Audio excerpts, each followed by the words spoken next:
Let's do it. So this is New York Post. This is supposed to have come later, but let's just take it. New York Post says one of the world's largest oil refineries was hit by an Iranian drone in Saudi Arabia on Monday, prompting officials to shut it down as a huge ball of fire tore through. Harrowing video captures the massive fire burning at the Saudi oil giant Aramco in Ras Tanura as thick smoke billowed into the sky following a wave of attacks on major regional oil infrastructure across the Middle East. The Saudi Defense Ministry confirmed that 2 drones targeting the facility had been intercepted and destroyed. There were no injuries reported. So Vanguard, again, is reporting.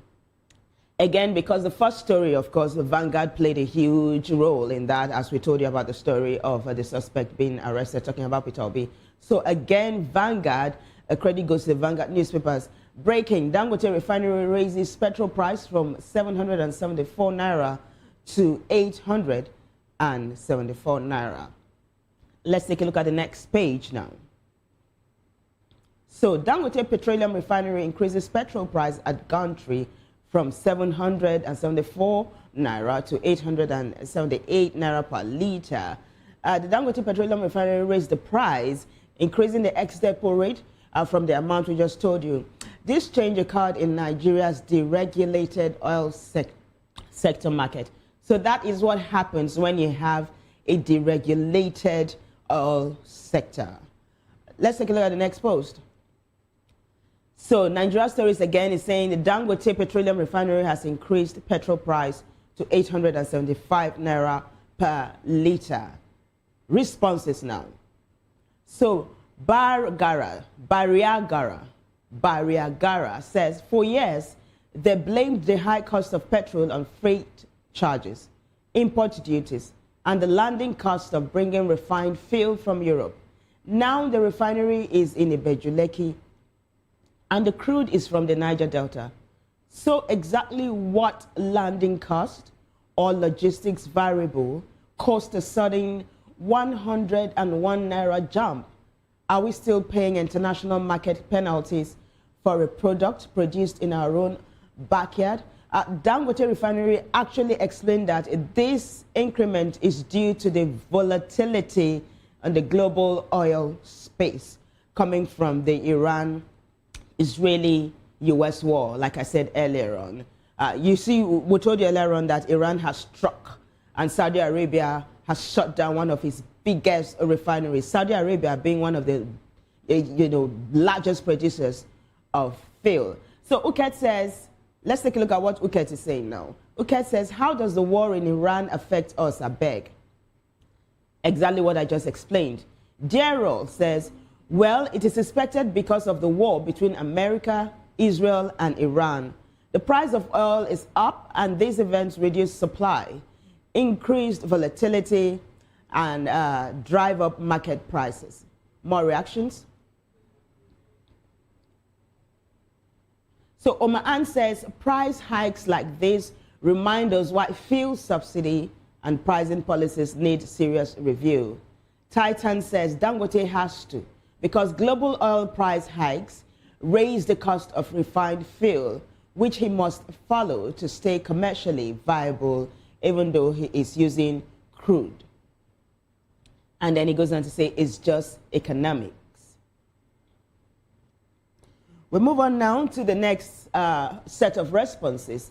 This is Otto MW Tech, and it says likely this hike is linked to global tensions from the US-Israel-Iran conflict, which is driving up crude oil prices. Ramsey says, I know this man will take advantage of the current happening in the Middle East. We don't enter him. Just Me says, I talk him. Dangote is winning in the ongoing war. Speed Bright says, I know it's coming to this. I've brought enough fuel already. I hope there'll be no panic buying as a result of this. Lastly, Vintage says, by raising fuel prices during heightened geopolitical conflict, Dangote may be capitalizing on international market volatility. And that's how we wrap up that particular hashtag We move on now to something totally, entirely human angle. It is hashtag Uchechi. Uchechi is based in Nigeria's Niger Delta. And not too long ago, she put up a post that went viral of an abandoned primary school in Rivers State. It looks like that has landed her in hot soup. And she's crying really. So viewers' discretion is advised. You know, I'm going to be showing you a number of videos. But first, let's take a look at the post so you see how this one, the very first post, to help us understand how this hashtag is panning out. So Nigerian woman alleges beaten by local chairman's aide over school post. Uchechi posted images on Facebook of community secondary school in Ojoku, River State. Oh, so it's a secondary school, not a primary school, showing crumbling roofs and unsafe classrooms, and appealed to help to renovate it. Appealed for help to renovate it. She alleges Ahoada West chairman, Honorable Eugene Chita Epel, arrived angrily at her family's home on the 1st of March, ordering his brother to hit her with a shovel, leaving her with a split lip and bruises. The council denies this. Take note. So there's an allegation and the council is denying, saying she fell accidentally during a verbal clash while being restrained. Photos confirm the school's poor condition, fielding calls for the chairman's arrest, prosecution, and fixes to the facility's 7 Niger Delta students. Let's take a look at the videos now. I promise to show you. It's in the hands of these youth, and if they don't have a solid background in education, then our future will be faulted. So we are calling on the chairman, Honorable Eugene Chita Efele, the executive chairman of Ahoada West, to come to. They need windows, they need general renovation. The school is no longer conducive. They don't even have teachers. Before now, they have over 1,000 students in this school, but right now, they cannot even boast of 100. So we, the students, stand up. So that is Uchechi. Prior to this incident now, where she's crying foul that she was beaten up, allegations that the council has denied, that was the video she put up that, like I said, landed her in some trouble. You know, she was advocating for help from the authorities. So we'll take a look at the next post, and then that's going to launch us to a couple of other videos with Uchechi looking beaten up and all of that. It is hashtag Uchechi. Let's take a look at the next post. So this is Port Harcourt Socials. Credit goes to Port Harcourt Socials for the videos. Port Harcourt Socials says the chairman of Ahoada West local government area in River State has allegedly manhandled a young girl for posting photos of a dilapidated secondary school in her community. The school is located in Odoku community, Ahoada West, the same community as the Ahoada West local government area chairman and the wife of the FCT minister. The FCT minister being Nyesom Wike. Now, take a look at a couple of videos to buttress this point.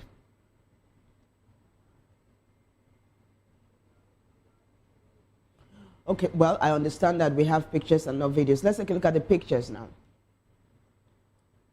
So this is Uchechi. She said, you look at her. She looks all blooded up. And she's alleging that the authorities sent someone to beat her up.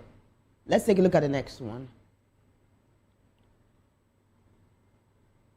Well, that's about it, though, because the next picture is something similar to this. Like we told you earlier on, the authorities have denied any wrongdoing. Netizens are responding to this particular hashtag. Ivory says, why will she be embarrassing the man like that?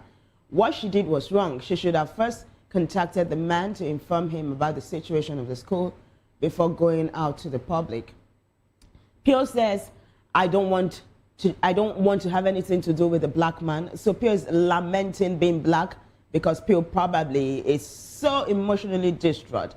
Moses says, secondary schools are under the state government and not local government areas. Well, different strokes for different folks. More reactions. Let's take a look at the next one. So Nyanyi says she shouldn't cry or hide, regardless of the actions of the local government chairman. She should keep her head up. And as much as we have seen her current challenges, just because she's seeking a better state for the people, we will push for her to get justice. Happiness says, how did God create me to be a Nigerian? Are you kidding me, Happiness? Well, let's go on to the next one. So this is F4 who says, who are the human rights lawyers in Rivers State that are willing to take this up? And then he goes on to name names. Dear at Ini Behe Efyong, please can you recommend? Well, I can say that Barrister Efyong is a human rights activist from the Niger Delta region of Nigeria, but based in Lagos. Let's see if he's going to pick up the gauntlet and step into the fray to defend Uchechi. As this story unfolds, guys, I'll keep you posted. And I'd like to say thank you so much to my colleague, Elijah, for drawing my attention to this particular one. You always do it. I appreciate it. We'll take a look at the next hashtag now, which is hashtag defection. This is political. From human angle, we are going to a political story. So the AIT has that particular story. And of course, credit goes to the silent film you're going to be watching. I'm going to talk you through it so you understand how it's happening. Basically, for context, a gale of defection has hit the NNPP in Bauchi State. So the African Independent Television says over 5,600 NNPP members defect to ADC from 3 local government areas of Bauchi State. That's it. It's huge, I can tell you. Well, is this any wonder?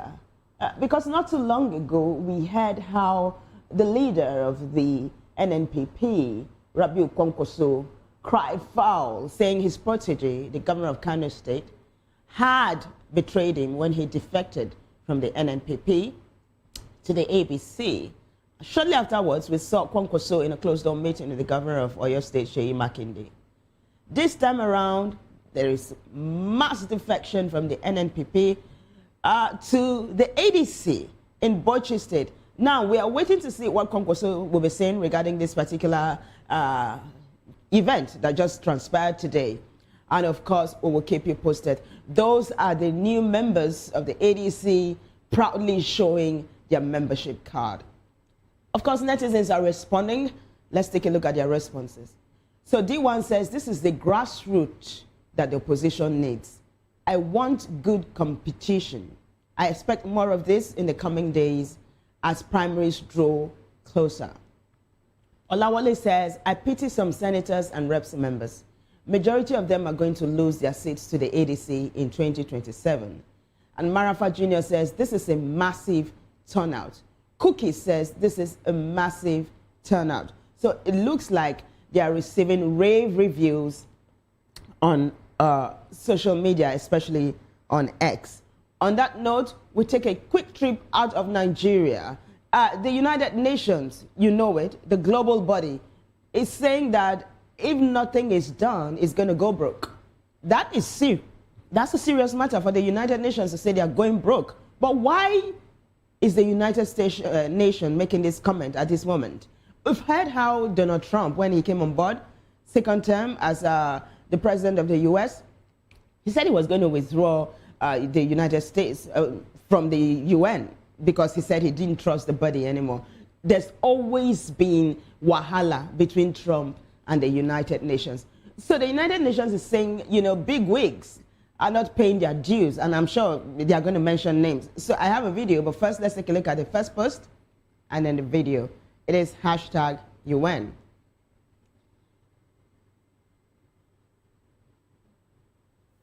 Apologies for this mix-up. This is definitely not the right post for you to take a look at.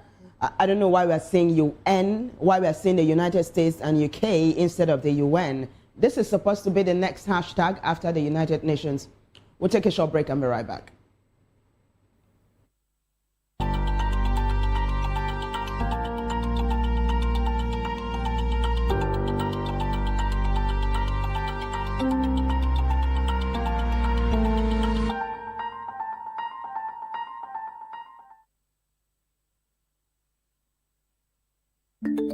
Africa is on the move, a continent of rising voices, untold stories, and powerful transformations. From the streets of Lagos to the heart of Nairobi, From the mines of Congo to the tech labs of Cape Town, the African story is being written every day. Bold, dynamic, unstoppable. This is Africa News on Voice of the People Television. We don't just bring you the news. We analyze and bring you Africa's heartbeat, the politics that shapes our nations, the economies that...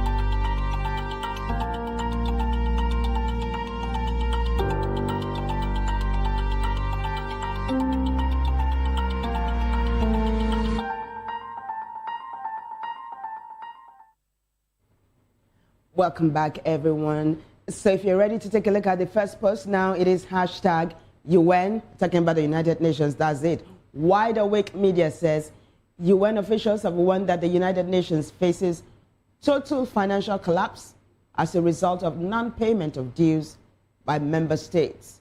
Quote, we face a real danger of running out of money. Take a listen, guys. The Secretary General has, as you know, repeatedly made clear the problem both of non-payment of dues by member states and the related problem of the UN being forced to repay member states for budget expenses that it does not budget money that it does not spend, so those two factors have put us on an unsustainable trajectory. Although more than 150 members paid their dues last year, we ended 2025 with a record $1.56 billion in outstanding dues, which is more than double that of the previous year. So unless either the payments come in or we're not compelled to spend, to return the monies that we are not able to spend because we didn't receive the budget, unless one of those two things happen, we face a real danger of running out of money.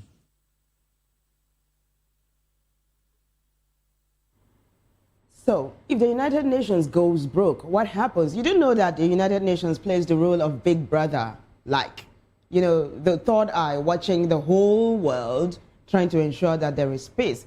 I mean, the name itself is symbolic. It's called the United Nations. But it's interesting how netizens are responding to this particular hashtag. So I just picked a couple of them, polar opposites. It's a microcosm of how things are playing out online right now. Can I tell you that this particular post has gathered over 1 million views, and the responses are pouring in left, right, and center. So let's take a look at how netizens are responding to hashtag United Nations. So Bingi says, China has never defaulted on its payment. Those who have defaulted want to control the United Nations. And there are also some who do not want the UN to function.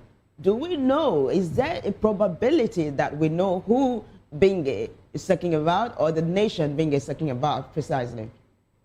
Well, Jonas says, I fully support President Trump's decision to withhold UN funding because it's a necessary reset for an organization that has become an inefficient bureaucracy that is out of touch with American interests. For decades, America has poured billions into the UN, over $4 billion in arrears now, but gotten little in return. Failed peacekeeping missions riddled with scandals, veto-paralyzed responses to crisis, and agendas that push climate hysteria or migration without accountability. The US pays the lion's share, 22 to 28%, while others like China free ride and block progress. These cuts, including withdrawals from 31 entities like the WHO and Climate Convention, save taxpayers dollars and leverage reforms, much like past withholdings that capped assessments.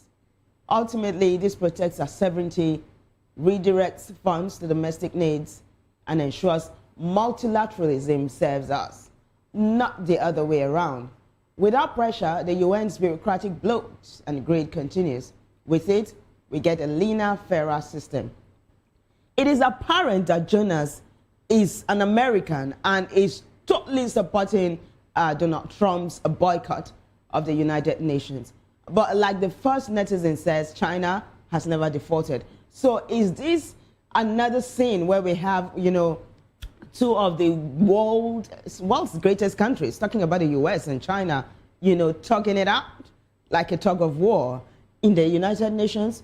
You know how they say that if two elephants fight, the grass suffers. Now I'm hoping that as China and the US continues this Cold War, that the United Nations will not be buried 6 feet under. On that note, we move on to US versus UK. That's our next hashtag. So you know how, I mean, just a couple of days, we woke up to the fact that Iranian Supreme Leader Ayatollah Khamenei was dead. It wasn't just himself and his family, lots of his family members. And then Trump came out to say, look, we did it, and you guys play well, or else we're going to do more. But Iran is spitting fire and is saying they're going to retaliate. Like we told you in our first hashtag, they're already hitting Saudi Arabia. But have you ever wondered, why would Iran hit Saudi Arabia? These two, they used to be allies once upon a time. It looks like Saudi Arabia is now in bed with the United Nations. But that's a totally different matter at the moment. So this is what Trump is saying at the moment, that the UK is not fighting this war with them, and he's not happy with the UK. So we'll take a look at the very first post now. It is hashtag US versus UK. Of course, Israel is together with the US on this. I mean, they're doing this thing 5 and 6 together. But the UK is playing coy. Can we take a look at the first post, hashtag US versus UK? So this is Instablog Niger saying, President Trump expresses his deep disappointment in UK's Prime Minister Keir Starmer for refusing to permit US from using British military bases to target Iran. Take a look at the next post. It's a response from the UK's Prime Minister. No, we have the UK Prime Minister responding to Trump now. Take a listen. British bases is limited to the agreed defensive purposes. We are not joining the US and Israeli offensive strikes. The basis for our decision is the collective self-defence of long-standing friends and allies and protecting British lives. It is in accordance with international law, and we've produced a summary of our legal advice which clearly sets this out. We will keep the decision under review. It goes to Sky News for that one. So that's the UK Prime Minister Keir Starmer there responding, and he's saying, look, Trump, you can be angry all you want, but I'm not going to bow to pressure. So netizens are responding, right? They're responding basically to stay calmer for protecting his people. Let's take a look at their responses. So Ghost Feed says, okay, that's a good decision. Vogue Diamond says, God bless you. The meme says, very good, let peace reign. So it seems to be the tone of most nations, or a number of nations around the world, saying that peace reign. China has said that. North Korea has said that. Even the federal government said once upon a time, I'm talking about yesterday, the federal government called for a de-escalation of tensions in the Gulf region, saying let peace reign. So we keep our fingers crossed to see how this one pans out. In fact, they're already calling it World War III, but we hope we never live to see that day. On that note, we move on to something lighter. Hashtag Evangelist Tonto Dike. The Nollywood actress turned born-again Christian now, or should we call her evangelist? So she put up a video saying that the Holy Spirit has directed her to do a number of things. I'm not going to detract from what she's saying, so I'll put up the first post and then the video so you take a listen. But first, let's take a look at the post that's going to launch us to the video. Pulse Nigeria has that. And Pulse Nigeria says, in obedience to the Holy Spirit, I will no longer be addressed as King Tonto Dike. You can call me the woman of God, Evangelist Tonto. I'm going from a mess to a message. Tonto Dike abandons famed brand name in surprise announcement. Credit goes to Pulse Nigeria. Take a listen. Happy New Calvary greetings, people of Zion. Happy new month. In obedience to the Holy Spirit, I make this declaration. And it gladdens my heart that I can do this on the first day of March. It just aligning with the prophecy of God upon my life, that He is marching me away from everything that's old and marching me into the prophecies that are new every morning. His joy, His peace, His love, His authority, His grace, and everything that's new. In alignment for the will and the purpose of God upon my life, I will no longer be addressed as King Tonto Dike. You can call me the woman of God. You can call me Evangelist Tonto. You can call me Tonto Dike. You can also call me Auntie Tonto. All let us do. Big T, whichever one suits you. Welcome today. I will no longer be addressed as King Tonto, and this on the instructions of the Holy Spirit. I do know that this is an alignment for the will of God upon my life. So thank you very much for everyone who has been there through my journey from a mess to a message. Glory be to God. Hallelujah. Some that. Calvary greetings, people. It's amazing, isn't it? I mean, we were shocked when towards the end of last year, Tonto Dike had come out to say that she had just been delivered from a 23-year-old addiction to masturbation and as well as other things. Yeah, hallelujah to that. You know, she said God delivered her from a number of things, so she's dedicated to, making her life really a testament to God's goodness in her life.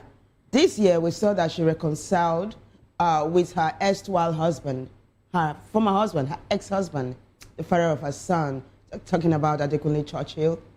After a 10 years malice, they were not talking to each other for 10 years. She barred her son from seeing his father. But this year, Pastor Jerry Eze stepped in, mediated between the two parties, and now they are one happy unit, even though they are not married. So it looks like they are going to be co-parenting, from afar, but with peace. So it looks like things are turning around for Tonto Dike now. If you go to this thread, some netizens are saying, is this not a publicity stunt? But others are saying, this is testament to what God can do, that there is nothing God cannot do. So we say congratulations to Tonto Dike, and we hope to see this kind of vibe coming from her. On that note, we wrap it up on hashtags today. Thanks to everyone who contributed to making the show a success. But the bigger thanks goes to you guys for watching. We'll be right back again. Same time, same station. Until then, I am Vivian Uguche. Bye for now.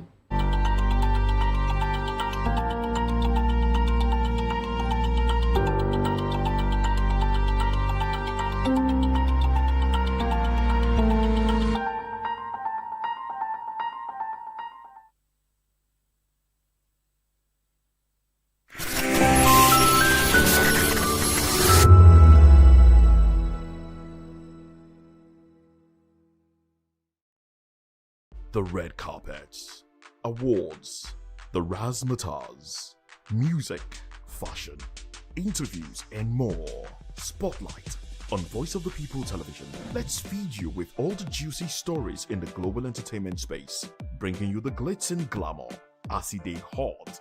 Stay tuned to Spotlight, 1 p.m. Monday to Friday. Spotlight on VOP TV. Entertainment like never before.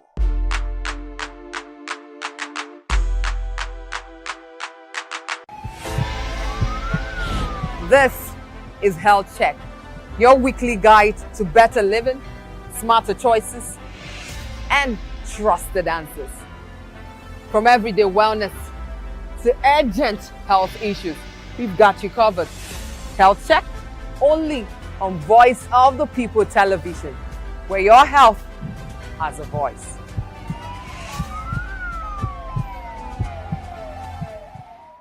We encourage you to click on the like button and subscribe to our YouTube channel. We are Voice of the People TV. Also follow us on all our social media platforms. We are at VOP TV Live. Visit our website www.vop.ng for fresh and trending news. Also watch us live on SLTV channel 264, VOP TV, Voice of the People Television.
VOP-TV.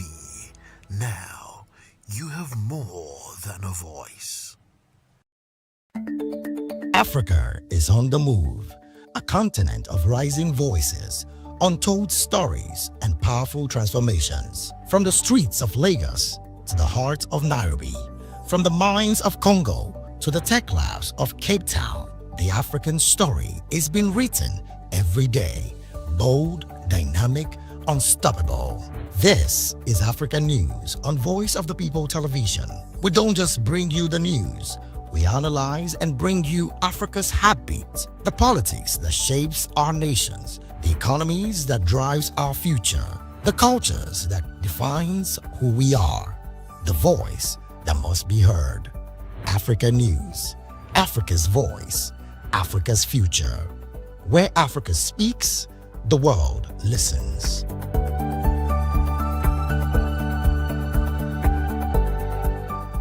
To know the happenings in the maritime sector, join us on the program Maritime Frontiers on VOP TV as we discuss key areas in the maritime sector from aquaculture, maritime transportation, maritime labor regulation, oil and gas exploration, ferry and passenger insurance, marine pollution and prevention, port operations, and lots more. Maritime Frontiers, exploring Nigeria's blue economy.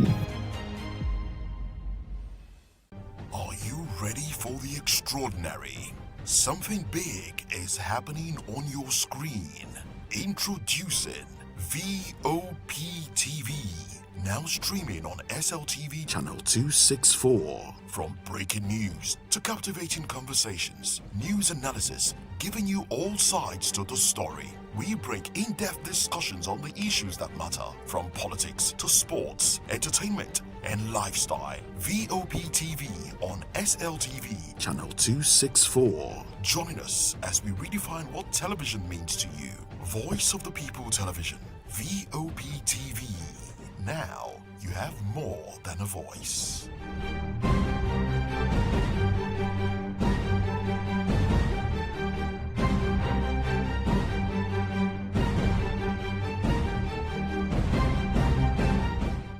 When I first heard VOP, I thought they were talking about me because I'm a voice-over personality. But no, this is Voice of the People TV, and you are riveted forever because this is the place to be. Yo guys, your boy Chella. Shout out to VOP TV. I love you guys. Salut, salut tout le monde. Suspect 95. Là, on est sur VOP TV. On passe un bon temps. J'espère que vous kiffez. On est au Afrima. On est ensemble. VOP TV. Don't see me like a fool because I don't do giddy giddy giddy. VOP, you don't know somewhere from Ghana representing live and living color. Yeah, Beam Nation President. Outside with it. Bless up. Hello, this is Milo from Ivory Coast. Keep watch Voice of the People TV. Regardez la voix du peuple, la télévision de la voix du peuple. Que Dieu vous bénisse. À très bientôt. Love you so much. Hi guys, what's up? This is Gaze Baba. I am watching VOP TV. Usually you'll be told to not touch the dial, but I tell you to touch the dial and increase the volume. You're like, keep it locked. It's Afro Gospel. Thank you. Hello, my name is Shego Aronzo. You're watching VOP. Don't change the dial. My Joe, fine girl. My Joe, fine babe. Only are you, but on the Fuji was. Yes, don't touch the dial. This is me, Dr. Adiwala Iba. Keep watching VOPT.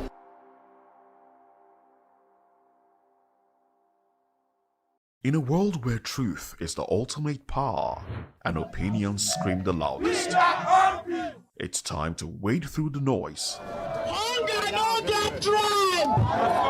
Hunger no get religion! And scan the human interest and trending topics that matter. Stay tuned to The Issues, your plug to the stories making the buzz, from politics to science and technology, social justice, and more. Let's tackle the tough questions and expose the truth.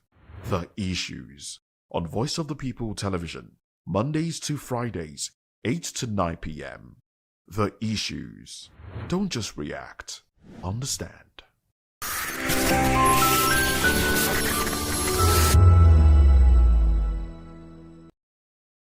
Journalists from various media outlets gathered for a specialized training aimed at strengthening business and economic reporting, facilitated by the Media Career Development Network (MCDN) in collaboration with the United States Consulate General. Speaking at the training, Executive Director Lekan Otufodunrin, alongside other facilitators, stressed the importance of journalists deepening their understanding of economic policies, data interpretation, and financial literacy to enhance accurate and impactful reporting. The idea is to ensure that there is a pass down of some of this knowledge and we can interact. So as much as possible, this is not a lecture. This is just some engagement, some reminders, some pointers, some things that can stimulate you to look at some of the things we are doing differently. Today's session on business and economics reporting is especially timely. Just 2 weeks ago, we convened the U.S.-Nigeria Commercial and Investment Partnership Ministerial Meeting here in Lagos, reaffirming our 5-year Memorandum of Understanding to expand trade, investment, and private sector-led economic growth. The U.S. Deputy Assistant Secretary Bradley McKinney and Nigeria's Minister of Industry, Trade, and Investment, Dr. Jumoke Odewole, co-chaired discussions at the event on how to deliver tangible, long-term improvements to the business environment and remove barriers to trade and investment in 3 priority areas, which are agriculture, digital economy, and infrastructure. Here at the U.S. Consulate and the U.S. Mission in Nigeria, it's really important for us to provide support to journalists. Freedom of speech is one of the things that the United States is founded on. I'm not sure if many of you know, but this is the 250th anniversary of the United States of America. So we are, throughout the year, celebrating all of these things in our foundings that really made the United States what it is today. And one of them is freedom of speech that continues to be upheld by journalists. The essence of a training like this is to enable us to understand some of the things that should be in our stories. So money, we follow the money. Well, that's what we do. That's the summary of what we do. We follow the money. So anytime the deal is struck, you hear that Julius Berger is building a road over there. If I were you, I would go there and find out exactly how much the contract is worth. Participants at the clinic expressed appreciation for the hands-on sessions, describing the training as timely and practical, especially in helping journalists navigate complex economic issues and simplify them for public understanding. When business journalists actually do well in their job and armed with enough data and the skills to actually process the information, then we can do better and more impactful reporting that even benefits the society and everyday people in the country. Interplays of everything that happens in the economy, affects every household, affects every Nigerian. That's why we have to begin to hold our job in high esteem and take every data, scrutinize it, follow up, and understand these things and speak to analysts if we do not really understand. I think it's very important that some of the things that we learn today were taught to people who are on the front line of journalism. So today, basically one key takeaway is that facts are very, very important, and journalists generally play a huge role in how much development comes to Nigeria in the economic sector. Following the training, journalists say they are better equipped to deliver insightful, data-driven and solution-focused business and economic reports that can contribute meaningfully to national development. Matthew Ogunswada, reporting for Voice of the People Television.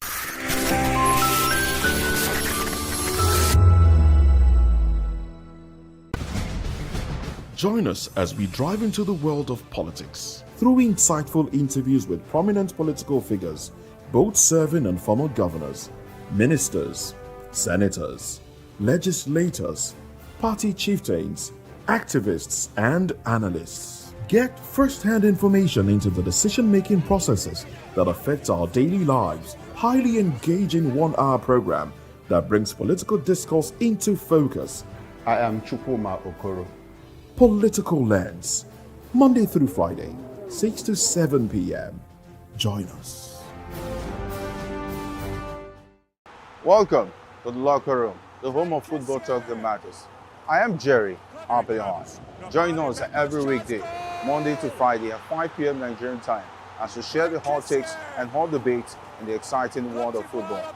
And joining me are the usual suspects, Ikechukwu and Mayowa, as we break down all the hot takes and everything that's happening in the football.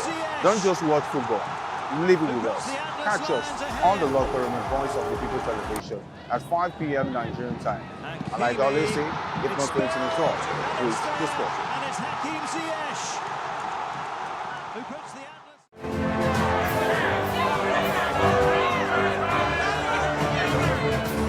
Do you want your voice to be heard? Do you know that you matter in the scheme of things? The People's Voice, the show where ordinary citizens take center stage as we discuss the biggest stories that affect you and I.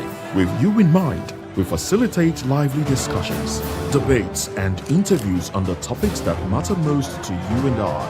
From social justice to economic empowerment, education to healthcare, governance, and more. Tackling tough topics and amplifying your voice. Join the conversation and make your voice count. The People's Voice.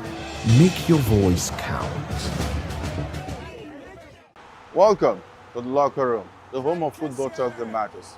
I am Jerry Arpillon. Join us every weekday, Monday to Friday at 5 p.m. Nigerian time, as we share the hot takes and hot debates in the exciting world of football. And joining me are the usual suspects, Ikechukwu and Mayowa, as we break down all the hot takes and everything that's happening in the football. Don't just watch football, live it with us.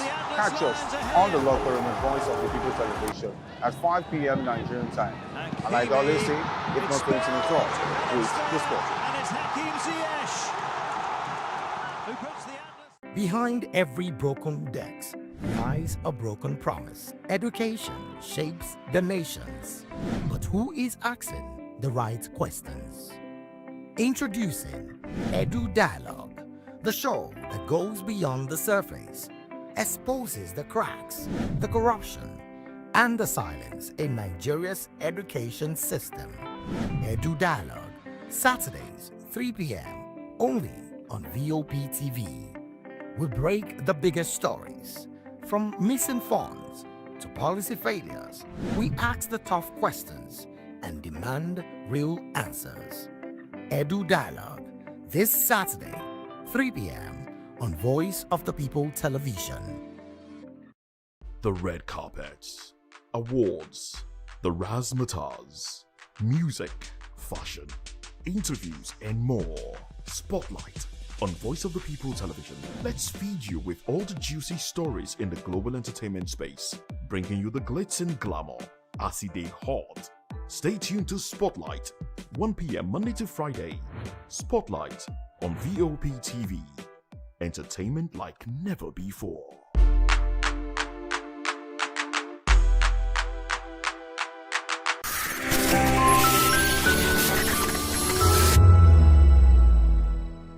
Dr. Kwame Nkrumah. Dr. Kwame Nkrumah was born on September 21, 1909 in Nkrofo, Gold Coast, now Ghana. He attended Achimota School, where he developed a strong interest in Pan-Africanism and liberation of African nations from colonial rule. Dr. Kwame played a pivotal role in leading Ghana to independence from British colonial rule on March 6, 1957. He inspired and mobilized people with his passionate speeches and unwavering determination to achieve self-rule. Dr. Kwame was a strong advocate for Pan-Africanism, believing in the unity and solidarity of African nations. He played a key role in the formation of the Organization of Africa Unity, OAU, which aimed to promote cooperation and unity among African countries. Dr. Kwame's legacy is profound.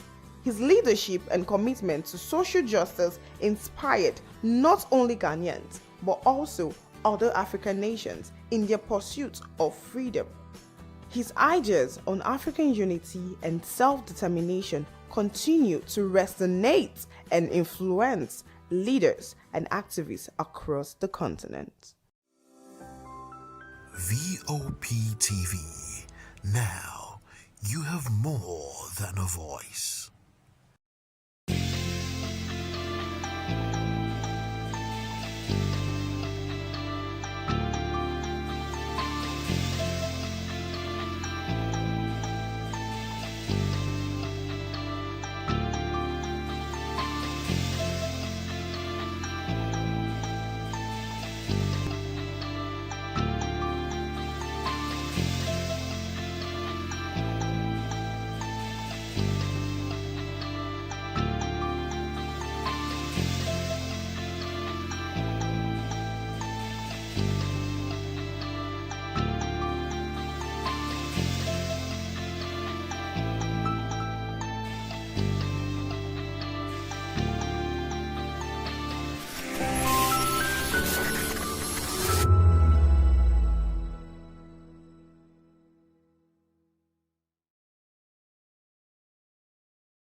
ready for the extraordinary?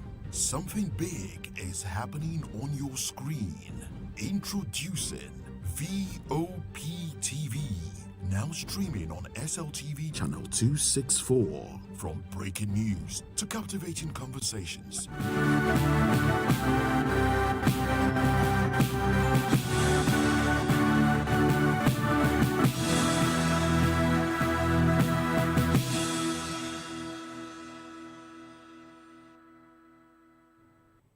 Hello and welcome to News Hour on Voice of the People Television. I am Nenna Ndomdioto.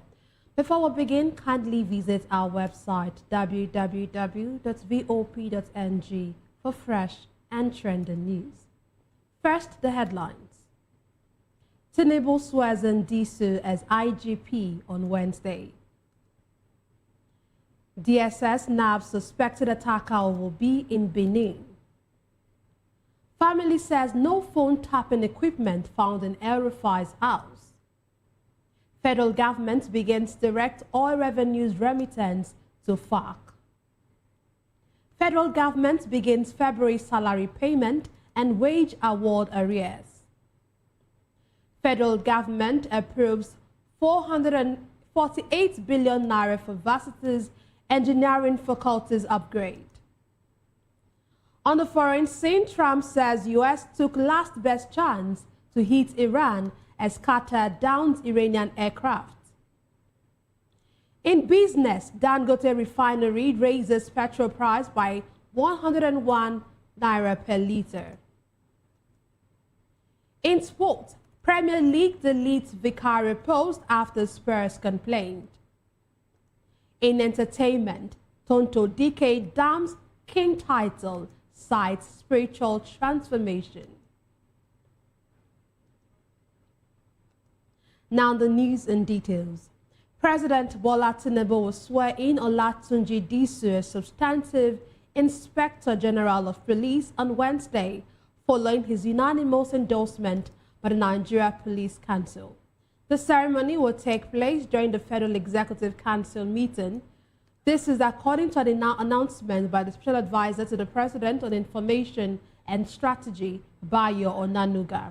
The presidency had, while announcing resignation of former IGP Kayode Egbetokun last Tuesday, indicated that President Tinubu would convene a meeting of the Nigeria Police Council shortly to formally consider the appointment of AIJ Disu as substantive IGP, after which his name will be transmitted to the Senate for confirmation. The Nigeria Police Council meeting held at the State House in Abuja was attended by Vice President Kashim Shettima, state governors and top security officials, including the National Security Advisor, Nuhu Ribadu, and the Minister of Police Affairs, Senator Ibrahim Gaidam.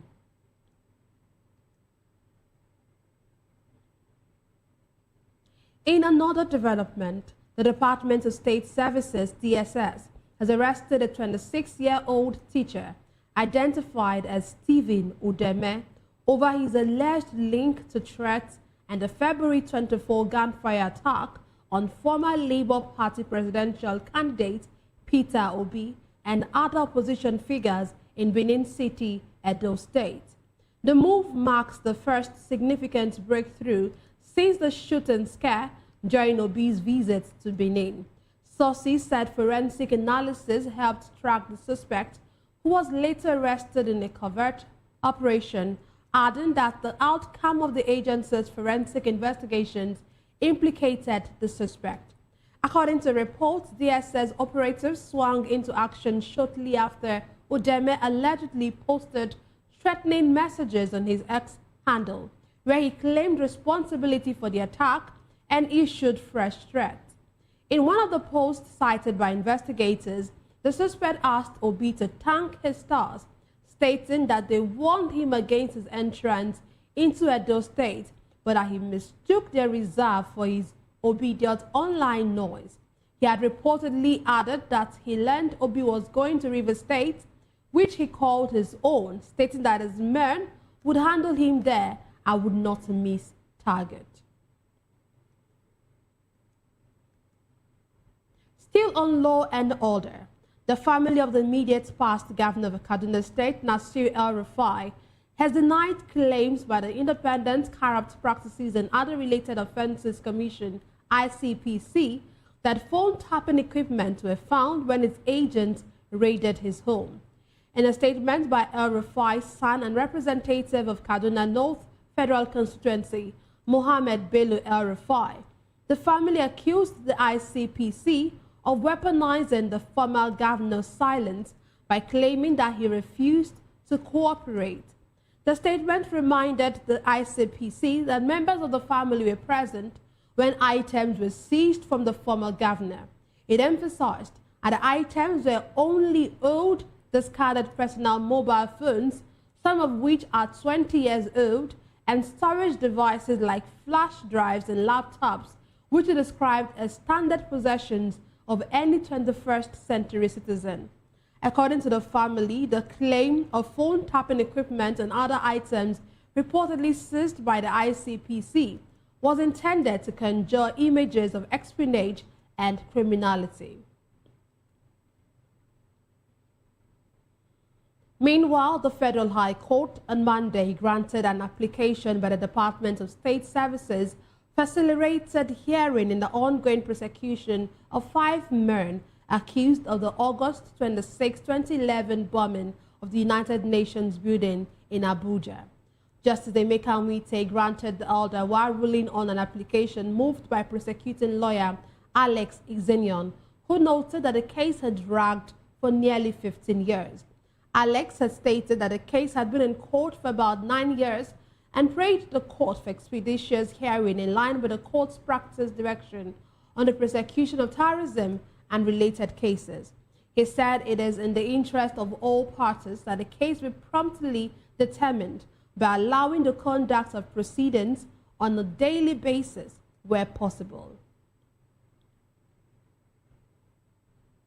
In the meantime, the Chief Judge of the Federal High Court, Justice John Soho, said he has received an invitation from the Code of Conduct Bureau, CCB, and will appear before the agency. In a statement by the Director of Information of the Federal High Court of Nigeria, Catherine Christopher, the court said the Chief Judge remains fully committed to cooperating with CCB over the invitation. It added that Justice Soho would be accompanied by his legal representative, Kanu Agabi, who is currently outside the country for medical reasons, but has also indicated readiness to accompany the Chief Judge to the Bureau upon his return.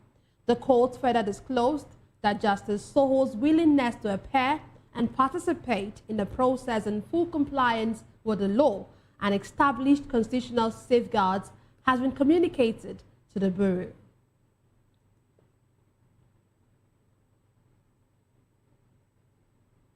Away from that report, the federal government has started implementing Executive Order 9 of 2026, which mandates the direct remittance of all revenues to the Federation Account Allocation Committee, FAC. Disclosing this in a statement, the Minister of Finance and Coordinating Minister of the Economy, Wale Edun, said the development followed President Bola Tinubu's directive on the remittance to FAC and the inaugural meeting of the Implementation Committee for the Executive Order. According to Edun, the committee reaffirmed the President's directive that revenues accruing to the Federation from petroleum operations must be managed in line with constitutional provisions and in a way that safeguards funds meant for the 3 tiers of government. Consequently, NNPC immediately should cease with immediate effect the collection of the 30% management fee and the 30% Frontier Exploration Fund deductions from profit oil and profit gas under production sharing contract. The statement added that all remittances of gas flare penalties into the midstream and downstream gas infrastructure fund are also suspended with immediate effect in line with the executive order. Meanwhile, the minister said the committee has approved a defined transition period for the operationalization of direct payments by contractors of profit oil, royalty oil, and tax oil into the Federation account, adding that it must respect existing contractual and financing arrangements while maintaining investor confidence. In another development, the Office of the Accountant General of the Federation says it has started paying the February 2026 salaries to federal civil servants whose wages are funded through the Treasury. Director of Press and Public Relations in the OAGF, Bawa Mohwa, disclosed that the payment began on March 2 after an initial short delay caused by a technical hitch in the payment system. Mohwa explained that the technical hitch has been tackled and necessary measures put in place to prevent a recurrence.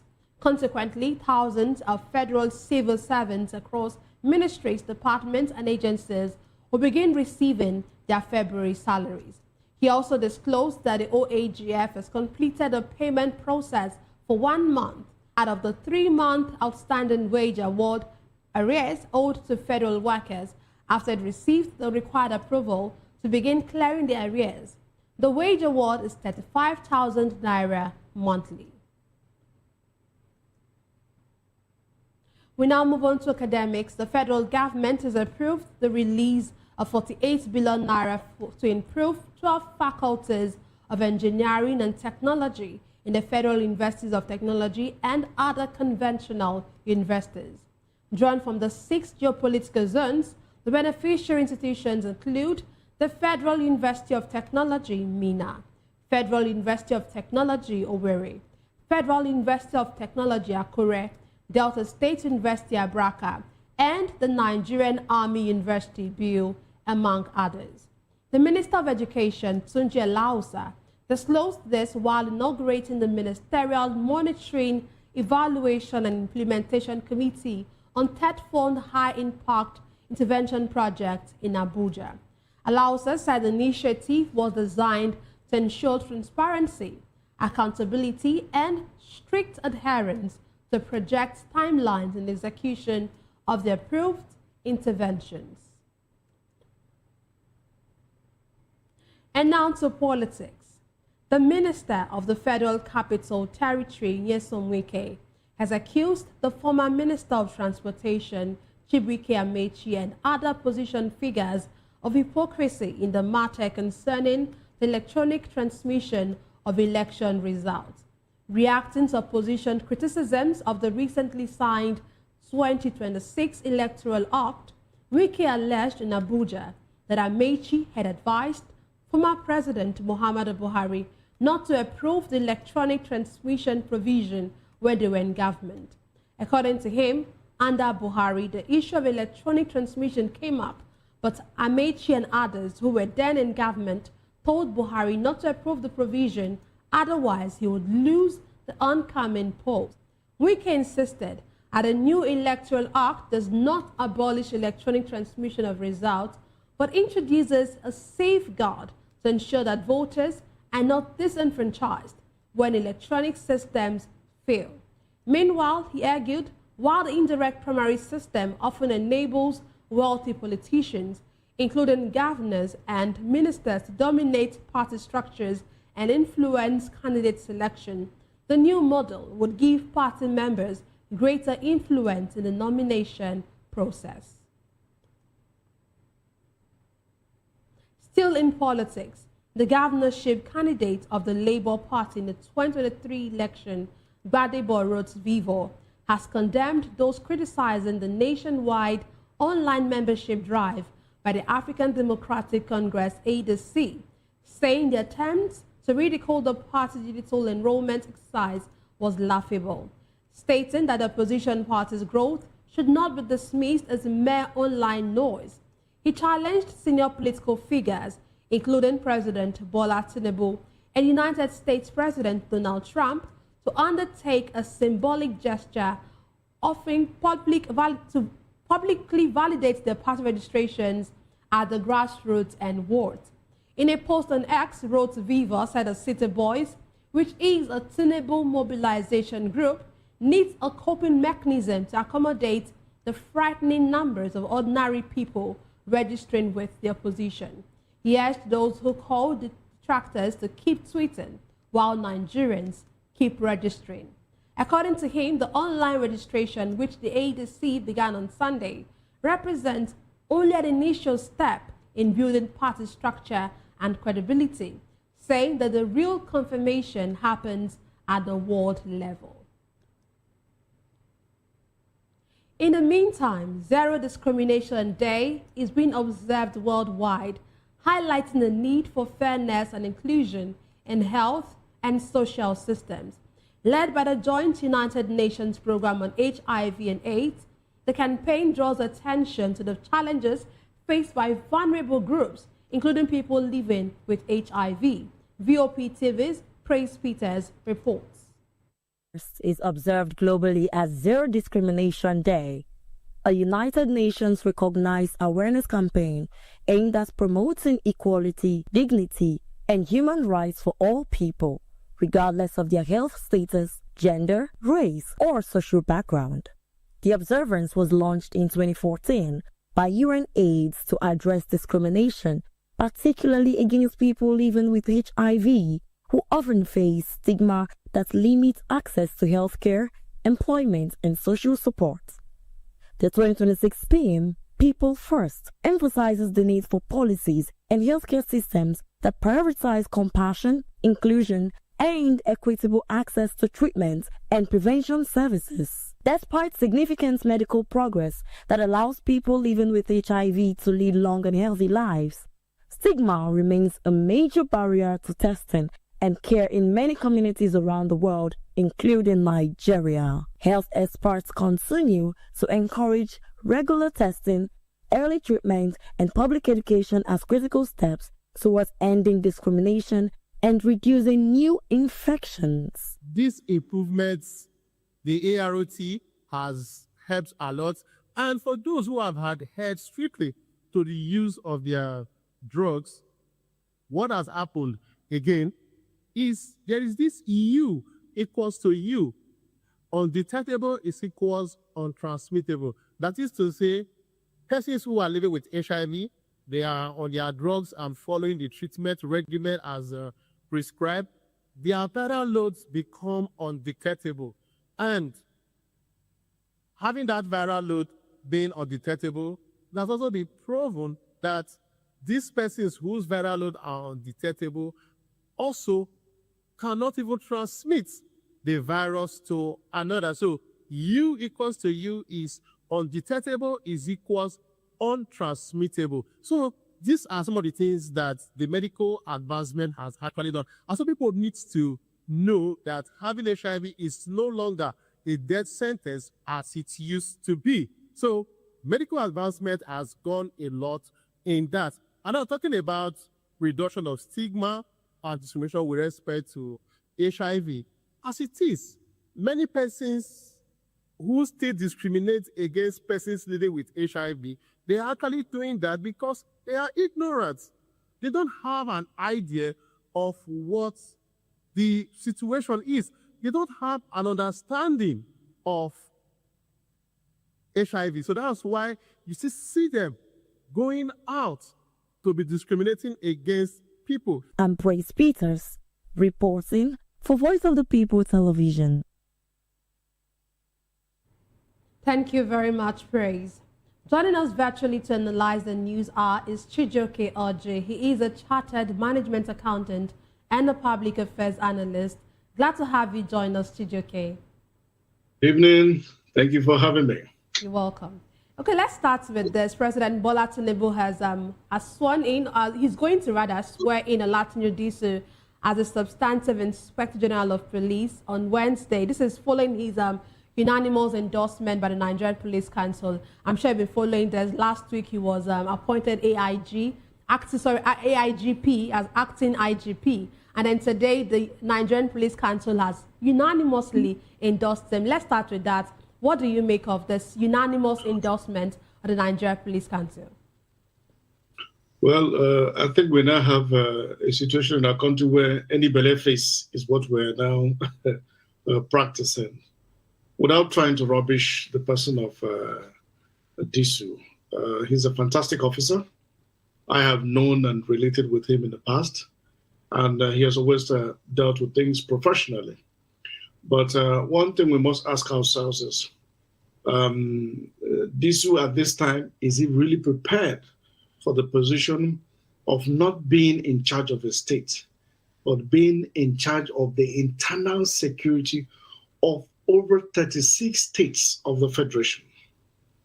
It is sometimes usually, very minute of our perspective to, generalize that once an individual has been in Lagos and has performed in certain units, yes, that they would come and become the very best and can solve the problem of the nation. No, this is where we get it wrong. And we also look at the means to how he was appointed, knowing that for this singular act, over 29 officers, professional officers, whom over the years have been more exposed than Disu himself. Disu, whom had served in Lagos for a long time with the various security teams, had done creditably well. But we should not use that as the modus of operandi to judge him into, forcefully retiring men that over the years have gained the needed experiences to take over from the tired and now sent packing. Shameful that most of our people are, not considering all the various apparatuses to judging and placing an individual right fit for a certain position. Let's not forget that this same person, within just 2 years, was made a CP. From a CP, he was hurriedly promoted to an AIG, which I'm not sure he has served up to 6 months. And now from an AIG, we have never, I'm not aware if we have ever had a situation where an individual had to be moved from an AIG, if not under the same APC administration of the immediate past administration of Buhari, who started to, change just to do anything that will please, the bootlickers. That we now have a situation where nothing is now being followed as it should be. And let us not forget that every of our military and paramilitary all have the needed, required details for promoting an officers. And at no point in time have we had a situation where it is done in this manner that I'm aware of, where an individual will be moved in less than 6 months of promotion to an AIG, is now moved to the #1 policeman of our dear nation. All because of closeness to the president, which the president is not shying away. The same individual to today has 2 vehicles that are parked in front of the president's house, donated by Aliko Dangote to the Nigerian police force. So the reward he can get is as long as you are loyal to the people at the top. It doesn't matter. You're not working for the Nigeria. You're working for the people at the top. And this is something that sends a very chilling signal to even those who are today in service, that it is no longer about services to their fatherland, but services to individuals, so that in the end they will be rewarded. We can see what is happening with the various states. All the ADCs attached to the governors automatically assume the responsibility that the governors must make sure that they are promoted. Once you're attached to the government house, the first thing is to start fighting for promotions. And we ask ourselves, how then do we intend to get away from all this, this whole failed system of governance? It has not done us good, and it will never do us good. Disu has not the requirements to be able to police the entire nation. And we will see it in only a couple of days to come, that he would definitely fumble and wumble because he has not got the requisite experiences and exposure to tackle the current policing situations in our dear country. It's only now putting the round square, putting the round peg in a square hole. So it's a misplaced priority, and I wish the president, would have made the best decision, or even allowed the police force to nominate within them. There's an individual they feel was capable to take over, the position of former IG Egbeto. Okay, so it's always said that the president has a prerogative to actually choose who the IGP is. Do you think that method is faulty? That there should be a better way of actually getting an IGP rather than having the president pick out whoever he wants to choose as an IGP? Yes, of course, we have seen that this has never in any way at all favored, the systems, be it even the military. The same president just recently promoted his ADC without even recognizing the fact that his ADC had a certain course, and these course members are promoted at the same time. And we ask ourselves, what is this whole eye services or completely waiving the due processes that are involved within our military, paramilitary, and all our forces? Being in commander of the armed forces and the rest does not unilaterally give you the power to dismantle the existing formations and laws that govern these authorities. And with or without the president, they continue to thrive. The president, no matter what, with the current constitution of our dear Federal Republic, is only mandated to a maximum stay of 8 years. The military will continue to outlive because their duty goes beyond serving the man in seats. No, their services is to the nation, and which is in the protection of the integrity of our dear country. And also with the police must be made to understand that they're not serving the president or the wife of the president. They're actually serving the Nigerian people. And it's a pity that the Nigerian people who are supposed to be demanding for fairness and equity are all calm and basically debating, things that ordinarily will not change or bring any advantages to their current situations. And that's why I begin to ask myself, when will the Nigerian people awake to their responsibility of demanding for accountability? If we have elected a man and along with people does not give him the unilaterally power to effectively change or bring in people as it pleases him, especially when it comes to our forces, Nigerians must wake up to demand for equity and fairness. And we ask ourselves, the National Assembly, who are now the Baba Sokwe, are currently probably awaiting the tenure elongation of Diso, who is due for retirement in April. We are watching and waiting, but the Nigerian people must realize that the current administration is testing the water. And everything they have done without the Nigerian people rising is only a testament of what will happen in 2027. And I dare to tell you, Nigerians, that nothing will happen. When Nigerians ought to have spoken in Rivers State, they failed to speak. When Nigerians ought to have spoken with the various failed policies of the current administration, they have failed to stand up for that. Now we're seeing the continuity. Even when the president went against the original constitution of service in Nigeria by single-handedly promoting the immediate past IG, whose tenure was till date illegal. Because if what is simply meant that if you could promote an individual, what happened to the rest of the police forces? So it means that all those who have retired can as well come back to service. And yet Nigerians didn't stand. They allowed the same kangaroo National Assembly under the leadership of Akpabio and co. to continuously to mess up the entire legal system or the judicial system, all put in the pockets of few individuals today who have control and make laws that are not applicable to them. We have now become a nation where the lawmakers are the lawbreakers. And the whole result is what we're seeing. A situation where an individual who has not merited it, I have nothing against this, but I'm saying that those who have merited this ought to have been given a chance to put in their best performances to solving the problem we're having in Nigeria today. But look at what we have. It's a pity that the whole nation is still dancing around and looking at the president, expecting him to perform magic. It's a failed system, and nothing magical can come out of this.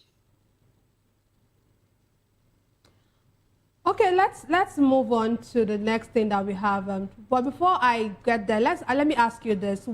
For what do you think are the expectations of Nigerians? We know we have so much security issues in the country today. What are the expectations of Nigerians when it comes to this new IGP or this new substantive IGP? Well, first of all, we had officers. I don't want to say because he's from my own part of the country. Frank Mba has been a unique officer that have brought remarkable changes in any environment that he has been posted to. His track record speaks for himself, and I bet you the immediate past IG would have recommended him, because aside the fact that being the DIG operation and the FIIB and with the other units under him, it simply prepares the individual for the incoming role of an IG. The Frank Mba who started off majorly, being popular, especially in the hearts and the minds of Nigerians, started in Lagos as a PRO, first PRO, where he demonstrated first-class commitment, first-class showcase of professionalism. It's the same thing continued to lead to his promotion, which I have never seen where he got a double promotion, but continued to follow the same system. In fact, when he was brought into Aja as an area commander, that was the very first time in the history of the Nigerian police that I'm aware of that we had a building being done in conjunction with some of the IOCs.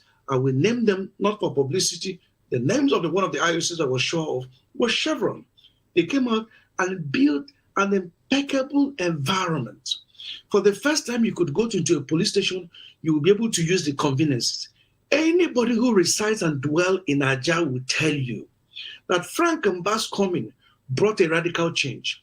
The same thing led to him, being promoted to various places where he served, including as the police force PRO, where he served diligently and has continued to serve before he was promoted. We have seen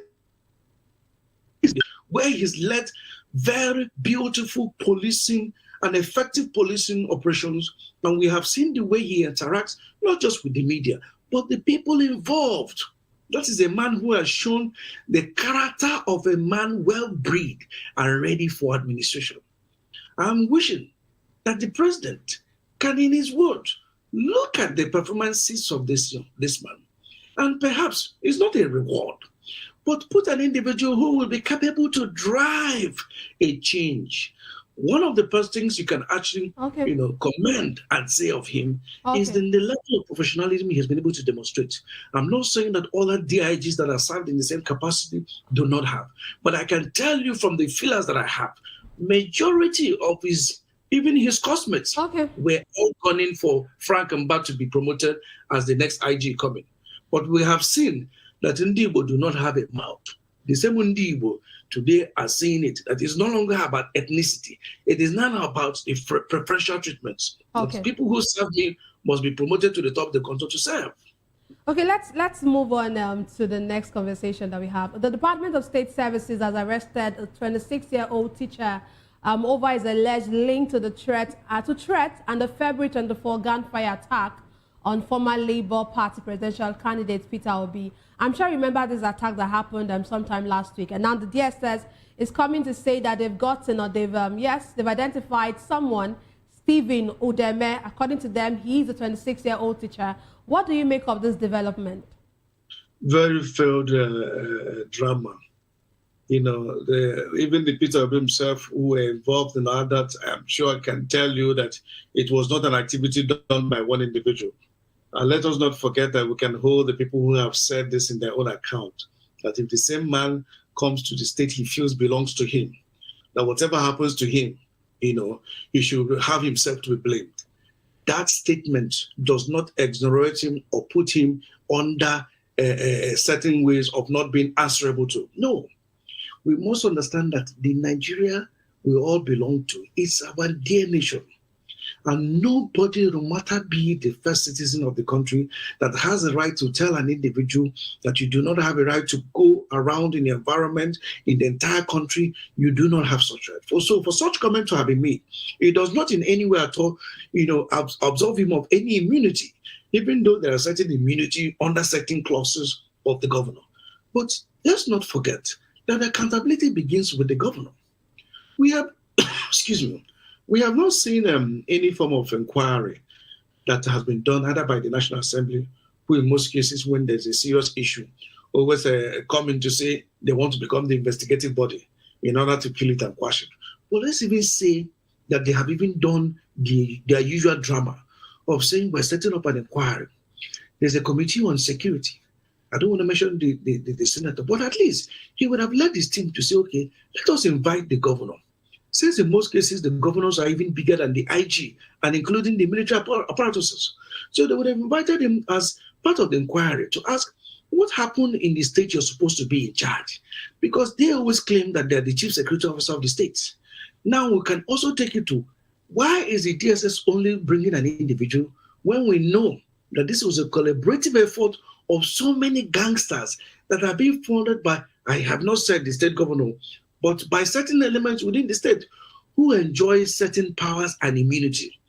Let us not forget that the words of the Labour Party members who are now part of the ADC said that they heard that their members were being beaten at the secretariat.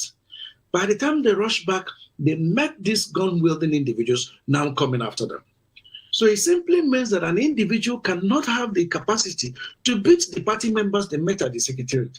And it is not the same individual that will be able to be armed to go and perform such a level of destruction that we saw on cameras. It's a pity that our DSS today has been politicized. In most cases, most of these individuals do not even know their left and right. And what is even most painful about it is the level of the DSS came out as one of the most competent institutions of the policing system we have in Nigeria. But today we have seen how it is being rubbished to becoming accessories to crime, to now, used as a form of bullying and destruction of lives and properties. Okay, let's move on. The same DSS that was not meant to be born with intelligence gathering would say that after all that happened in Edo State, they can now apprehend a teacher. We're watching the drama and see how it unfolds in the end. But it's a shame that these individuals have not been able to come up with something tangible. Okay, thank you very much, Chijioke Oje, for your extensive analysis. Thank you for having me. Yeah, I've been speaking with Chijioke Oje. He is a chartered accountant and a public affairs analyst. We'll take a break, and when we return, we'll bring you more stories to stay with us.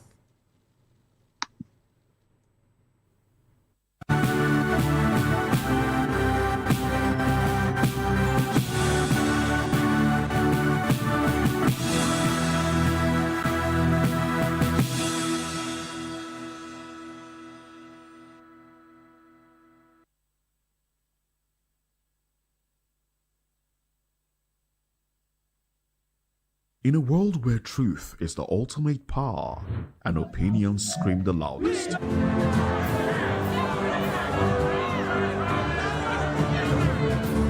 do you want your voice to be heard? Do you know that you matter in the scheme of things?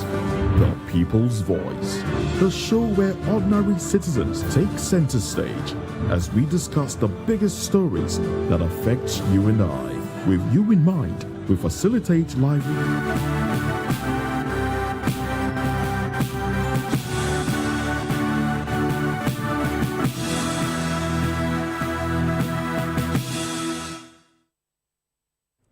Glad to have you back. The Minister of Federal Capital Territory, Nyesom Wike, has dismissed allegations of land grabbing leveled against his administration, stating that they are unsubstantiated claims by those refusing to develop their locations. Wike told newsmen in Abuja that no land had been illegally appropriated under his watch and vowed to resign should any evidence to the contrary be established. According to the former governor of Rivers State, what critics call land grabbing is the enforcement of development conditions tied to land allocations within the FCT. He disclosed that several allottees had held onto parcels of land for over 15 years without any form of development, contrary to the terms of grant, which prompted the administration to give a 6-month window for them to develop the plots or lose them. The explanation follows concerns over the revocation of titles and allocation of choice plots in high-value districts, including areas where new projects are underway. Senator Solomon Adiola of Ogun West District has called on his supporters to stop attacking other aspirants vying for the 2027 gubernatorial seat in Ogun State. Adiola, in a statement, said his supporters' actions are uncalled for and could harm his reputation. His statement came after some citizens declared their intention to contest the governorship seat under the All Progressive Congress. Adeola emphasized that he has not made any official statement regarding any person's aspiration or responded to media attacks against him. The Federal Airports Authority of Nigeria, FAN, has announced that cash would no longer be accepted at any of its pay points, including access gates, car parks, and executive lounges. Development is part of FAN's Go Cashless initiative aimed at making airport transactions faster, safer, and fully digital. However, since the policy took effect on March 1, commuters and drivers have been grappling with heavy gridlock at the airport access gate. VOP TV correspondent Matthew Ogunswada reports. This policy by the Federal Airports Authority of Nigeria, motorists and commuters at the airport access gate have been experiencing significant traffic congestion.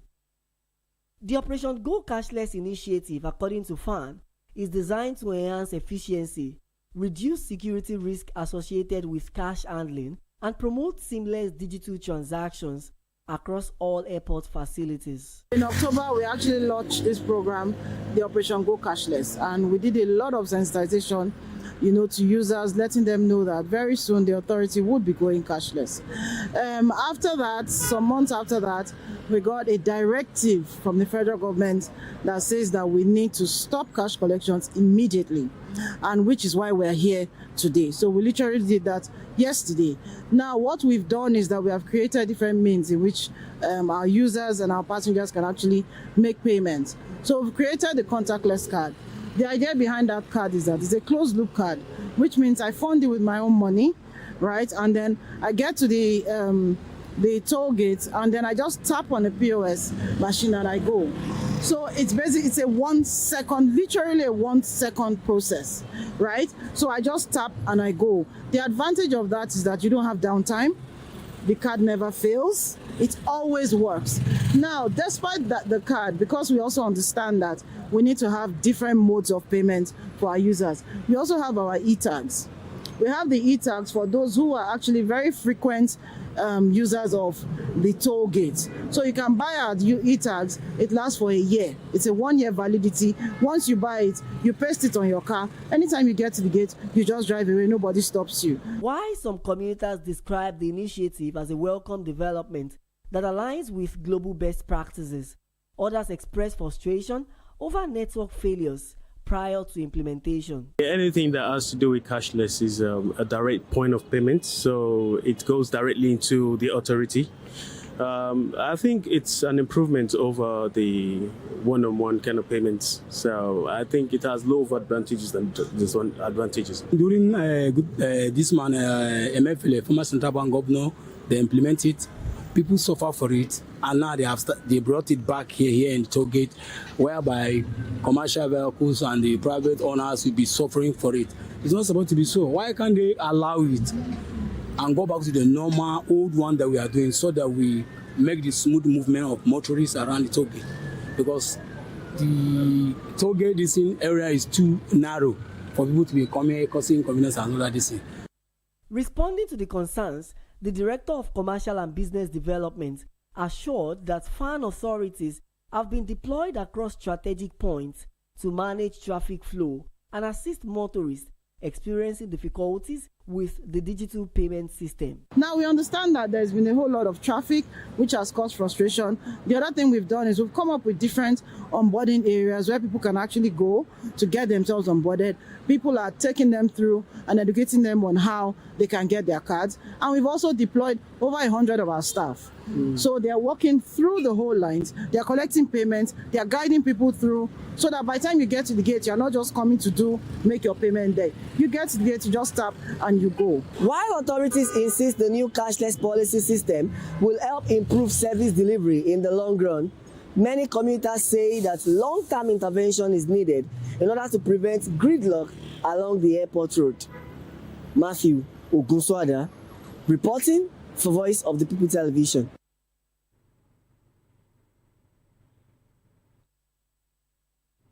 Thank you very much, Matthew. Following 2 weeks of ultimatum over the alleged unfair electricity supply, Edo State Governor Monday Okpebholo joined civil society organizations on Monday to demand immediate action from the Benin Electricity Distribution Company. The governor, who met the protesters in Benin City, endorsed their action and invited 5 CSOs representatives to the government house, where they met with the BEDC management for solutions. Correspondent Rhoda Johnny reports. Organizations protesting alleged unfair billing by the Benin Electricity Distribution Company were on Monday intercepted by the Edo State Governor Monday Okpebholo. The CSOs had gathered at the National Museum along Ring Road when Governor Okpebholo arrived. He expressed agreement with their concerns, describing the billing practices as unfair, and promised to call on BEDC management, asking the CSOs to provide 5 representatives to meet him at the government house on Tuesday, 3rd March, to discuss and resolve the issues. This is Edo people across the states, and we are set for a protest, a massive protest. Kulu Kulu!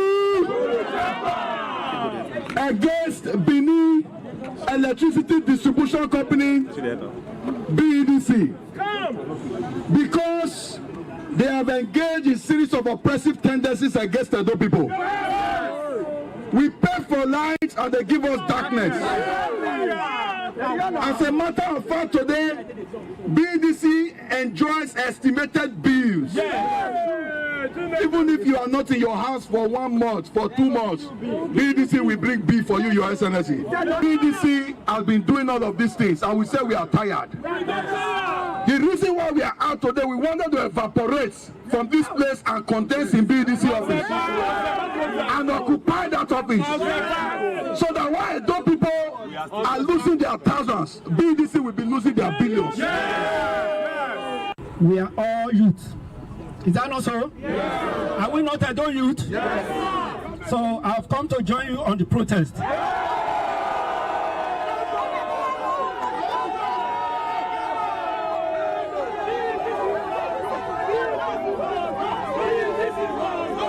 The only way we can fight them is to bring stakeholders into this business of distribution. I want to let you know we will break the monopoly. And that monopoly does not belong to one man. So how do we do it? We have to operate like the way telecom operates. Bringing different stakeholders, bringing different companies so that we can have light. We can have alternative. Is it an alternative we know? Efforts to reach BEDC management for comments were unsuccessful at the time of filing this report. Brother Johnny, EOP TV News.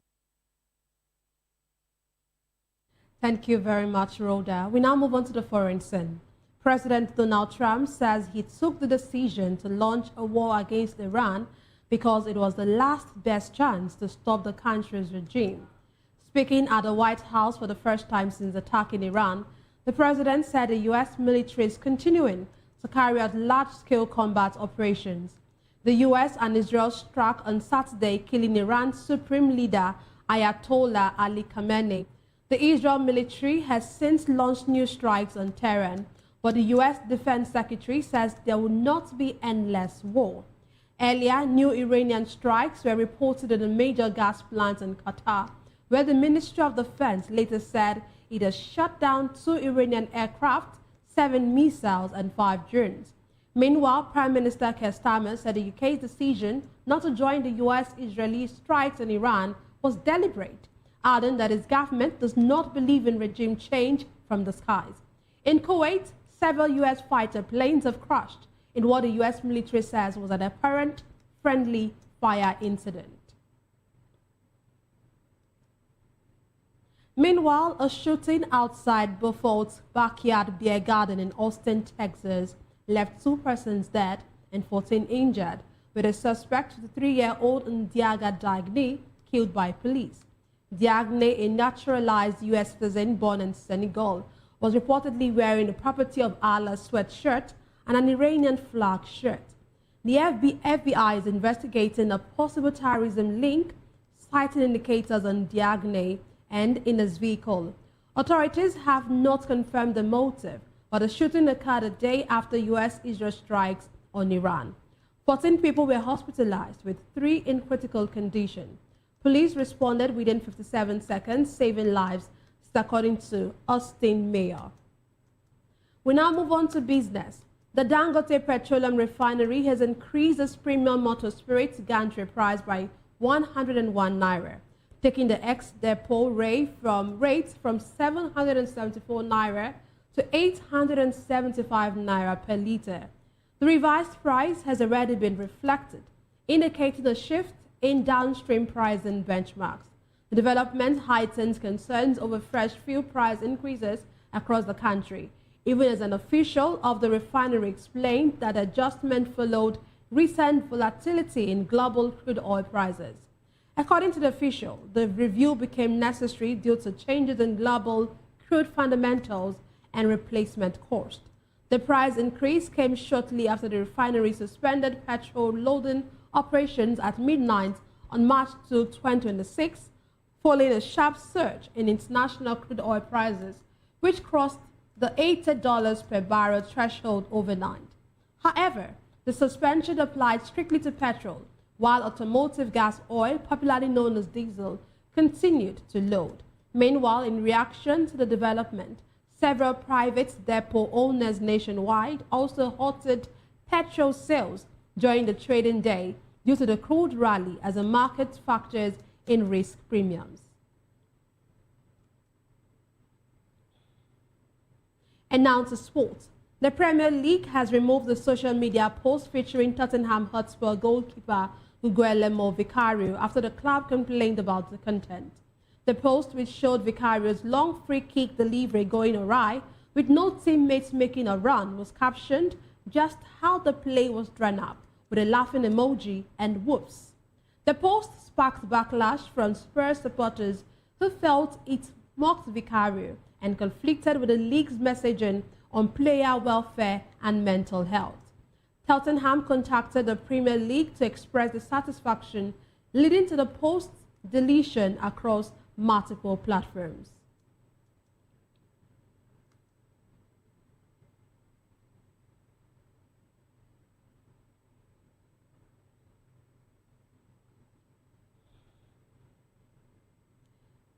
And finally, in entertainment, Nollywood actress Tonto Dike has announced she no longer wants to be addressed as King Tonto Dike, citing a major personal and spiritual transformation.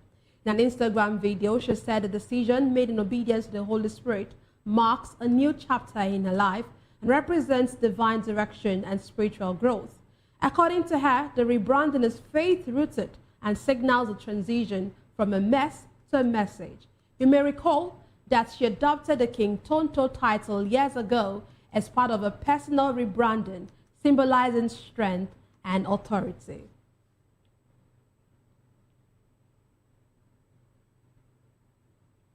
And that's it on News Hour. Thank you very much. I am Nenna Ndomdioto. Bye for now.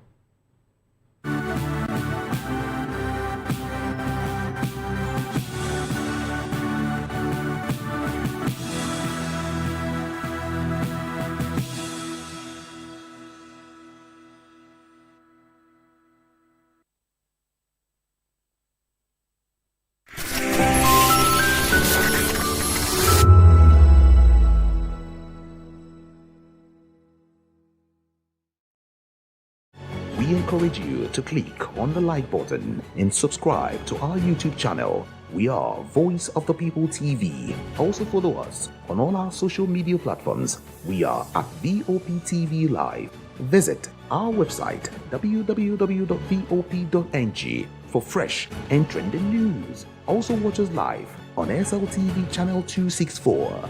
VOPTV, Voice of the People Television.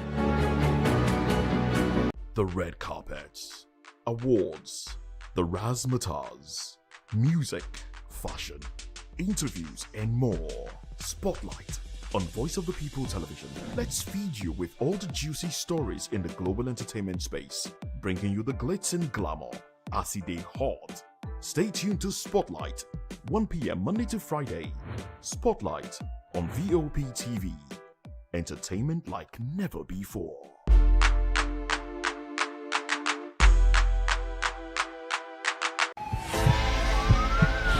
This is Health Check, your weekly guide to better living, smarter choices, and trusted answers. From everyday wellness to urgent health issues, we've got you covered. Health Check, only on Voice of the People Television, where your health has a voice.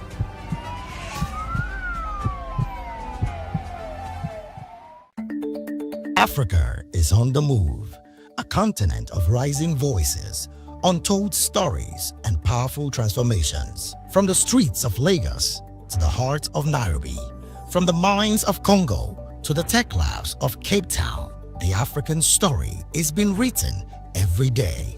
Bold, dynamic, unstoppable. This is African News on Voice of the People Television. We don't just bring you the news.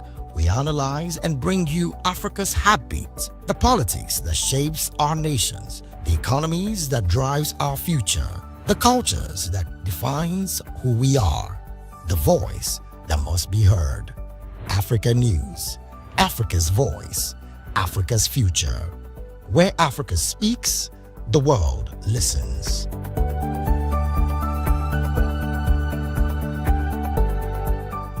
To know the happenings in the maritime sector, join us on the program Maritime Frontiers on VOP TV as we discuss key areas in the maritime sector from aquaculture, maritime transportation, maritime labor regulation, oil and gas exploration, ferry and passenger insurance, marine pollution and prevention, port operations, and lots more. Maritime Frontiers, exploring Nigeria's blue economy. Are you ready for the extraordinary? Something big is happening on your screen. Introducing VOP TV.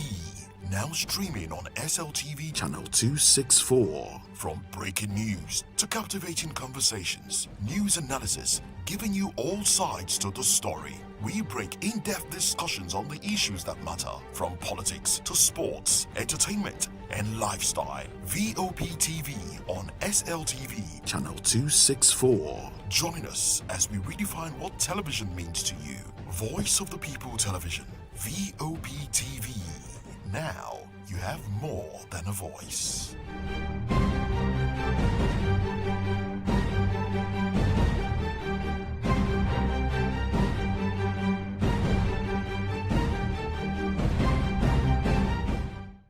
In a world where truth is the ultimate power and opinions scream the loudest, it's time to wade through the noise. Hunger no get tribe!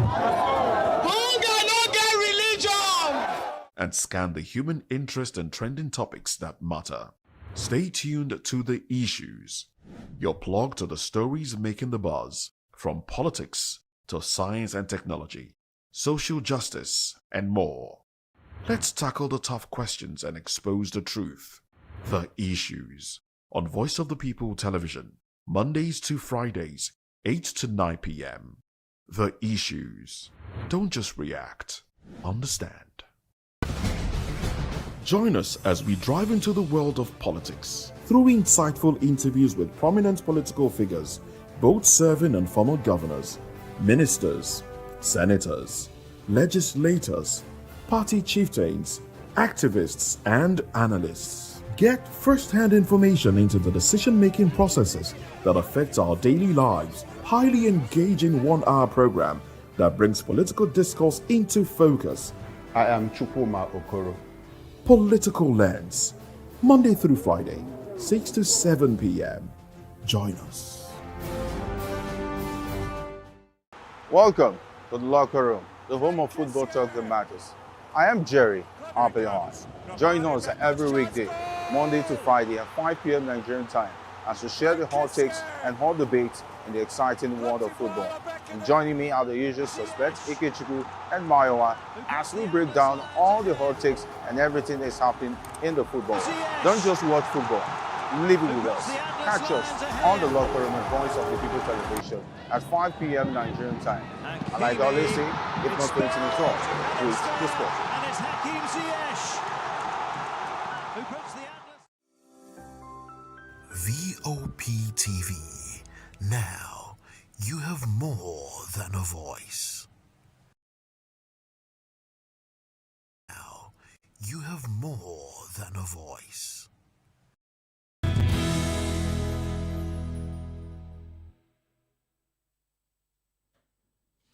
Good morning and welcome to VOP This Morning. I am Moses Humphrey, and in the tradition in Nigeria, we have to say Happy New Month. Happy New Month to you. It's the second day in the month of March, and I think this year, 2026, is moving very fast, very fast. It was just a few days back we said Happy New Year, and before you know it, it's going to be December. Oh well. Welcome to the program. Welcome to a new month, and I wish you the very best. You know, we're always doing this, wishing each other. I got loads of messages yesterday saying, I wish you let this month be the month of all of that. Good. But anyway, welcome to the program, and let's take you through what we will be talking about over the next 2 hours. State police, first on our plate this morning. A step forward or a recipe for disaster. But we'll look at that. And also, Elections 2027, digital membership register sparks fiery debate. And also, we'll be touching on the Electoral Act. Speaker Abbas Tajuddin defends inclusion of manual transmission. Well, these are the major conversations on our table this morning. I am Moses Humphrey. Welcome once again. Good morning. Thank you so much for joining us on VOP this morning. I'm Jane Ogoye, and Happy New Month, Moses. You're looking the Happy New Month to you too. This month. You need to win. We'll speak off camera. Oh, okay. We'll speak off camera. Okay. Oh, okay. The Minister of Works, Dave Umahi, has rejected allegations of making advances on a lady, calling them unfounded and trivial. Umahi says he's not worried about online commentary, stating it makes me stronger. In a video response, Umahi attributed the allegations to political adversaries, saying, I know it's all about politics. He urged the public to focus on pressing global matters like Middle East tensions rather than distractions. Oh, well, so I think we touched on this sometime last week. Yeah. We did on Friday, Yes, right? we did. And for me, I think the fact that the minister did say, I watched the video, and what struck me was what he said. He said, it's so funny that we are talking about a woman, you know, accusing him of having chased her for 12 years. And then he said something that was even disturbing. He said, if it were Senator Natasha, say he would have heard. And then as a woman, I was like, no, his head would have been, his face would have been bolder. Bolder, yeah. And then I said, oh, okay. So how would his wife feel? I just thought as a woman. And then I said, that in itself is shaming. That was shaming. The and then I said, why would he even, you know, bring up Senator Natasha knowing the antecedents of the Senate president, the issues in the House and all of that. But I also think it was quite irresponsible of him to put it that way. And it's just because, like we always say, it's Nigeria. And a lot of political office holders don't like to be held accountable. They just want to have that free reign to do whatsoever they need to do and not be called out. And I also love the fact that Showere, you know, waded in, and remember the exchange he had with him. For me, it was just the fact that he had to, you know, bully the woman, have the so-called peace meeting or whatever in a police office, and then the woman was, you know, arrested. But she's been taken to court, and then she has bail granted. Yes. I think 1 million naira. Yes, but I know that's not the end. This woman has been on this for years. It's just, you know, there's just been a renewed call lately, but she hasn't relented. Well, it's like you said, the position of the minister leaves little to be desired. Yes. Now, this case has been, you know, it's a hearsay. It's he says, she says kind of thing. Unfortunately, with little proof. Well, if there will be proof, we'll get to know if it goes to court, and when it does, we'll get to find out if there will be proof. But you know, the issues of this sexual harassment and the rest, they're usually very difficult to prove, especially when they involve high-ranking government officials or influential people. Yes. Usually very difficult to prove. But I think the position of the minister, like you said, dragging Senator Natasha into it was just made a mess of the whole made a thing. mess of everything. Yeah. And also, he seemed. I'm not saying he's guilty. Yeah. Nobody's saying he's guilty. That will have to be proven in a court of law. But he doesn't seem to understand the gravity of a sexual harassment leveled against a person of his caliber. It's demeaning, you know, in as much as we might say, oh, it's been 12 years in coming, but we understand, of course, when issues like this happen, victims don't come out. Oh, yes. Probably because of the influence wielded by the accused. Yes. So it takes time for them to come out. In some cases around the world, you see people coming out 20-something years after to say, oh, even the this Me person. Too movement. Exactly. You know, years after, issue of Bill Cosby as well. Yes. Like years after. But I hope she has her day in court. I hope she's able to present evidence if she has any. Strong evidence. Yes, if she has any. And also the minister saying, look, nobody can accuse me of anything because as a governor, I did fantastic infrastructure. I'm like, is that not what you're supposed to do? Gracious. Are you doing your people a favor? I'm like, how? How do you bring, I did fantastic infrastructure, so you can't question my character? How does you putting infrastructure in place align with having questionable character? It doesn't align. Of course. It does not align. Well, it just goes to show that public office holders really care little about the ordinary Nigerian, and it's in the place of the courts really to uplift the dignity, rule of law as the well. dignity of these individuals.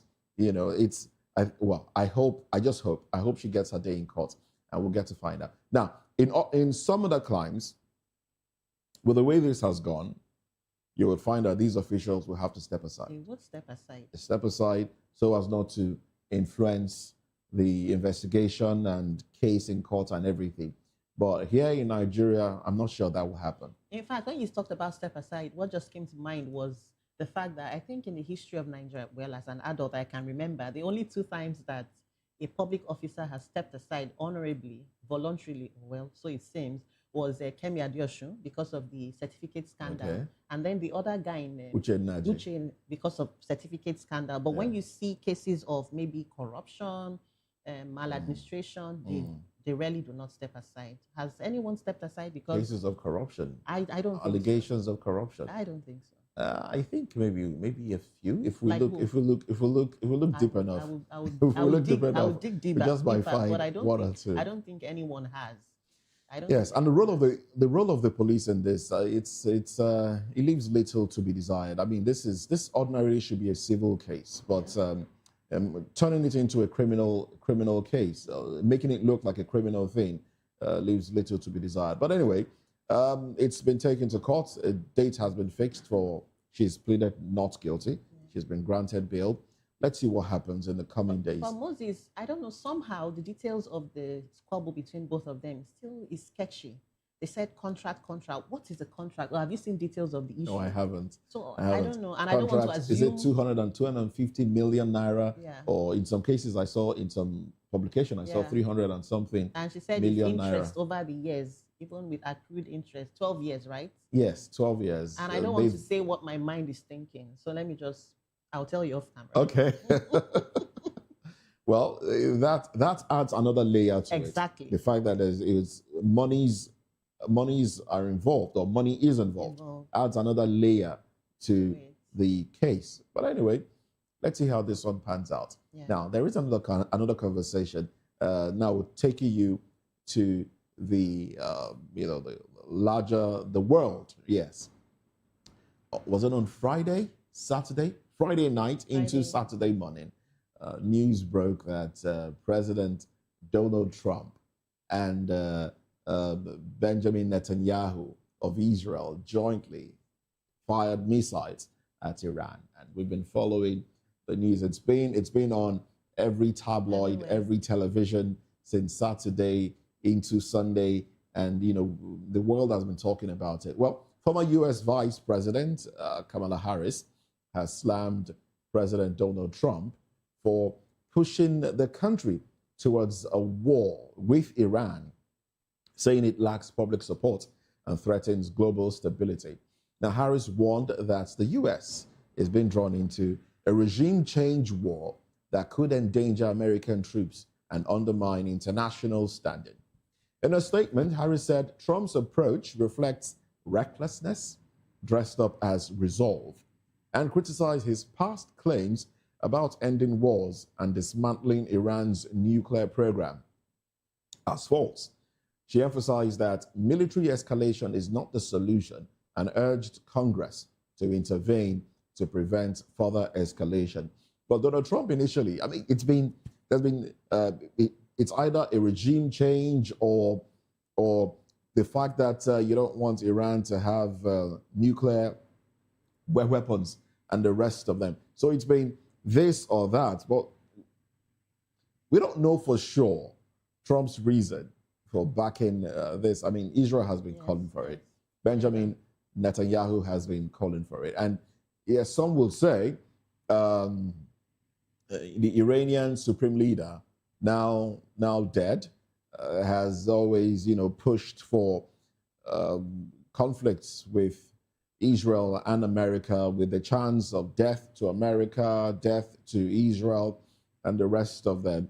But is this the way to go? I think Trump has dragged the world into something else. Yeah. Not just America now. The world has been dragged into it because Iran is firing missiles at their neighbors, American interest in other lands, Bahrain, UAE, and the rest of them. And I was just going through the stories yesterday. I was just, you know, watching the news and trying to analyze a few things. If this affects, if the Strait of Hormuz is closed at any point in time, that, of course, will affect the distribution of oil, because a lot of, you know, about 20% of the world's oil comes from that Gulf. And it will be greatly affected. But how does Nigeria benefit from this? No, I mean, you have to think about in everything in life, you need to think about what's in it for me. So I hope Nigerian government is thinking about what's in it for me, in this case, Nigeria, in all of this. I mean, if the Strait of Hormuz is obstructed, blocked, or seized, or whatever, and oil isn't coming through to countries like India and China and the rest of them, they will start looking elsewhere. Is Nigeria positioned, positioned enough to fill up that gap when the need arises? I think we should be, we should try positioning ourselves strategically at this point. And also, with all of this going on, it's just I just hope this. In fact, how did ISIS come to be? It was America meddling in issues, I think in Iraq and the rest of them, calling for a regime change. And then before you knew it, there was a group sprung up, ISIS, over time became ISIS, and now ISIS has gone international. Yeah. So with all of this, now you cannot effect a regime change without being active on ground. And for now, America is not in Iran. I liked what you said, but I want to flip the coin the other way. You said Nigerian government or Nigerians should be worried about how does this benefit us. I would like to say or like to think or argue about the fact that how does this affect us? What are the implications of this war in the medium term, immediate term, and even in the long term on Nigeria? And for me, I think life is going to get harder if this war is not, curtailed, because right now we still have the Ukraine-Russian going on, and somehow we've moved on.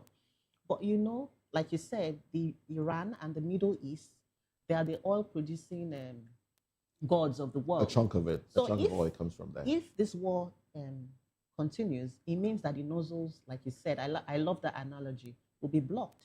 And then it means the prices will shoot up.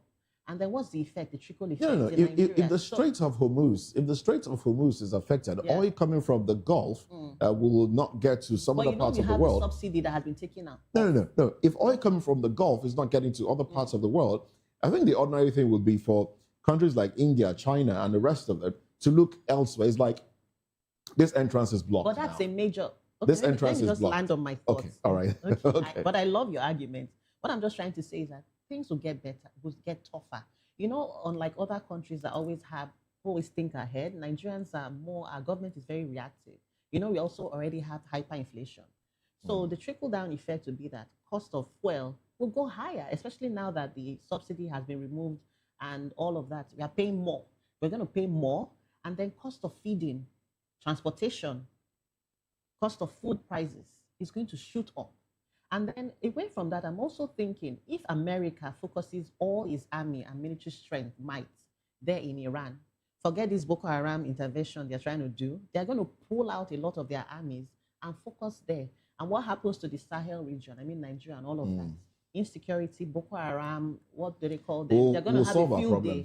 No. We can't solve our problems. It's even embarrassing. It's even embarrassing that we are dependent on America to come help us solve our problems. It's what it is. We cannot. We will solve our problems. We will solve our we problems. will solve our How problems. old is Nigeria? Nigeria is 64, 63? 60, 65 or 66. 65. We will solve our problems. I don't think. I think we're going on 66 now. 66. We will solve our problems. I mean, we should ordinarily be solving our problems. And don't forget that the bigger problem we have now is the electronic and manual backup. And let's leave all of that. 2027 elections. Let's leave all of that. But, America cannot overstretch itself. I think That's America true. is stretching itself now with about 100. Some say 200, but, record has it that about 100 of American soldiers are here in Nigeria. And then, they're putting in ammunition here. They're supporting Ukraine on the other hand, and supporting Israel. Israel has its, spread out like an octopus in Gaza, and then Iran and the rest of them, and then America. So it's like stretching itself. Now, will it achieve, what's the desired outcome? Desired outcome is a regime change. Can you do that without being active on ground? No, you cannot. And now I think there's been a new supreme leader announced. Yes. Ali Khamenei. Ali Khamenei has been announced in acting capacity as a supreme leader. And of course, we saw celebrations on one side, we saw protest on the other side. There would always be two sides to it. Some will be, yes, happy that the supreme leader who presided over the activities of Iran for almost 4 decades is gone. Others will be like, oh, we love him. So nobody is completely hated. No matter how you see the person, there will be those that love what they represent. What do you think about Trump's administration, his style? What do you think? He's rather eccentric, though. What do you think? What do I think about Trump himself? Trump's administration, Trump is just... he's a stubborn individual. And honestly, he's a stubborn individual. He's a businessman. He is. He's a businessman. I think he's a businessman first before a politician. And he's running America like it's a business. Yeah.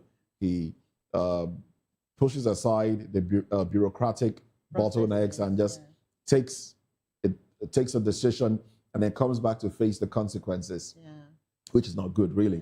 But then in some other cases, he gets the job done. He does. Someone was saying, a friend of mine was saying the other day, that Nigeria needs a Trump. I said, are you sure we need a Trump? Do you think so, Moses? Yes, we do, actually. We do, right? So we do need a Trump if it's tilting towards doing what is needed to rescue Nigeria, especially from the hands of those perpetrating insecurity in Nigeria. Yes, we need somebody who would, take action, immediate action, and say, look, let's stem this tide. Let's nip this, and let's put a stop to this.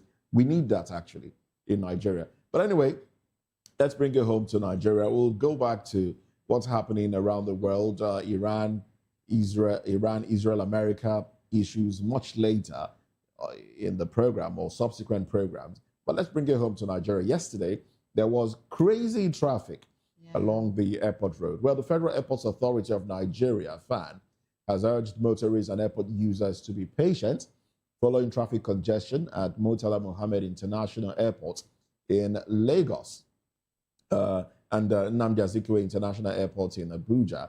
The gridlock resulted from many drivers attempting to register for the new Go Cashless cards at the toll lanes despite prior notices and publicity encouraging early registration.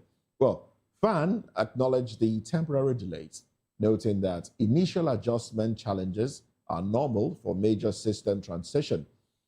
The authority has deployed extra personnel, increased registration points, and enhanced on-ground coordination to ease traffic flow. Well, I think they should have considered the possibility of a gridlock, if you want to introduce something. And I think the time frame, the announcement was short. I got a text message. I got it as well. Sometime in the week. I got last mine week. yesterday. Oh, you got it yesterday? Yesterday. No, you can imagine. I got it sometime in the week. I think we're here on the table when Chukwuma Okoro said he got a text message, and then I checked my phone and I saw the text message as well. Initially, I ignored it, and then sometime later, I decided to, I think on Saturday, I just decided to go through my phone again because, I had to delete some things. And then I saw the message. I decided to register to see how it's done. Yes, I did. I registered on my phone. Registered, funded the account, and then saw where I would have to go get the card itself. I'm like, okay, I think publicity was low. You sent out text messages without using the media to inform people, let people know that, look, there will be messages sent to your phone and there will be a link there. Use the link to register. The information wasn't out there like that. Publicity was really low. And then we saw the gridlock. I was caught up in that traffic last night. It was unfortunate. Spent time that ordinarily should have been spent resting in traffic. But I hope in the coming days, this is a change brought upon us, and we will adjust. We will adjust because at the tolls there, a lot of monies are made and lost at the tolls. If you look at it, if you speak to those involved. So our government wants to streamline. Now, I don't have a problem with letting all the monies come into a single purse and all of that. But what I will have an issue with is if we don't see those monies or the money put to good use. We need to see that roads are fixed. I mean, if you're collecting tolls, then the roads, airport road has been fixed. The roundabout there had potholes for the longest time. It's been fixed.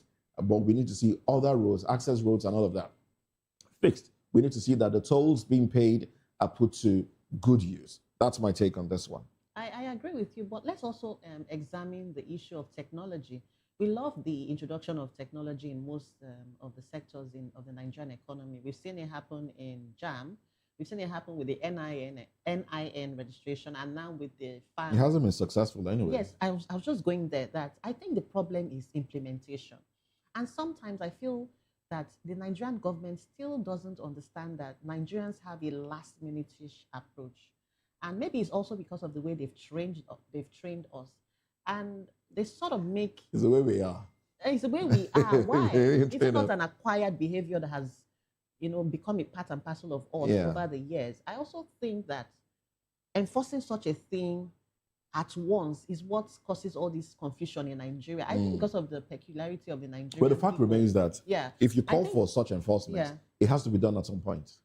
Yes, it has to be done at some point. But is there a way that we can reduce these bottlenecks and not make something that was supposed to make life easier turn out to be a nightmare? Because a friend who flew in yesterday from Abuja to Lagos was telling me that the queue...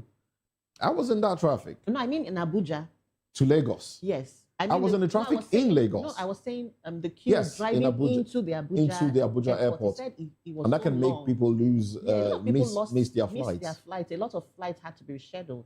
And then I was thinking that, why does it always have to be so? Is it that we don't think about the possible bottlenecks when we are bringing up some of these ideas and then think of ways to mitigate it? And I think there should have been an extended time. That's what I wanted to say. There should have been, if you have all the access points, there should have been cards given out to people. I think the cards are free. Yes. The cards are free. The cards are so free. when you drive through and you pay cash, they give you a card.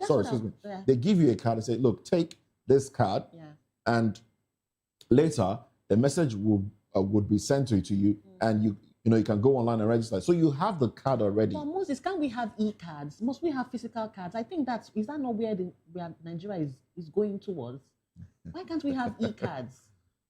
You know what just came to mind when I read the story? This I was like, this is just fun. No? So what will even happen in the 2027 elections? I mean, this was just me thinking wild, but I know they will make that one work. Why can't we have e-cards? Why can't we do electronic transmission? Why can't we do and leave? Okay, and then use manual backup.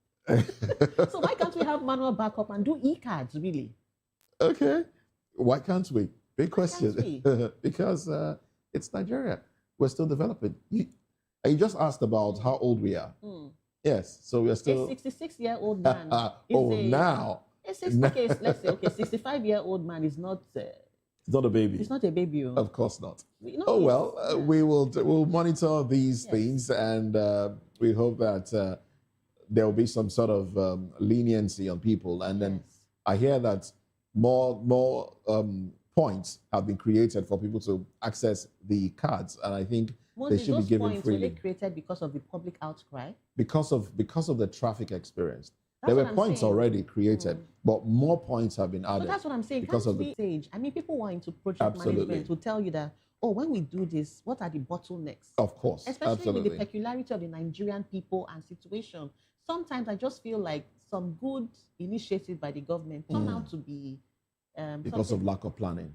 Is it lack of planning or lack of foresight? Lack of foresight and planning. Lack of let's run to the papers now. Let's look at the headlines. Nigerian Tribune has these headlines. Nigerians divided over opposition's rejection of new electoral act. We'll get into all the riders during newspaper review proper. That's at 10 o'clock. But real-time results transmission. What we learned from FCT polls, INEC chairman, commission to conduct mock presidential election. All right. And U.S.-Israel war. Escalation may increase fuel pump prices. Manufacturing costs. CPP warns. AFC sign $1.3 billion alumina deal.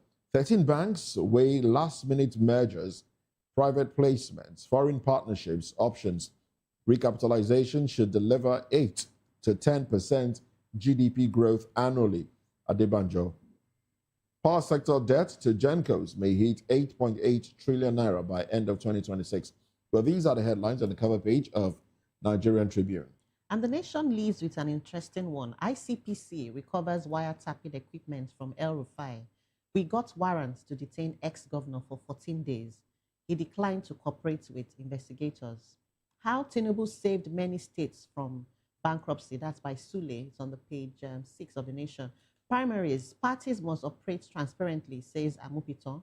We have capacity for e-transmission. Nigerians get travel advisory on Middle East. Attempt to courier baby's body blocked at Motor Park. What Dangote traded for Nigeria's industrialization. And recapitalizations. Banks head for 6 trillion naira closure. That's the stories on the front page of the Nation newspaper. Can we take the... And that's how far we can go right now on the newspaper headlines. At 10 o'clock, we'll go deeper into these headlines as a newspaper review and then help make sense of... We'll have an analyst here to help make sense of it all. Now, let's look at our very first conversation for today. The state police conversation. Is it a step forward or a recipe for disaster? Let's x-ray this, unbundle it when we come back from this break. Stay with us.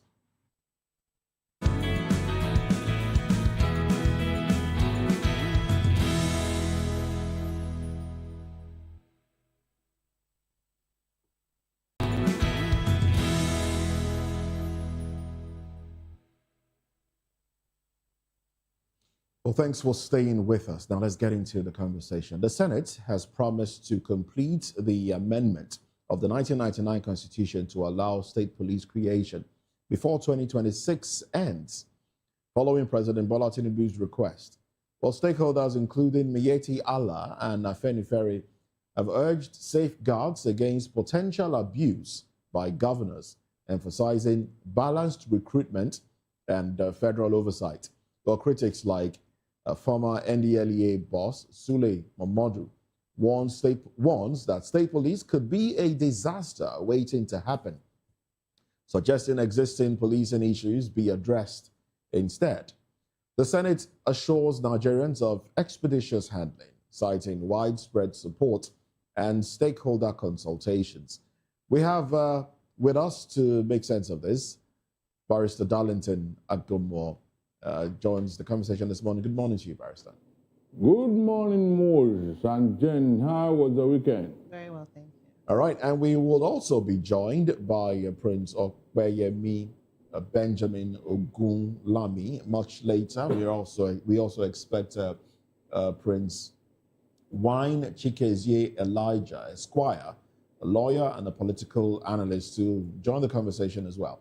But let's stay with Barrister Darlington here. Now, Barrister, this is now a lot of Nigerians actually have said, look, state police is what we need.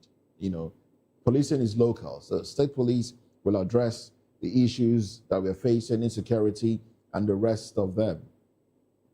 And the National Assembly has assured Nigerians that before the end of 2026, state police will come to fruition.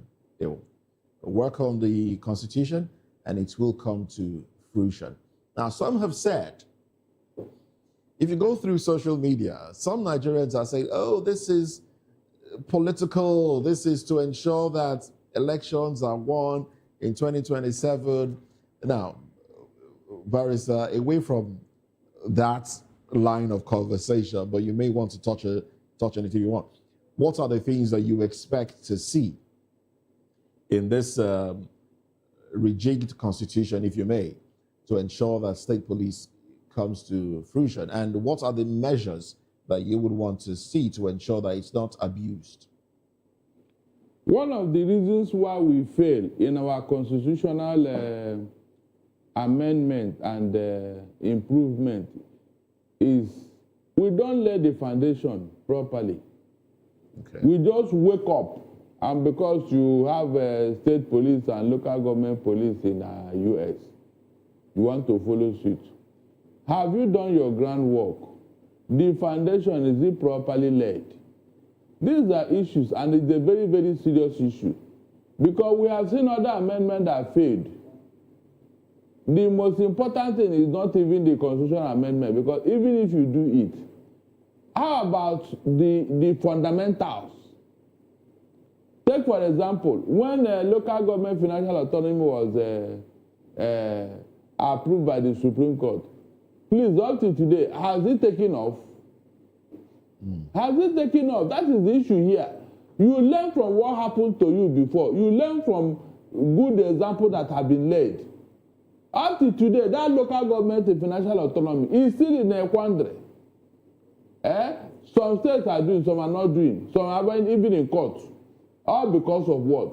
Apart from the amendment that have not been done, that there shall be state and local government joint account. Why is it that nobody is talking about it? You want to do state police? Please. This other police like Hisba and other places that you have exactly, yes. Private armies, what happened to them? Will they agree with you with your state police? Yeah, but this would be like a federal thing now, you know, reporting to the federal, yes, as against states that have their own policing system in place already. Do you think there will be conflicts? There will. I just give you an example. There will. If there's conflict with the federal police as you see it today, remember section 214 of the Police Act said there shall be only one Nigerian police. One. Yet with all these things, Hisba is still operating. They are still taking people to court.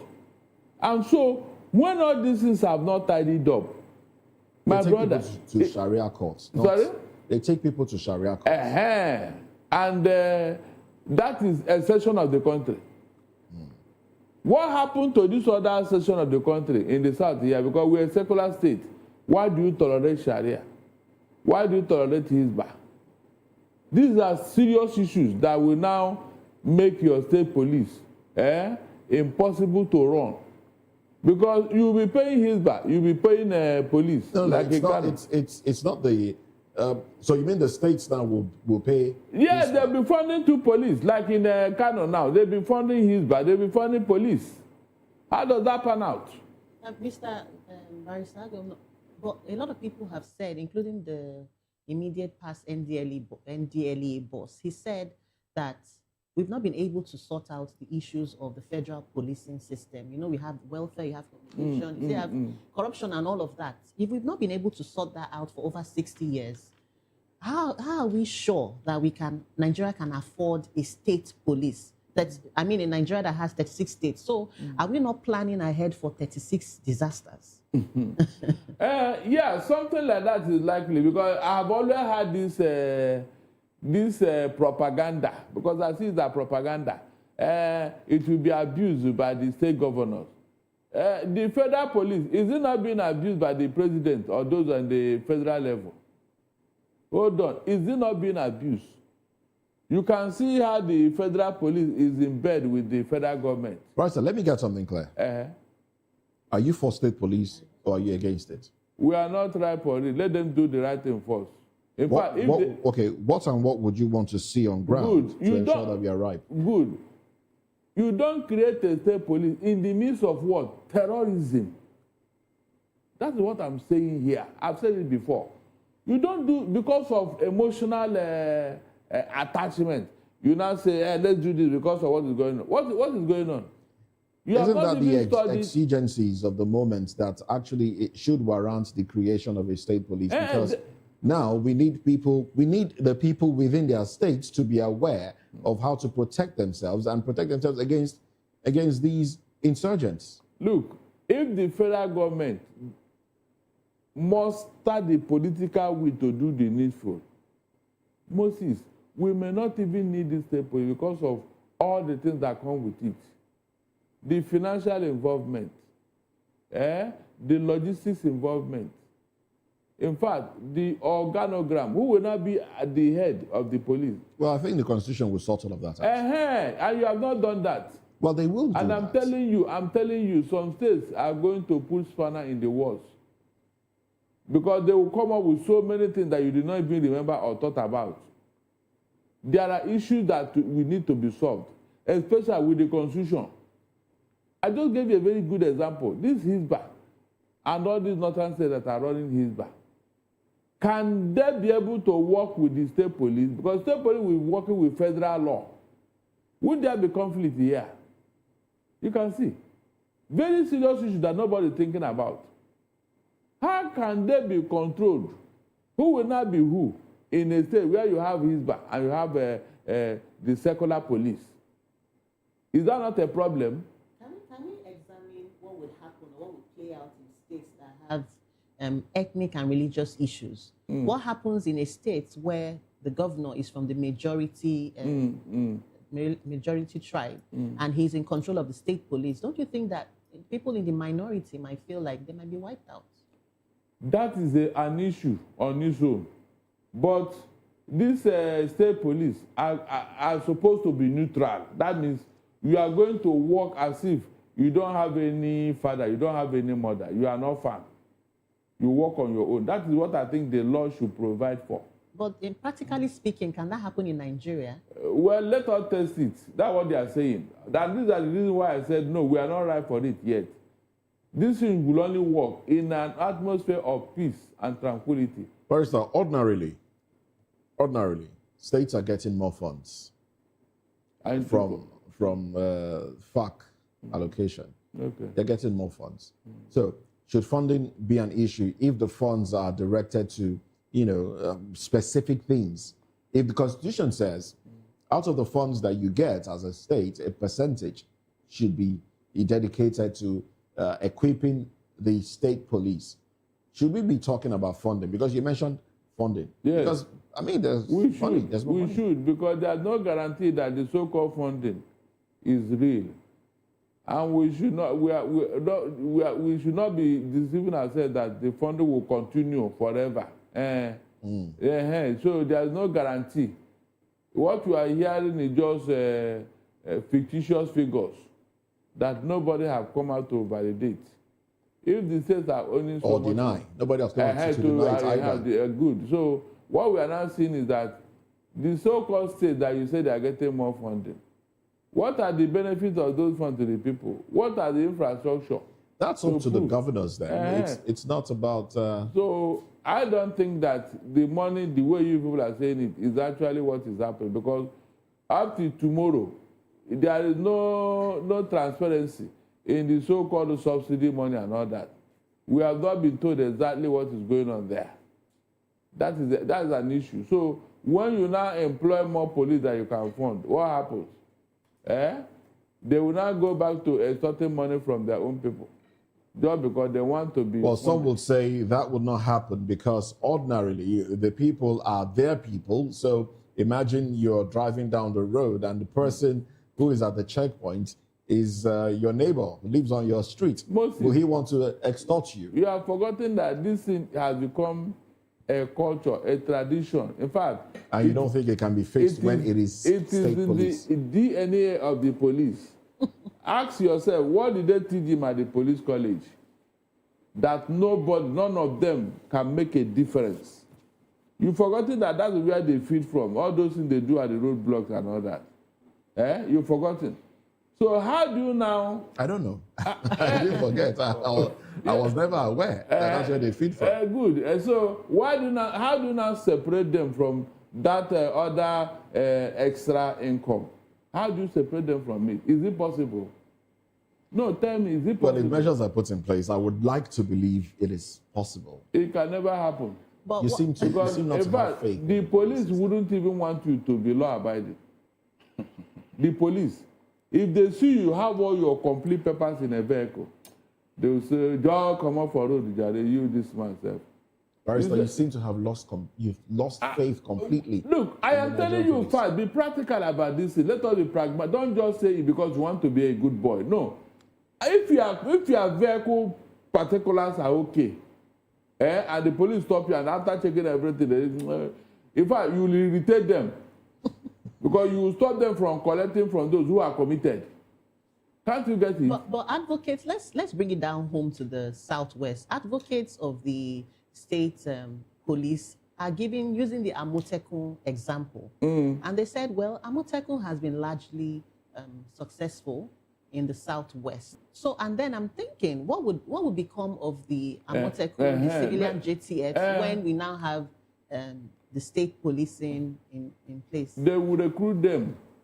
They will recruit them as part of the police squad they want to create. But don't tell me that Amotekun have been a success story. No, it has not been. If Amotekun had been a success story, you won't hear one single case of terrorism. With Amotekun, how many times have they hit on those states? You think they're enough to cover the area? Or you don't think they need more boots on the ground? They need to employ more people. You don't think that's they have them on ground, but they have been overpowered. The logistics they have cannot be able to stop the terrorists.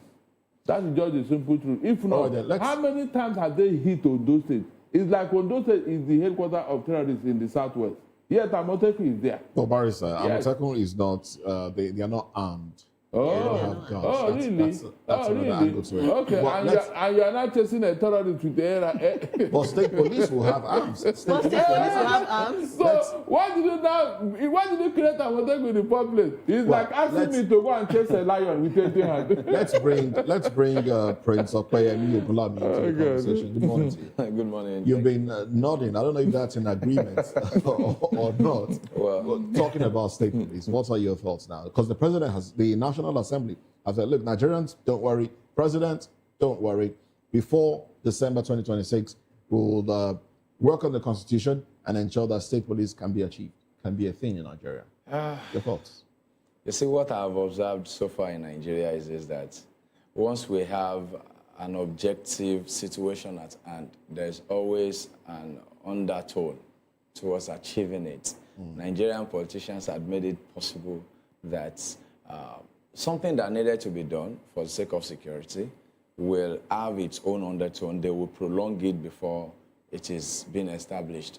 State policing is no problem, actually. The major problem is what would our governors be using them for?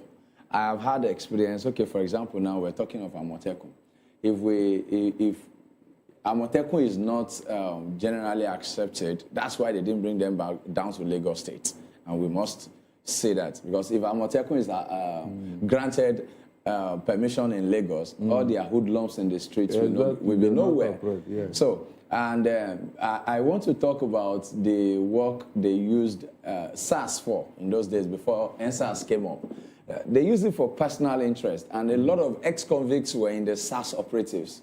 And then if we say that state policing is as good as anything, then what are the plans of governors towards the efficiency of the state policing system? So I do not have a problem with the state police, but our politicians, are they really there to serve us? Now, that's part of what the lawmakers will look at in forming the constitution that will enable state police. But what are the things that you would like to see in that constitution to ensure that governors or politicians will not take advantage of the state police?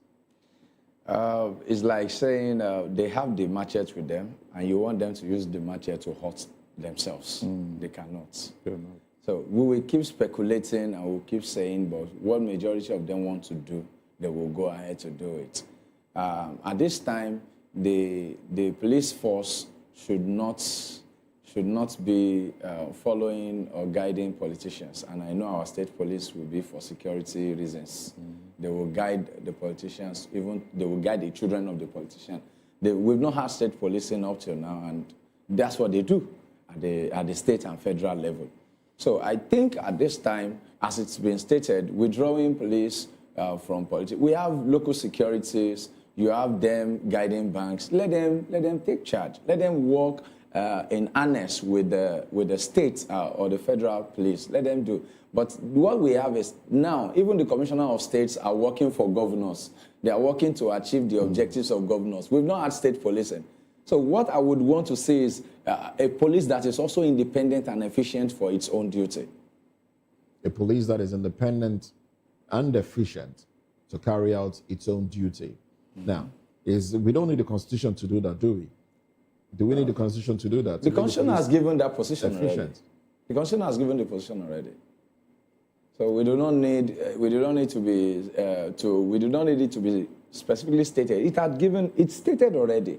We just need to carry it out. A lot of laws are in Nigeria, but applicability of it is what we manipulate in this country.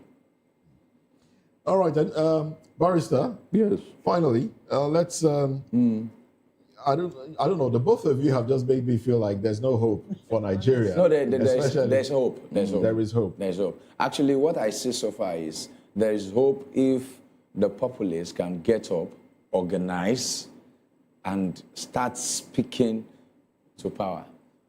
At this moment, Nigerians haven't done anything. So we cannot say there's no hope. Focusing on state policing, I don't want us to drift too far away. Yeah. Focusing on state policing. Yeah. Of course, the people have. The general mindset out there is if the people that are policing you are people you know, are people that you can relate to, it will be easier to interface with them.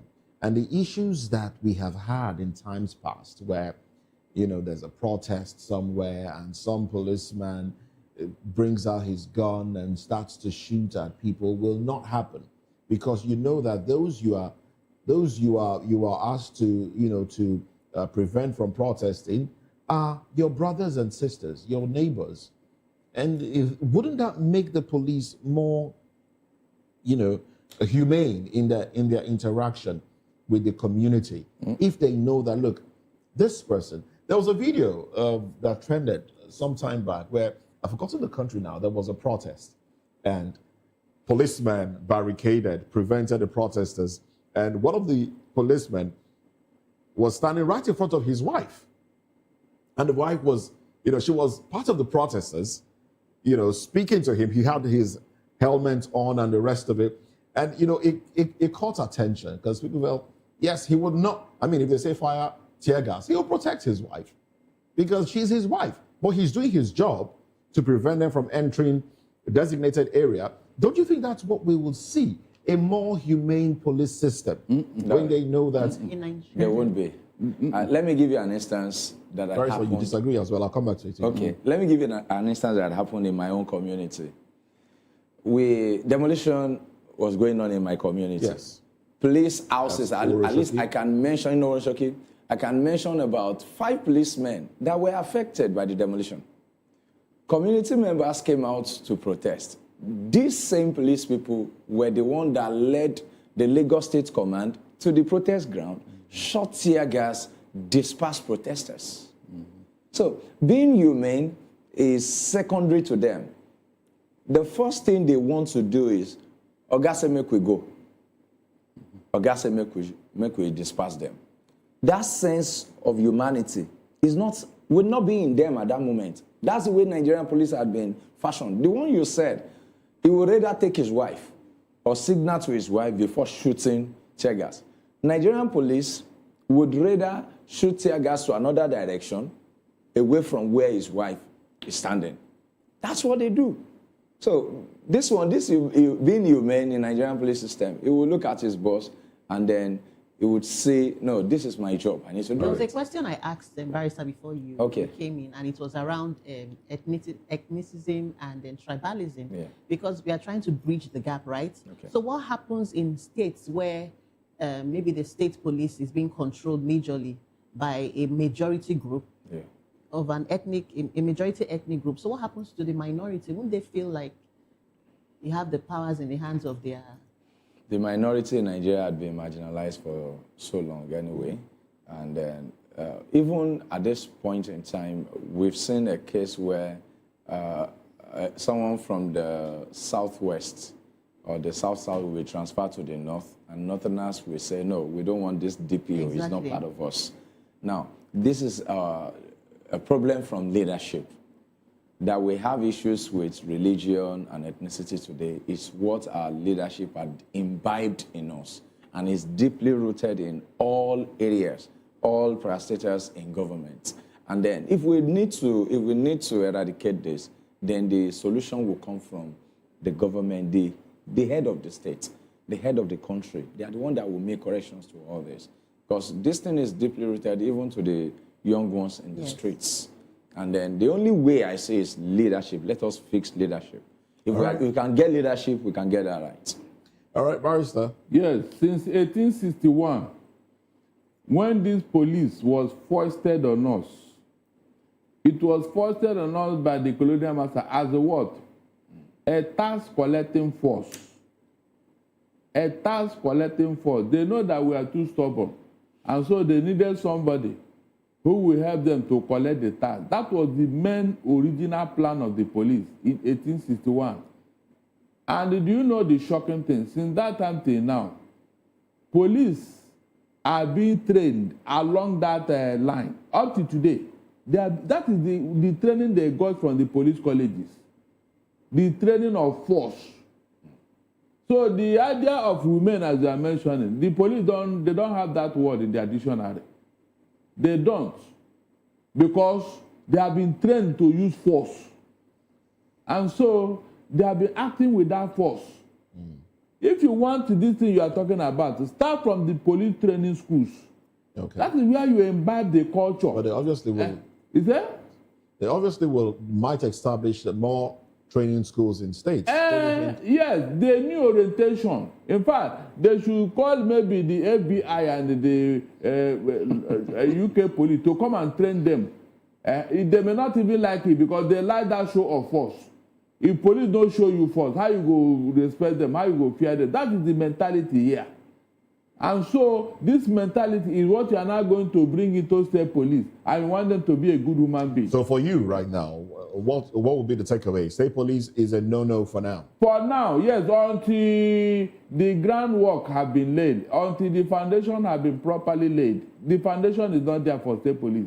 The foundation is not there. And I've given you my reasons. They are training alone because it is the human being that will power the state police. This same human being is coming from what? Federal police, from police colleges. Yeah. So how do you change them overnight? How? All this you are talking about who will take advantage. Is the federal government not taking advantage of the police? Are they not taking advantage as it is today? It is what they want the police to do that they will do now. So why do you think that all of a sudden a state governor will not do the same thing? Going by the training of the police. No, tell me, how will it change? All right. We don't just do something because you saw it in America. You've given us a feeling of a bleak future for Nigerian police. But let them solve the problem we have at hand. The security of life and property is in the hands of the federal government. Yeah. Let them do their own work before blaming the police. All right. Okpeyemi seems to agree with you. I agree with that. All right, then. Well, thank you very much, Barrister Darlington Agoma. We'll have to let you go now. And then we'll get into another conversation. Talking about elections 2027. Digital membership register sparks debate. Well, let's dive into this one when we come back from this break. Stay with us.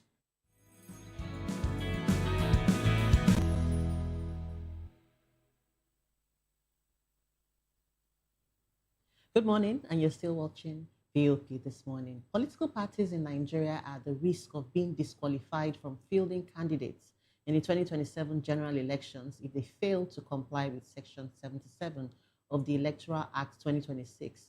The law requires parties to submit a comprehensive digital membership register to INEC at least 21 days before their primaries.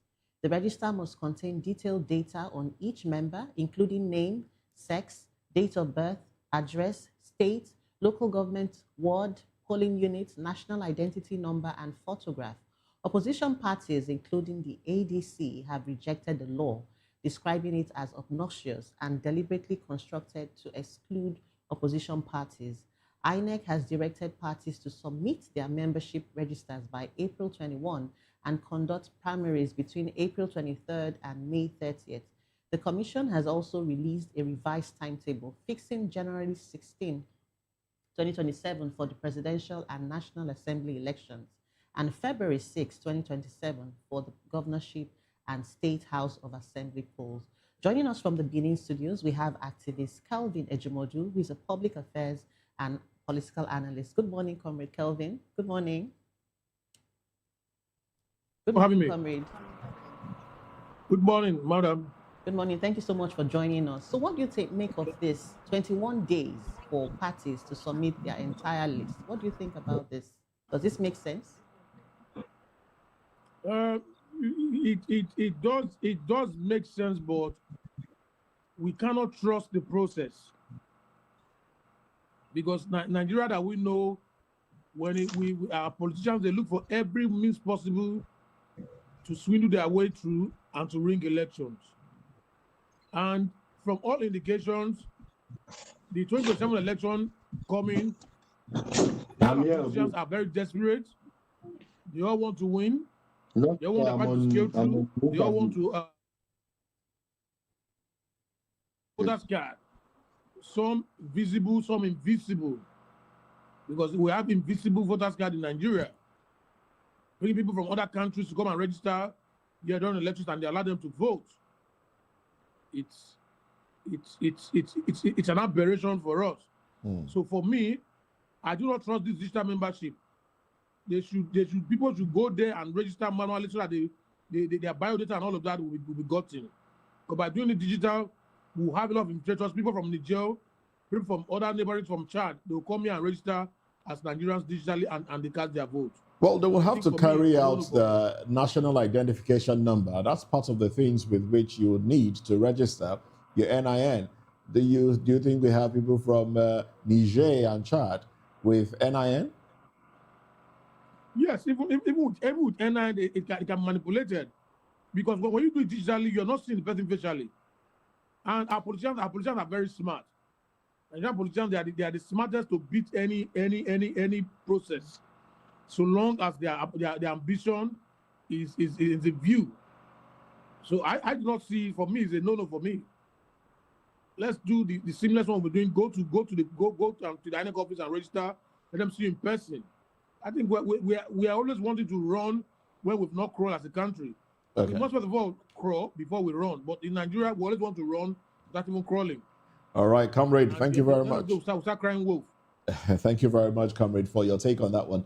But we'll come back to you. Let's bring you back to the studio. We're also being joined by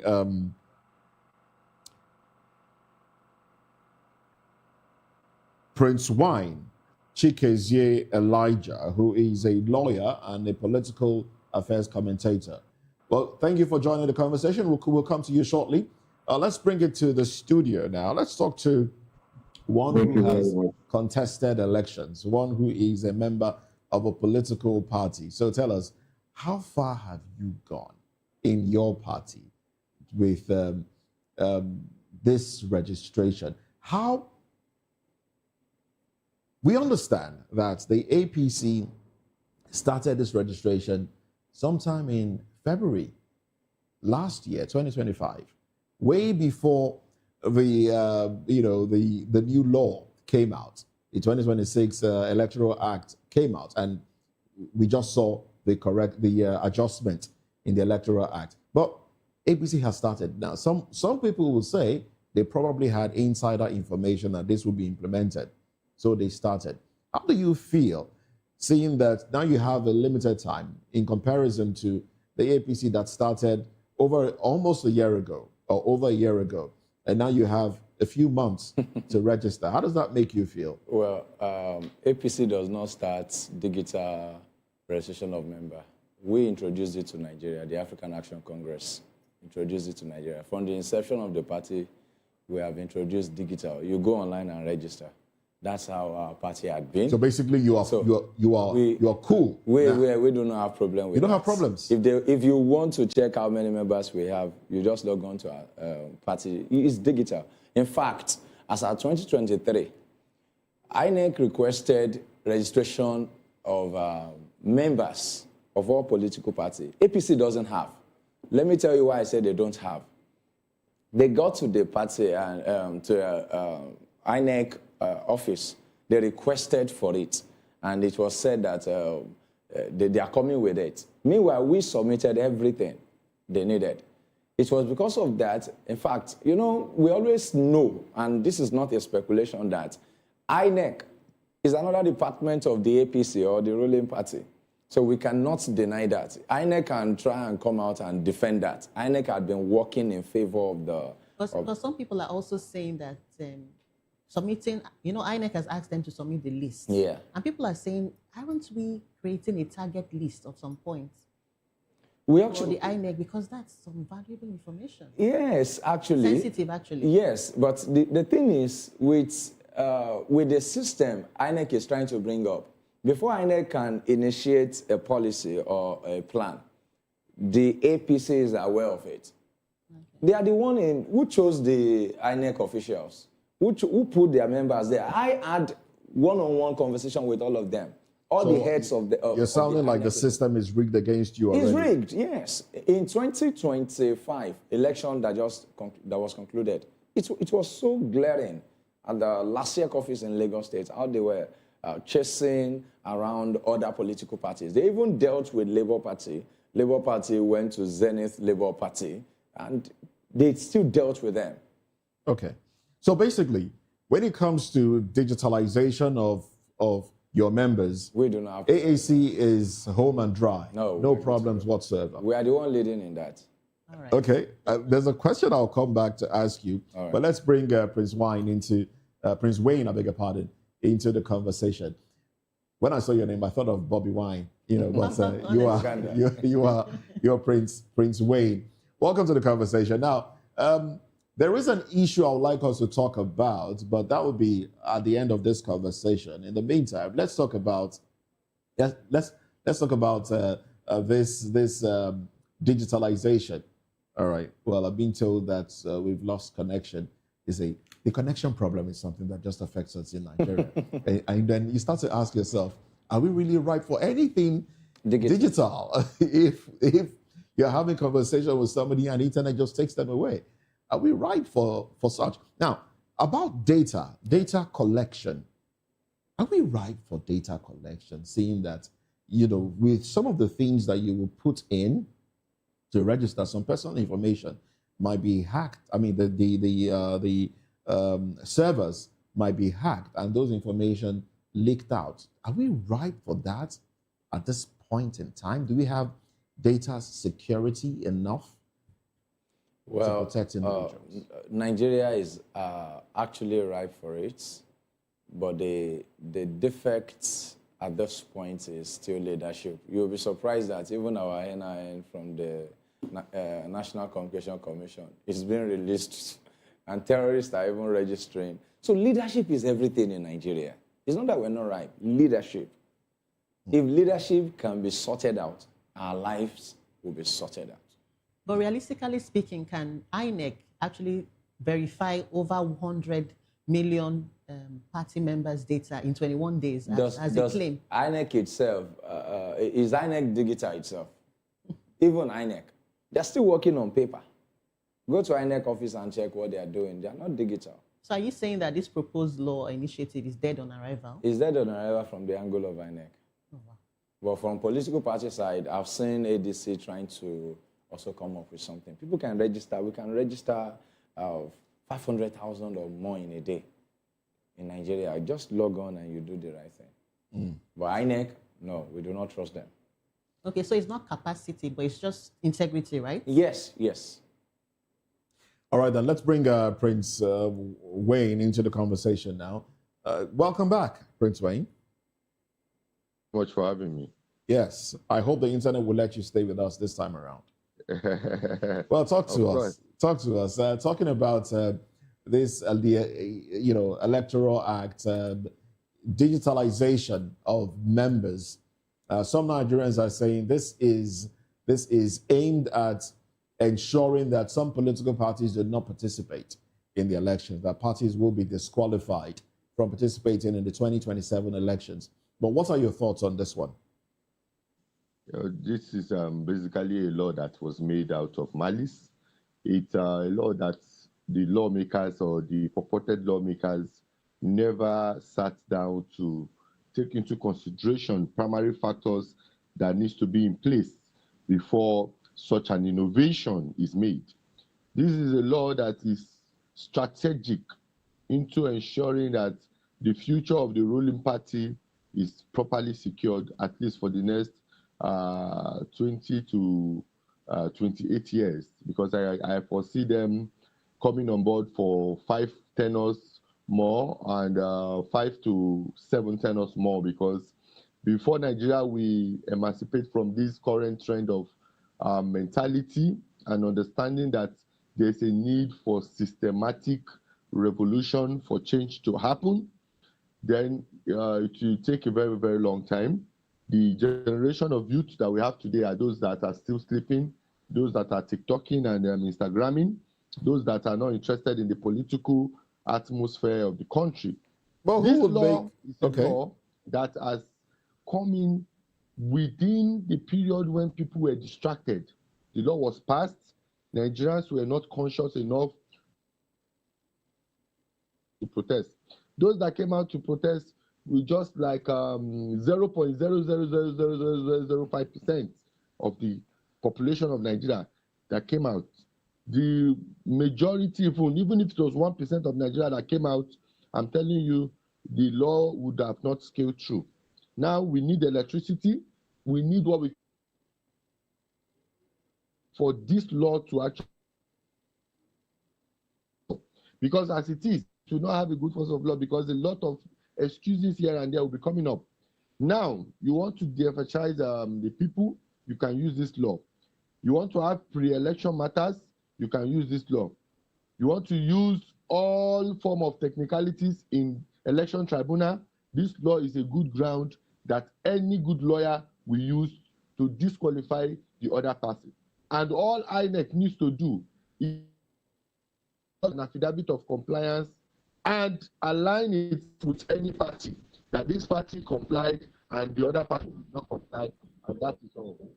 So at this point, it is very, very good for us to understand that when you are making a law, the first thing first is to understand whether or not the law is a law that you can use to favor one party and the other party will not have any redress in court. Now, the timeline has been stated. However, the precondition for not meeting up with this timeline and the aftermath and the sanctions are things that are left solely at the discretion of the enabling body. And that is why I am kicking against the law that has just been passed, because even as at the time we had the old law, we were still having itches and equals here and there. Now tell me if this one will not even cause more problems when we have not even domesticated the social amenities like stable electricity and even a good internet connection. Nigeria is still at the baby stage. For me, this is eye service. So it will not really be at the best interest of Nigerians, and it will not be at the best interest of democracy. Oh, well, you have listed a few points there that, some would say valid because Nigerians are still, or Nigeria is still struggling with a few things there. But there has to be a start point to some of these things, whether we are ready or not. Some will say that internet provision, which is essential. I mean, we have to do things that need the internet, whether we have total coverage or not. But let's bring this back to the studio now. Now, Opeyemi, yeah. In issues from your register, how often do you update your register? Because that's a question a lot of people have asked. If you have 5 million people, 500 million people registered to a political party, and they've been members of that party for another 4 years, there's no guarantee that that 5 million will still be alive. How valid? How valid is the register? How will it come to play? And how often do you, clean it up if the need be? I understand. INEC is still trying to clean up its own. INEC has issues with registers and the rest of them. The National Identification Management Commission, NIMSI, still has issues with people registering. So we have issues already. Yeah. But let's focus on your party and political parties in Nigeria, because that's the focus right now. How would you be able to ascertain that the numbers you had when you started registering have either increased or decreased? Those that are still alive, those that may not be alive, those that have left your party, those that have joined your party. How do you marry all of this? How do you collate all of this? Okay, from our own party stance, we have the local government chairman. They still give record. Like yesterday night, I still have all local government chairman of my party had a meeting with the state chairman, and they gave records of this exactly what you're saying now. They gave record of it to the chairman, because the chairman was also particular about the gimmicks of INEC, and we need to meet up cleanly. So we gave that record, and then chairman, we're still having... How many local government chairmen do you have in Lagos? How many local government chairmen do you have in Lagos? At the moment, we have in Ikorodu, Koshofe, Epe, Aja. Okay. We would have close to 15. In AAC? Yes, in AAC. Okay.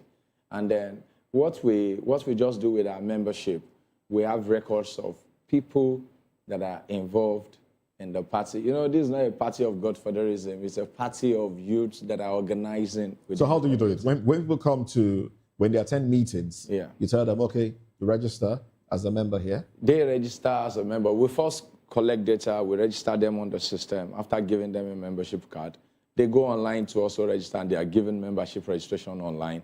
From my own community, some people have actually relocated from my own community. And some had left the community, went to Ikorodu. Yes. So what I did was as a chairman of Koshofe, I spoke with the chairman of Ikorodu that, so member had actually left my community to your area. So they are changing the location they are. We are relating. That seems like it's going to pose a problem. How? Because a lot of people will relocate. A lot of people would have relocated between 2023 and 2027. That's how it is. That's how it is. If they still want to come back to vote in that area, we ask them, would you want to remain there? If you love your chairman and your local government here, if you still want to retain, okay, we just need you to be here. And if not, we'll do relocation of your PVC to the other local government. We work hand in hand with chairman of other local governments. All right, Kelvin Ejimodo, let me come to you now. I'm going to ask you the same question. I hope you can hear me, Kelvin. I'm going to ask you the same question. Cleaning up this register, is it something that we can trust? I mean, like it's been stated clearly, relevant agencies that deal with data collection and collation have issues. I have had an issue moving my voter's card from Obalende, where I registered, to where I currently reside. It's been an issue. So for every election, I would have to go to Obalende to vote. Now, are we going to see a situation? Imagine somebody relocates from Yaba, for example, to a place like Ikorodu, and then elections, and then they will have to come, which will mean they would have to lodge in a hotel. Do you think people would go through all of that, or will this aid some sort of disenfranchisement?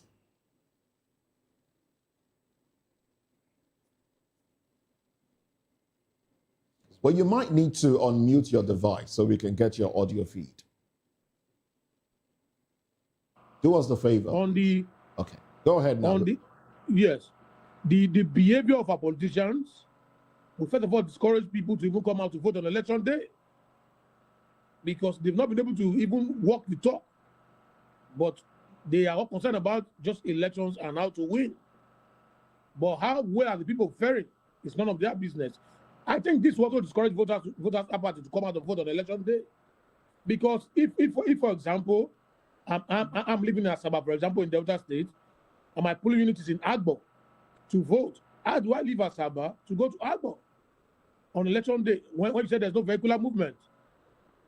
Then more so, how do I find myself going a day to vote? How do I also get back to my destination if there's breaking of law and order after voting? These are the indices that Nigerians will put in place for their own safety. Because the way it's going in the country now, you have to secure yourself. Because those that are saddled with responsibility of protecting our property, they are even looking for us to us as civilians to protect them. So every Nigerian now is thinking as a security expert of how to protect yourself first in any environment you find yourself. So whatever that will be strenuous to the voters will lead to voter apathy. And this idea of sometimes they tell you that there's discrepancy in your name spelling, date of birth, there are a lot of issues. You bring in cheap labor to register people to work for INEC, and INEC don't want to pay good service people to run their service. And at the end of the day, we have these issues at hand to tackle. So for me, yes. For me personally, I think is a no-no for me. It's a no-no. Voters to come out to vote on election day. That's my solution. Thank you. There you have it. That's a Nigerian who feels this will discourage voters. But Akwemi here, member of the AAC, feels otherwise. Well, Barrister Wayne now. Now, what are your final thoughts on this one? You think it will also create it will disenfranchise Nigerians? Or is it a yes for you? No, of course. Like I said, it's a systematic ploy, and it's going to really de-emphasize Nigeria. You don't need to ask again whether it's going to de-emphasize Nigeria. Of course, I told you about the pre-election issues.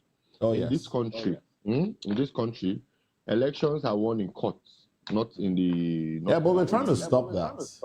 Now, you can't stop it. That's what I'm telling you, that you cannot stop it, because the core principles and foundation of justice is that everybody has access to court. In fact, whenever you even try to come under the section where the court does not have jurisdiction, the court has always found a way to state that you have to comply with all due processes first before you can even come out and, come behind the section or the provision that purportedly outs the jurisdiction of the court.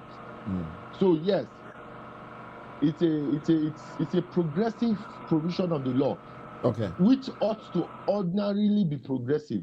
However, like I said, at this point in time, the question is, the lawmakers who are making these laws, are they making it genuinely or are they making it out of malice? I am of the firm view that the lawmakers that we have today made this law out of malice because they have already done all their calculations. If they don't win directly from the polling unit, they will win in courts using technicalities, which ordinarily INEC will join them and give them an affidavit of what compliance, which the court will use to give judgment, as usual. I love the law angle you have brought in, Barrister Wayne, and I just want to ask you, a lot of analysts have said we are going to see a lot of court cases, on the sidelines of the elections next year. Do you think our judiciary will do the right thing? Because we're going to see a lot of court cases. Yes, the optimisticness I have is that the judiciary has commenced an internal reform, an internal sensitization, restoring the hope of the common man has commenced as a resolution for the judiciary. And you need to understand that the judges are human beings and they are capable of erring. They are capable of being weak. They are not gods. However, there is a systematic assurance from the Chief Justice of Nigeria, Lordship, that this period is not going to be like other periods. This period, they are going to ensure that everything is properly done and that the judges are properly sensitized to ensure fairness and equity and apply the law as it ought to be.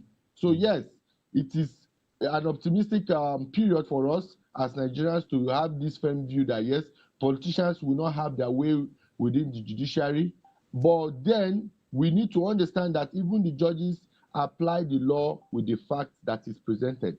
The law cannot be presented without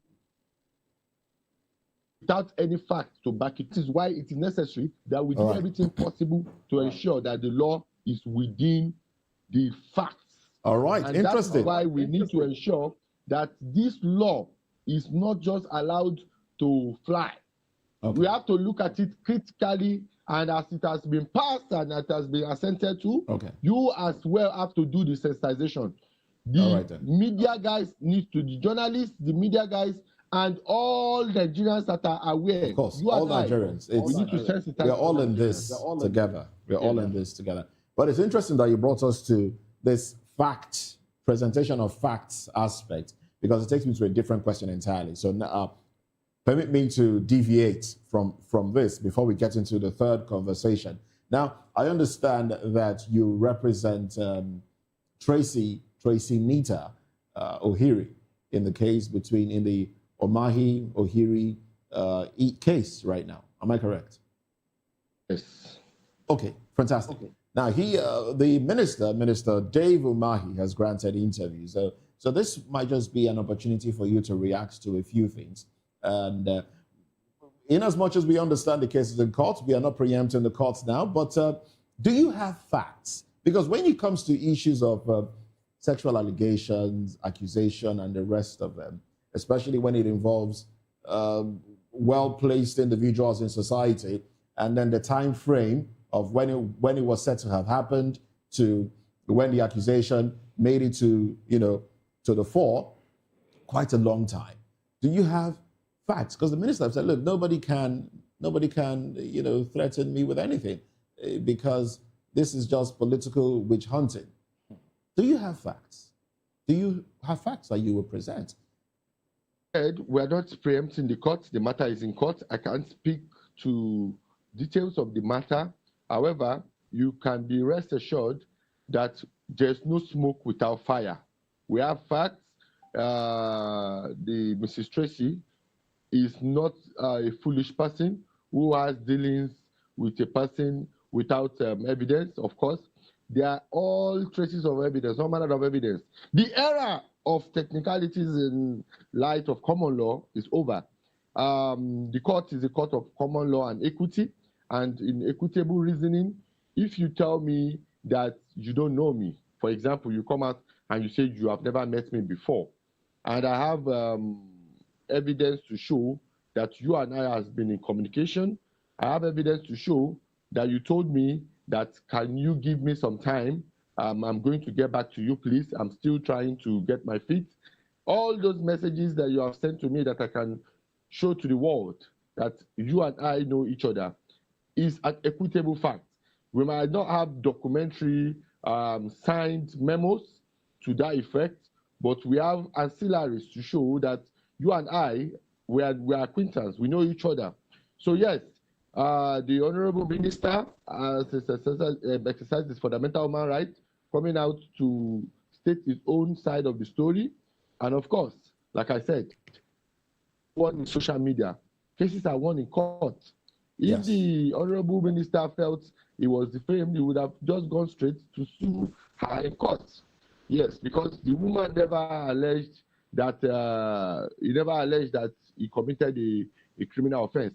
She only alleged that he breached a contract. And her story has not been one that just came out now. The woman has been all over the social media, even before the last election. She had come out, she has been asking for her money. This, like I said, is not a malicious case where you say somebody is trying to use somebody against somebody. No. This is a case of a woman who has consistently stating her story over and over again. This is a woman that has come out crying out to Nigerians, dragging the name of the Honorable Minister. Even before he became a minister, he has been asking consistently for his money. She has been believing and hoping. We have other people in Nigeria here. We have these unpaid IMO contractors who Rocha Sokorocha, when he was a governor, was owing. And up to today, it drawn into billions. They did contracts for Imo State House of Assembly, Imo State Executive Government House, and till today, they've not been paid. You know, even Senator Hope Uzodinma is even on the matter. There are people. All right, let's not fire stray bullets at other people who are not involved in this case directly. Why I'm using that as an example? Why I'm using that as an example is for you to understand how Nigerians will work for politicians in this country, and they will use this idea of, let me see the kind of work you do first. When I see the work, let me see the mass you will pull. Let me see the car you can pull for me. When you do that, then what I'll pay you, I'm a rich man. And then when you finish working, you even go and collect loan.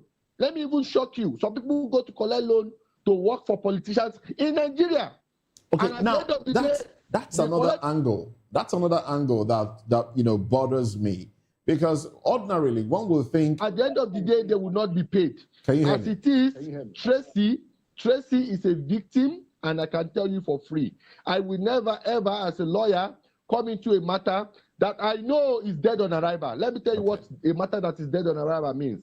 A matter that is dead on arrival is a matter that does not have any form of evidence. That is a matter that is dead on arrival. This case is a case where the evidence are there. You can take it anywhere today, I'm telling you.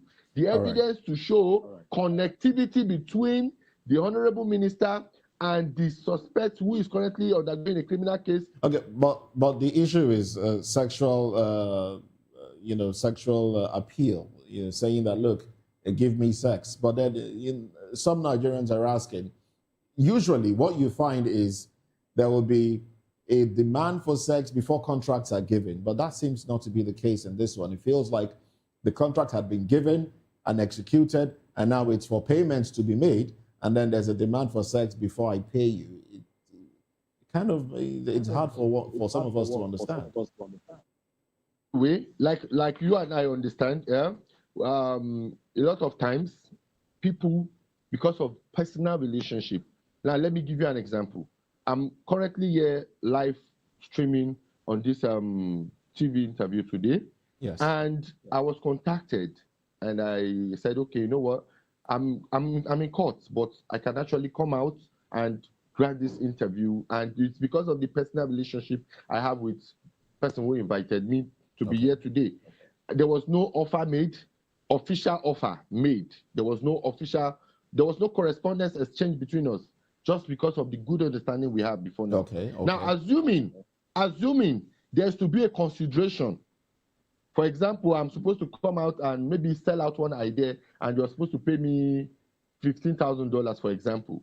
And at the end of the day, after this whole interview and everything I executed, you did not now pay me. People will look at me and say, "Oh, you're foolish. Oh, why did you not enter into a formal contract?" Okay. However, that does not stop the fact that services has been rendered. Absolutely. Because I have the evidence to show that I actually rendered services to you. Absolutely. And remember, evidence, fact alone is not document. But my point here is, if the person who invited you now says, okay, now that you've rendered the service and I'm supposed to pay you, and I don't have the money now, but can I also take something from you? You know, can you run down the street naked before I pay you? I mean, how do you now relate that? I mean, that's the point I'm driving at. Now, of course, now I understand you now. Now that's it. You see, it's a tricky one because at the end of the day, you see this manifesting. I'm not trying to criticize the male gender, but you see this manifesting male genders a lot.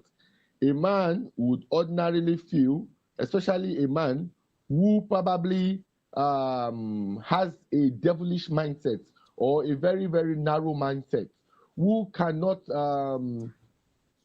be extremely professional to the end. I've had to do cases where a man sexually assaults the maid or those people who are underneath him, their secretary, their PA. It happens a lot.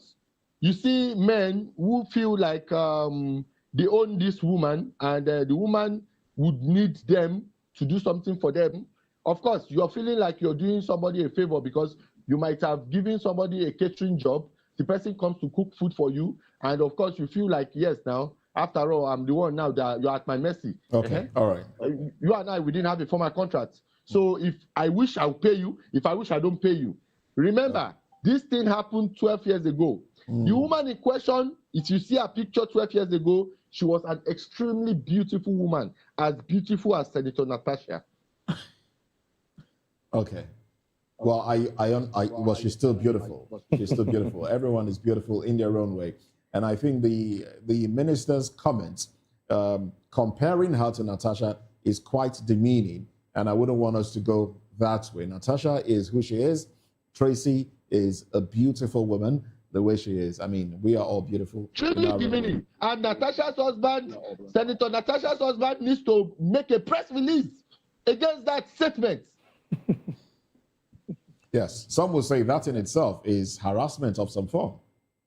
Oh, well, thank you very much, Prince Wayne Elijah. But stay with us. We get into another conversation now. Now, the National Assembly included both electronic and manual transmission of results in the amended Electoral Act to avoid disenfranchising Nigerian voters and prevent voter apathy during the 2027 general elections. According to Speaker Tajuddin Abbas, he cited inadequate internet penetration in Nigeria, stating that 40% of the country lacks internet coverage, making real-time electronic transmission impracticable.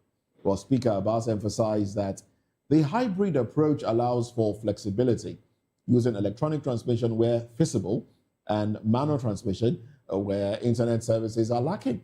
Now, he assured that the 2027 elections will be more transparent, accommodating, and inclusive, citing plans by the INEC, Independent National Electoral Commission, Chairman, Professor Joash Amukpita. Oh, well, we have political figures. Let me just start off with Kelvin, and then I'll bring it back to our studio here, where we have Benjamin. Yes, Ogulami. Now, Okoyemi. Yes, Benjamin is the middle name. I just had to call you that. Well, now, Kelvin, please, from the human rights angle, how do you react to this statement from the Speaker, Deputy Speaker, as it is? This is in the interest of Nigeria. It's baffling when they keep making such statements. We all know that during elections, electoral materials get to all locations. Kelvin. Yes. Can you hear me? But I can hear you, sir. Let's be realistic now. Now the internet just took your video off, and we had to stay with the audio. And earlier on, the internet took Prince Wayne off as well. So we do have internet connectivity issues in Nigeria, don't we? You know, it differs from having a conversation like this than wanting to vote. You know, at this point, calls will come in, all of that. It will interface with the frequency. But when it's used for election process just to transmit votes and all of that, it will have this kind of hiccups because calls are not allowed in that sphere. We have companies that could man these things for us and give us free. We have solar. We have with kind of amount now that some billion now the INEC is investing for the elections. We're able to get our result electronically transmitted. No manual. Because at that manual point, that's where the magic would happen. Give us because if Kenya can do it successfully, then Nigeria we're a big market in Africa. We have the resources, we have the manpower, we have the tech. Give this into a small tech company and they'll get it done for you. Okay. After we brought in Beavers, Beavers worked. And at some point it flopped because they wanted to flop. But give us a company that can handle these things for us. They sign an MOU down, and on that election, these whole things will be done. All right. But because the politicians, they are scared that if you do election transition of results, a lot of them will not come back. They'll vote it out. I bet you a lot of them will not even come back. And they know that they've not performed. They know that Nigerians also are angry with them and they'll be voted out. But because they want to put it in the manual, that's why they have to put it in the manual. And I bet you on that day, the youth corporate will tell you that no network, look at it, server is down, you start doing manual. And manual doing before you know it, the fake results sheet will be given out to people, the original will be in that of politicians, they will interpret and give to INEC. And next thing you go to court. All right, thank you very much, Kelvin. Thank you for your take there. I must appreciate you. Kelvin is a public affairs analyst and, of course, an activist. Kelvin Ejimudo, you can always say it, #humanity. And in fact, your name tag is Comrade. Interested. Good work you're doing. Good work you're doing. Well, thank you very much. Now let's go to Prince Wayne Chikezie Elijah. Are you still with us? Yes, of course. All right, great. Let's just have your broad take on this one, and then we'll bring it to the studio. Yes. So basically, I want to align myself with what Comrade have said. It's very, very, very, very, very, very straightforward. This has always been the tactics. Now, in election cases, election is very, very simple. You can win. You may not win the election, but you can be sworn in as the person who won the election. All you just need is to do your permutation well. Arrange yourself very, very well before the election. Ensure that you start watching and start checking what's happening. First of all, pre-election period is a period when you use technicalities to check your opponents who are most likely going to win. Check a way to weaken them using pre-election cases. When you can arrange that, then you come and use the provisions of the law. The provisions of the law is one of those ways you can use to ensure that you win without even winning in the polling unit.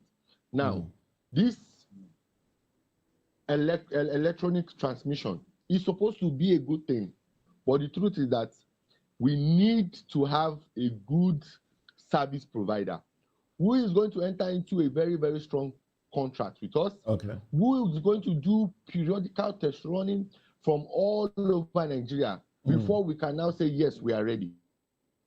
All right, then. That the security operatives are going to be ready for a comprehensive security backup. You know why I said this? One of the ways you can easily discourage Nigerians is to show them that there is going to be threat to their life. And automatically you will de-emphasize them mentally.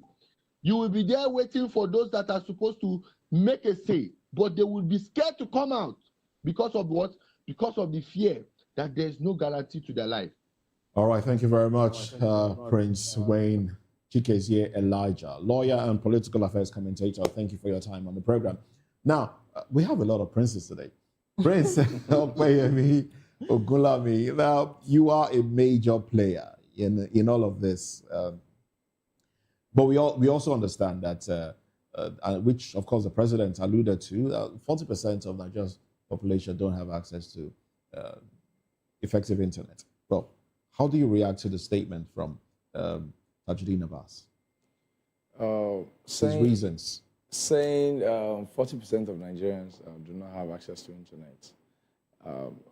I don't think that statement is coming from the local base, because I can tell you even GSS pupils have the internet on their phone. Yeah, but they are hinterlands. There are places where internet hasn't even gotten to in Nigeria. Places Yes. Internet providers don't even have their masts installed. But if I have observed that in Nigeria, if anything is working abroad in terms of taxation, areas where people will make money, people in government will make money, they will copy that law and bring it to Nigeria. The policy will work effectively.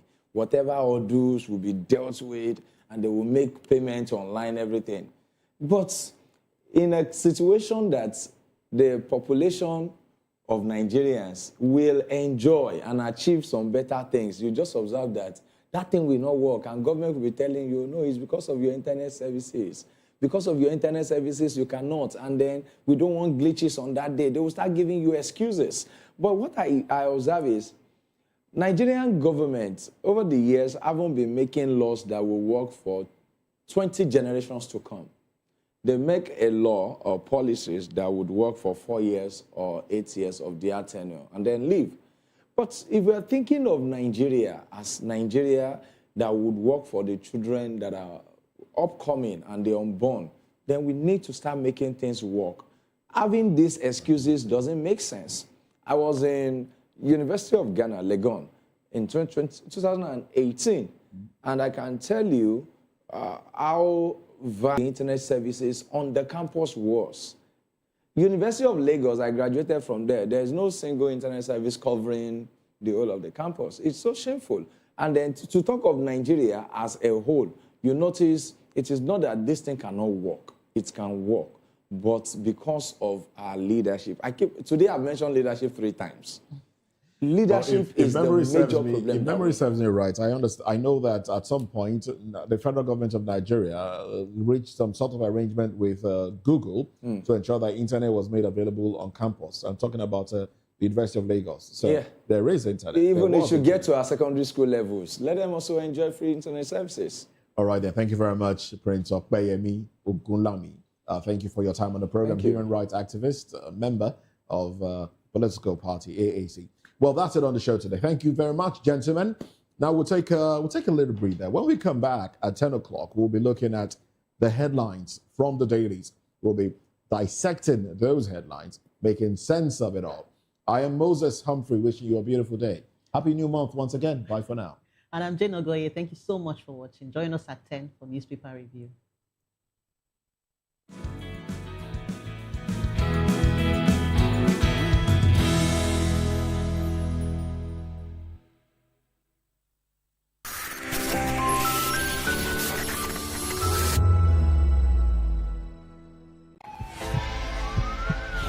This is Health Check, your weekly guide to better living, smarter choices, and trusted answers. From everyday wellness to urgent health issues, we've got you covered. Health Check, only on Voice of the People television, where your health has a voice.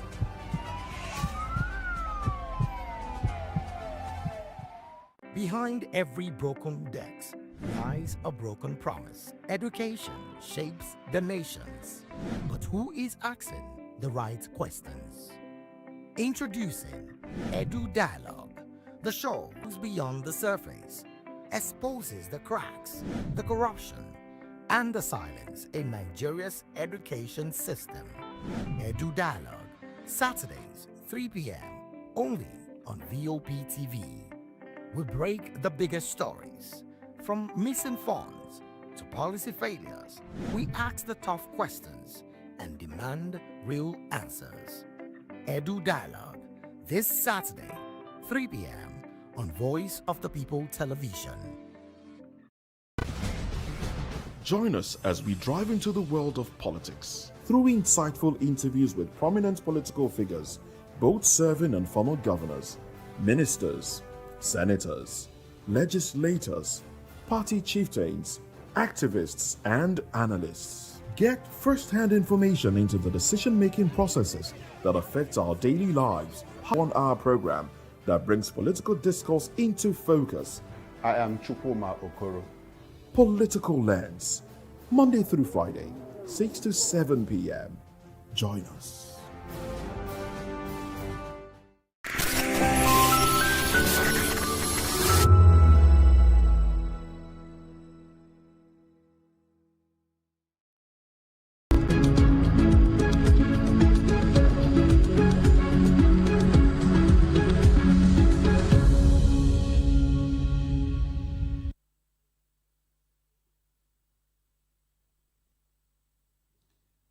Well, thank you very much for joining us, and we do apologize for starting the show later than the scheduled time. I am Moses Humphrey. This is Newspaper Review, and I have the gentlemen with me. I have Barrister Darlington Agummo with me. Thank you very much, Barrister, for coming.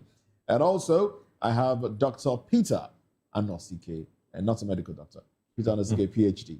That's a better way to put it. But welcome to the conversation. Now, gentlemen, and also we'll be going to Benin, where we have a guest joining us from our Benin station. Well, he will join in the course of time. Now, let's start off with the big story from around the world. We're talking about America, Israel, Iran. So, The Guardian captures it this way: markets jittery as Iran conflicts fuels supply chain crisis. $100 barrel oil rally. So let's see what the riders are. The riders: Nigeria may earn additional $1.3 billion in March. Petrol may rise to 1,200 naira a litre. Stakeholders worry over spiraling security crisis as Shiites stage protests. Manufacturers, traders face logistics, shipping disruptions. Travelers face flight cancellations. All of this because of the actions of America on Iran. Barrister, let me start off with you. What are your thoughts? My thought is that Iran should be very careful. They should stop hitting the world, because the nuclear power they want to become will not augur well to the whole world. Isn't this, some would say America is the aggressor in this instance? I mean, I don't. There was no existential, and that's my point as well. So let me not just say someone. Look, there was no existential threat to America when America took this decision to attack Iran. There is. Look, existential. The Bible have already told you that whoever blesses Israel, that he will bless. And whoever curses Israel, he will curse. That is what is paramount on the mind of America. Whenever you threaten Israel, they will come to the rescue. America and Israel have become Siamese twins. History and spiritual... America was not even in the mix when Persia and Israel had issues. You know, you remember the Prince of Persia and the rest. Persia is now Iran. So America wasn't even born at that time. But that's okay.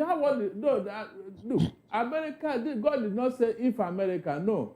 America took it up because of the historical connection between America and the Jews in America. Remember that when they were chased away from Spain, the Jews landed in America and formed the core. The core, when you say the Jewish lobby in America, all the institutions in America was established by the Jews when they came into America. The what do you call it? The Warner Brothers and all that, all their financial institutions, it was created by the Jews. And so America remember the history very well. They remember it very, very well. And what they went through in Germany. What I'm saying in essence is that for you to threaten Israel is like you are threatening America.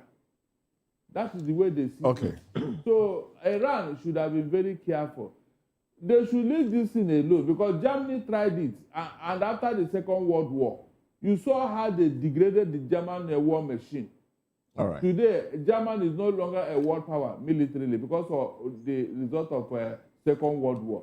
So why do you think an America will allow Iran to have a nuclear power to threaten the region? It's not the. You see, America is conflicted, or Donald Trump rather, is conflicted as to his reasons for this, because he's saying the nuclear weapons production, regime change. Which one exactly is it? That's the question. Whichever one that happens. Kamala Harris just put out her own thoughts out there, saying that, look, you have dragged America into a war that America is not prepared for. And we don't know how long this will drag for. Remember how ISIS came to be in the first instance. ISIS was born out of America's involvement in Iraq, destabilizing the government, asking for a regime change, and then to push back, an association later named as ISIS. And now we see what ISIS is doing around the world.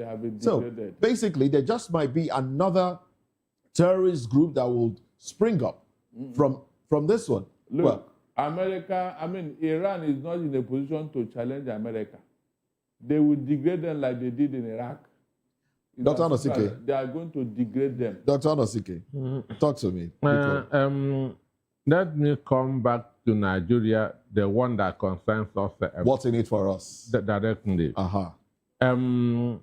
There's a contradiction that we are an major oil producing country. And when your product is selling high, you are supposed to be making profits. But they told you that we are going to experience an increase in fuel. Why? There's a possibility. Why? Because we might be exporting. I'm trying to make sense of it now. We might be exporting all we are producing because we have a refinery there might be more in the demand. country. We have a refinery in the country. So this is an opportunity. This is an oil boom. Okay, so yes, absolutely.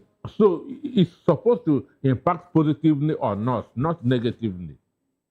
Understand me? So why should there be an increase in fuel? Understand? Why we are now producing and refining. So that is my concern. But for Ayatollah is supposed to have been killed more than 20 years ago. Understand me? He's a very bad guy. And we thank God that Commander Harris did not win. Okay. All right then.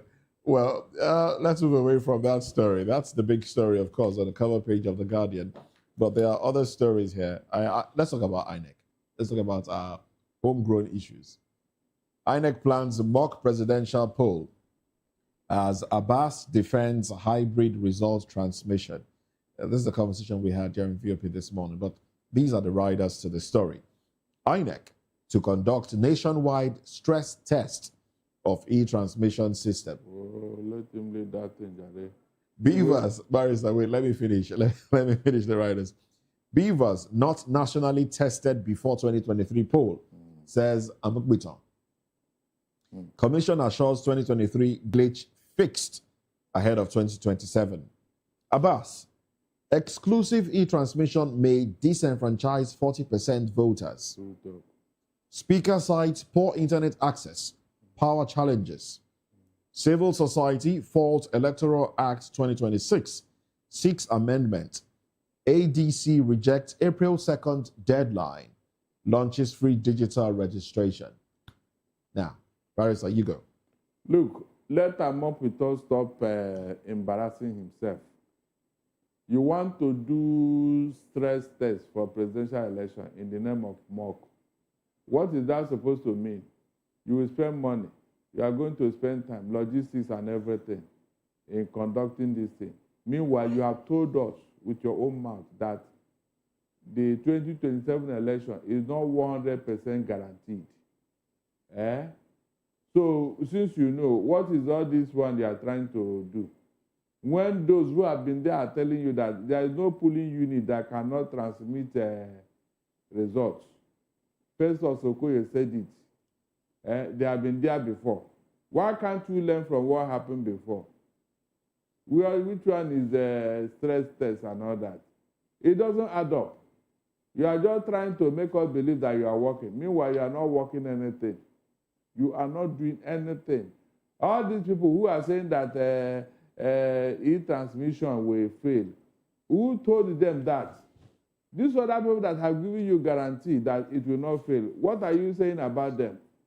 That means you are telling us it will not fail, it will not fail. You want us to believe you. And then you are using manual in this age and time. How far can you go? How far can you go in using manual to collect elections in this age and time? How far? The one they did in Abuja, please, was there any time the networks failed? Let him use that of Abuja as a test case. That during this thing, the thing failed, they couldn't transmit.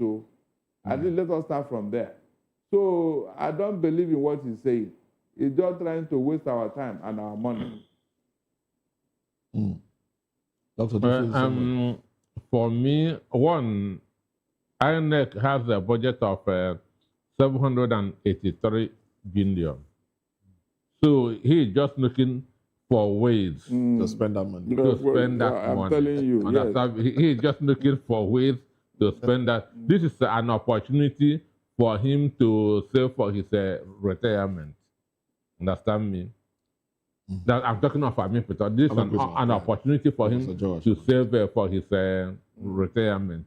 Then on this, they will have worked with what Festus Okoye said either on Thursday or Friday. Understand me? That every polling unit has a power bank. And they understand me? That they can transmit. And the telecom companies has also said that they have capacity to transmit throughout the federation. So, but for me, I believe that has been given a script. Understand me? I strongly believe that he has been given a script. And on the issue of 32 days for digitalization, yes, which APC couldn't do in a year. How do they expect other parties that so to do it? Do you think that would affect other parties in the elections? One, How for would they me, go about it? They should go to court, understand me, and seek for a redress. Okay. Because that 32 days, nothing can be done within 32 days. Okay. And because APC have already done it. You know, they have carried out that exercise about 2 months ago.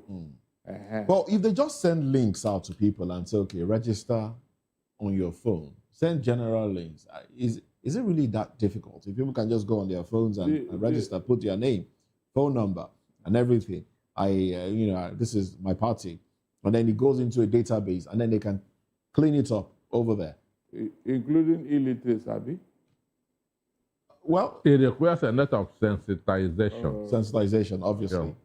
Oh, well, let's put a pause to our conversation now. Let's run to the streets of Benin and hear what Nigerians are reacting to concerning the cover pages of the dailies. We have Rhoda Johnny in Benin City. Rhoda, good morning to you.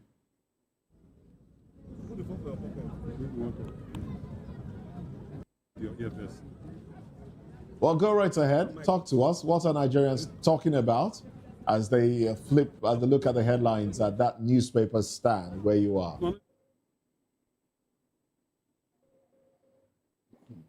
Well, we seem to have lost connection to Rhoda.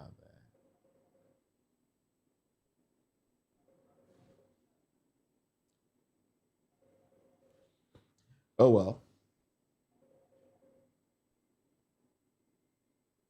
Well, I guess we'll bring it back to the studio and then go back to Rhoda much later and get the views from the streets there.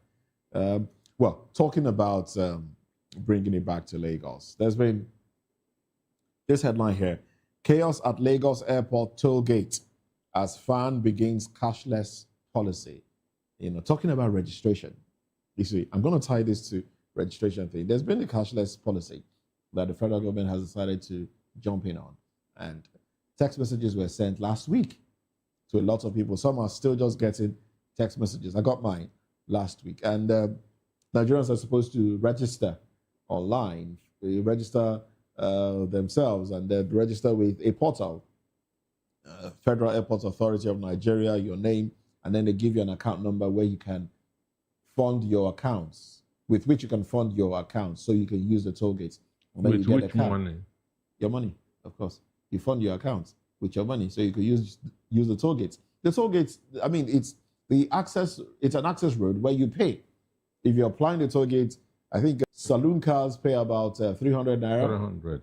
And then SUVs pay about 500 500. naira, which I think is still high anyway. It's really high. But that's what they pay each time you apply that road, except for those who are members of staff of FAN. But now government is saying, we don't want the representatives at the toll gates collecting cash anymore. We are going cashless. So basically, there will be an access card, like an ATM card, with which you can pay, but you need to fund that card. And to fund that card, you need to, first of all, open an account with Paystack. Yes, that's the company. That's the one I have.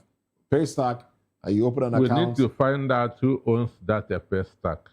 Paystack is owned by two young Nigerians. I think there's a major investor in Paystack, which is Stripe. Stripe is a Paystack. But besides Stripe is not a Nigerian company.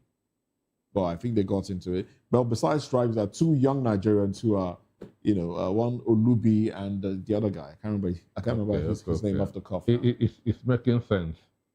Yeah. You can add 2 and 2 together. How is it making sense? It's making sense. How is it making sense? It's making sense. Talk to me. So, because that's what I want to know. Who are behind this sudden emergence of a company? No, the company is not just emerging. The company has been there. It's been collecting monies for companies for years now. So the issue is that if you go outside now, you will not be able to go home because the traffic has gotten to Junction bus stop. And it has also gotten to local airports because most people that are not aware of this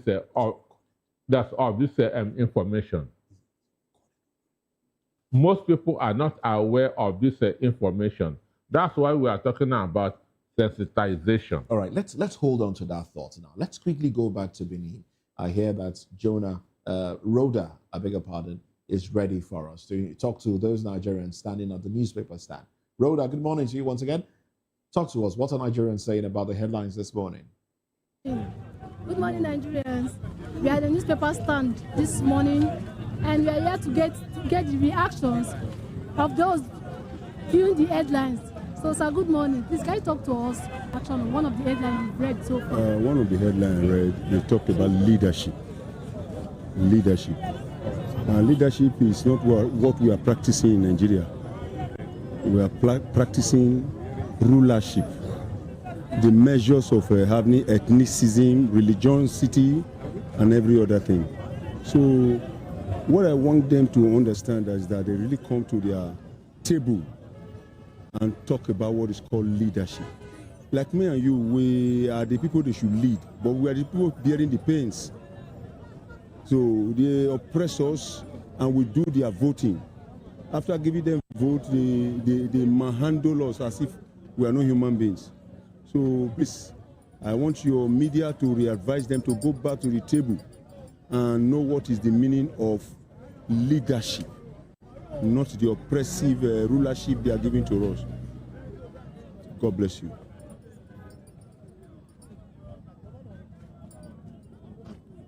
Good morning, sir. Nice to meet you, sir. Sir, please, can you talk to us on one of the headlines?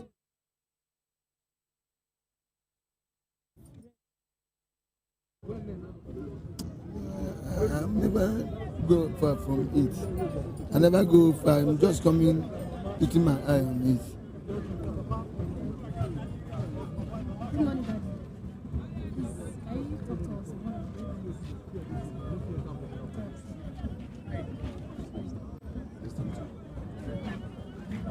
Daddy, good morning, sir. Nice to meet you, sir. Now I'm talking. Let's talk to my friend. No, I don't want to.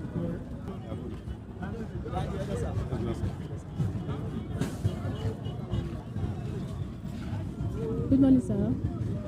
Nice to meet you, sir. No, I'm not in the mood.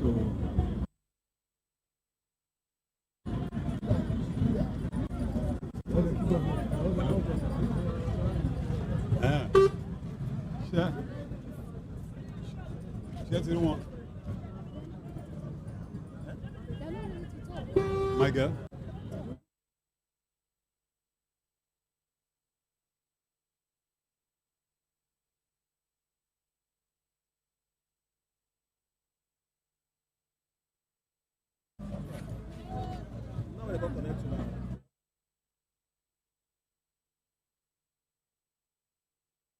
Good. All right, there you have it. Nigerians are, angry and not willing to speak. A lot of them say, look, I'm not willing to speak just yet. Oh, well, we'll go back to the streets and hear from Nigerians. But I think Nigerians are losing interest in issues of politics and the rest of them. Nigerians don't want to, because it just feels like there's no need. We've been doing a lot of talking and talking and talking. Nothing seems to have changed. Oh, well. Now, let's pick up from the cashless policy. So I say the literacy level of Nigerians is not very high. Understand me?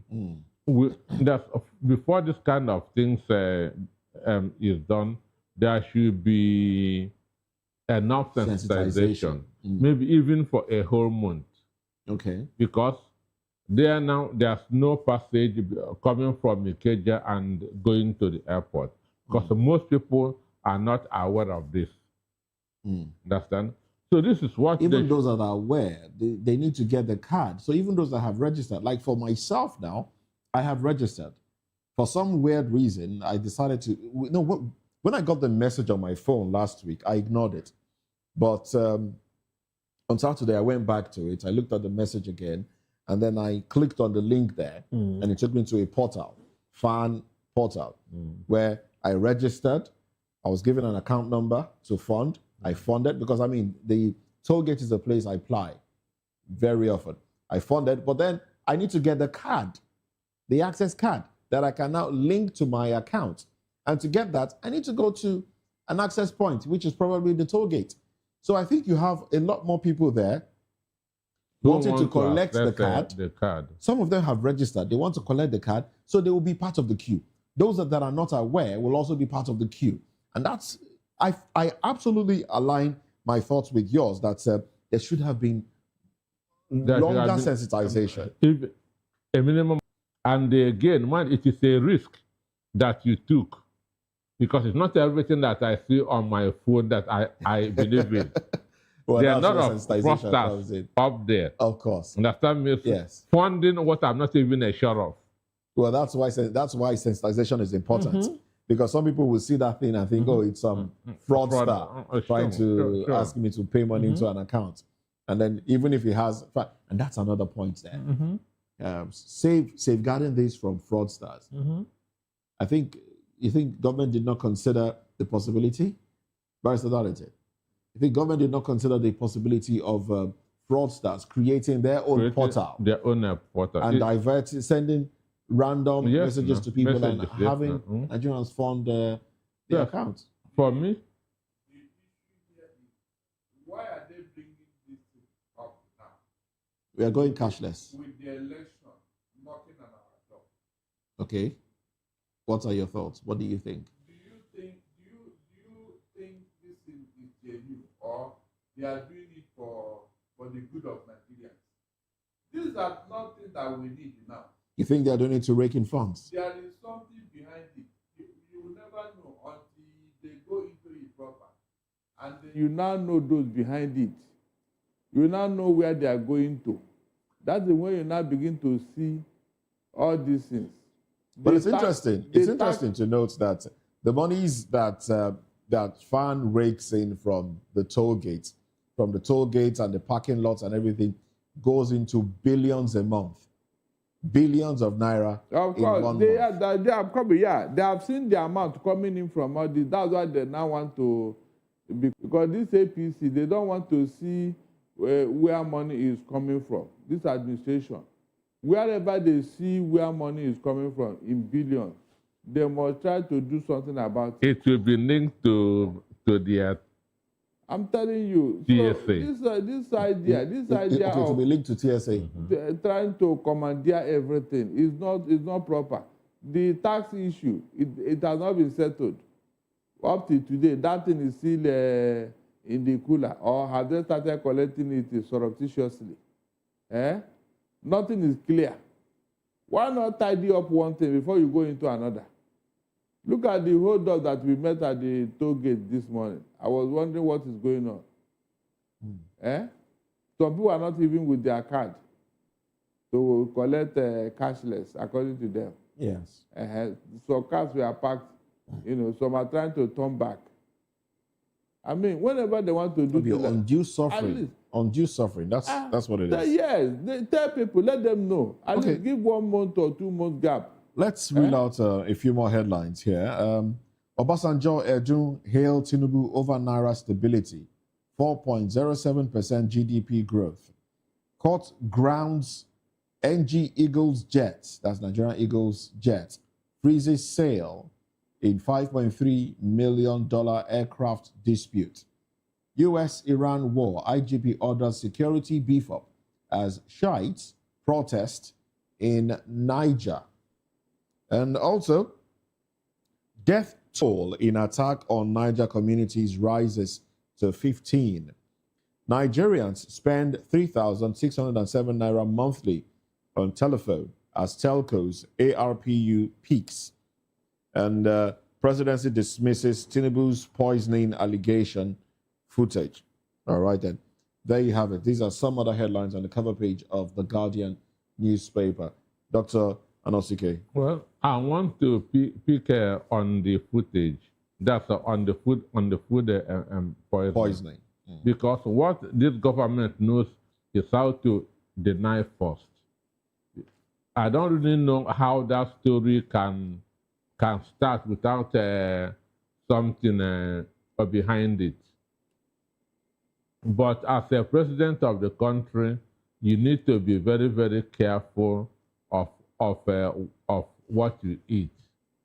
Okay. I was when I was in the radio in the morning, I said that Adolf Hitler, 31 people taste food before he eats it. Understand me? 31 people must taste the food that Adolf Hitler wants to eat. But doesn't that, I mean, if the president introduces that, doesn't that mean that he doesn't even trust those around him? You don't trust anybody. Understand me? You don't trust anybody because you don't know who is who. If you read how this Ayatollah was killed, they say that CIA has monitored him for more than 30 months. Understand? They were monitoring his movement. And they can only do that in alliance with some Iranian. Understand? So, and they said that everybody has a price. So the president should be careful of what he is. I don't want him to die. Let him complete his assignment. All right then. Barrister Darlington. Yes, those who are working with him, they should be profiled properly, because the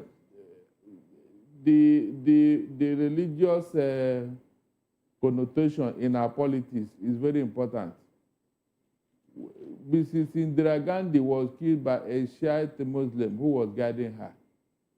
When the man saw how the woman descended on his people, I think that should be in one of the states. When they were trying to disturb India, the woman ordered that they should be flushed out. After the guy watched the killing and all that, he was very angry. He shot the woman from behind. So what I'm saying in essence that you see these fundamentalists, they can do anything to protect their religion and their belief. And so, as far as I'm concerned, Tinubu has not been welcomed as a true Muslim. They have not accepted him. And so, whatever he's doing is still suspect. What I'm saying in essence is that the northern Muslims should be very careful. They should be very careful. Because what caused the problem in Rwanda was when the plane of the president, I think that is, and he happened to be a Hutu man also, was shot down. And then the other people said to your tent, so his hair was let loose. We don't want people who will cause problems in Nigeria that they may not be able to handle. They did the coup. It didn't work. I think it has been 2 coups now that was frustrated.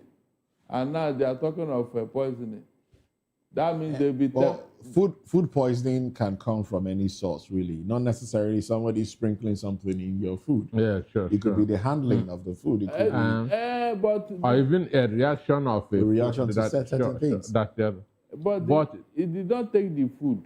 It didn't take it. It's just that there was a suspicion that something happened. And that is a fact.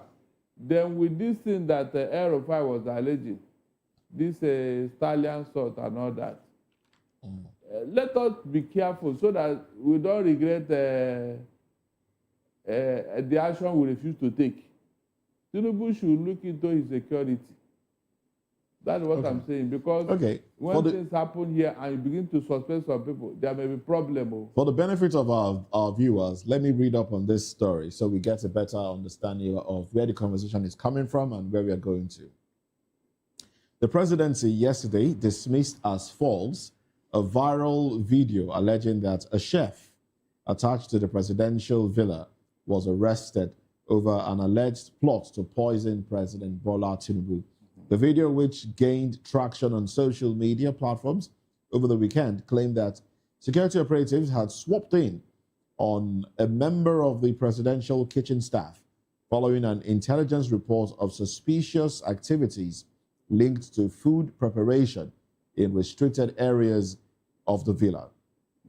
It further claimed that a special police squad was deployed, leading to tightened security around the presidential environment. According to the circulation reports, the supposed arrest stemmed from what it described as credible threats to the president's safety, prompting a coordinated investigation by security personnel tasked with protecting national leadership.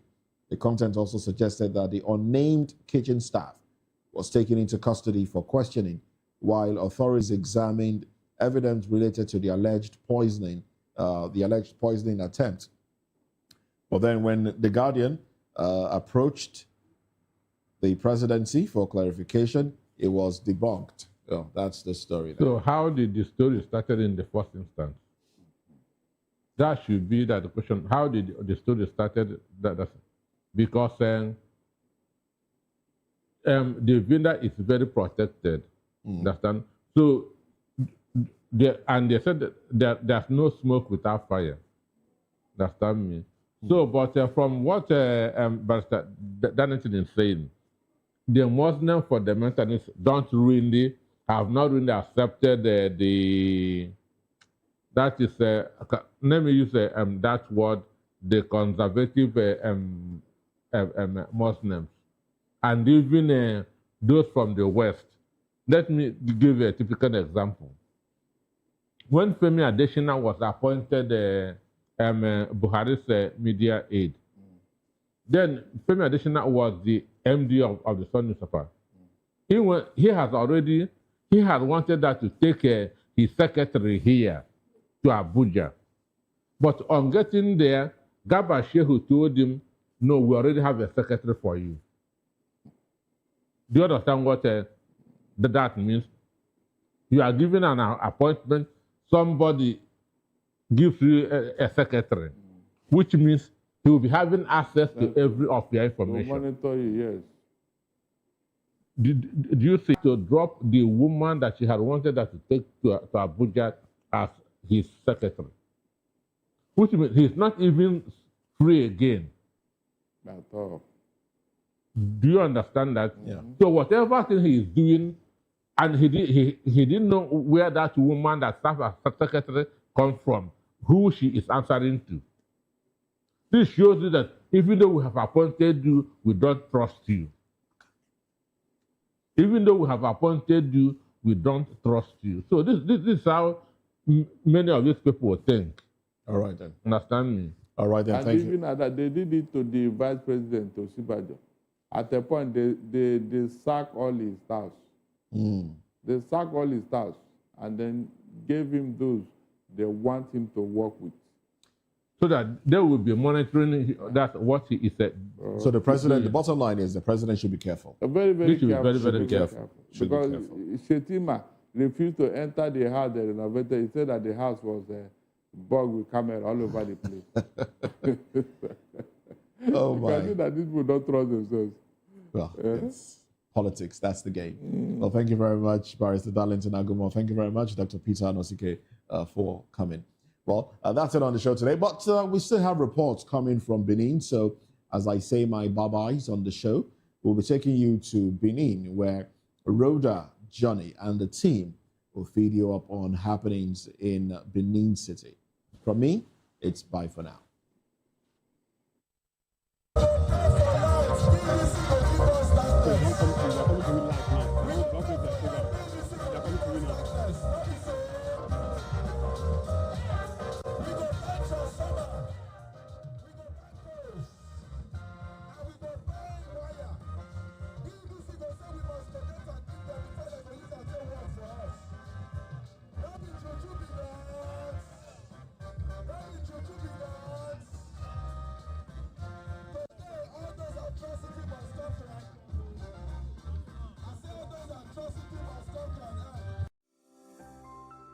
VOP TV.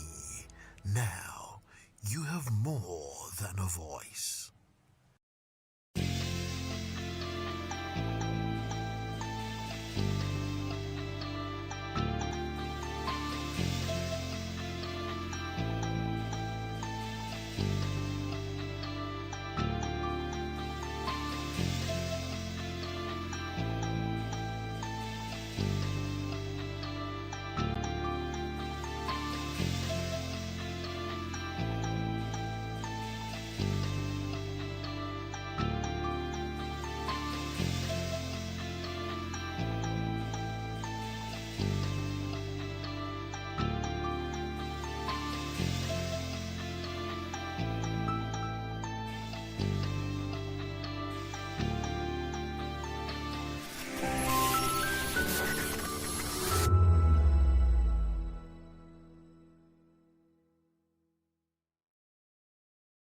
We encourage you to click on the like button and subscribe to our YouTube channel. We are Voice of the People TV. Also follow us on all our social media platforms. We are at VOP TV Live. Visit our website www.vop.ng for fresh and trending news. Also watch us live on SLTV channel 264.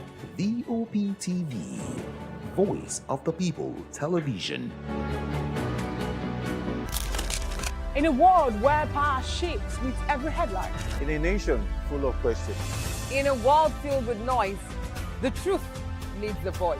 The policies that shapes our world and the economy that determines our future. Every hour, every day, the grapevine keeps buzzing. And together, we are going to telling the stories that shape our world because your voice is our focus. Don't forget, our voice matters the most. Let us come together and share our concerns.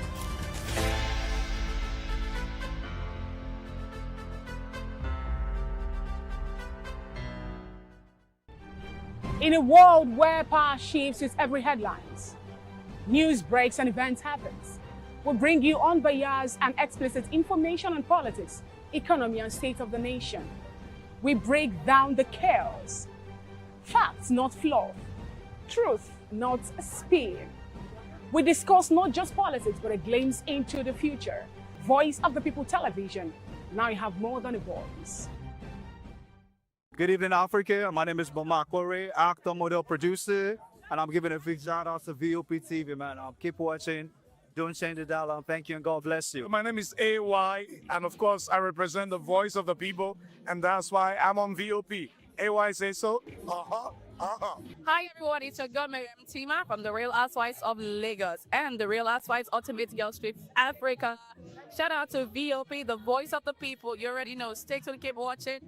And don't forget, VOP is the best. All right, hello, it's a boy that's shaking the man fine back with Melanie Poppy Black Skin Boy. This is VOP TV. If you're not watching VOP, I don't know what you're watching. Maybe you're watching your weight.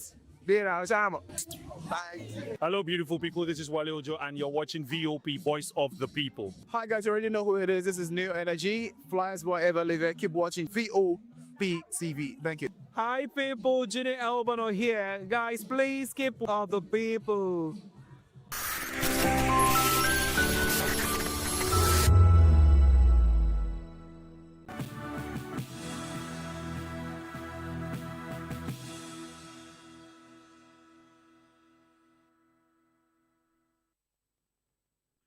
Hello and welcome to the midday news on Voice of the People television. I am Solomon of First, our top stories.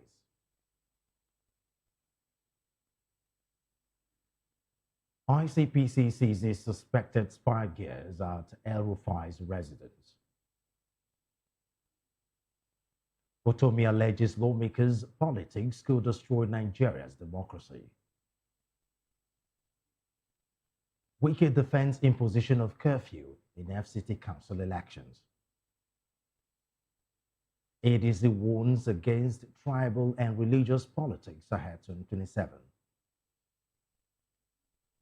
Federal government announces March arrival of new HIV prevention drugs. FAAN cashless toll policy sparks gridlock at Airport Road. And on business news, Nigerian exchange soars 16.6% in February, led by oil and gas. In sports, Alex Iwobi scores in Fulham win over Spurs. And in the world of entertainment, Angela Okorie shares shocking Suleja prison findings. Bring you details in just a moment. Once again, you're welcome to the news, midday news on VOP TV. We'll begin with a story that Independent Corrupt Practices and Other Related Offences Commission, ICPC, says it recovered suspected wiretapping equipment from the Abuja residence of former Governor of Kaduna State, Nasir El-Rufai. According to court findings, the items allegedly capable of intercepting private conversations and accessing sensitive security documents were seized during a search conducted in the presence of his wife and son. The commission also alleged that El-Rufai declined to cooperate with investigators and that an aide linked to the case has fled the country. The details were disclosed in documents filed before the High Court of the Federal Capital Territory, where the former governor is challenging what he describes as unlawful detention and a violation of his fundamental rights. The ICPC says it obtained a 14-day detention order from a magistrate court in Buhari and has asked the High Court to dismiss his application. Moving on, political economist and African Democratic Congress member Professor Pat Otomi has criticized the National Assembly over the recent Electoral Act amendment. Last month, the electoral bill, which President Bola Tinubu signed into law, but opposition parties are calling for an immediate review. In a TV interview, Otomi accused lawmakers of self-interest politics aimed at retaining power, warning it could undermine the legislature's legitimacy and plunge the country into chaos. He also expressed concern over political tensions between the presidency and the Senate, calling for the law to be returned to the National Assembly for reconsideration. This report says that the Minister of the FCT, Nyesom Wike, has defended the imposition of a curfew in the build-up to the council polls in the nation's capital. Speaking at a media chat in his office, the minister said he has the right, as the governor of the FCT, to declare curfew. They told journalists that contrary to claims, the action was approved by President Bola Tinubu. The former Rivers State governor stated that his movement during the February 21 era council elections did not influence the outcome of the polls.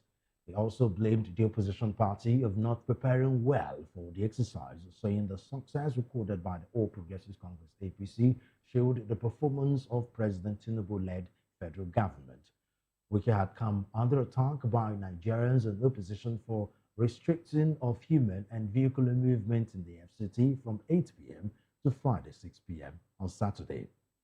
Among them is Senator representing the Federal Capital Territory, Iweti Kingibe, who accused the minister of being autocratic. In another development, the African Democratic Congress, ADC, has urged Nigerians to rise above tribal and religious sentiment when choosing leaders ahead of the 2027 general elections. The call came at the party's 27th Ramadan lecture and Zakat 2026 in Surulere, Lagos, organized by Lagos chieftain Moshood Salvador. Speakers stressed that the 2027 elections could shape Nigeria's democratic future. Salvador said voters should prioritize competence, honesty, and unity. Salvador also criticized the new Electoral Act for not making electronic transmission of results mandatory, saying transparency would boost public trust. Jide Adeniji, an ADC leader, said ethnic and religious divisions have long stalled national progress. Chinedu Idigbo, ADC National Organizing Secretary, said that the party would allow anyone to contest its governorship ticket. Still talking politics, the Lagos State chapter of the All Progressives Congress, APC, has announced that its 2026 State Congress will hold on Tuesday, March 3 at 10 a.m. at Mobolaji Johnson Stadium, Lagos Island. According to the party, eligible attendees include members of the State Advisory Council, the State Executive Committee, the governor and deputy governor, serving and former National Assembly members from the state, and all elected local government officials and councillors. Also qualified are ward-elected delegates, zonal executives, and party chairmen and secretaries across the state. All delegates are required to present valid party membership cards and accreditation tags for entry. Away from political matters, now the federal government says consignments of lenacapavir, a new HIV prevention drug, are expected in Nigeria in March 2026. The National Agency for the Control of AIDS says it is preparing for the rollout of lenacapavir as a pre-exposure prophylaxis, part of efforts to accelerate HIV epidemic control. Lenacapavir is a long-active injectable taken just twice a year. Clinical trials show it provides near total protection against HIV. NACA says a structured rollout is planned in priority states with regulatory approval, trained personnel, and community engagement strategies already in place.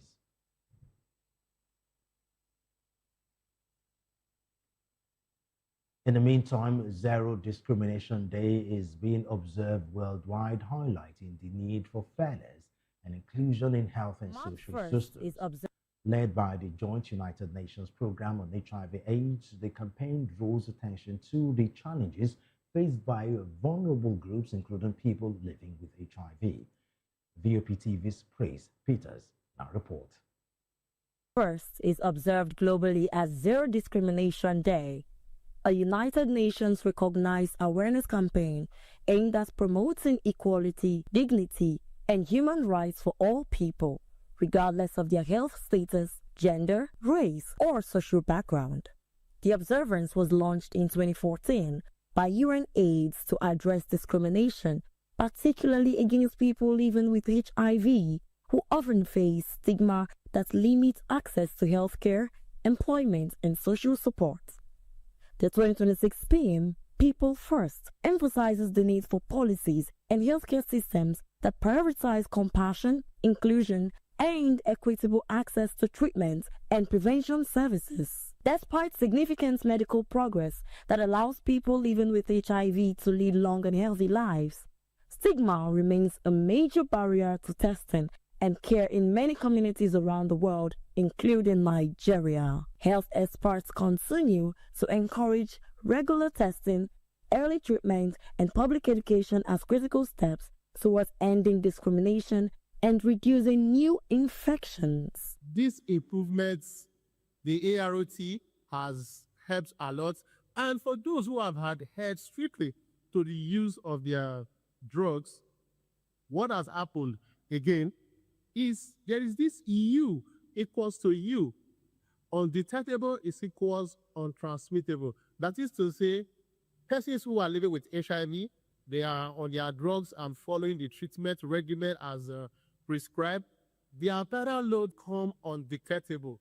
And having that viral load being undetectable, that's also been proven that these persons whose viral load are undetectable also cannot even transmit the virus to another. So U equals to U is undetectable is equals untransmittable. So these are some of the things that the medical advancement has actually done. And so people need to know that having HIV is no longer a death sentence as it used to be. So medical advancement has gone a lot in that. And I'm talking about reduction of stigma and discrimination with respect to HIV. As it is, many persons who still discriminate against persons living with HIV, they are actually doing that because they are ignorant. They don't have an idea of what the situation is. They don't have an understanding of HIV. So that's why you see them going out to be discriminating against people. I'm Praise Peters, reporting for Voice of the People Television. Commuters along Airport Road on Lagos are currently facing heavy gridlock following the implementation of a new cashless payment policy at the toll gate of the Federal Airport Authority of Nigeria. Our correspondent Matthew Oguswada reports that many motorists say the transition has led to delays, long queues and frustration, especially during peak hours, as drivers struggle with electronic payment systems and insufficient wallet balances. We'll bring you further details in our subsequent bulletin. Moving on, Lagos State Governor Babajide Sanwo-Olu has congratulated the General Overseer of the Redeemed Christian Church of God, Pastor Enoch Adeboye, on his 84th birthday. In a statement by Special Advisor on Media and Publicity, Boyega Akosile, the governor described the cleric as a respected global preacher and a role model to many Christian leaders. Sanwo-Olu praised Adeboye's decades of dedicated service within the RCCG and the wider Christian community. He also prayed for continued grace and strength for the cleric to keep spreading the gospel and positively influencing lives.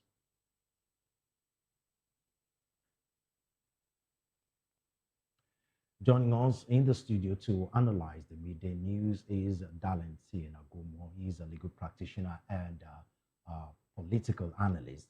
And of course, joining us virtually too is Frank Eyosun. He's an author and policy affairs analyst. Vice Dalen, thank you very much for joining us on the midday news.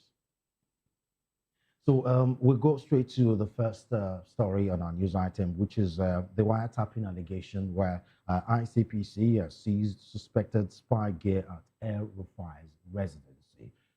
This story has been generating national discourse now for some weeks now since the revelation by Air Rufai during a TV interview. What's your take on this latest development? Yeah, Solomon, the thing is that Air Rufai was with them yesterday, and today they are falling out. That will tell you that nothing is constant in life. And for him to be going through this ordeal is the making of God.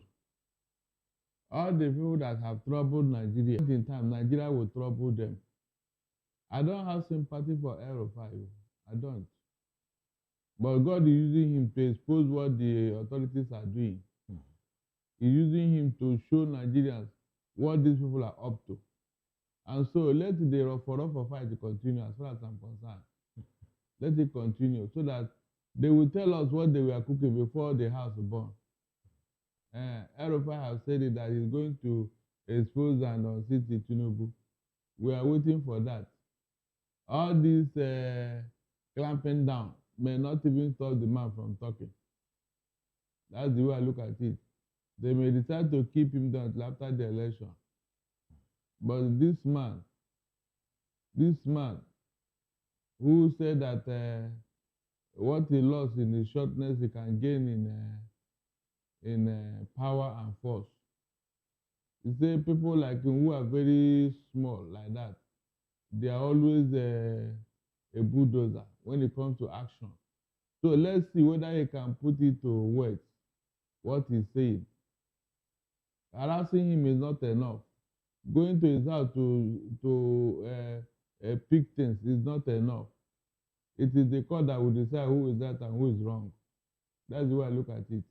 Is it safe to call El-Rufai a two-edged sword now? Because on the other hand, just like you've pointed out, he's some would say he's contributed to some of the issues we're having in the country, especially in the north at time, as a Kaduna state governor, where Christians, especially southern Kaduna Christians, were allegations against him as far as the mayhem that happened there.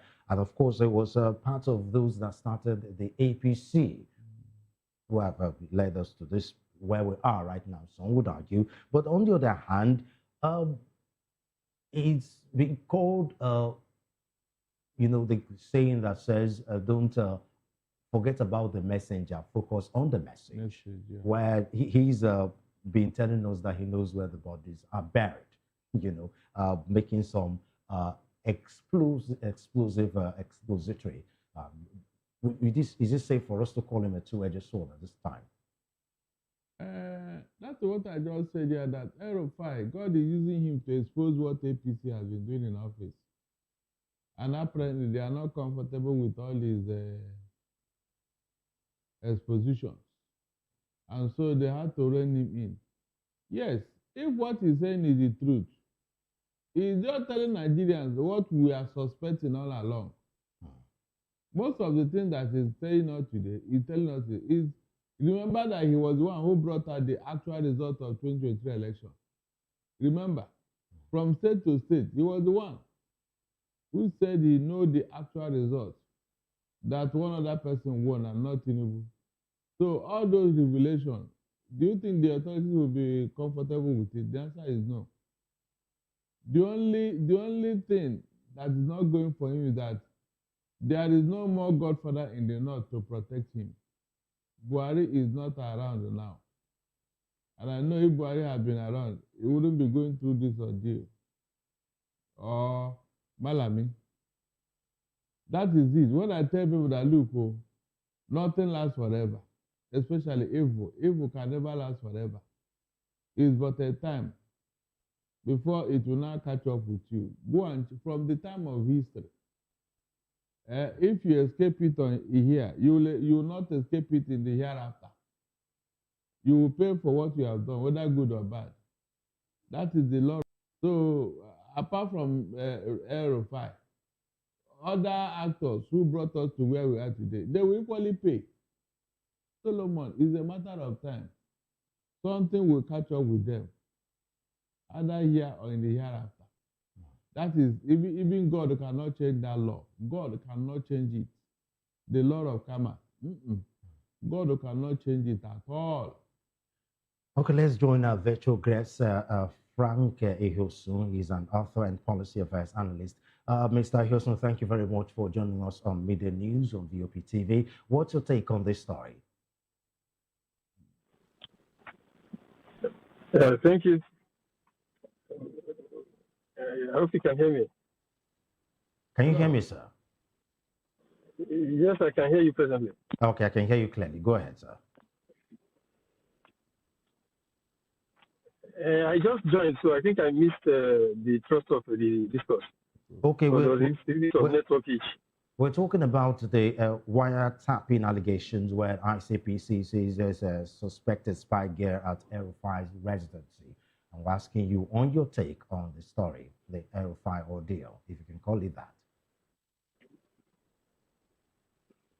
Yeah, my take is simple. Nigeria is a funny republic, in quotes.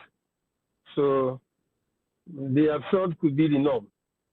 Hence, nothing comes as a surprise.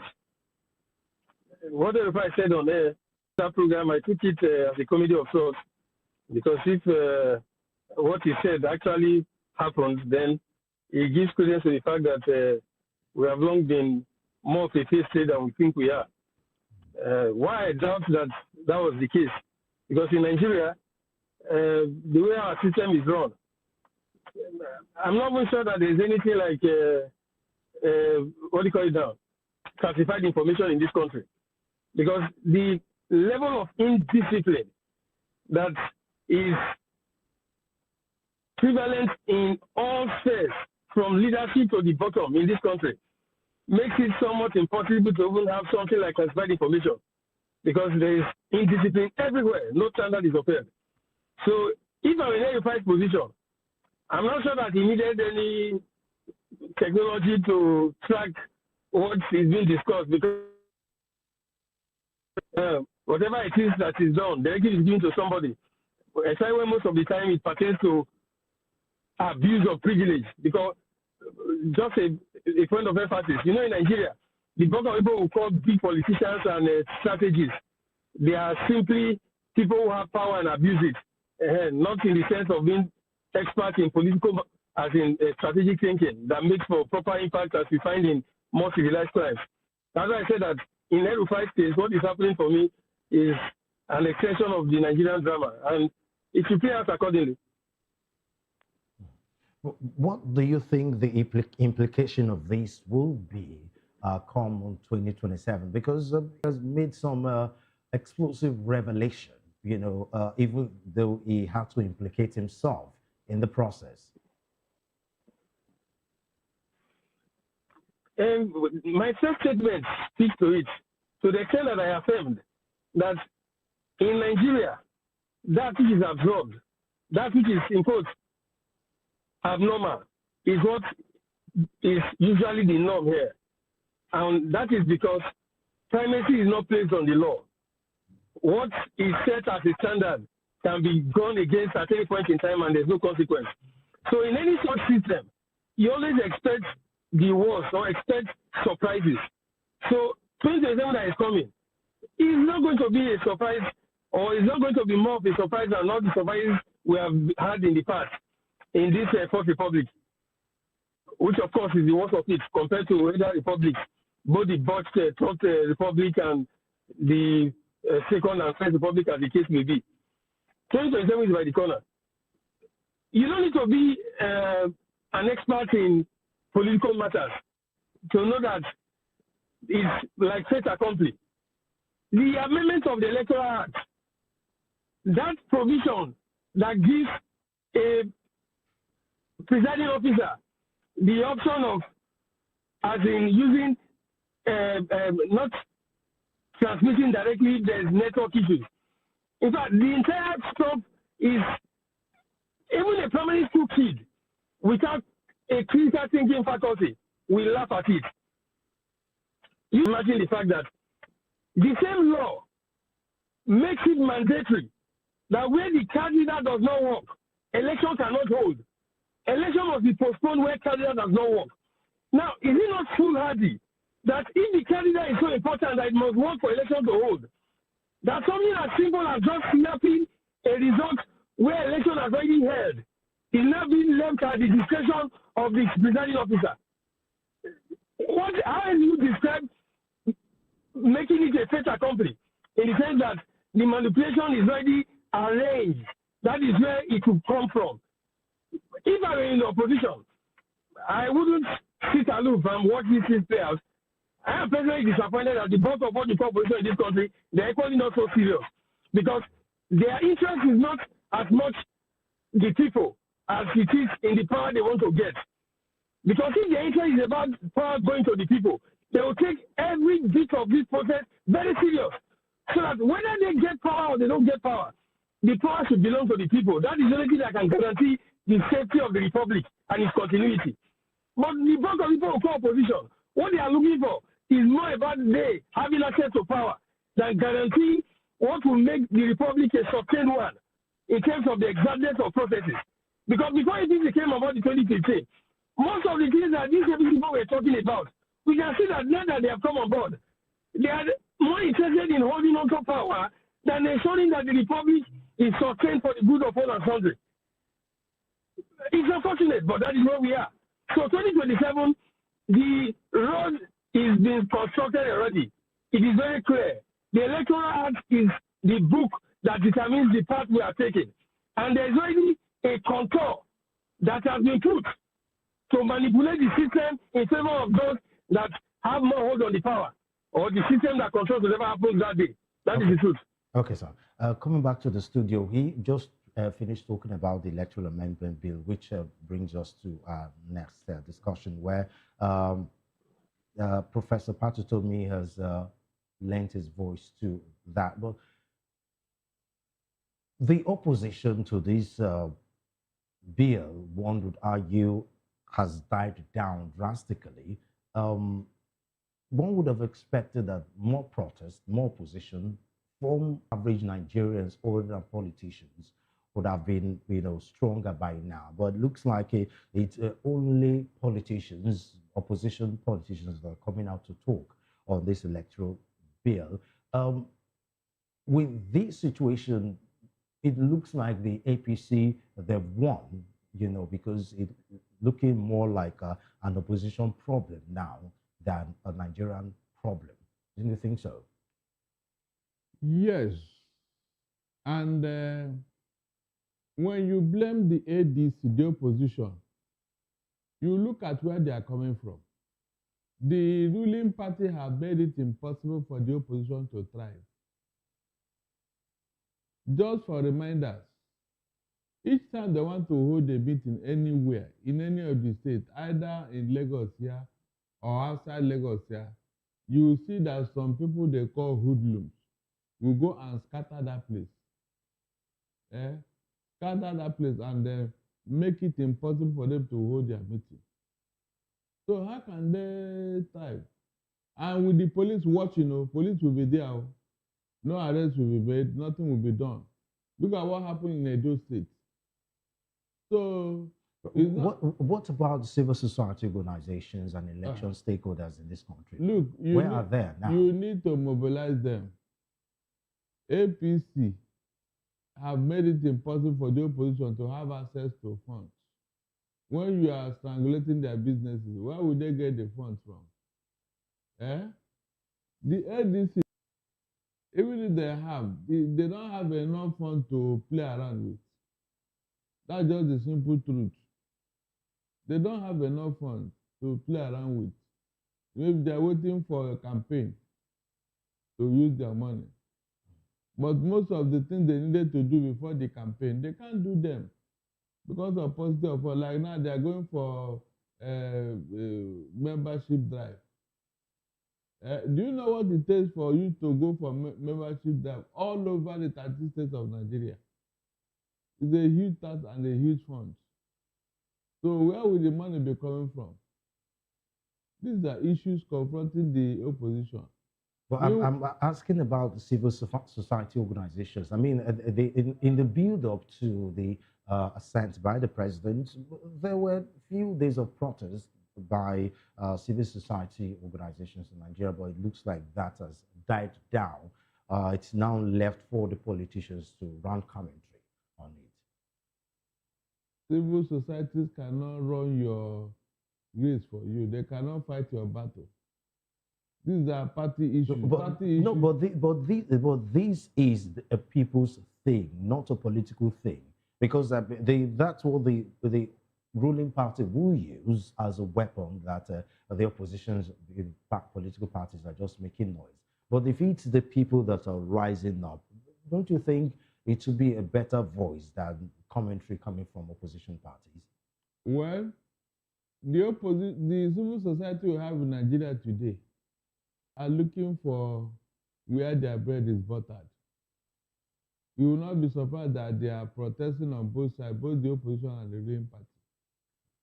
It depends on who can mobilize them better, who can pay the piper that dictates the tune. Can't you see that this civil society we are talking about, they come out once in a while. It's not as if that they are consistent. They are not consistent at all. And so you need to do something for them to be consistent. That's just the meaning, because they are funding all these protests with their money. And so if you want them to sustain it, then you pay them. Because every protest and every agitation, it costs money. Okay. Is that not true?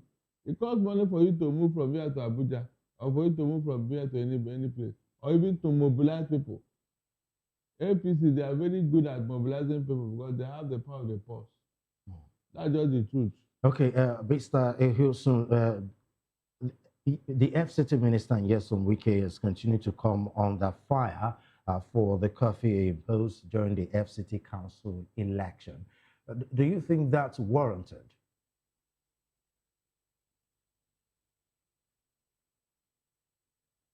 Can you hear me, sir? On mute. I heard you quite. Okay. I heard you quite. Even if it is in the past now, it's only someone that doesn't know yes and Wike that would have expected less from him. In fact, I'm even surprised that I didn't go beyond that in terms of what he could do. You know, I said something when I started speaking earlier that in Nigeria, the bulk of people we call politicians, people that people hail as leaders, that wow, they are wonderful people, or they have political stature. It's simply a case of people that have access to power and abuse it. So Wike is not excluded from that, because once they don't have power, they become so infinitesimal because there isn't the requisite initiative for strategic thinking to amplify variables available for good use, either for personal or public purpose.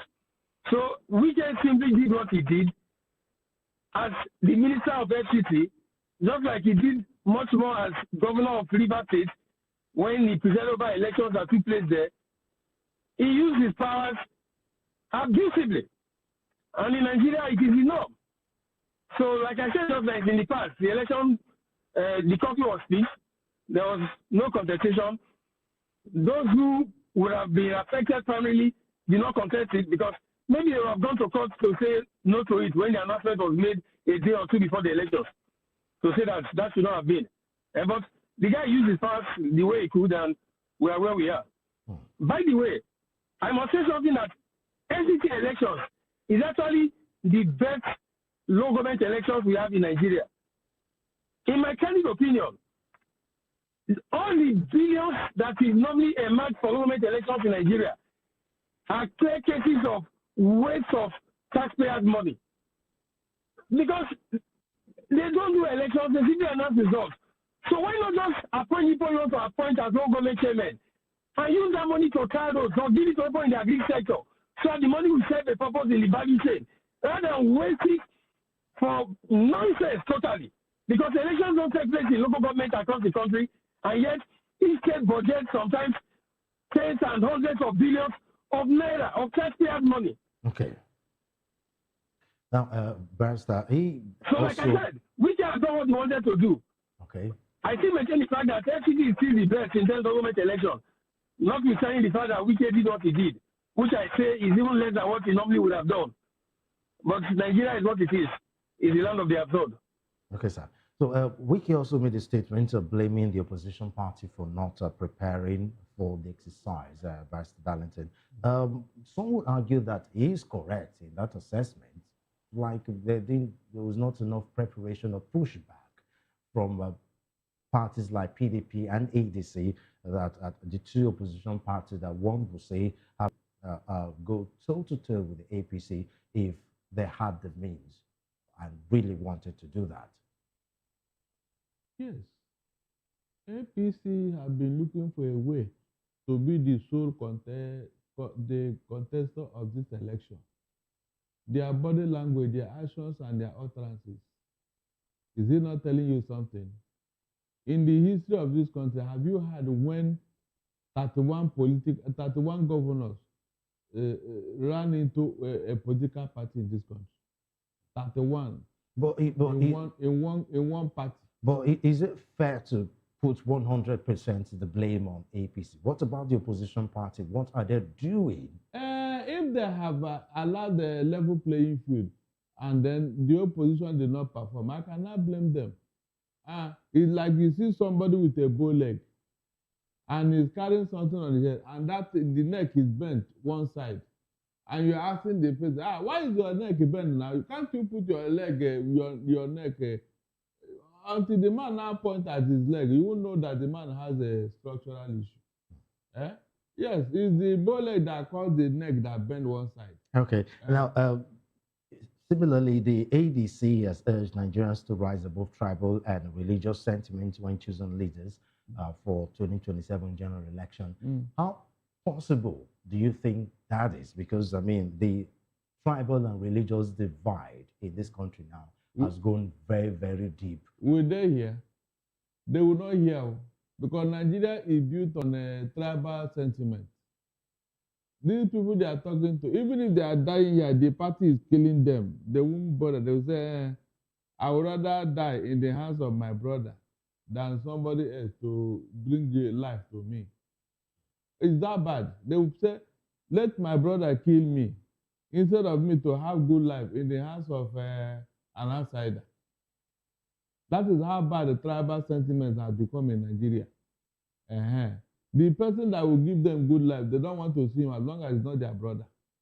And so let their brother punish them. They were suffering and smiling. Is that not Sofela that sang it? So that is how bad it is. You saw what Buhari did for 8 years. They did not to talk to him, no. They kept quiet as if the man was doing good. Now, Tinubu has come. They're not allowed facing him. So tribal sentiment all the way. That's just the truth. And that will tell you that ab initio, we are never together. Solomon, we are never together. Lord Lugard, Lord Lugard, I hope you are receiving your punishment for what you did to us. Okay, let's go back to our virtual guest, Mr. Hilson. What are the causes of tribal and religious divide in this country, and how can it be overcome? I know it's going to be a very difficult task because of how deep it has gotten. Of course, started from our political elites, and it's being propagated by ordinary Nigerians. How can we stop, reduce rather, this sentiment ahead 2027?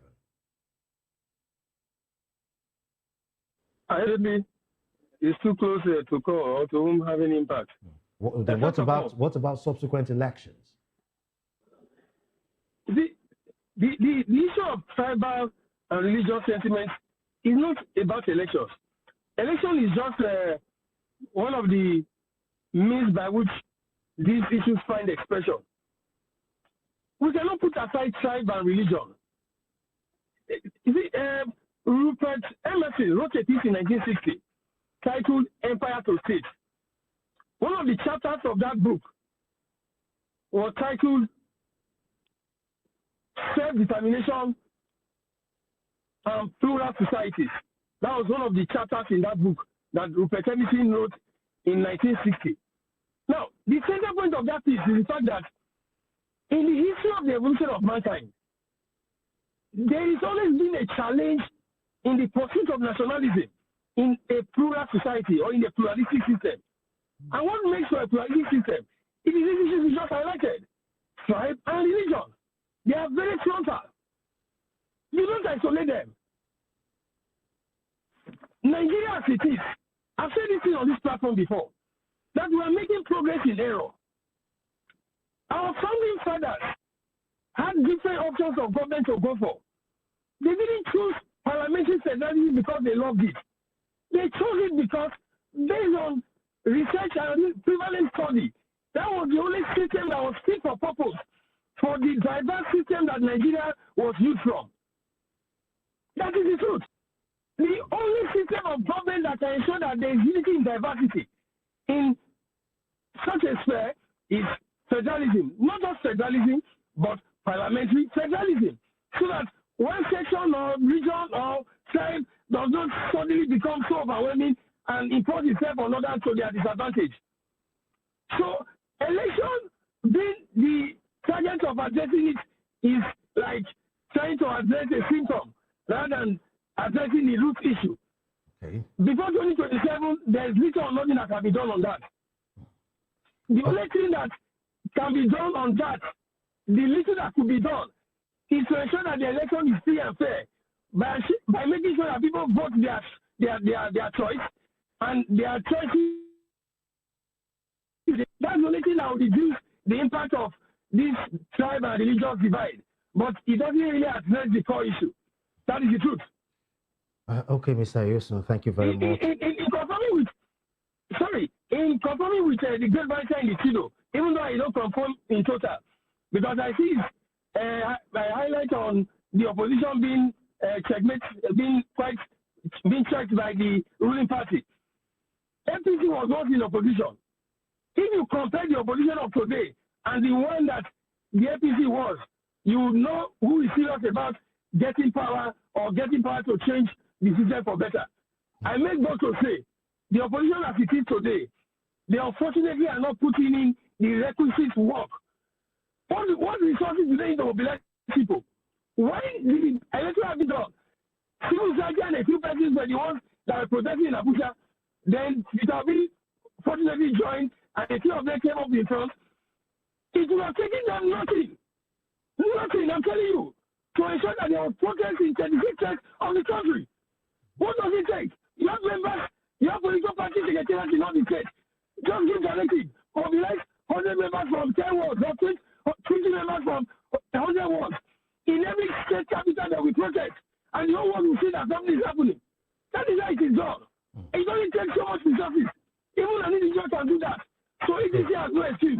Okay, they are not prepared enough, in my opinion, in sustaining the struggle. Okay, Mr. Yosun, thank you very much for your time. It was a pleasure talking to you, sir. That was Frankie Yosun. He's an author and a policy affairs analyst. And of course, in the studio, Barrister Gomo, thank you very much for your time. Thank you for your insight. Now, moving on, you're still watching Midday News on VOP TV. It's still ahead.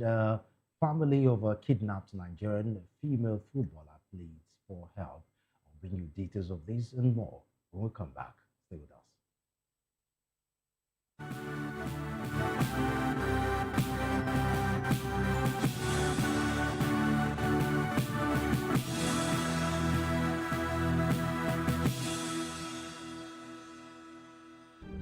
In a world where power shifts with every headlines, news breaks and events happens, you unbiased and explicit information on politics, economy and state of the nation. We break down the chaos. Facts, not fluff. Truth, not spin. We discuss not just politics, but a glimpse into the future. Voice of the People Television. Now you have more than a voice.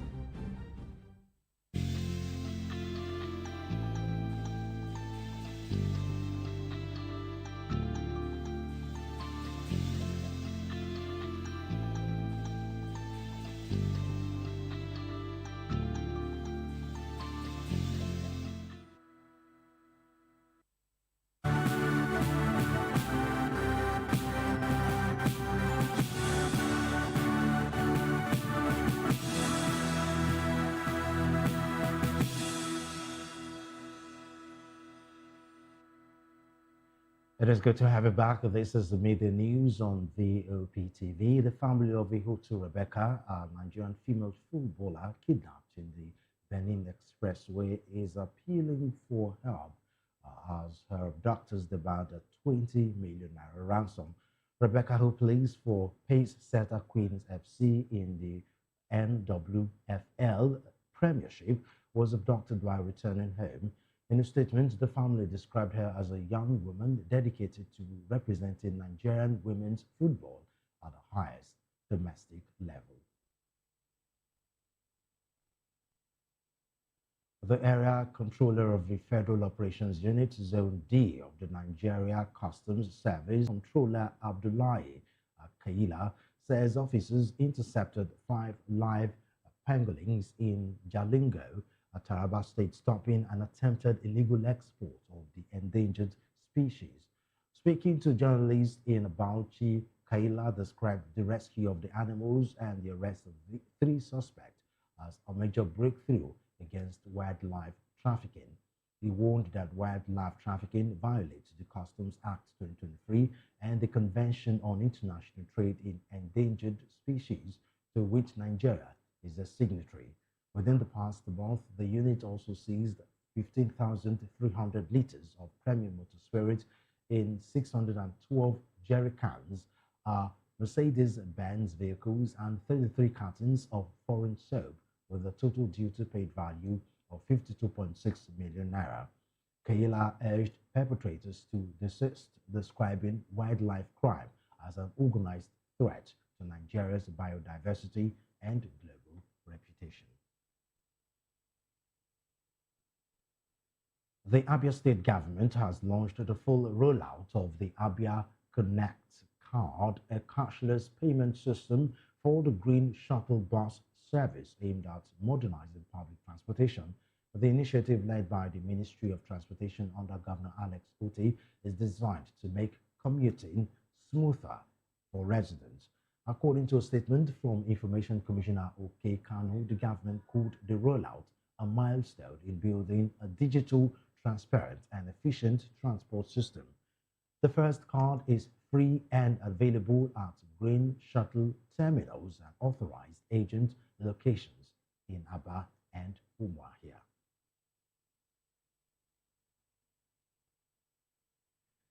Business and sports news will be coming up next. Stay tuned.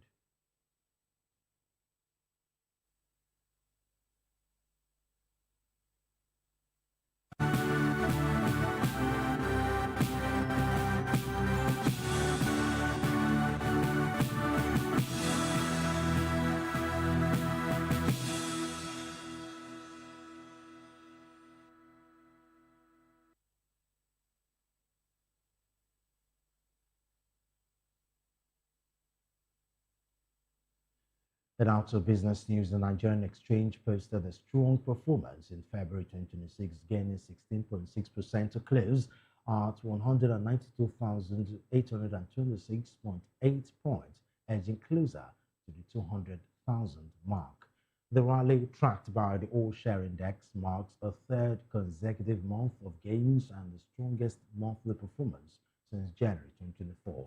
So far this year, the market is up nearly 24%, with more than 36 billion shares traded, driven by strong investor interest in industrial, oil and gas, and banking stocks. Sectoral data show oil and gas led the gains, rising 33.6%. Industrial goods followed, climbing 22.2% to cross the 7,000 point mark for the first time. Banking was the 3rd best performer, up 16.7%, while insurance recorded the weakest growth, rising just 2.3%.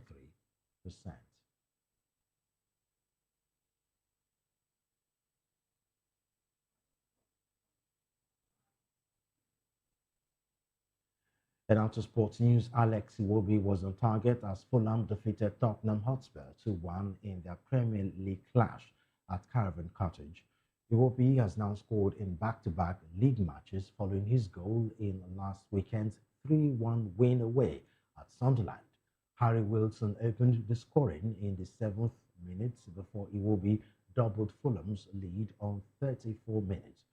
Richarlison pulled one back for Spurs, but it was not enough to prevent defeat. The result moves Fulham up to 9th place on 40 points. Calvin Bassey played the full 90 minutes, while Samuel Chukwueze came in the Iwobi was substituted late on.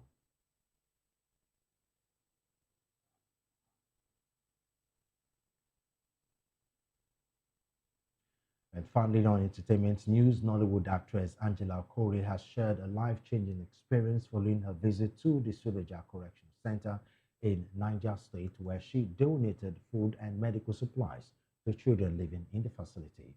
Sharing photos and videos on Instagram, Okure showed herself distributing welfare and healthcare materials to inmates and their children. She said the visit changed her perception of correctional centers and taught her lessons about resilience, hope, and humanity. Okore was particularly moved by the conditions of children living with their mothers, some born in the facility, many lacking adequate care and medication. The donation, she said, came from her personal resources and foundation, reflecting her long-standing commitment to giving back.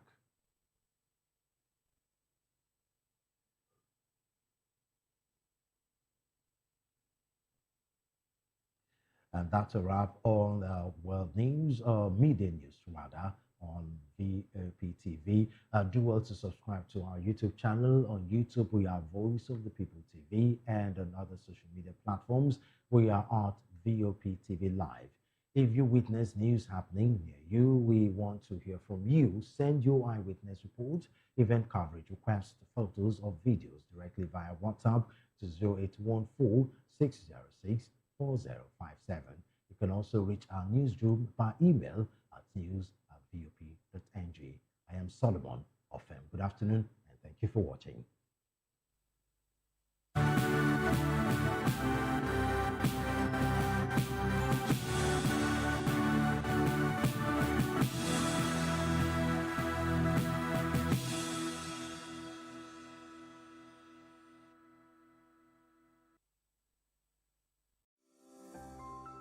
VOP TV.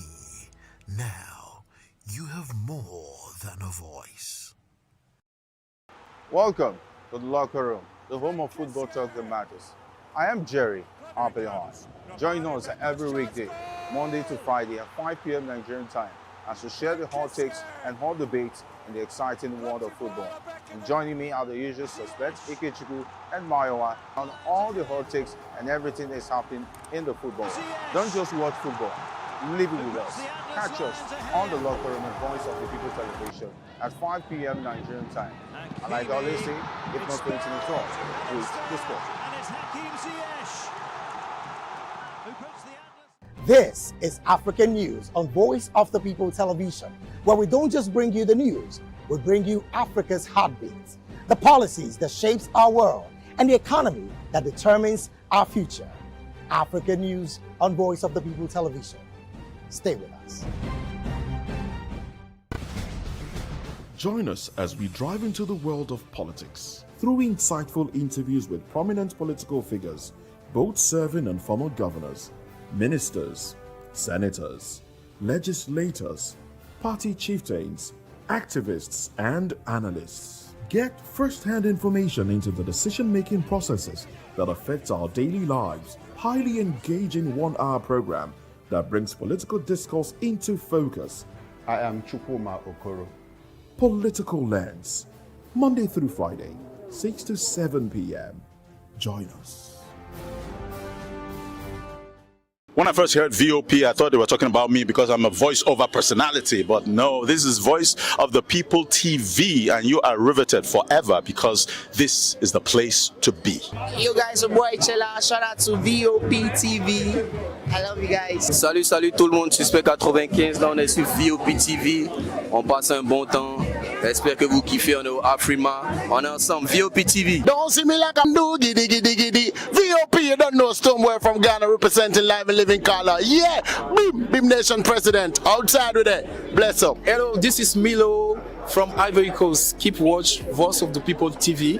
Regardez la voix du peuple, la télévision de la voix du peuple. Que Dieu vous bénisse. À très bientôt. Love you so much. Hi guys, what's up? This is Gaze Baba. I am watching VOP TV. Usually you'll be told to not touch the dial, but I tell you to touch the dial and increase the volume. You're like, keep it locked. It's Afro Gospel. Thank you. Hello, my name is Shego Aronzo. You're watching VOP. Don't change the dial. My Joe, fine girl. My Joe, fine babe. Yes,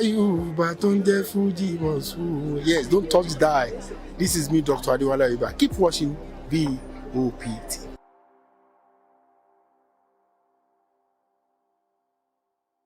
We encourage you to click on the like button and subscribe to our YouTube channel. We are Voice of the People TV. Also follow us on all our social media platforms. We are at VOPTV Live. Visit our website www.vop.ng for fresh and trending news. Also watch us live on SLTV channel 264. VOPTV, Voice of the People Television.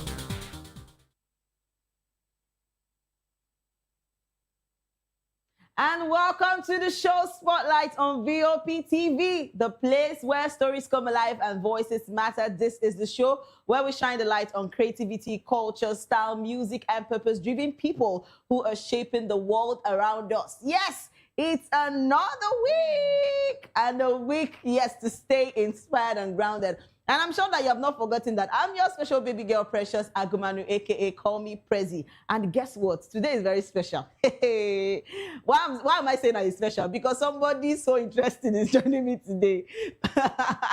I don't let him introduce himself because it's been a long time he has been on the show with me. And why are you smiling? Today is different. What is there? Is it your conscience that is dealing with you? My conscience can never deal with me. No, I only ran away for a while. Oh, you see? He said he ran away. Especially avoiding anything February. You understand? Father, I what ran away from Billy. You understand? 14th of February and all of that. So now this is March. Let's march forward. Okay. And let's move on. I think that's fine. All right, welcome on board. My name remains Savior, not Precious Agumanu, a.k.a. Okay, that's 1-0 now. All right, yes, this is the show where we shine the light on creativity. We're going to talk about a lot of things today. And yes, it's a new week because we're going to talk about a lot of things that are happening around you and yes, in Nigeria. And first off, before we go into what we have today, Savior, your smile is so different morning.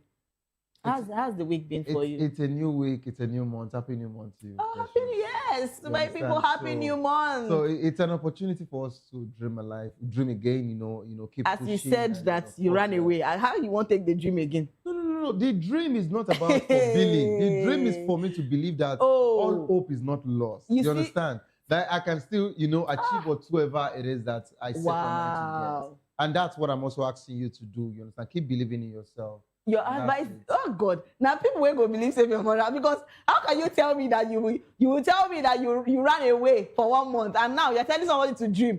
Guess like what? How do you expect people to dream? I don't understand. That is the best advice anybody can get. Wow! Run away from unnecessary billing, then show face again. Like reappear later when you think everything has subsided. But keep dreaming, keep hoping, keep believing that you can achieve what you want to achieve. And please don't forget anything that wants to break. Your calculation, your target, run away again. Wow. So it doesn't matter how many times you run. The idea is you are escaping and you are returning. When the billing is about to come, move. And sometimes don't even wait. See, there's a way you check the weather. This billing is coming. So before the person would even ask, move. You understand? Then you come back again and everything. In fact, don't talk too much. The reason why Savior ran away was because that he refused to give us our Valentine gift. And see, he's even smiling because he knows Valentine is gone now, so we have to wait till next year. Why would you say it's gone? I'm sorry. Let's wait till next year. I'm sorry. No, I'm sorry I was not around. But I could have done so much, but so sorry. Caught up with so many things. So sorry about that. Anyway, we are used to this. This is the scope right now. So we're going to... Don't tell me that this is the scope. This there's no scope here. It's the scope. You're a broadcast journalist. I'm a broadcast journalist. We've been busy. Oh, wow. Do you understand? Oh, wow. The fact that you do entertainment, you have time. I do the political part, and I've been busy. I'm sorry. Okay. On Valentine's Day. I know some of you will be supporting him. On Valentine's Day, everyone can actually attest to it. I was here. On the 14th, yes, it was on a Saturday. I did morning buzz. And what happened after that? You weren't around. And afterwards, when you were around, I was not around. Well, we're still going to talk about this. But first off, please, let's close the conversation here. Let's not talk about it offline. First off, what's on our list today? We're talking about Pella. So, recently, Pella shocked most of us by getting his girlfriend a gift. Me, I felt that the girlfriend, they were no longer together. Okay. But right now, I saw a new, sweet, beautiful ride given to Jarvis recently. And in my head, I'm like, relationship went on almost, been almost way scatter, been a scatter go. And fine, I don't even have to categorize it, but relationship went all scatter, where they put person there go cause accident for himself because of woman. Now, all of a sudden, don't go buy the motorway you use. Oh, God. So my point here is, okay, this is it. Let's see this for ourselves. Let's see this.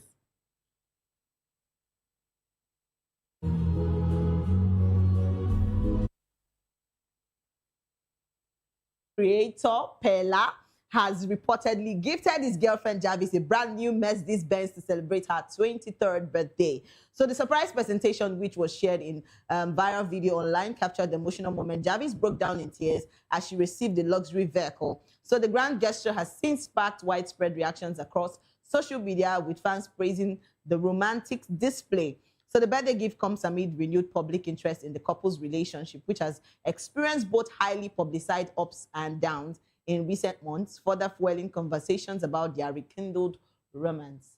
So these two people don't come back together. Hey. I think it's now, well, I will still use that word scope. I think it's now the scope where people, now do things because of love, even people taking poison, because of love. We would. People don't they go. People don't they jam themselves. we will come to this. So first, yeah, we need to establish the fact that at some point, yeah, they had issues, they broke up, right? Yes. No problem. But I'm surprised that people like you are surprised that these people are back together. Let me take it further. Don't forget that even to couple, some couple that actually divorced, yeah, sometimes most of them find their way back. Yes, yeah, I know. On several cases, it has happened. Now, the ones that are separated, they find their way back. You understand? See, there's one thing that is cast in stone. This is about emotions here, right? One person is feeling, feeling bad, to an extent than the other person, or feeling, more hurting, than the other person. And of course, he or she decides to walk away from the relationship. This particular person is hurting because he or she feels that you shouldn't have abandoned them at this point. Yeah. You should still talk, or let's just try and see how to work things out. So on the other side, on both sides, of course, there is an issue, and of course, this one has gone, and this one is still not in the issue. So on this their case, Pella was the one at the receiving end. It felt hurting, it felt abandoned. Why should Jarvis just abandon me or just walk away from the relationship? Yeah. But just like what I said this morning, and I'll say it on national TV. Okay. It is always on rare cases.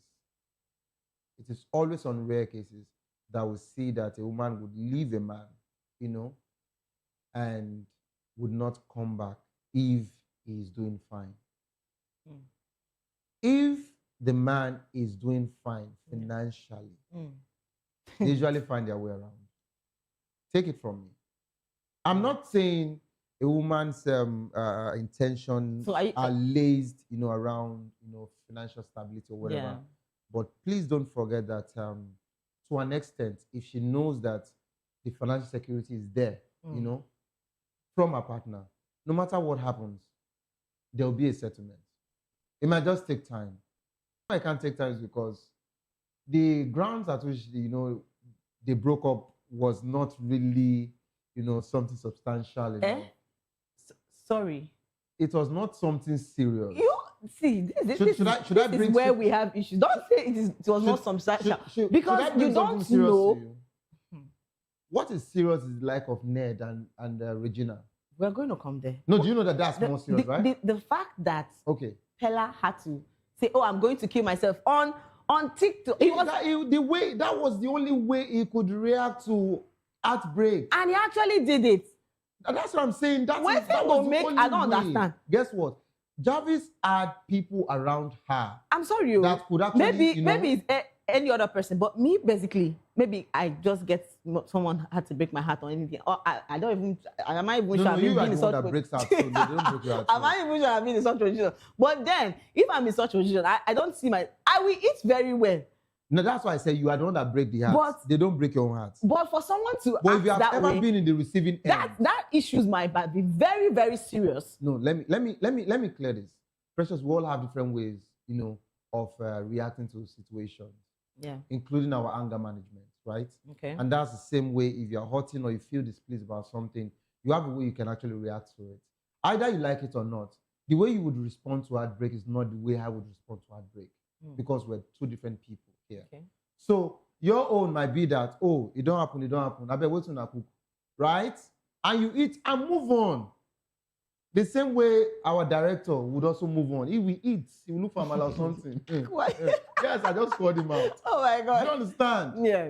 But someone like Samuel, someone like, yes, someone like this Samuel. No, I want to be calling some names. Someone like Samuel now, who happens to be our Indians guy. Now, Samuel is an emotional person. You understand? Someone can just tell all of us, I'm not coming to work. Or he would come to work. You will tell him, someone play roll montage. He will tell you, I can't roll anything. So that's the idea. See. So we are all different. If Pella had said, this is the way I want to handle this one, I want to crash my car, I want to kill myself, whatever, because he lost everything.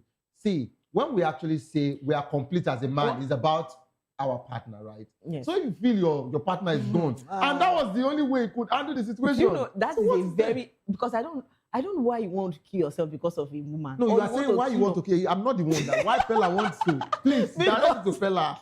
This is serious. Why would you want to kill yourself because of a woman? That's his nasty. Why would Pella want to? Please. And why would it? Because I actually saw a tweet recently, and someone said, "Oh, that this guy is dead. That he killed himself because of his girlfriend said she was no longer interested again." I saw it. What is this? No, I saw it. You now sat down, gulped poison. So the thing is, no matter how hurting you are feeling, it's not enough for you to actually say you want to kill yourself. Let's even get that one off, But I approve you to reach out to friends and family. You can even leave the house, go somewhere, spend time, just clear your head off. That's the only way.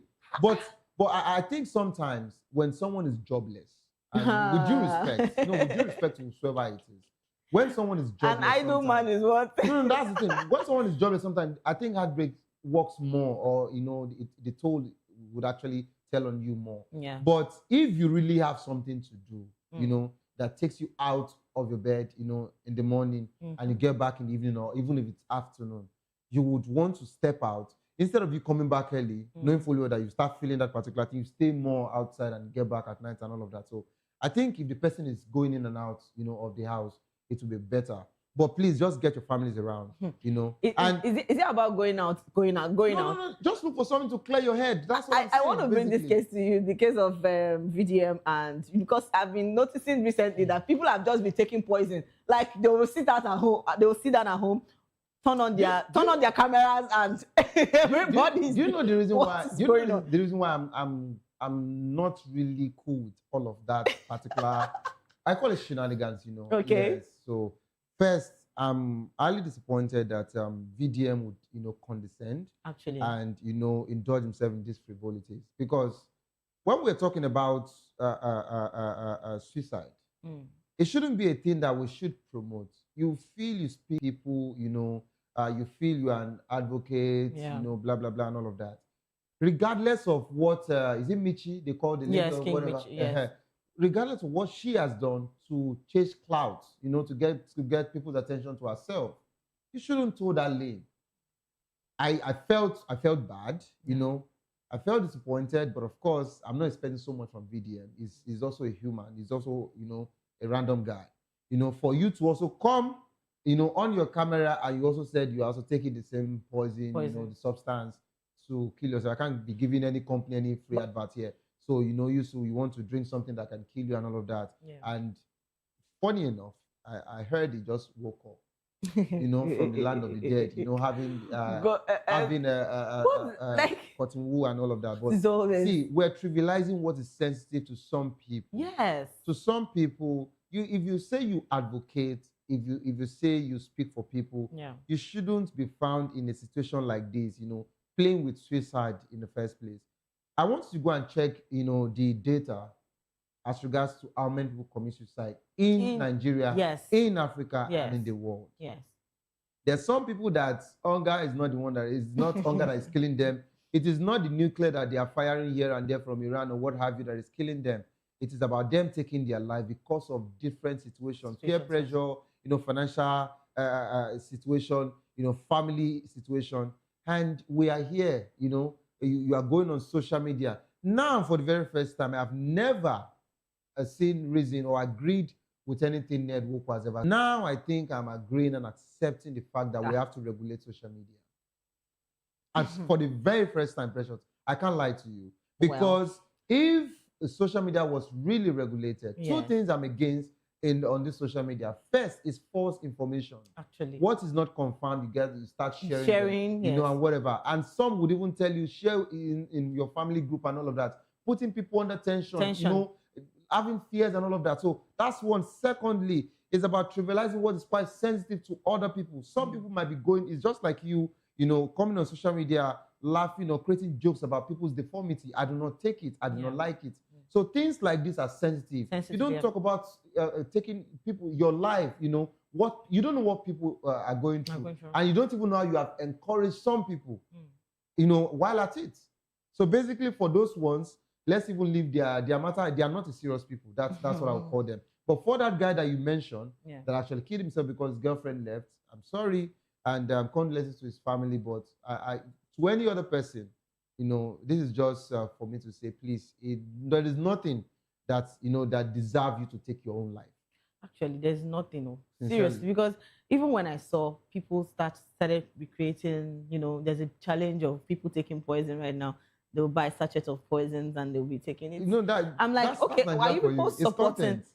That's Nigeria. But for now, maybe I need to deviate, or let's share a lighter note on more. So let's deviate from this. I think the best content for now, it is this particular song that everybody's playing, and you know, this whatever. And it looks like they are moving, they run, and the bird carries them to fly and all of that. I've not seen that particular thing going on social media. So like that's the latest now. I think people should just even take their attention off from that of VDM or every other person that is trying this their viral content. But congratulations to Jarvis.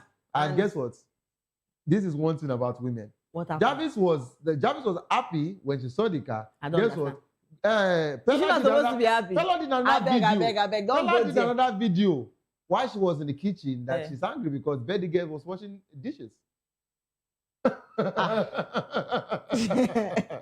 And Pella was saying, sorry, baby, you just have to wash the plate, yeah? Sorry. After now, don't worry. I'll still buy other things for you. But let's not forget the message Pella also posted. You know, Pella said that Jarvis has been complaining, of course, she said that her dad was not present in her life. Yes. And he is now in competition with her dad and is trying to give her or do things that her dad couldn't do for her. You know, which is lovely, but I think that was not needed, you know, to be in the public domain. One. Secondly, maybe you should just marry her so that you can officially step into that role. Not a situation where you will disturb us again from TikTok to Instagram that you're broken up next tomorrow. See, I don't even know what's going on in Pella's life right now, but whatever that is going on, plus the recent things that has been happening with Katefe, I don't even want to go there, but it's a lot. They breaking themselves, breaking cars. And all that. Wow, You know, really interesting. Maybe it be like say, get one pack, they store the cars. people, because No. So I saw him money gifted him. Yes. No, so this is it. This is it. Precious, you have to understand that you can't own a car that is worth okay, let me start. Let me just give you a benchmark. Yeah. Any car that is worth 10 million should have a proper insurance. I'm not saying the third party that we do, not third party. Yeah. I'm talking about, like the first major insurance, meaning that if anything happens to your car, because you're paying heavily, right? So if anything happens to your car, you are actually going to give them the car and they would fix it. Okay. So for anything 10 million upward, you can't be buying a car of 20 million, 50 million, and you're telling me that they don't have insurance. So they are not the ones to fix it. No, they are not. So the insurance company would fix that car. So that's why they have the... That's why they can be doing that. And because it's content. Yeah. But let me quickly extract the name Kataife you said. I want to know, I want to give a comparison on something. Okay.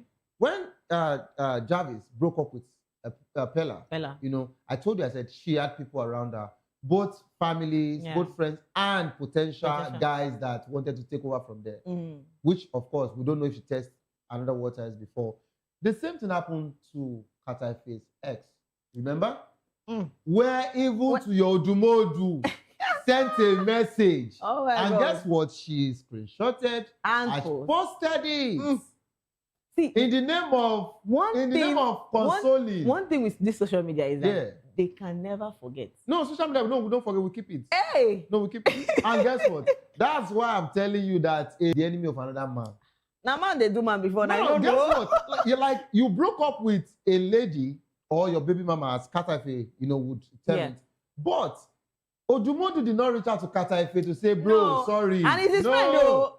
Instead, he went through the windows. Oh my God. Now he's doing Mr. Caring. Hey, my dear, how are you? Are you fine? How are you holding up? Don't worry if you need anything. Hey, all of a sudden. So, how many more people actually told Jarvis, what do you need? But nobody told Pella. Instead, they were actually laughing at him. So the only thing he could do was... This is a reminder to every lady out there. I beg, if you get good man, hold on, more. I know what I'm saying. Precious, for you to say you know what you're saying. I don't understand. No, you have to, at this point, you have to shed more light. Let's get it. No, it's the truth now. We ladies, we like to fall in love. Come on, that's natural. It's been long ahead this sort of you. No, this year will be a good year, 2026. I don't understand. It's gone. God, I beg go. See, so please leave me. She said, we ladies, we like to fall in love. Precious. No, we love actually now. You love love. The truth, we love love. Oh, wait with that. Please let's not move away from what I'm trying to say. So, ladies, we love love a lot, and we like the fact that a guy is actually director, film and well. we want to see the edit later. We like the fact that the guy is taking care of us, and ladies, some ladies like us. I said director, film and well. He gave a close shot. It shows that there is support. No, we want to hear you go ahead. No problem. So, ladies, we like the fact that we love our men being in control, but at some point we also want to be in control. And I think some guys don't really understand that part, and that's why ladies and guys have that issue around it. But to all my ladies, sometimes the Bible even says that women submit to your husbands, right? So there should be this submission. Maybe a lot of ladies want to. You say you are this one will talk 100. You yourself don't raise your voice. I beg, if you see good man, we really care about you, love you, take care of you, do the needful things that you need to. Why? Because of.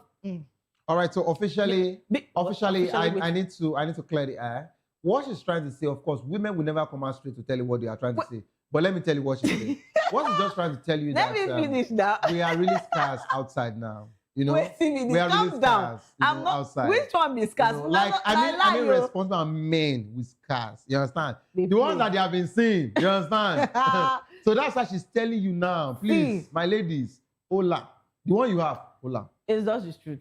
Please. It's not about.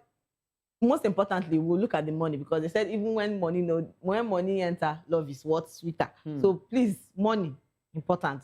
But even when the money is not there, but he's hardworking and he's also, he's also there for you. You should know when somebody is in love with you and does all those things for you. I beg, hold on tight. Wow. Because you feel liver. This is the first time I'm seeing like Precious, the motivational speaker. I don't understand. Precious, the love doctor. Like Precious, the coach. Like this is lovely. We love this one, and I'm going to tell the office we have to take this up. No. This is lovely. Please go ahead. Go ahead. No, like I'm jotting things down. Please, enough of that. I've already said what I want to say. Our ladies do well. That's the thing. And yes, you have heard it. She's run away from the love matter now. But let's leave it for her. Please, let's move over to our comment section. And that is where we have a lot of people coming out to say congratulations to Jarvis and Pella. Oh, some people are actually surprised that Pella and Jarvis are back together. So yes, let's move over to our comment section and see what people have actually come out to say. And somebody said, Sam P01 said, wow, biggest Jarvis. And Gina said Gege is setting is okay. And Naomi Ugu one said 25th, not 23rd. Okay. And Ola Bear said TV Una don't start to. Okay. And another person said Taxman, they watch Una. Is well with you people. See, for people that are really in love, people should leave them, let them enjoy themselves. I hope you understand that Taxman, they watch Una. So yes. We're talking about also because your new tax will be paying. Your price just went up. You know he complained about the tax. Bella can cry on national TV now. Bella set full camera to cry to tell them, me I don't have money. They used to say I don't have anything. No, please, the tax this people gave me is too high and all of that. Now you just bought. You did not even check for black color. I'm telling you. You bought this special color. Don't worry, relax. It's the power of a woman. Power of a woman. Actually. Power of love. Power of love. And no, I love the fact that you talked about love in a very good way today. Sincerely, this is like. So I'm not be talking about it in a good way. No, you don't come at this straight, oh. Today you took your time. No, yes, today you took your time and you advised the ladies. This is what I wanted to hear. You did not just advise a young girl. You advise the ladies, you advise women, housewives. Okay. You just mentioned to them, husbands, cars. Let me just break it down. That's what you said. Don't be waiting. Husbands, cars. Don't put her like that. The good one you have, hold it. Because if you step out, we don't know who's at the door. Please. It's what you are saying. I'm just trying to amplify now. Am I saying anything else again? I don't talk say husbands, cars. But you said good men. But he said good men, hold your men tight. Savior. You said good men. Putting words in my mouth. But he said good men. No, I will protest. Please, let's go back to our next story. After this show, protest. Protest waiting. Please, let's go back to our... People should leave Savior. Don't focus on me. All right, our next story, we're talking about former Big Brother Naija housemate Leo Da Silva has taken to social media to express frustration after reportedly sacking an employee over alleged theft despite providing financial support that included salary, transport and feeding allowances, as well as assistance with the employee's child's school fees. So the reality TV star shared his disappointment publicly, questioning what more employers are expected to do when staff members allegedly betray trust, even after receiving substantial support. So Leo's comments have since generated widespread reactions online, with many social media users debating issues of workplace loyalty, employer generosity, and accountability. So before we go into this, before we go into movement section, I would love to say things concerning this. You have a staff, right? You do things to, you pay your staff, and in return, your staff is supposed to work, right, diligently. And a lot of people now see the fact that, some staff now see that the fact that they can now, how will I put it? They want to override their boss. In the sense that they feel if they have a good boss, they now want to, do things that... Overstep boundaries. Yeah. Overstep boundaries, exactly. So it's a lot of people that do this. And when people come out to say things concerning, they'll be like, oh, they are maltreating me. Oh, they're not treating me well. Oh, this happened. Oh, that happened. And you see a lot of people coming out on social media to say things concerning people that are being maltreated.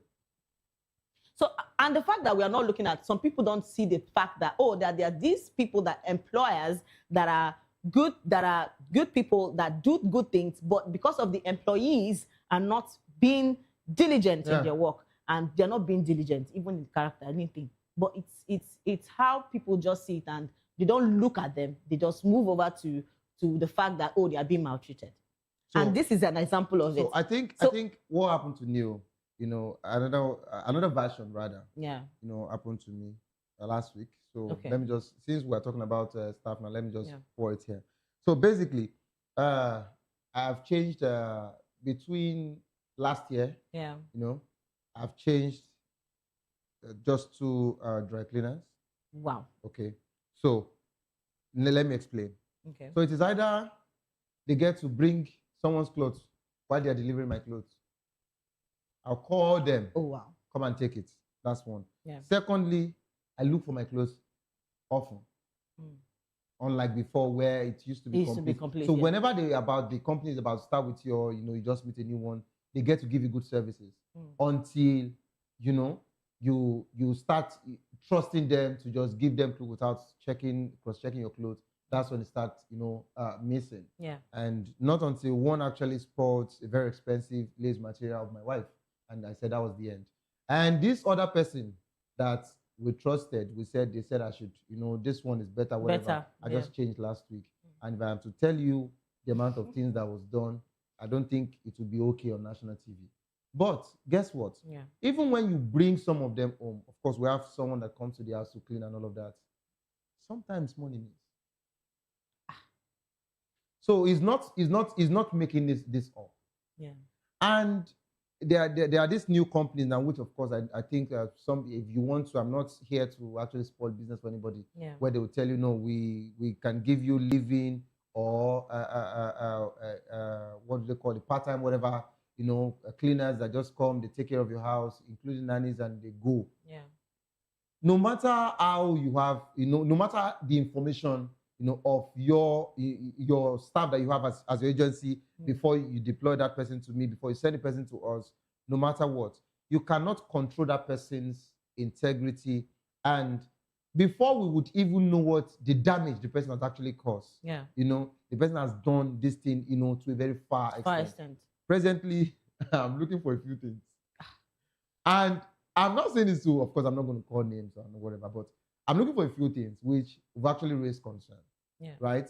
And not only that, these people, literally, you give them money, when you get new food stuff, you share theirs. Now, when you are sharing theirs, you are telling them to take to their family. Family, yes. Right? Yes. So what happens to the same food stuff after a few weeks? They still come back to the main food stuff in the store, and they still pick from that particular one. The question is why? So the thing is, okay, something happened recently. And it's not compulsory for us to now start wiring the whole house with camera. I'm telling you, you see that something happened recently, and they are saying, okay, that no more beggars. You know that there are no more beggars on the streets. When they get anyone, they are going to get them arrested and rest of them. I like that fact. But it seems that right now they're taking it into houses. The begging thing is no longer begging. It's now stealing. See, Precious, I think no matter the sensitization, right, with maybe helps or domestic workers. So people don't feel safe again getting help. This is about personal integrity. Yeah. Okay, this is about personal integrity. I've also had a woman who has been working with my family since she's working before I got married, right? So, but she's been loyal with us since 2018. I've never had any issues with her. Okay. In short, Mama would come to the house if I carelessly drop some things, as regards to cash or whatever, either from my wife or mine. Yeah. She arranges them, put them somewhere. She locks the door, go. When we are back, your money still there. She will tell you where she saw what you don't even think you still have. Yeah. So that's what I'm saying. This is our personal integrity. Let's call it spade a spade. Sometimes you travel, you leave your keys in the hands of someone you don't also know their family. Yeah. You understand? You don't know what has happened. So I'm not against people who have, wired the whole house with cameras and all of that. But the truth is, everything boils down to, personal integrity. If the person is a good person, we still have good people, good workers there. So I wouldn't want the bad ones to spoil. But the majority, but I want to speak about the majority of people that are bad, like, let me put it, bad people that are not really diligent in their work. A lot of people have complained about helps a lot of times. That does not mean we don't. A lot of times. That doesn't mean we don't. Because I can count how many people would if it employ like how many helps in 1 week. But can I also say something? Do you know what? Do you know what? So bad news spreads fast, right? Yeah. The same way I would also tell you that we have good helps, we have good, domestic staff that they've been doing well for years. I've seen someone who has been working with my friend's father for 30 years. Okay. I think you should know what this means. But when You you see this understand? when we have this kind of people, Do you we understand? should compensate them very well. So yeah, very of course. important. So basically, I think maybe that's the reason why people. But just that, social media, of course, it helps us to quickly push the bad news. But I would also advise that if you know you have good workers, Yeah. come on social media, talk about them, to praise them, take care of them, and do better. course. Maybe, just maybe, that particular kind gesture will touch these bad ones to change, to stop stealing, Yeah. and start doing what is right. That is that simple as Seriously, that. because I see the reason why some people don't really take care of their helps. Maybe they help a little young children or young children, yeah, basically, and they're going to school. They don't want to put They don't want to put those children in the same school their children are actually going to. And I'm like, okay, you have somebody in your house helping you out. So why don't you put that child in same school your child is going to? So what is the difference? Okay, so let's quickly balance this conversation here. Because a lot of people do that. Let's balance. And I've seen the fact that your help is looking, your child is looking healthy, and your help is not. And what is all this? So it is not school that makes a child look, malnourished. No, I'm just saying. Okay. First, you should check the school, the said person, the boss children are going to first. I can't give any school free advert as well. So, but we know we have about top 10 schools in Nigeria. If we bring it down to Lagos alone, we have among the top 10 in Nigeria. I think about 3 of them are in Lagos. Okay. Yes, 3 of them are in Lagos. The other one, around Ogun State axis going, and of course the north. Yeah. But let's come to the 3. So if the boss's child, for example, is part of the 3, I know those schools, the list of them for their for the primary class, which is primary 1, but I think they call it basic 1 now, is about 1.5 million. Okay. Yes, per term. So maybe because I've been able to host some of their events and all of that. And guess what? In that situation, I can also advise that since you cannot afford that for a help, Yes. Yeah. But you shouldn't put the child in a government-owned school. You can also still afford another private school that is sound, that is better. Yes. That the child would also enjoy the school bus picking up Giving them, yeah. and dropping. Yeah. You see, these particular things, sometimes children will just know, for example, let me just pick a random name. Gabriela is going to so school. I'm going to so school. But they come to pick us at the same time. They would come to drop us at the same time. They won't have any issues. At least to an extent, that child is enjoying, some basic amenities that comes with raising a child. Yes. But when it comes to you saying that maybe the school fee is around 25,000, 15,000 and whatever, and you cannot afford for two, I should be questioning you. That's one I should be questioning. Yes. But of course, I'm not here to also say that government-owned schools are not better. Good, yes. I mean, because for someone like me, I told my father to take me off from private school because I was not feeling it. I wanted a government school, and he did. So I feel that if your help is going to a government school, so why don't you also take your why don't you also take your children to government school? That's what I'm saying, that this issue is not a problem. It's not a problem. But for you to save yourself from unnecessary, drama like this, that anybody will look for anything to call you out. First, hope you are not serving your child as a king-size food and giving someone else's child, Seriously, as if they are slaves and all of that. So if you've been able to balance gifts, that whatsoever you get for your child, just that different colors. You understand? And sometimes for peace to reign, when you get those things in multiple colors, pour it on the floor. Everybody pick what you want.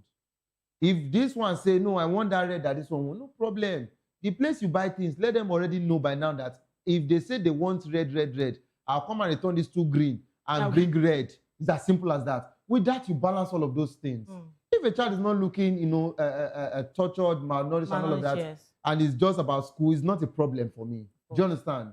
But all I'm just saying is take care of those children very well. But for you to save yourself, it is better you don't even employ or you don't get someone else's child to come and stay as living. Just get all those ones that come and they close. And they close. That's Simple. all. When you are back from work, you and your wife, you can take it off from there. But that also has some issues because of course, it's not like it's not like, but that one you would know that, oh, this person is a mature person that is actually with your child. And I think at this point, I just have to tell him, but just Mike, why you have this camera? Because that's the only way now. And sometimes the camera you are even to use, a friend of mine just introduced me to one I never knew was camera. Oh wow. So he said these days that in as much as they know where the camera position is, and of course, every camera has a blind spot, except the 360 and what have you. But there are these little ones that he has, dropped on so many places. He also acts like me sometimes. He's a lawyer, so when even if he's actually having a case, at the court and all of that, minutes from minutes, hours to hours, he just pick up his phone, check his house to make sure that the nanny and the kids are doing fine. So I'm not against any nanny or whatever, but all I'm just saying is let's look for a balance. Yeah. Because so much is going on in the country. Yes, of course. And I know how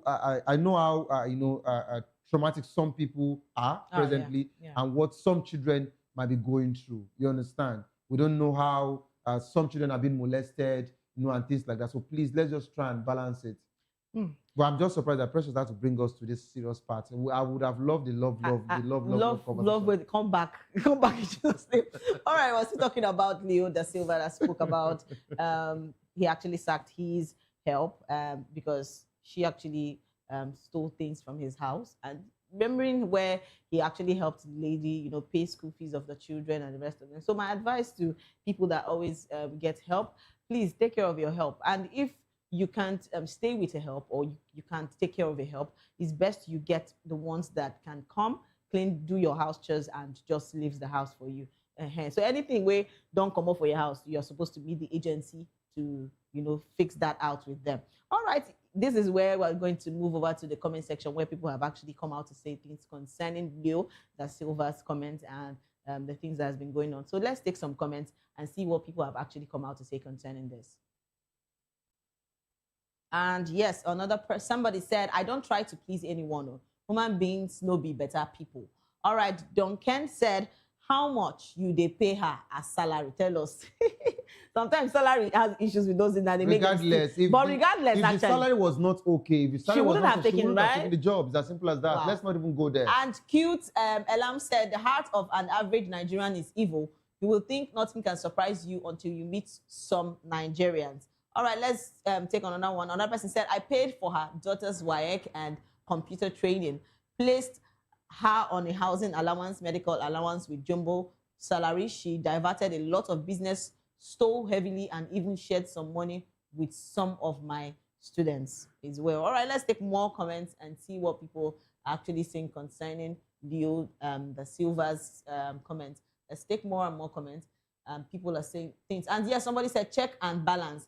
And another person said, even if you give your life, they would still complain. It's as simple as that. That's true. It's well. All right. And Chioma said, you can give someone your all and they'll still find a reason to say it wasn't enough. All right. We have more comments. Let's see more. And Amaka said, lately have been practicing limited kindness. Regardless of how kind you are to certain people, they often remain dissatisfied and unappreciative. That shouldn't stop me from being kind, actually. And it won't stop me. And yes, another person said, almost some staff would have you questioning everything, working and someone else taking it. You know, if you trust anyone for this life, just install CCTV. I feel that I think. See, guess what? Yeah. When I saw that, I shouted. Precious, I shouted when I saw this video. It was one of, so like this lady, she's into clothing and all of that. Yeah. And she has enough staff. Yeah. Taking care of all of them, I believe you know what this means.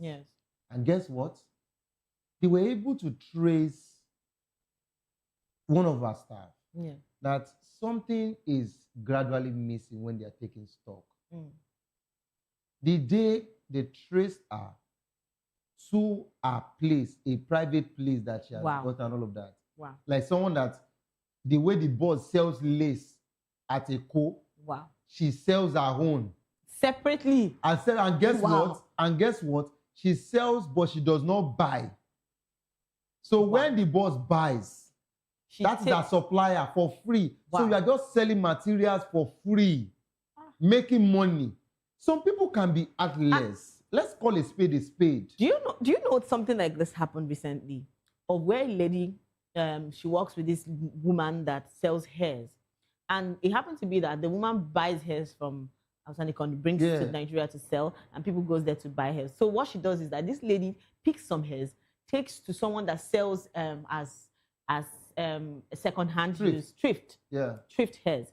And that person sells cheaper. And those hairs are quite very expensive hairs. Because they didn't buy it. So on the day this lady, I don't know how this whole thing just got, sour, and the person that they sold to had to, the main person that has the hairs, and told her that, oh, your And then they've actually fallen off from, from agreement. So, like, it's crazy. Let me deviate you a little Now, to politics. You never is agreement. Something has happened now, somewhere. see what the woman did. Yeah. She actually arrested the one that came to report. No, that's my own first suspect. The fact that you Oh have my my God. number from day one. It's crazy. And you never called me because you went south with your client. Actually, arrested that one and then arrested the main person. As that. The lady was not like, oh, why did you arrest me? I actually came out to tell you that, that this. Have you not been buying and selling? Wow. You are a business partner. Wow. I didn't even know that I had her as a business partner. That's what I'll tell her. I didn't even know that you are also another extended business partner. And when they asked her, she said, that she didn't know that the lady was selling. That's what they would say. Wow. And the question is, Precious, can you actually account for how many hairs that they've actually sold? Now, this lace that we're talking about, this lace that I'm talking about, do you know how much that she has actually sold? Something she's been doing more than a year? Yeah. Wow. Wow. Back to back. Wow. So she's even living a low-key life, but she has so much. No, they checked her account, they checked everything. The woman just said, I'm not even saying anything. Everything in that account belongs to me. Wow. Yes, let's even start from there.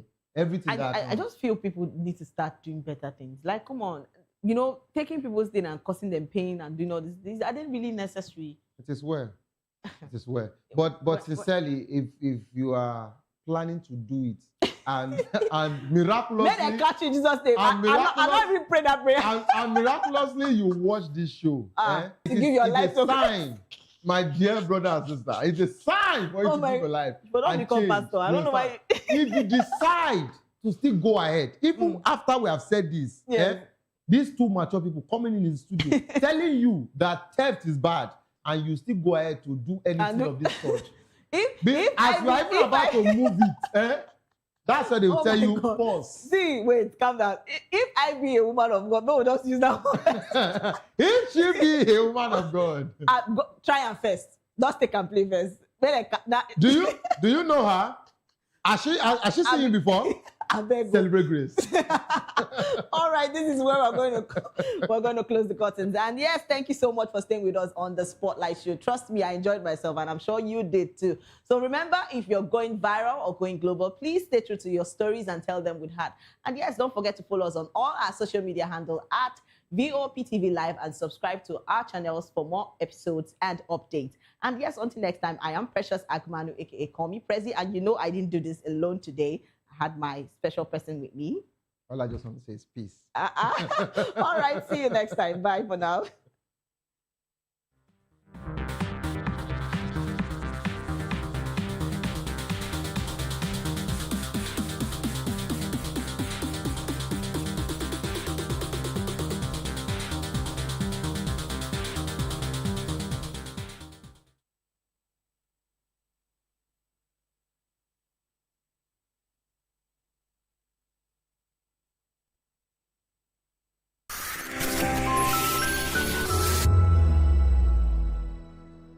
The red carpets, awards, the razzmatazz, music, fashion, interviews, and more. Spotlight on Voice of the People Television. Let's feed you with all the juicy stories in the global entertainment space, bringing you the glitz and glamour as it is hot.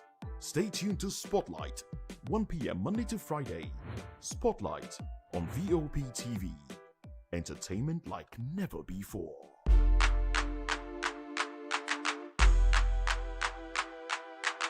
To know the happenings in the maritime sector, join us on the program Maritime Frontiers on VOP TV as we discuss key areas in the maritime sector from aquaculture, maritime transportation, maritime labor regulation, oil and gas exploration, ferry and passenger insurance, marine pollution and prevention, port operations, and lots more. Maritime Frontiers, exploring Nigeria's blue economy. Are you ready for the extraordinary? Something big is happening on your screen. Introducing VOP TV.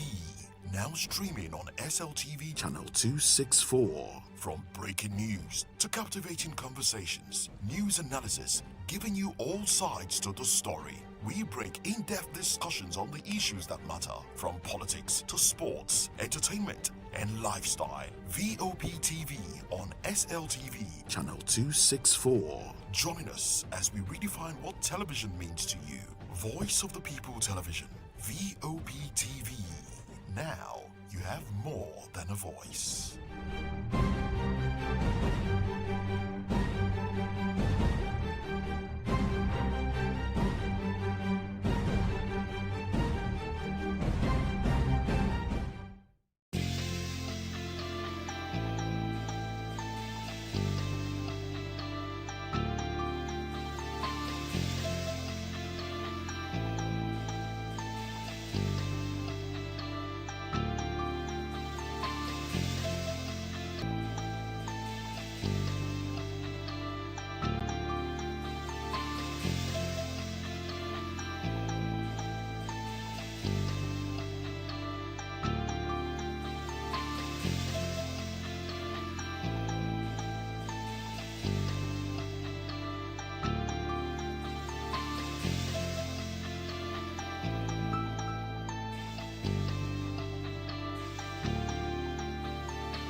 This is Health Check, your weekly guide to better living, smarter choices, and trusted answers.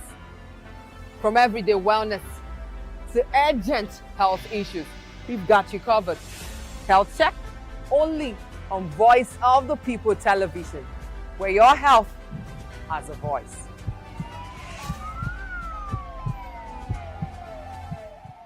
Behind every broken desk lies a broken promise. Education shapes the nations. But who is asking the right questions? Introducing Edu Dialogue, the show that goes beyond the surface, exposes the cracks, the corruption, and the silence in Nigeria's education system. Edu Dialogue, Saturdays, 3 p.m., only on VOP TV. We break the biggest stories. From missing policy failures, we ask the tough questions and demand real answers. Edu Dialogue, this Saturday, 3 p.m. on Voice of the People Television.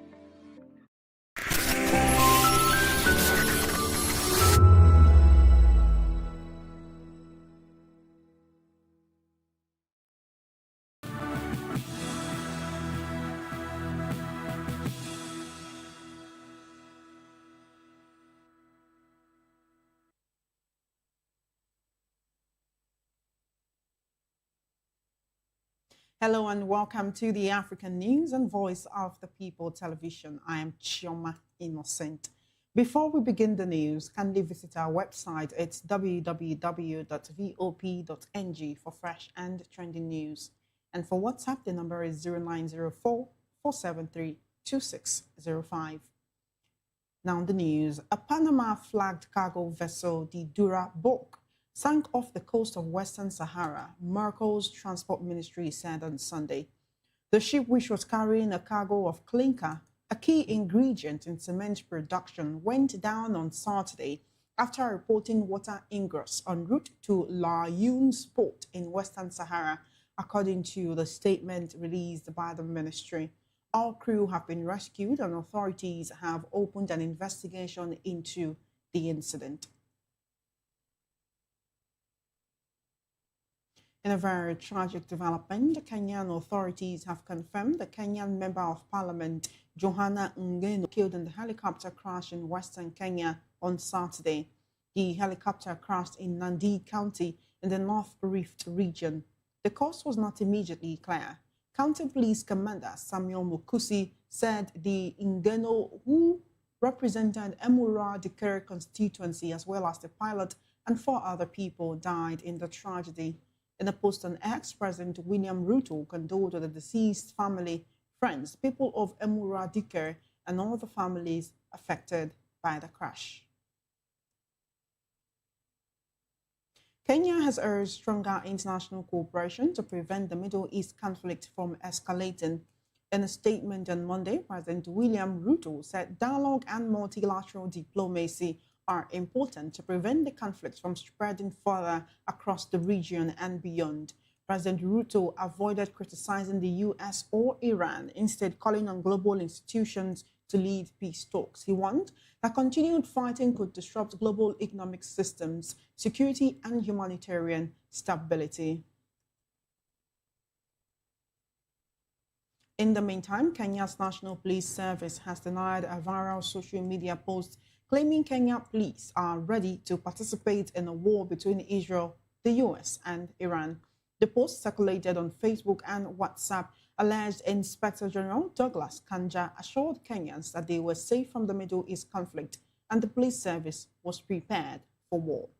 The police service dismissed the claim as fake in an official statement, saying it did not originate from the Inspector General or the service. Meanwhile, reports say Ethiopians and Eritreans are among those wounded in an Iranian missile strike on the United Arab Emirates UAE on Saturday.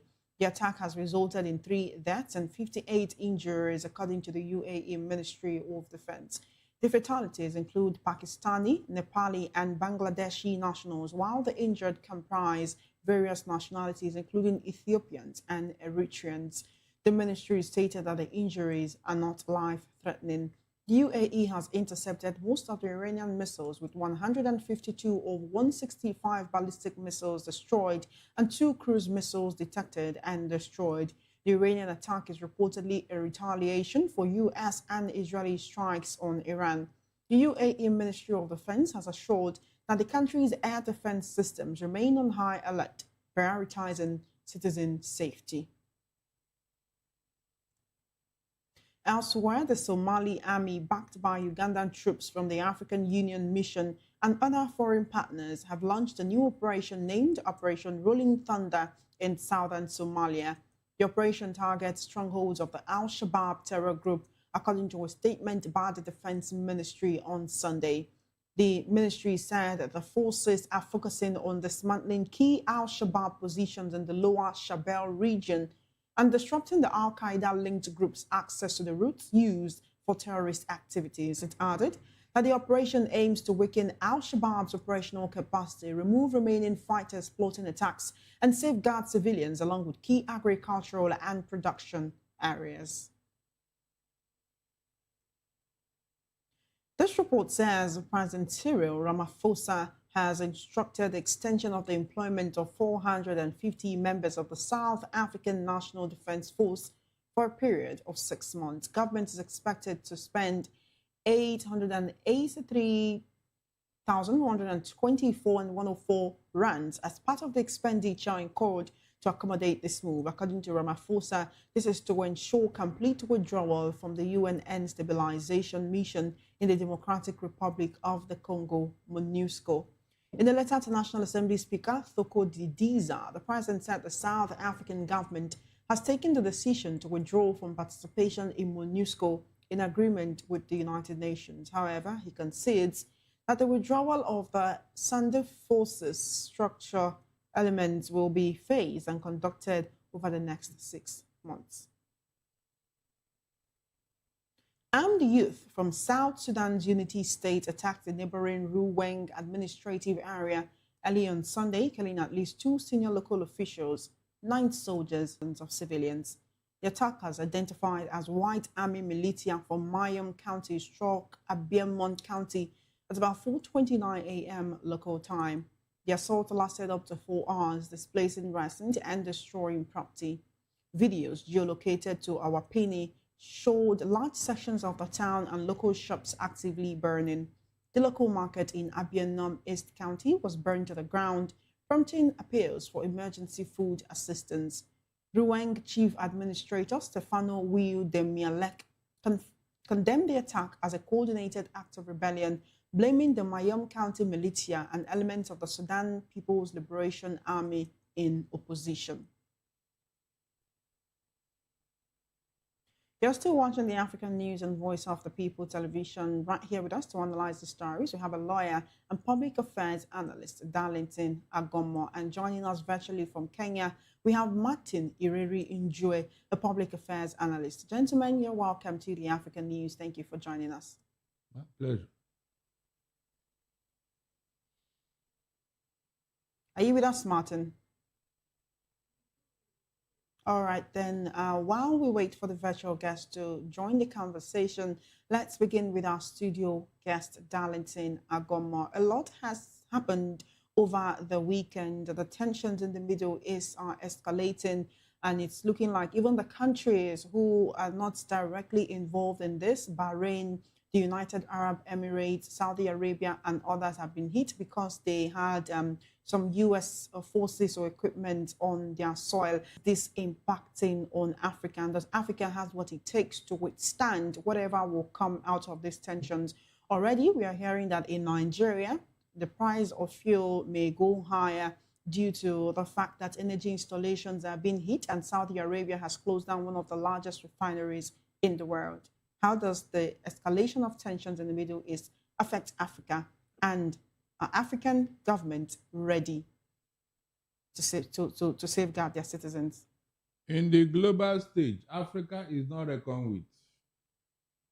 We don't take part in international politics. That is why they don't reckon with us.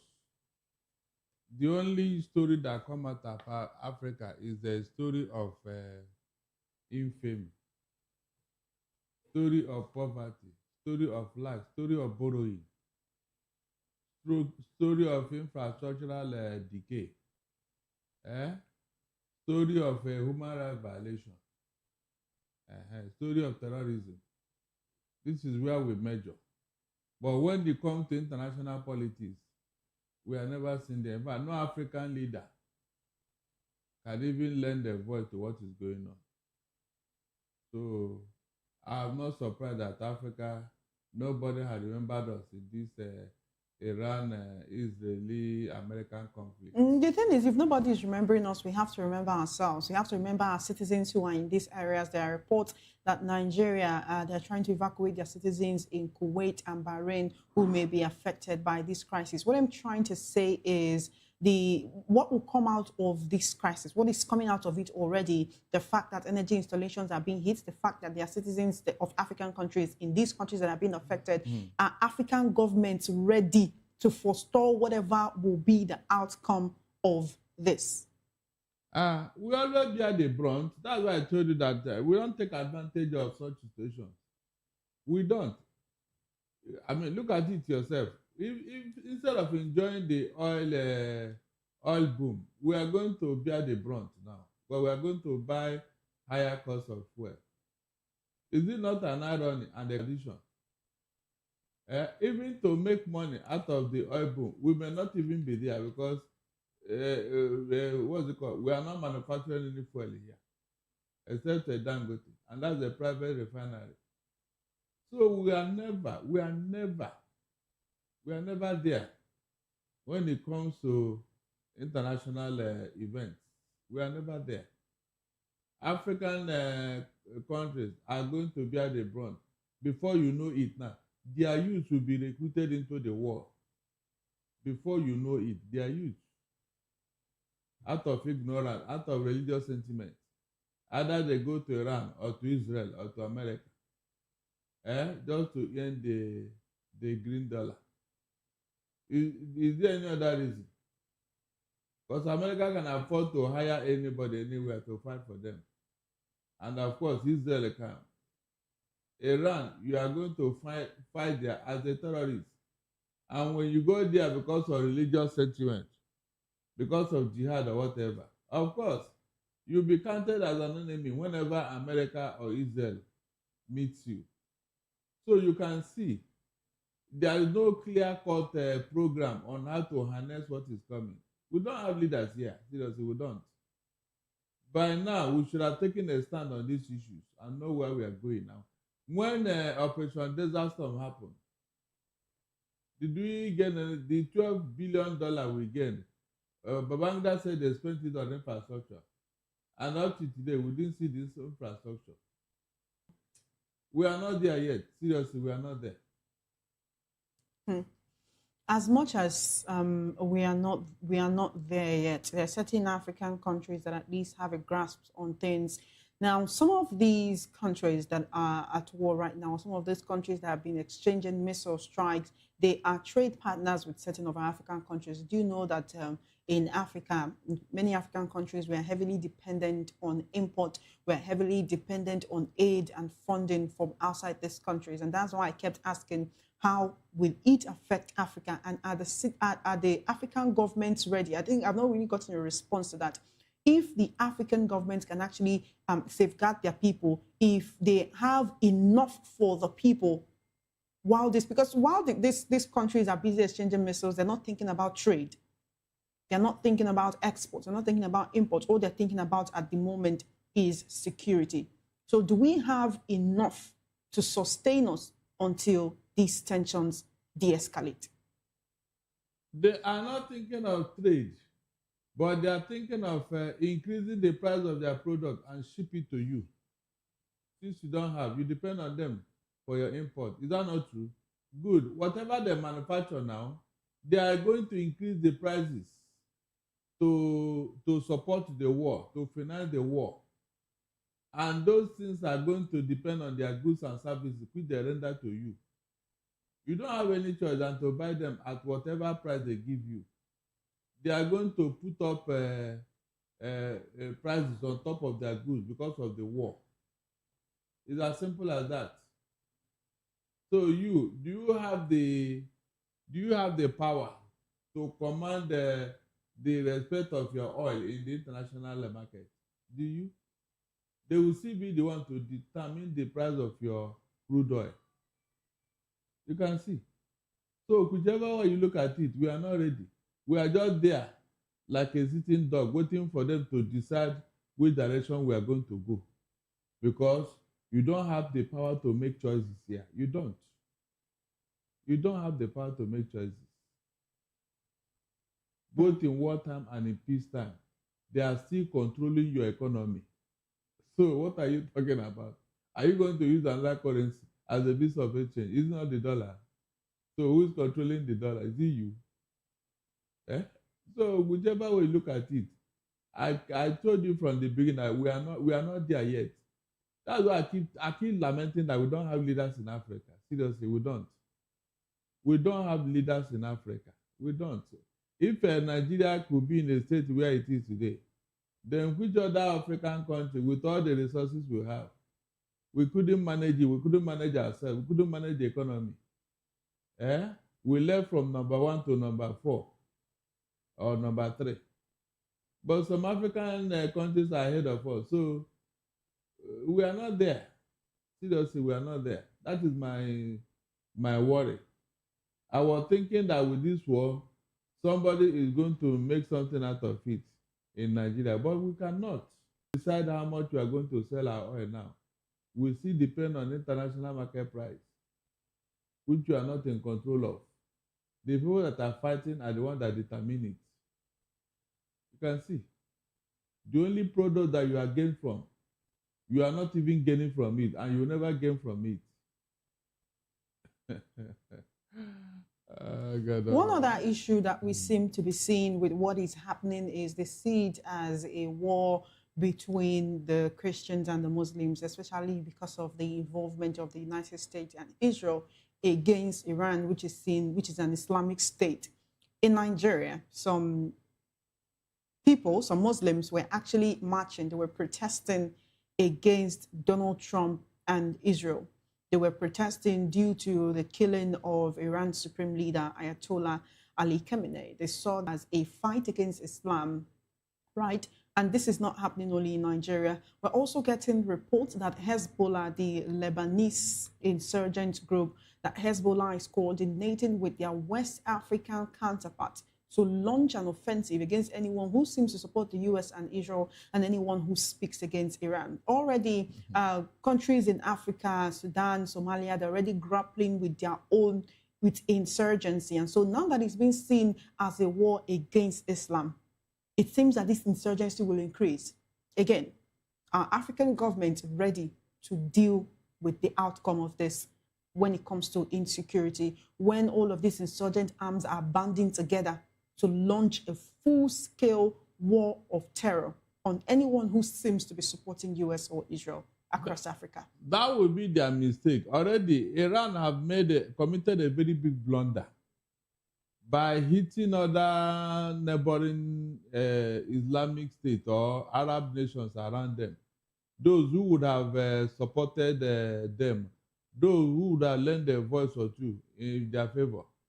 They went all out to hit all of them, from Bahrain to Kuwait to Iraq to Saudi Arabia.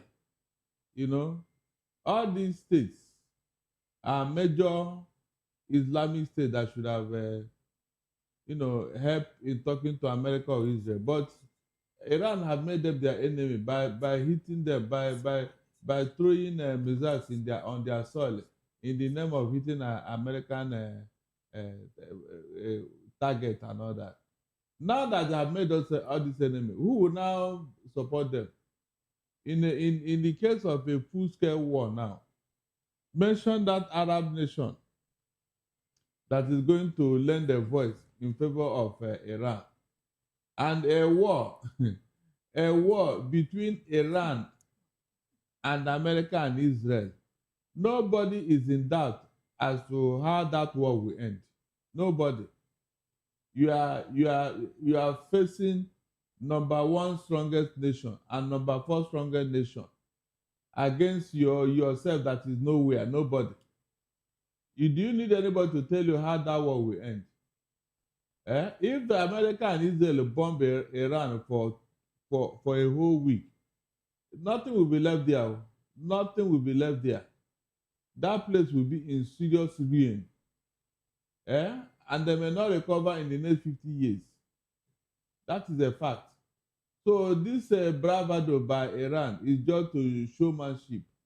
In reality, they can't face America and Israel. It's not possible. They can't. All right, then. I'm being told we've been joined by our virtual guest all the way from Kenya. He's Martin Ireri Enjoy, a public affairs analyst. Welcome to Conversation, Martin. Thank you. Thank you for joining us today. Before we go further, I'd like to condole with yourself and the good people of Kenya on the unfortunate demise of the Member of Parliament, Johanna Ngeno, who was among the 6 people who were killed in the helicopter crash in Western Kenya on Saturday. You have my condolences as well as that of Voice of People Television and all Nigerians. Thank you. Condolences well received. All right, then let's talk about the Kenyan president calling for international cooperation to ease the Middle East tension. I've been talking with a studio guest and I asked how Africa is safeguarding our citizens. Now, I'll pointedly ask you what Kenya is doing. I believe you might have citizens in some of these countries. Dubai, that has been hit, is a very well-known tourist destination. Quite a lot of people, quite a lot of tourists have had to sleep at the airports, in train stations, and in anywhere they can find shelter away from the overhead noises, and not just the noises, but the explosions due to this missile attacks. Talk to us about that. Thank you. Thank you. I think we are on the recap on the Middle East attack, right? Yes, we are. We're talking about Kenya. If you have Kenyan citizens who are caught on the crossfire in any of these countries, how Kenya is planning to repatriate her citizens and what the Kenyan president as regards what's going on, how he's warning that this tension should not escalate. Oh, thank you so much. We are yet to receive the incident of the people who might be trapped in that incident, those Middle East countries. However, this war in the Middle East is between Iran, Israel, and the USA. One of the occurrence is that this war is about nuclear weapon, and secondly, there is an aspect of energy leverage, which influences geopolitics and foreign policies. Another thing is to say that this strike in Iran, Israel, through Middle East will still affect the global market, because right now I've seen Strait of Hormuz, which is the global convenient route for oil across the globe, is in dire straits because of the strikes in Middle East regions. So it's an incident across the Middle East countries that is saddening, and it is affecting the global arena peace and stability in politics. It's very unfortunate how it's affecting our peace and stability. I was also talking with the studio guest, and there is a fear that terrorist networks, Hezbollah, Hamas, and the rest are coordinating to launch attacks across Africa. They are coordinating with other terrorist cells, other terror cells across Africa. For anyone who is speaking against Iran and anyone who's supporting US and Israel, how is Kenyan security forces intelligence? Is there anything about that? For example, in Nigeria, some Muslims or some members of a Muslim network have actually been protesting in support of Iran. Has there been reports of anything like that? Yes, I think when it happens, it is a month of Ramadan. Across the globe, there is those tensions of Al-Qaeda, Al-Shabaab, Boko Haram. So the only thing the Africa entities and the global Atirangi Sundu is to destabilize any terrorism network across the borders. This will ensure, and yet another thing is to keep vigil across the borders to ensure there is no any terrorism attack, and to ensure that the global market and the routes of transport are well secured, to ensure that there is no any kind of strike or threat that emanates from terrorism. So the only avenue to do is to ensure that any network across our borders are secured. I have seen there is an operation going on Somalia, whereby Uganda, through AMISOM troops, have ensured that they are destabilize any kind of terror attack across the regions, East African region. So that is the only avenue that the government, not only Kenya, across the East Africa, West Africa, South Africa, they should do to ensure that any network of terror threat is destabilized. All right. Across Africa, quite a number of leaders have come out to speak against what is going on, but they always seem to avoid either supporting or not supporting any of the sides. Do you think that African leaders should take a more definite stance in what is going on rather than trying to sit on the fence? Yeah, it is it's very crucial for African leader to stand and condemn the incident, but the condemnation should not be directed to one country. We have to understand that this war is not about Iran, it's about the Middle East regions, countries. There is Israel on board, there is Iran on board, and there is US on board. So what the African leaders should do, to not direct or bend on one country, they should condemn the incident to the countries that are involved in this war. And secondly, they should call the international institution for peace and humanitarian aid to come and negotiate and to bring a way forward so that this war there can be what we call a siege of fire. So when it is corroborated or it is relooked into that avenue, it brings sanity, not to bend on one country. Because if Africa, in another case, they will condemn what we call military base from United States, which can be still a threat. So it should be a mutual correspondence in the three countries that are involved in the war to be called to order, so that now we can see there is ceasefire. Because this war is not about Iranian, Israel, and the USA. It is about global peace. It is threatened the global peace. So it should be looked from a perspective of global threat, not a country perspective. All right, then. Finally, before you go, there are reports that Kenya's National Police Service denied a viral social media post that claimed Kenya police are ready to participate in the war between Israel, the US, and Iran. The post has reportedly circulated on Facebook, WhatsApp, and they were saying that the Inspector General assured Kenya they were safe from the Middle East conflict and they are prepared for war. We understand that this is misinformation. It is fake news, and the police are trying to counter this. First of all, my questions are twofold. Have you seen this? And of course, nobody expects Kenya to try to join what is going on. But where do these kind of reports emanate from?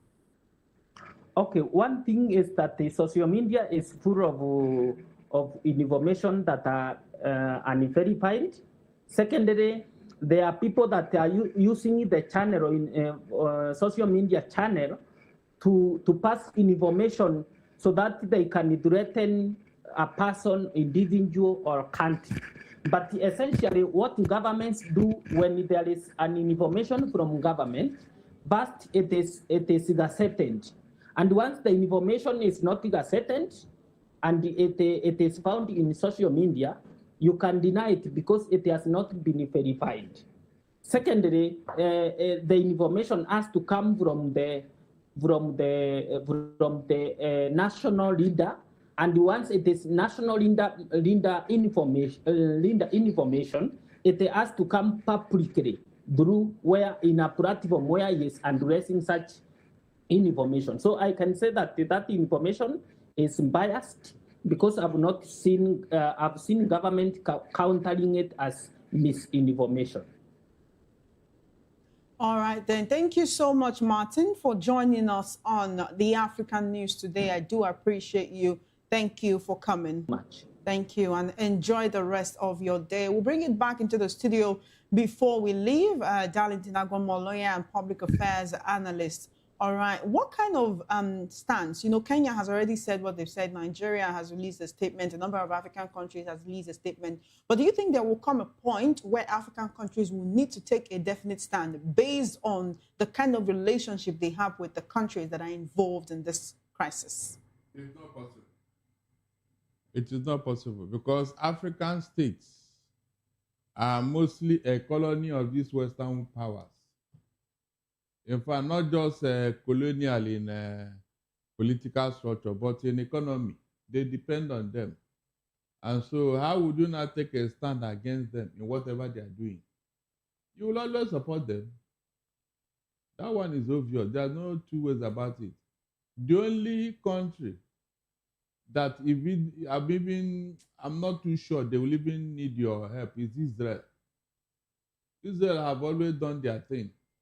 No matter which power, especially in the Middle East, they have always taken anybody that they want to. And so they are ready to go all out and do their thing. But African states will always support America. And of course, because of religious sentiment, you will see most of them, especially our brothers from the north, they will go Iran way in solidarity with them. That is how these things go. But I am saying that, look, the Muslim world should not allow. Why can't you stay in peace with your neighbors? When last did you hear that any Western? Why can't you stay in peace with your neighbors? When last did you hear that any Western country is fighting the other country? Why is the Western country so at peace with each other? It has to be Arab nations, always thinking of one form of trouble or the other. It's not good, seriously. They are even demarcating the religion they profess. Because in a time of Ramadan, you are causing all this mayhem. You are causing all this mayhem. A time you should have a sober reflection. A time you should make people believe in what you are doing. And you are doing all these things. How will people believe you and what you are doing? It's not possible now. You are just telling us, but let me see it in your action, that your religion is a religion of peace. Every time, problem, killing, kidnapping, all from that particular sect and their religion. Why?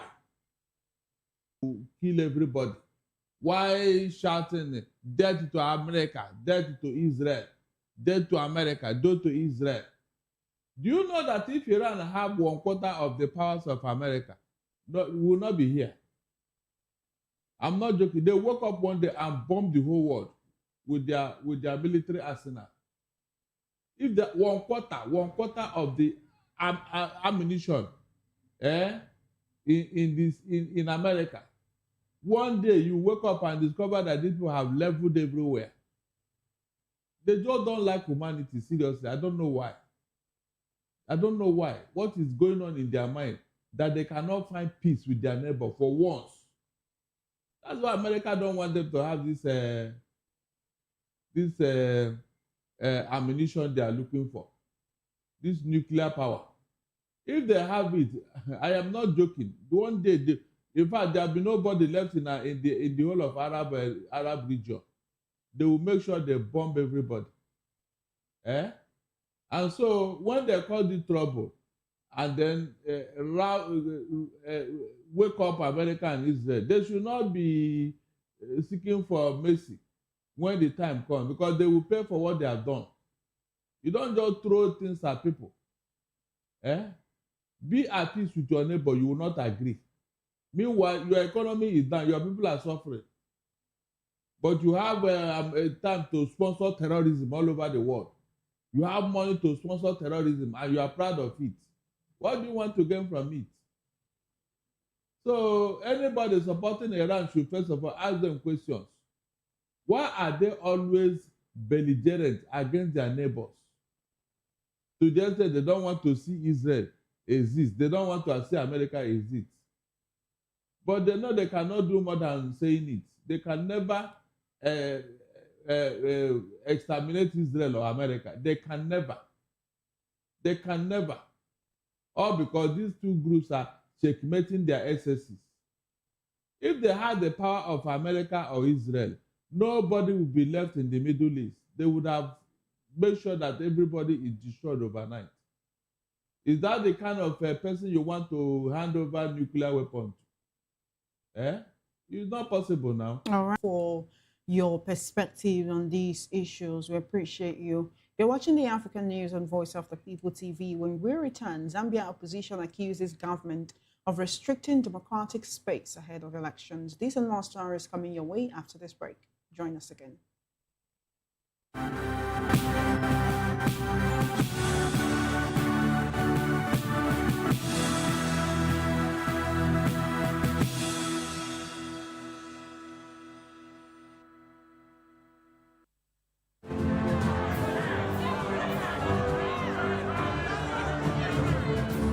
Do you want your voice to be heard?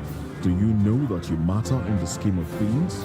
The People's Voice, the show where ordinary citizens take center stage as we discuss the biggest stories that affect you and I. With you in mind, we facilitate lively discussions, debates, and interviews on the topics that matter most to you and I, from social justice to economic empowerment, education to healthcare, governance, and more, tackling tough topics and amplifying your voice. Join the conversation and make your voice count. The People's Voice.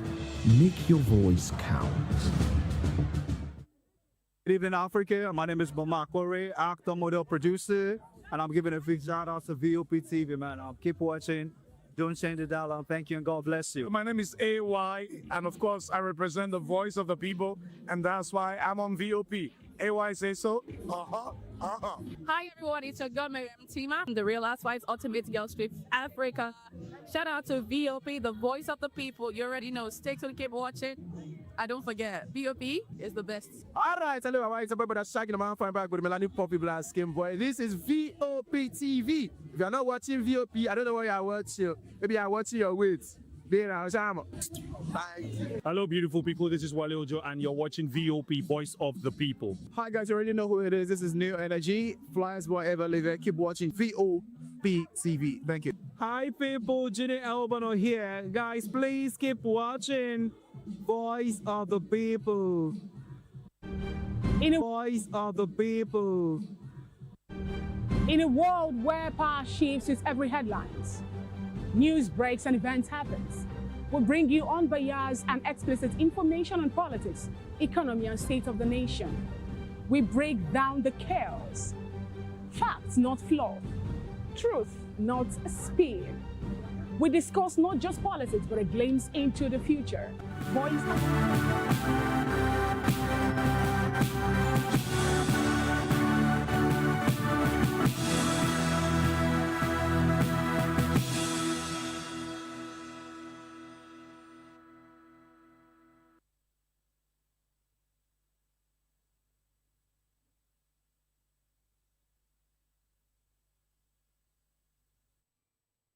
Welcome back.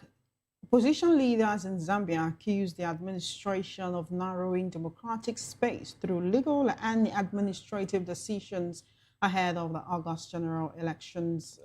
Bob Shichinga, vice president of the People's Party movement, alleges opposition figures face restrictions mobilizing supporters with state institutions applied unevenly. The Electoral Commission of Zambia's delimitation exercise is a point of contention, with Richwell Siamonene questioning the consultation progress. Reports say opposition claims add pressure to the sensitive political climate with concerns over fair campaign conditions. Moving on, Harare City Council HCC has sparked public outrage with plans to facilitate loans for doctors to buy top-of-the-range vehicles. The proposal comes amid a crippling shortage of doctors and poor healthcare services in the city's clinics and the hospitals. Residents and ratepayers are questioning why funds are being used for luxury vehicles when basic services are deteriorating. Primary healthcare facilities are underutilized, while quaternary institutions like Paris, Reni Yatswa, and Salim Mugabe are overwhelmed, according to the Harare Master Plan. HCC Mayor Jacob Mafume defended the move, citing a massive shortage of doctors. The plan, spearheaded by Development Studio Africa, highlights declining service quality and the poorly structured healthcare system. We now take you into the world of business, where the South African rand weakened in early trade on Monday, trading at 16.16% against the dollar, about 1.4% down from its Friday close. The ongoing conflict in the Middle East is rattling investors and adding to global economic uncertainty. Over the weekend, the United States and Israel carried out major strikes on Iran that killed Supreme Leader Ayatollah Ali Khamenei. The crisis saw the dollar gaining 0.2% against a basket of currencies, with gold, a major South African export, hitting its highest point in more than 4 weeks. South Africa's benchmark 2035 government bond was also weaker in early deals as the yield rose 8.5 basis points to 7.97%. Uganda Central Bank, the Bank of Uganda, will start its domestic gold purchasing program this month, aiming to boost reserves and cushion the economy from international financial market risks. The plan, announced 2 years ago, targets 7 to 10 tons of locally mined gold annually, $1.2 billion to $1.7 billion at current prices. Adam Mugume, BOU's Executive Director for Research and Economic Analysis, stated that the central bank will purchase gold from artisanal miners, medium-scale and large-scale producers. The program aims to formalize artisanal gold mining, strengthen compliance, and enhance transparency in gold trade. In the world of sports, Burkina Faso has appointed Amir Abdou as the new head coach of the national football team. The Burkina Faso Football Federation, FBF, has announced the 53-year-old Franco-Comorian coach replaces Brahma Traore, who was dismissed after the team's early exit at the 2025 Africa Cup of Nations in Morocco. FBF says Abdou's appointment is part of a strategic reset for the Stallions, a team rich in talent but struggling with consistency at major tournaments. It added that the new coach's immediate focus will be stabilizing performances ahead of the 2027 Africa Cup of Nations qualifying campaign and World Cup qualifiers. South Africa secured a spot in the T20 World Cup semi-finals with a 5-wicket victory over Zimbabwe.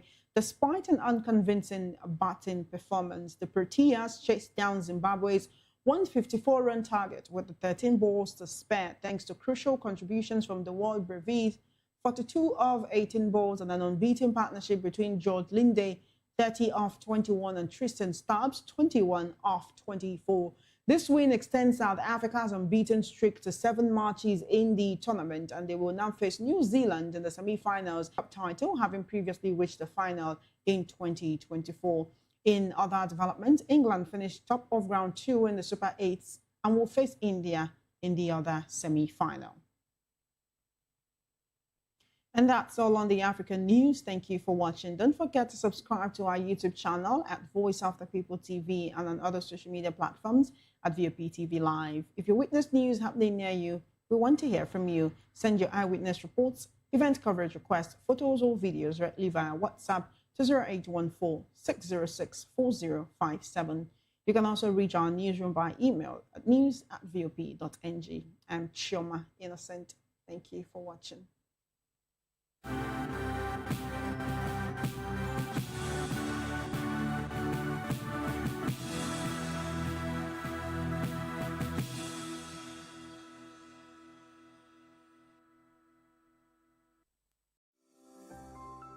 VOP TV. Now, you have more than a voice. In a world where power shifts with every headline. In a nation full of questions. In a world filled with noise, the truth needs a voice. The policies that shapes our world and the economy that determines our future. Every hour, every day, the grapevine keeps buzzing. And together, we are committed to telling the stories that shape our world because your voice is our focus. Don't forget, our voice matters the most. Let us come together and share our concerns. Outside with it, bless up. Hello, this is Milo from Ivory Coast. Keep watch Voice of the People TV. Regardez la voix du peuple, la télévision de la voix du peuple. Que Dieu vous bénisse. À très bientôt. Love you so much. Hi guys, what's up? This is Gaze Baba. I am watching VOP TV. Usually you be told to not touch the dial, but I tell you to touch the dial and increase the volume. Like, keep it locked. It's Afro Gospel. Thank you. Hello, my name is Shego Arunze. You're watching VOP. Don't change the dial. My Joe, fine girl. My Joe, fine babe. Yes, don't touch the dial. This is me, Dr. Adewale Iba. Keep watching VOP TV.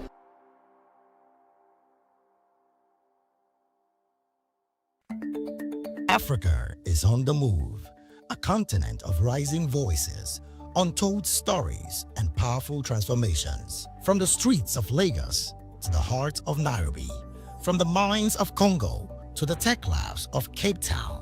The African story is being written every day, dynamic, unstoppable. This is African News on Voice of the People Television. We don't just bring you the news. We analyze and bring you Africa's heartbeat, the politics that shapes our nations, the economies that drives our future, the cultures that defines who we are, the voice that must be heard. Africa News, Africa's voice, Africa's future. Where Africa speaks, the world listens.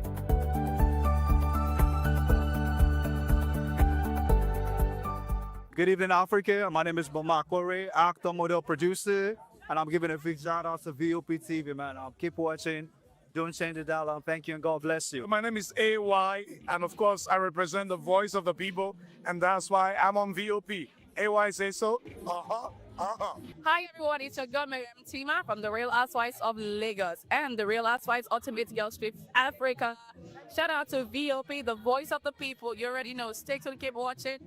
And don't forget, VOP is the best. All right, hello, it's a boy that's shagging the man fine back with Melanie Poppy Black Skin Boy. This is VOP TV. If you're not watching VOP, I don't know what you're watching. Maybe you're watching your weight. Hello, beautiful people. This is Wale Ojo, and you're watching VOP, Voice of the People. Hi, guys. You already know who it is. This is New Energy. Flyers boy ever live. Keep watching VOP TV. Thank you. Hi, people. Ginny Albano here. Guys, please keep watching Voice of the People. In a world where power shifts its every headlines, news breaks and events.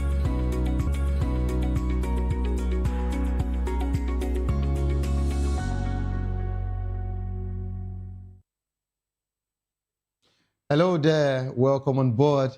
It is indeed another wonderful time out here with you and I, and of course, it is a wonderful new month. So this is me again.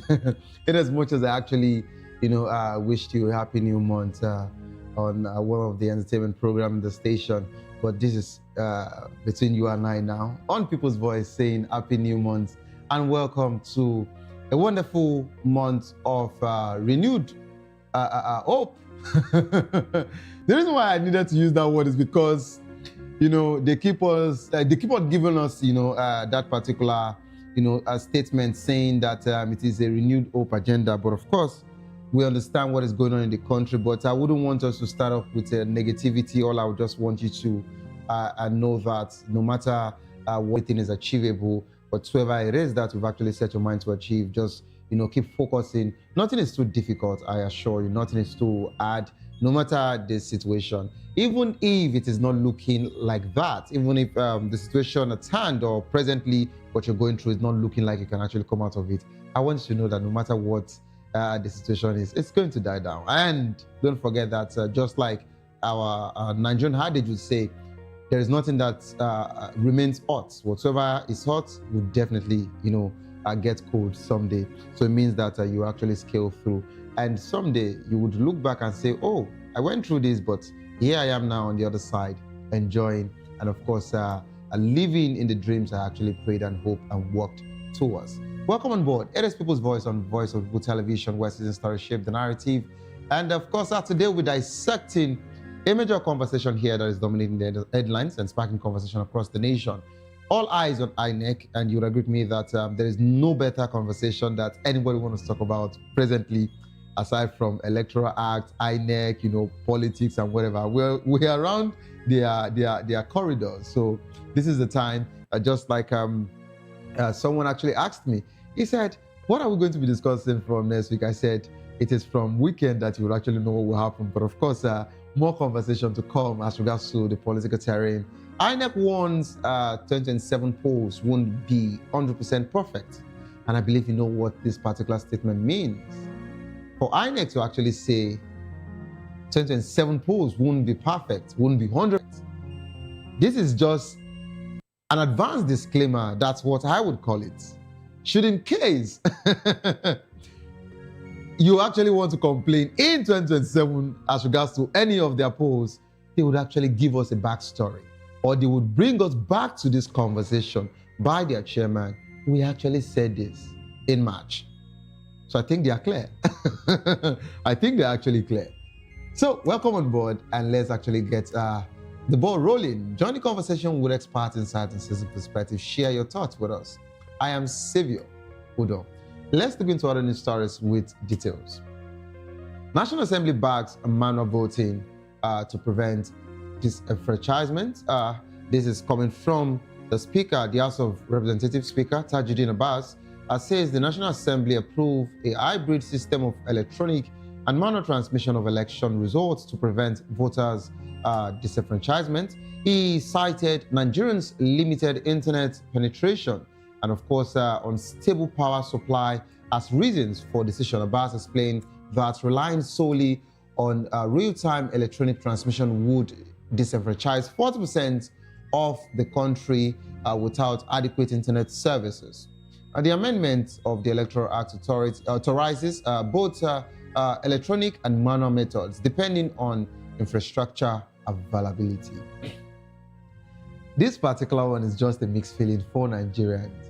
They keep on telling us this. Okay, let me just deviate a little, in as much as, of course, our guest analyst would do more justice to this, to deviate a little.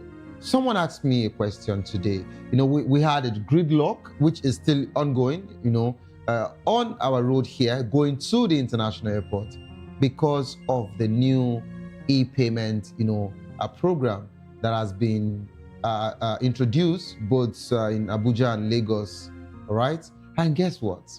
Someone said, we are going cashless, right? They are compelling everyone now to get the card. The card is not a problem. But my question, the same network that they are using for this card that is making all of these particular transactions seamless, why can't they do it for, the elections? And I pondered on it. Someone also said, if they know how to, deduct tax electronically, why is it difficult when it comes to elections? And all of these questions keep coming up, and we just hope that we would really get it right in the country and make people believe in this commission again, and of course our legislators will just want them to do, the bidding of the people, and remember that the people actually voted them to go into the house, and to really, really do their job, as regards to taking out oversight functions that we want them to carry out, and not giving, reasons why some things should not even work in the first place. But this situation of network issue, of course, we're going to dissect more conversation as regards to that. We'll talk about that, and we'll talk about more, when it comes to this particular voting. Away from this particular, let's move to the next conversation here. We're talking about a PDP ADC launch e-registration for 2027 elections. The People's Democratic Party and African Democratic Congress have begun a nationwide digital membership registration complying with the Electoral Act ahead of the 2027 general election. This move follows INEC's reverse timetable shifting election to January 16th and, of course, February 6, 2027. The parties must submit comprehensive digital membership registers by April 2nd, 2026. The APC may reopen its e-registration portal this week to accommodate more members. The opposition parties had initially opposed the Electoral Act, citing disadvantages, but are now proceeding with registration. I think this is actually a good move for the opposition party instead of waiting for courts to actually, take decisions and, of course, waiting for hearing. Away from this particular one, Tinubu's executive order, a test of fiscal transparency. President Bola Ahmed Tinubu's executive order mandating direct remittance of oil and gas revenue to Federation account is a challenge to Nigeria's fiscal architecture. The order aimed to restore a constitutional primacy, over petroleum revenues, dismantling the murky regime of pre-remittance and retentions. The NNPC has retained over 2 trillion tons over transparency and accountability. Tinubu's order is seen as a step towards fiscal discipline, but labor unions fear jobless and, of course, operational disruption. And, of course, we're moving on to the Malam Nasir El-Rufai's conversation here now. No wiretapping equipment found in El-Rufai's home, family says. The family of former Kaduna State Governor Nasir El-Rufai has denied reports that sophisticated phone tapping equipment and sensitive security documents were found during a raid on his Abuja residence. The family claims only old mobile phones, flash drives, and laptops were seized. The Independent Corrupt Practices and Other Related Offenses Commission, ICPC, has alleged that El-Rufai's home was searched and equipment capable of tapping conversation was recovered. However, El-Rufai's sons, Mohammed, and of course others, described the claim as false and politically motivated. To join the conversation, kindly call the number 09044732605. Follow us on social media at VOP TV Live. You can use the hashtag People's Voice on VOP TV, and of course on YouTube, we have Voice of People TV. Kindly hit the subscribe button, and together we can make our voices heard. It is time for us to go on a quick break. As soon as we return, we're dissecting the conversation here. INEC warns 2027 polls won't be 100% perfect. If this is coming from INEC, then who should we run to? Don't go nowhere, please stay tuned. I'll be right back.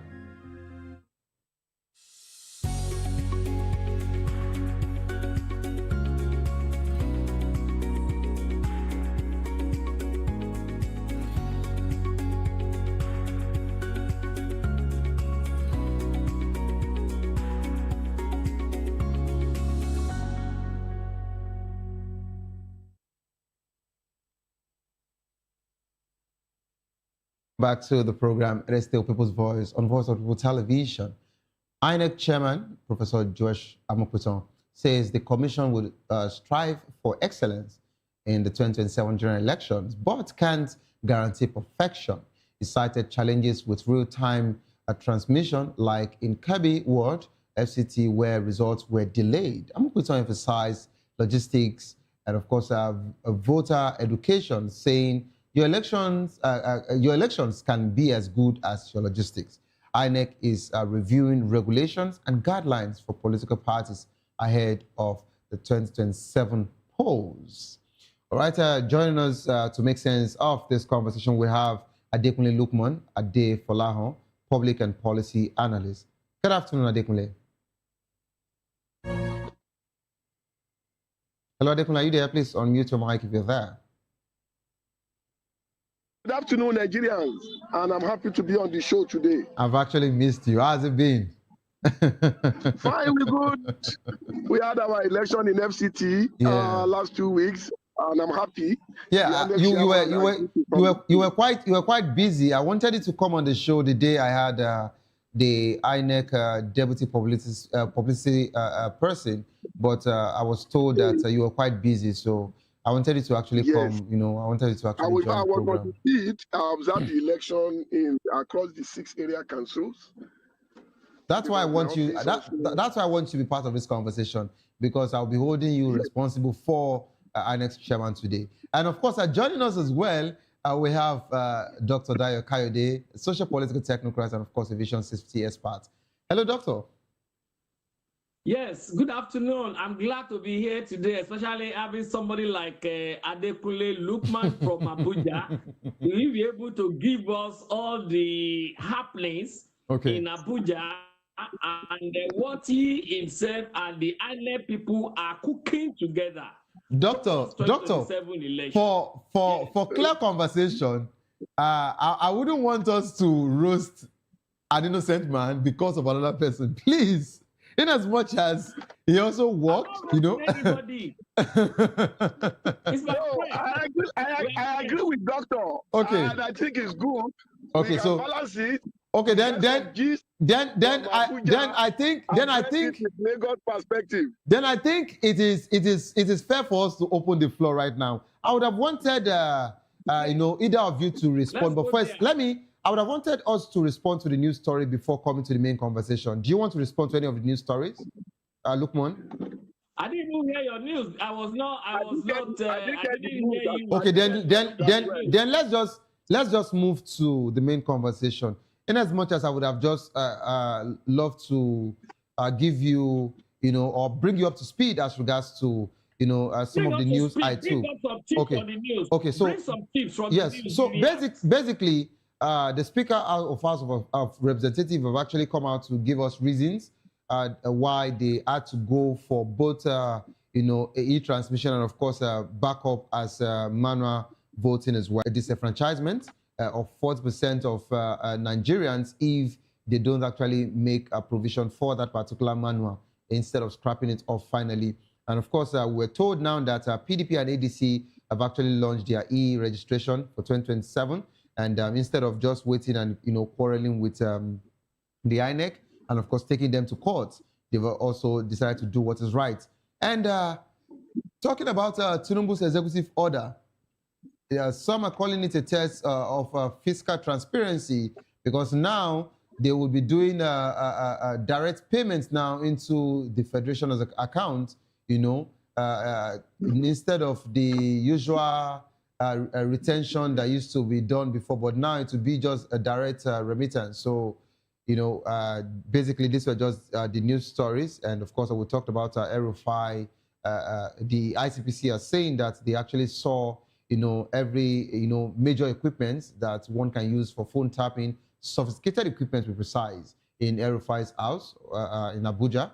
But the children are saying that they only met old phones and flash drives and laptops that were seized, that there was nothing of such, was found in their residence. So we don't actually know what to believe, but the court will decide. So, Doctor, in just 1 minute, would you want to respond to any of this? Yes, surely. The Speaker of House of Reps talking about transmission electronically and then the backup. What extent are we going to force both even the transmission and the backup based on what happened in Abuja last election, whereby we saw 212 valid votes counted,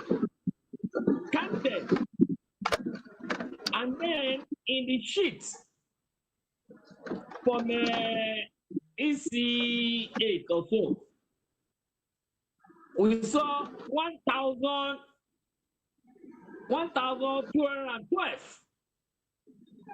No, tell me, and somebody was now telling me that someone made a mistake. That mistake is still huge. Okay. Just like during the last election, whereby a whole professor of an academic citadel couldn't read what he has written by himself due to all sort of changes here and there. Doctor, were you sure it was one that actually wrote what you asked him to read? Were you sure he actually wrote them?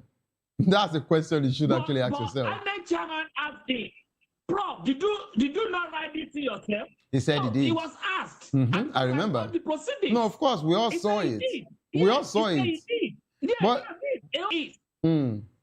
the question is, how are we sure all these things are not going to happen again? That is that. Okay. Let us leave them. All right. Thank When you so we much. Get to the bill, we cross it. All right. Thank you so much. Back to the executive order. Back to the executive order. Okay, Doctor, 1 minute, please. In charge of the money is the question. It's not about how you remit the money or not remitting the money. What is the transparency for us to know how much have been remitted and how much had been spent? What have you spent those money on? Where are the physical evidences? Just clear accountability. That, yes, you have fully spent this money. Okay. These are issues that Nigerians will want to ask. Okay. All right. Thank you so much, Doctor. Adekunle, do you have anything to respond to as regards to any of the news story, or should I just come here to the main conversation? Can we kick it off from your people? Yes, thank you very much. I think I would like to respond on the executive order. Okay. I think our political leaders should stop deceiving themselves and think they are deceiving Nigerians. We are okay with the laws that we have. If PIA is properly implemented, we need executive order on remittance. Government should try and build trust among Nigerians so that when Mr. President say A, we should see it as A. When they are talking about executive order on remittance, for what purpose? What happened to it, my dear brother? I asked Oyedele Taiwo at a fora that you are talking about getting taxes from Nigerians. You didn't tell us the framework of spending it. And I asked him a simple example of what is happening to just an item on the new law of the tax administration. And the question is on stamp duty remittance. Every evening around 11 to 12 p.m., you will receive SMS alert from your bank showing you the stamp duty remittance. Assuming we have 200, let's say we have 100 million Nigerians that have bank accounts, and you are deducting 100, 150, 200. It depends on the volume of transfer that any customer did in a day. How do you want to spend it? That is what Nigerians want to know. Issuing executive order is just a political exercise. I think enough of that. Okay. Mr. President should tell us what is coming in, how they are disbursing it, if it is possible, line by line, budget line items. Look at, we are in 2025 budget in Nigeria. 2024. Even 2024. 2024. We are still talking of 2024, 2025 budget in 2026. So which executive order they are issuing? Is that not a shame on the government? So I think they should stop that. It's a shame. It's a shame. All right, it's a shame. Adekunle, you said something. You said that we're not just talking about the remittance that the federal government won't start taking into the federation's account now, but let's even talk about the accountability of what happens to the remittance. But have you forgotten? Have you forgotten that this is the same commission? This is the same company that the federal government actually erased all of the money that they are owing that they didn't remit. Have you forgotten? No, I know at all. Now, they said if they unbundle NFPC, things will be better. They created NUPRIC. What has changed? Up to today, NUPRIC doesn't even know the volume of our crude that they move from Nigeria to whatever they carry it to. Because it is the organized private sector that determine the metering. So if I'm an IGP, I will tell you, NUPRIC, I moved 10,000 barrels. So Nigerian government didn't have any framework to even know the quantum of our crude oil. So how will you now know the remittance? So if I move 10,000 barrels, and that was what I told you. If I move 15 barrels, so and I'm remitting 10,000 barrels, what happens to the 5,000 barrels? Mm-hmm. All right. Don't have anything to even know what they are moving.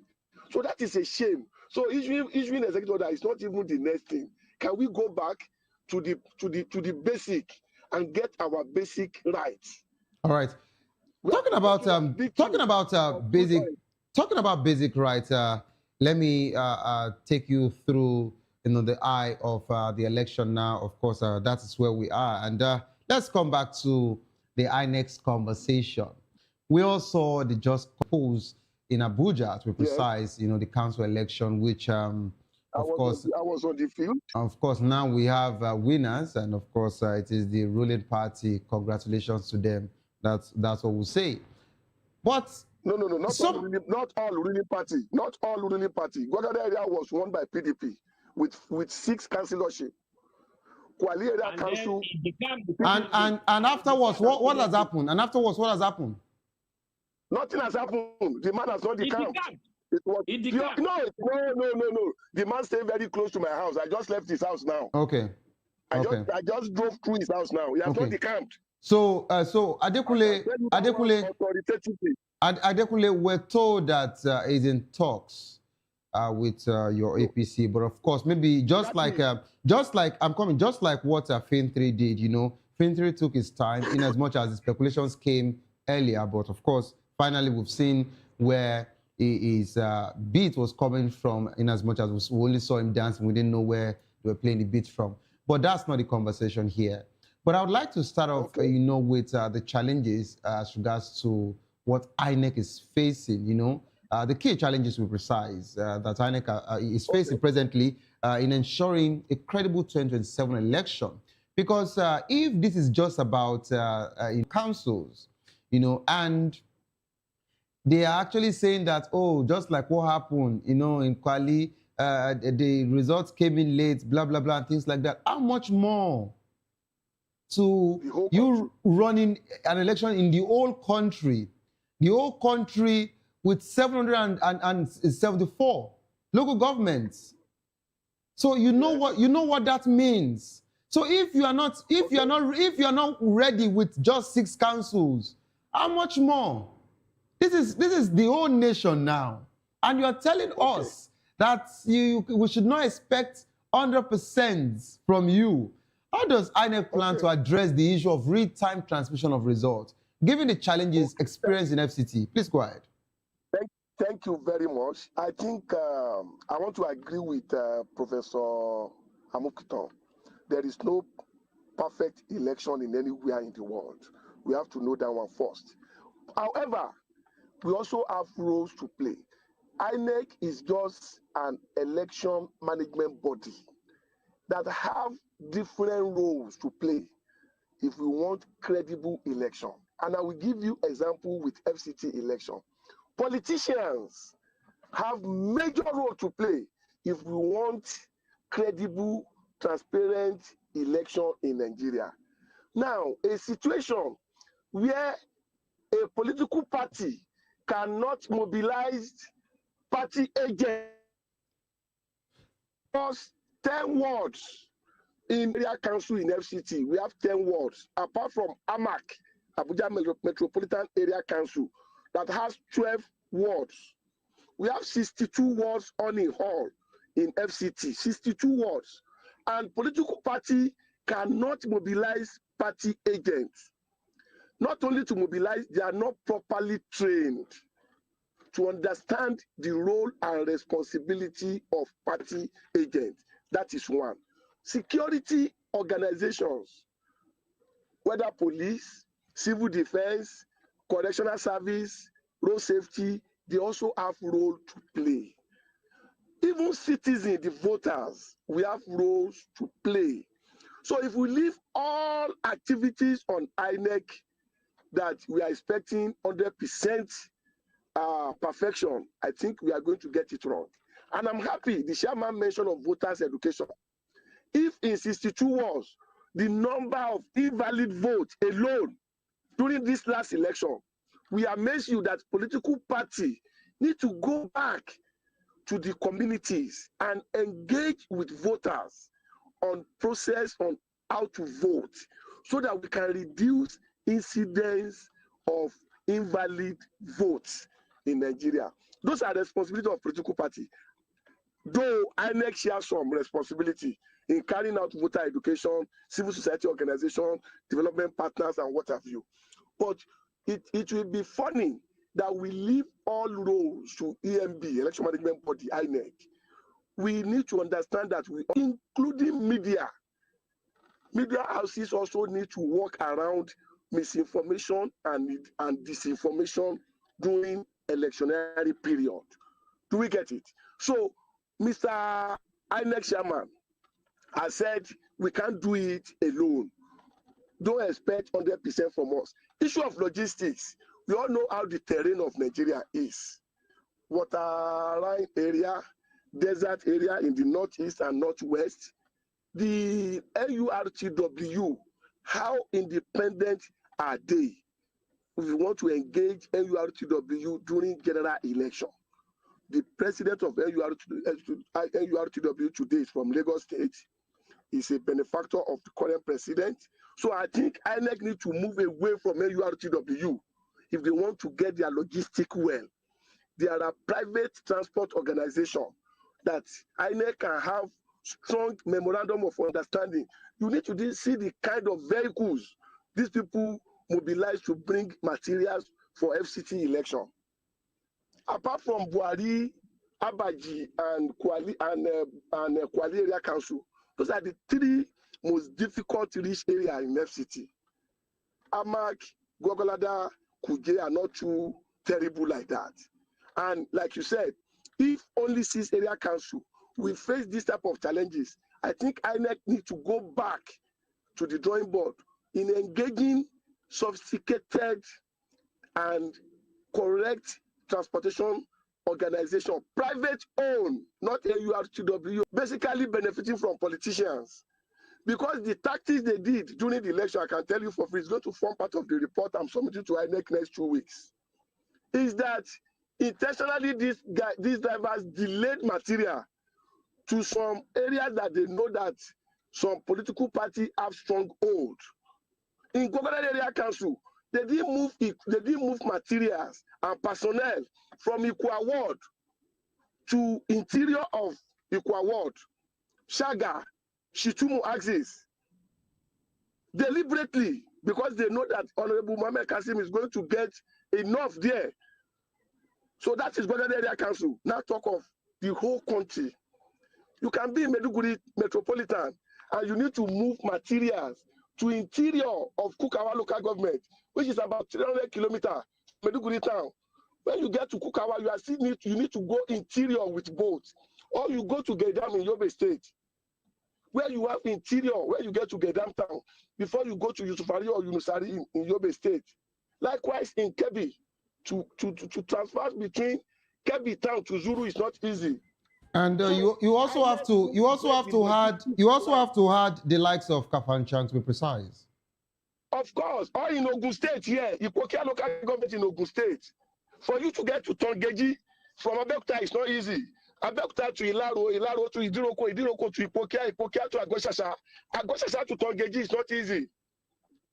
Tube is there, difficult to get to. Ondo State, we are having river line in Ondo State. To Igepo, Ikom, that's in Cross River, yes. Obubra Aziz, yes. Please go ahead. Obubra Aziz. Or you go to Obudu. From Obudu bottom to Obudu top is 11.5 kilometers. It's going to take you 2 hours with motorbike. So those are the issues INEC need to do isolated mapping and understand how to get both sensitive and non-sensitive materials in good time and well secured. Okay. And that is where the issue of security now comes in. Otherwise, it will be very difficult. They can't rely on AURTW or RTEAN to say they are going to mobilize logistics during general election. It's going to be difficult because they will compromise the system because they are stakeholders, they have stake. Okay. Otherwise, they work with private sector that they will give instruction with deadline. That is the best we can do it. All right. Thank you very much for that wonderful, submission of yours. Of course, I would still come back to you, shortly, but I need to go to a doctor now. But before I even, ask doctor to, give me a stake as regards to this conversation, I just remembered something happened on Saturday. I was on one of our live shows here, when one of our guest analysts, Dr. Peter Anosike, he said this particular conversation. And I remembered another analyst, countered him. He said that the latest pattern that some people, especially the logistics guys that are working with INEC are doing now is that for some areas, either be it local government, what have you, that they know that the ruling party is not strong. This is the second time I'll be hearing this, and that's why I'm making recourse to this. That any area they know the ruling party are not strong in that particular area, they take time before bringing, they delay before bringing, before bringing election materials just to disenfranchise the people. So for you to actually affirm this, and of course you were, on ground for the just concluded election. So this is about two people that I trust their submissions. You've actually made this conversation now, and would look into this particular one, because this is not about INEC. Just we've actually contacted a transportation company to do what they have to do. No, you just prefer the solution by saying, instead of giving to NURTW, who is actually NURTW to start with? Who is now the president? Where is NURTW working from? And of course, you would also see the same way Wiki went to Rivers to do appreciation meeting. That's the same way MC Oluomo, has gone everywhere in different parts of Nigeria. The same way you and I don't know what has taken you all around the country. That's the same way I've been around the same nation. But imagine me going around to different countries, or going to my state now to say I'm doing a thank you. Thank you for what exactly? And they've been going around. So for you to actually, mention this statement, then it's actually something that we need to look into, and INEC needs to listen to the people. But thank you very much, Adekunle, for that particular one. Let me take it to Doctor now. Hello, Doctor. Yes. Doctor, I want you to, before you add, to what he has said, how will the Electoral Act 2026 impact the 2027 general elections? We've actually, seen over time that it is looking like that's what some opposition party, your party, and the likes are saying, that the Electoral Act is just trying to pave way and make it quite seamless for the APC to win, and making every other opposition party, a struggle to get their foot, working. But I would like to hear from you, and of course, what are the implications of INEC's warning that the 2027 polls won't be 100% perfect? I'd like to talk about, how INEC can also be transparent and, give us a credible electoral process. Please go ahead. Yes, like I said, I want to appreciate the dexterity of my brother, Lukman there, who had traveled wide in Nigeria. The way he was mentioning all those names, I say, wow, this guy, I mean, he's a real traveler. You'll be Alajapa. Doctor, the funny part is that these places he was mentioning, the core notes, I'm only missing the local foods there because I've been there. Yes, I tell you be America, you be America now. Sorry, my brother. All right, Doctor, please go ahead. Always hunting for news, But having said that, let me first of all agree with you that INEC alone cannot do the work, and that is the truth. However, there is what we call level of preparedness. Level of preparedness. In Yoruba, the elders will say, Igi gagara ma gún mi lójú, òkèèrè la ti ń wò. That is, when you see a snake coming, you don't wait for it to know whether it's poisonous or not. You better find your level or do what you know you can do. Essentially, I'm talking of being proactive. Being proactive. Because now, Amukut have been there for how long? He must have been given a handover note. He must have been meeting with his other members of the INEC top management for him to have known all this terrain we are talking about. And in quote, being a professor of repute, in quote, because that is what I had. I've never tested him. Professor of repute. He should be able to know how to end problems and then how to be ahead of such problems. Because that is what I learned when I was writing my aviation safety thesis. You have to envisage problem. Even at the less turbulent level, when there is no even turbulence at all, you must envisage it. That weather can change. Then what do? So what is he doing? Aside, I don't see what has happened. The political parties and the people, they must also be on their toes to know how to resolve this issue. Thank God you mentioned NURTW. How will any impartial umpire intending, okay, let me use the word intending impartial umpire will go and be employing LURTW to come and be carrying materials, voters' materials. No. You have to bring in private people. Not just bringing in private people. In moving those materials, political parties, civil society organizations, liberty organizations, NLC must be involved. Because if they are not involved, there still won't be any transparency. They must be involved. Who says Amupito, who is there? We all know now that who pays the piper, the tune. But in order for Nigerians, the political parties to forestall that, we must all be involved in the movement of those materials. Not only inspection. When you do the inspection of the materials on arrival from source to various centers, we must also be involved in the movement. It has to be in convoy. In convoy. Let the materials be moving in front. Then let maybe one or two other vehicles follow that material. And those people that have been there will be members of political parties, civil society organizations, and probably NLC or international observers. So as to forestall all those unnecessary brigandry as regards our electoral process.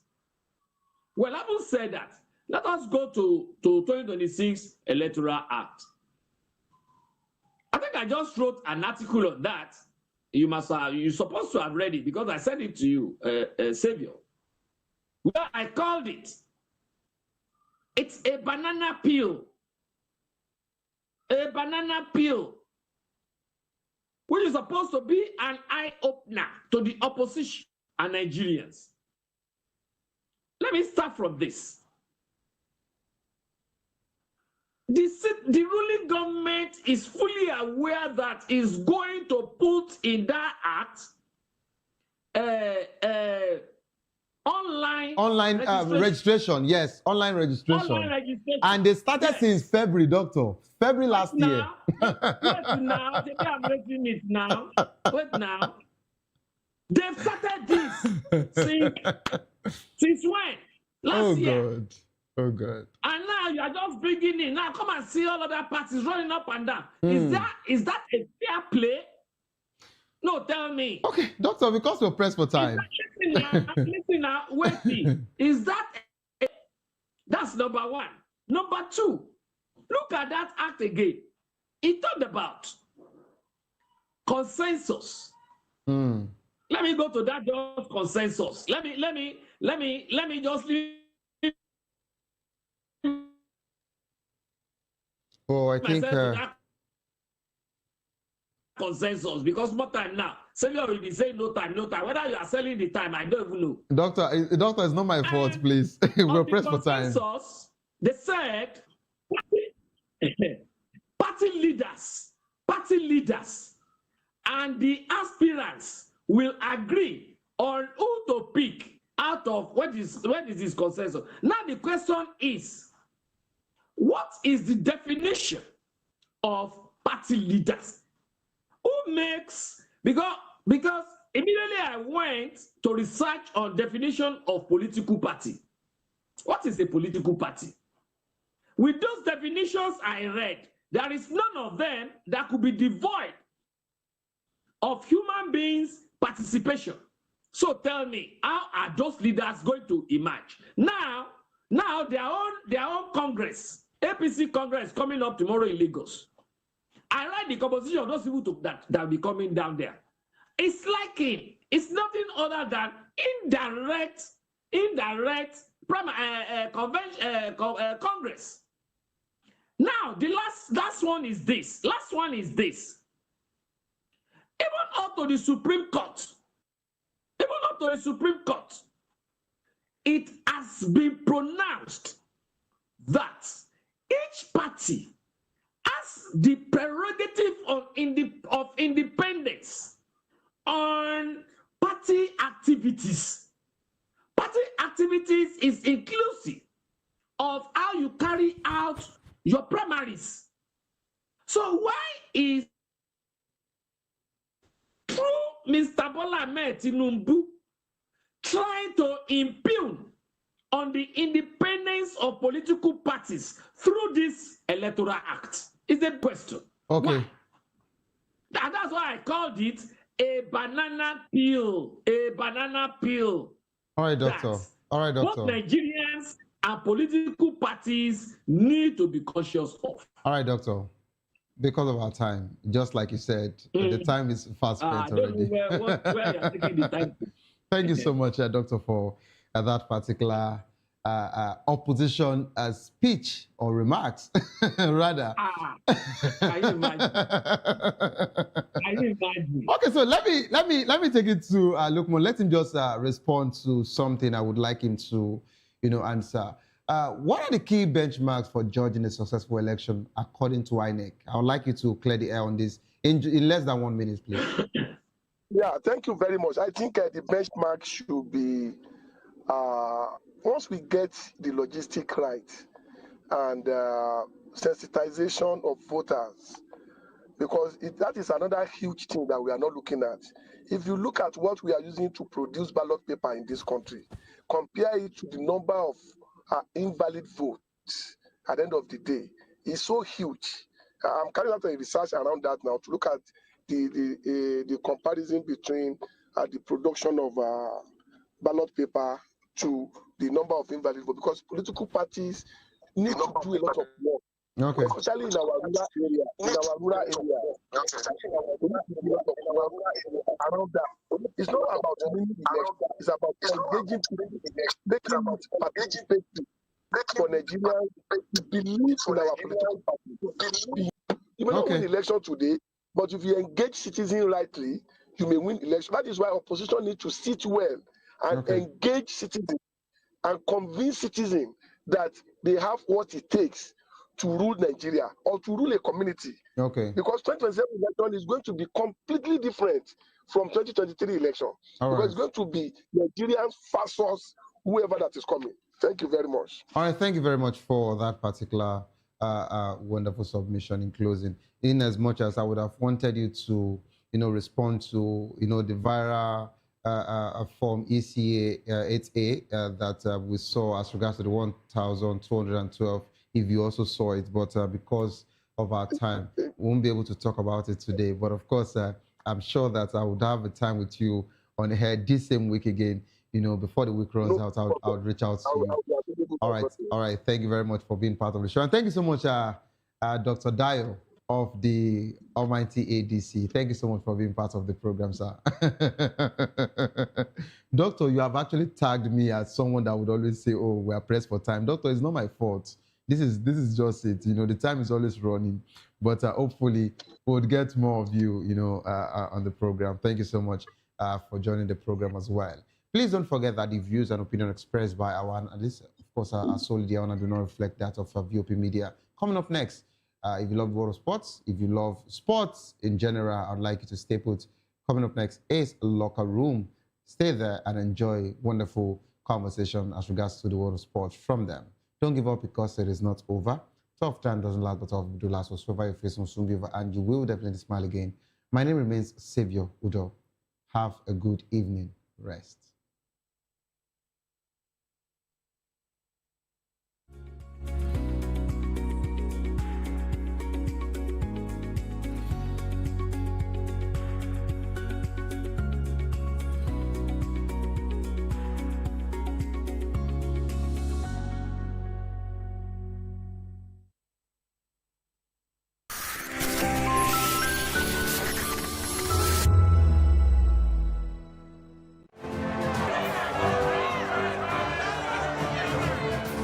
Do you want your voice to be heard?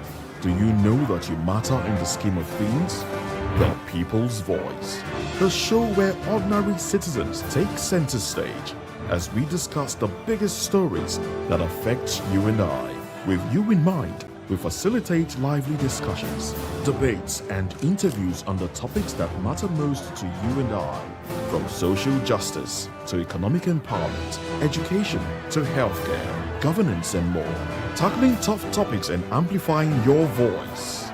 Join the conversation and make your voice count. The people's voice. Make your voice count. When I first heard VOP, I thought they were talking about me because I'm a voice-over personality. But no, this is Voice of the People TV, and you are riveted forever because this is the place to be. Yo guys, your boy Chella. Shout out to VOP TV. I love you guys. Salut, salut tout le monde, Suspect 95. Là, on est sur VOP TV. On passe un bon temps. J'espère que vous kiffez. On est au Afrima. On est ensemble. VOP TV. Don't see me like a fool because I don't do giddy giddy giddy. VOP, you don't know Stoneware from Ghana representing live and living color. Yeah, Beam Nation President. Outside with it. Bless up. Hello, this is Milo from Ivory Coast. Keep watch Voice of the People TV. Regardez la voix du peuple, la télévision de la voix du peuple. Que Dieu vous bénisse. À très bientôt. Love you so much. Hi guys, what's up? This is Gaze Baba. I am watching VOP TV. Usually you be told to not touch. I tell you to touch the dial and increase the volume. Like, keep it locked. It's Afro Gospel. Thank you. Hello, my name is Shego Aronze. You're watching VOP. Don't change the dial. My Joe, fine girl. My Joe, fine babe. Only are you, but on the Fuji Monsoon. Yes, don't touch the dial. This is me, Dr. Adiwala Iba. Keep watching VOP TV.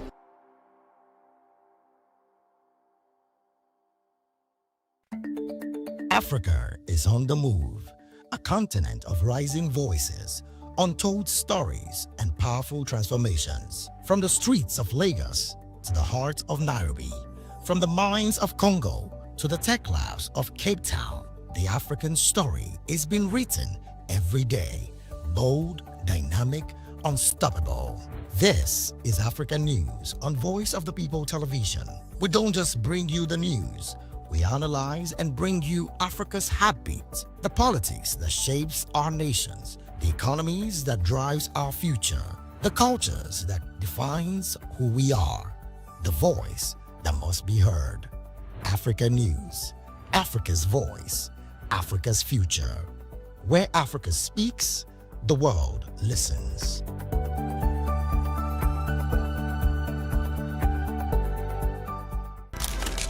In a world where power shifts with every headline. In a nation full of questions. In a world filled with noise, the truth needs a voice. The policies that shapes our world and the economy that determines our future. Every hour, every day, the grapevine keeps buzzing. And together, we are committed to telling the stories that shape our world because your voice is our focus. Don't forget, our voice matters the most. Let us come together and share our concerns.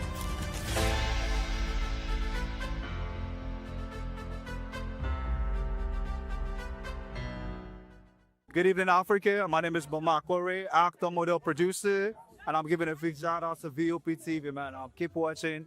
Don't change the dial. Thank you and God bless you. My name is AY, and of course, I represent the voice of the people, and that's why I'm on VOP. AY say so. Hi everyone, it's your girl Miriam Tima from the Real Housewives of Lagos and the Real Housewives Ultimate Girls Trip Africa. Shout out to VOP, the voice of the people. You already know. Stay tuned, keep watching. I don't forget. VOP. All right, hello, how are you? But that's shaking the man fine back with Melanie Poppy Blast Skin Boy. This is VOP TV. If you're not watching VOP, I don't know what you're watching. Maybe you're watching your weights.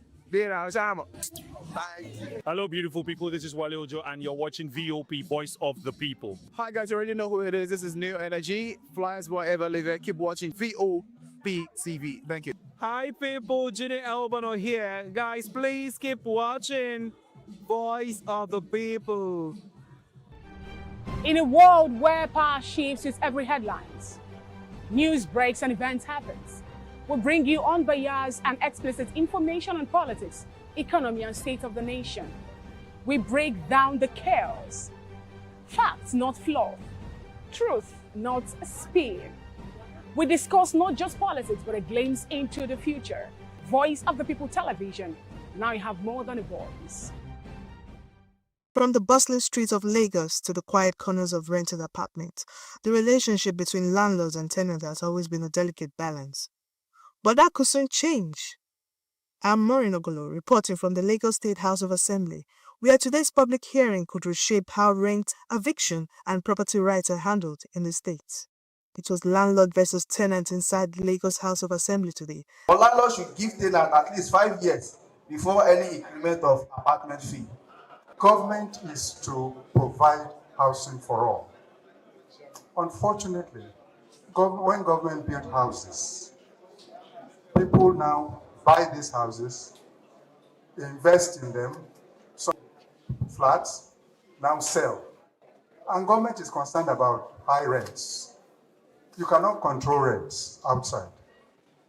I will want a situation where when you build houses, Honorable Commissioner for Housing, ensure that people do not sell them and people who are going to live in there are owner-occupier. But when they do now want to rent, control the rent in your own houses before controlling those people outside. There are several areas in which the House of Assembly has looked into that they deem as fitting. However, it is not commendable in the fact that they did not make use of the legal and the enacted professionals who should guide them. The purpose of public hearing is for professional bodies to come around and guide us and tell us, and the public to come and tell us what we need to know and what you want. Laws are made for the people, and that is the purpose of the public hearing. As the Tenancy and Recovery Premises Bill 2025 came under public scrutiny, the one-day hearing at the Latif Jakonde Auditorium in Elausa brought together landlords, tenants, legal experts, property developers, and house advocates. So we are here to support the bill, but we have concerns. And our lens, the lens at which we are looking at this is the social justice lens. As an NGO, we are concerned about some social justice issues, and the first one is discrimination. We have noted a concerning trend in Lagos where houses are reserved for certain category of persons. The vacancy that is advertised, you will see that it's usually said that the houses are not for single persons, single women, single mothers, not for Igbos, only for Igbos, not for Yorubas, only for Yorubas. We think this is concerning. Firstly, the Constitution, Section 42, outlaws that kind of behavior. It calls it discriminatory. It outlaws it. So to allow that to persist is not good for the sector. So we are recommending that the bill should take on this particular challenge and include a provision in the bill where anybody who discriminates by virtue of sex, religion, or where they come from, or economic status, should be penalized by the bill. The memorandum has been submitted, the public hearing has been heard, and of course, we had a lot of contributions from the public. We will go back, look into the bill, properly get their memoranda, check them properly, and sieve and add and subtract what are necessary to be in the bill for it to become a law. As debates wrap up inside House of Assembly, the one thing is clear: the bill could change the face of renting in Lagos, for better or for worse. For tenants, is a hope of stronger protection. For landlords, is a call for clearer rights. But until the final law is passed, the tug of war over rent and eviction continues. From Alausa, I am Maureen Ogolo, reporting for VOP TV.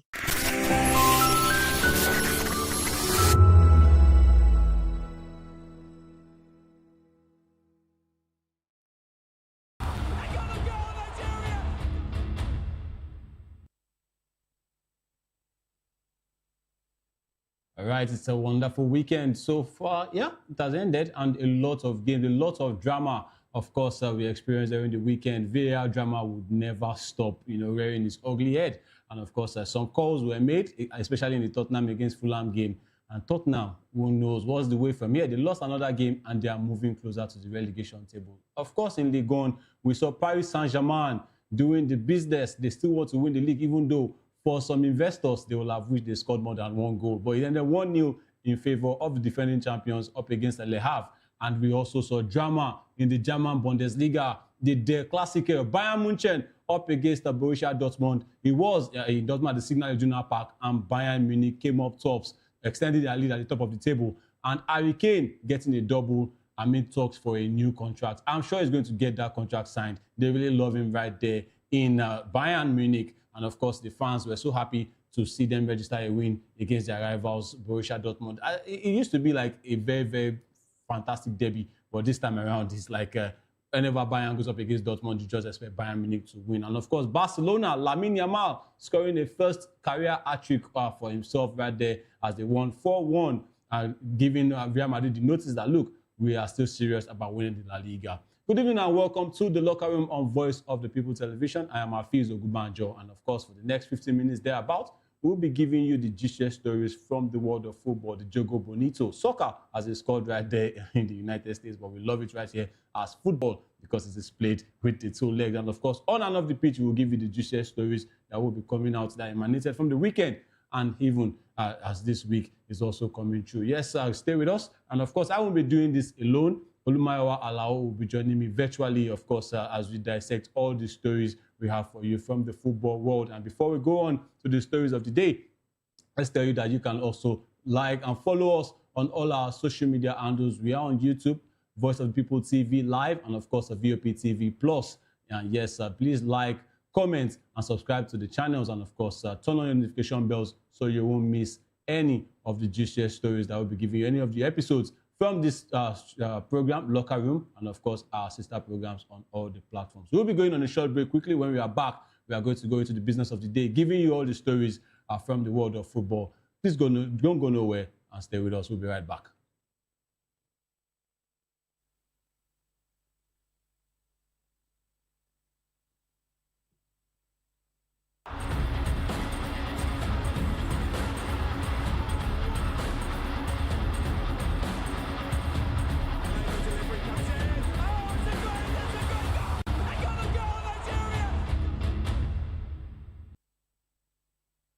From the views on the street, we go to bed empty hunger, to the blaring horns of a hustling city, the loudest voices of the common man got a medium to be heard. This particular administration, they were coming unprepared. It's not a bad thing to renovate the president's lodge. Through top-notch programming, unbiased reportage of news, sports, entertainment, and cultural documentaries, Voice of the People 90.3 FM became a symbol for 21st century media. And now, a new baby is born. Voice of the People Television, VOP TV, youthful, full of vigor and penchant for excellence in the continent's media space, exposing the wrongs, applauding the rights, dissecting the news without fear or favor, through factual and accurate stories and contents. Corruption kills three things that makes a society. Representing the interests of the people and giving them a voice. Voice of the People TV is here to stay towards building a fair society. VOP TV, Voice of the People Television, truly a voice for the people.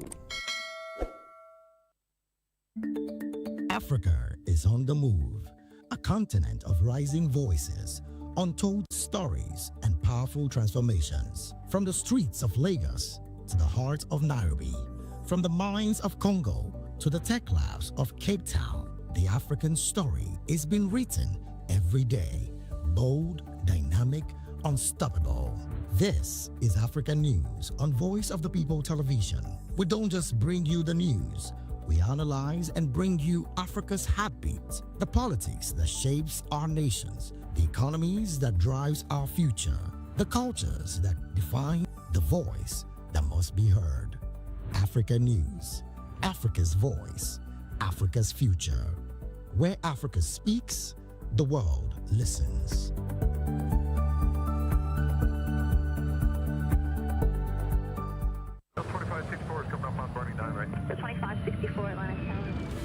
What happens in the hush behind hangar doors? Who signs the papers that gamble with lives? Which truths were grounded before they even ever had wings? If you've ever buckled a seatbelt at 30,000 feet, if you've ever stared out of that tiny window and wondered who's really in control of the skies, it isn't just flight, it's power. its politics, its pressure sealed in steel. We're peeling back the clouds from runway risks to sky-high secrets. We're diving deep where most dare not to look.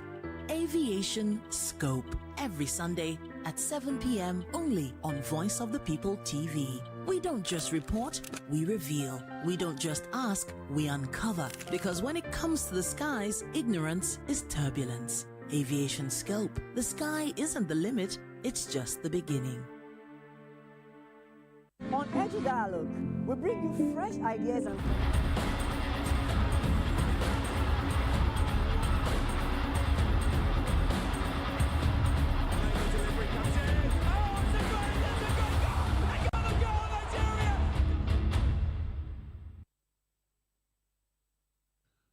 Of course, welcome back to your beloved program, Locker Room on Voice of People Television. And of course, we are going into this, and we start from home because Charity Day says that begins at home. And Nigeria's football community is getting frustrated as FIFA delays a ruling on the eligibility of DR Congo players in the Africa 2026 World Cup playoff. And the Nigerian Football Federation, NFF, alleges that DR Congo fielded ineligible players, including the likes of Aaron Wan-Bissaka and Axel Tuanzebe, and who hold the dual nationality, violating Congolese law. And the NFF is pushing for DR Congo's disqualification, which could give Nigeria a lifeline to the World Cup. However, DR Congo denies any wrongdoing, saying FIFA's rules on sporting nationality apply, not domestic citizenship laws. And this one is quite important, as FIFA is reviewing the case but hasn't provided a timeline for the verdict. And this has been dragging on for a long time, and we need answers at this point. It's about less than 26 days to the start of the Intercontinental Playoffs. And as of today, I can tell you that anywhere on the official FIFA pages, on the official FIFA handles, it is DR Congo that is the team that is waiting for the scoreline between Jamaica, between Suriname and Bolivia.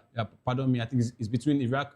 One of the two, Jamaica is playing, and they might be meeting DR Congo. And of course, DR Congo, as of now, they are the team that are already recognized by FIFA to be taking part in the Intercontinental Playoffs. And the delay is causing uncertainty for Nigeria, DR Congo, and other teams, including Jamaica, which is preparing for the Intercontinental Playoff. And African football experts also, advises Nigerian fans to remain patient, citing a similar case involving South Africa's Bafana Bafana and Nigeria Super Eagles, bronze medalists at the 2025 Africa Cup of Nations, risk missing a second consecutive World Cup if the ruling doesn't go their way. And on the other hand, DR Congo is aiming to return to the global stage for the first time since 1974. Of course, there's a lot going on with FIFA right now, staging the World Cup, the Intercontinental Playoffs, in Mexico.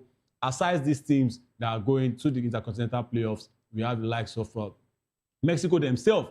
They are still trying to ensure safety in the two cities that will be hosting, the Intercontinental Playoffs that will be starting March 26th, 27th. Of course, the cities are Guadalajara and Monterrey. And of course, the president of Mexico, Claudia Sheinbaum, she has actually come out to say that, of course, it is safe. And also, FIFA President Gianni Infantino has come out to say that it is safe. Mexico, they are going to host the Intercontinental Playoffs. But right now, it's about the teams that will be, playing at the playoffs. Nigeria are still trying to qualify via night bus. That's trying to qualify from the back. They didn't do the job on the pitch, but of course, off the pitch, they've gone on to protest. But FIFA, we know as much as FIFA don't really go into cases like this hurriedly, there should be response by now. And of course, a lot of Nigerians are waiting for the outcome. Which team is going to play? Is it Nigeria, or is it going to be Nigeria against Cameroon? Will DR Congo be kicked out? The question is still hanging in the balance. It's been a long time that we've been discussing about this, but then it is still rearing its ugly head. Who is going to play at the Intercontinental Playoff? Is FIFA? The other question is this: is FIFA really recognizing Nigeria's, protest? Because by now we should have. We saw what happened, at the World Cup playoff proper during the Teboho Mokoena case. FIFA came out to speak quickly, even though it took them some little time, but they responded. We saw the teams that were going to the playoff, and of course, don't let us forget that the Super Eagles are built for a friendly in Jordan, a 4-team tournament. Jordan, Iran, and of course Costa Rica. Even though that is also looking like it might not happen at this point because of issues that are going on away from the world of football. So this Is it going to be cancelled for the second time, that friendly? Because we also had a friendly against Colombia and Venezuela that was cancelled because of the World Cup playoffs. This time around, FIFA has yet to say anything.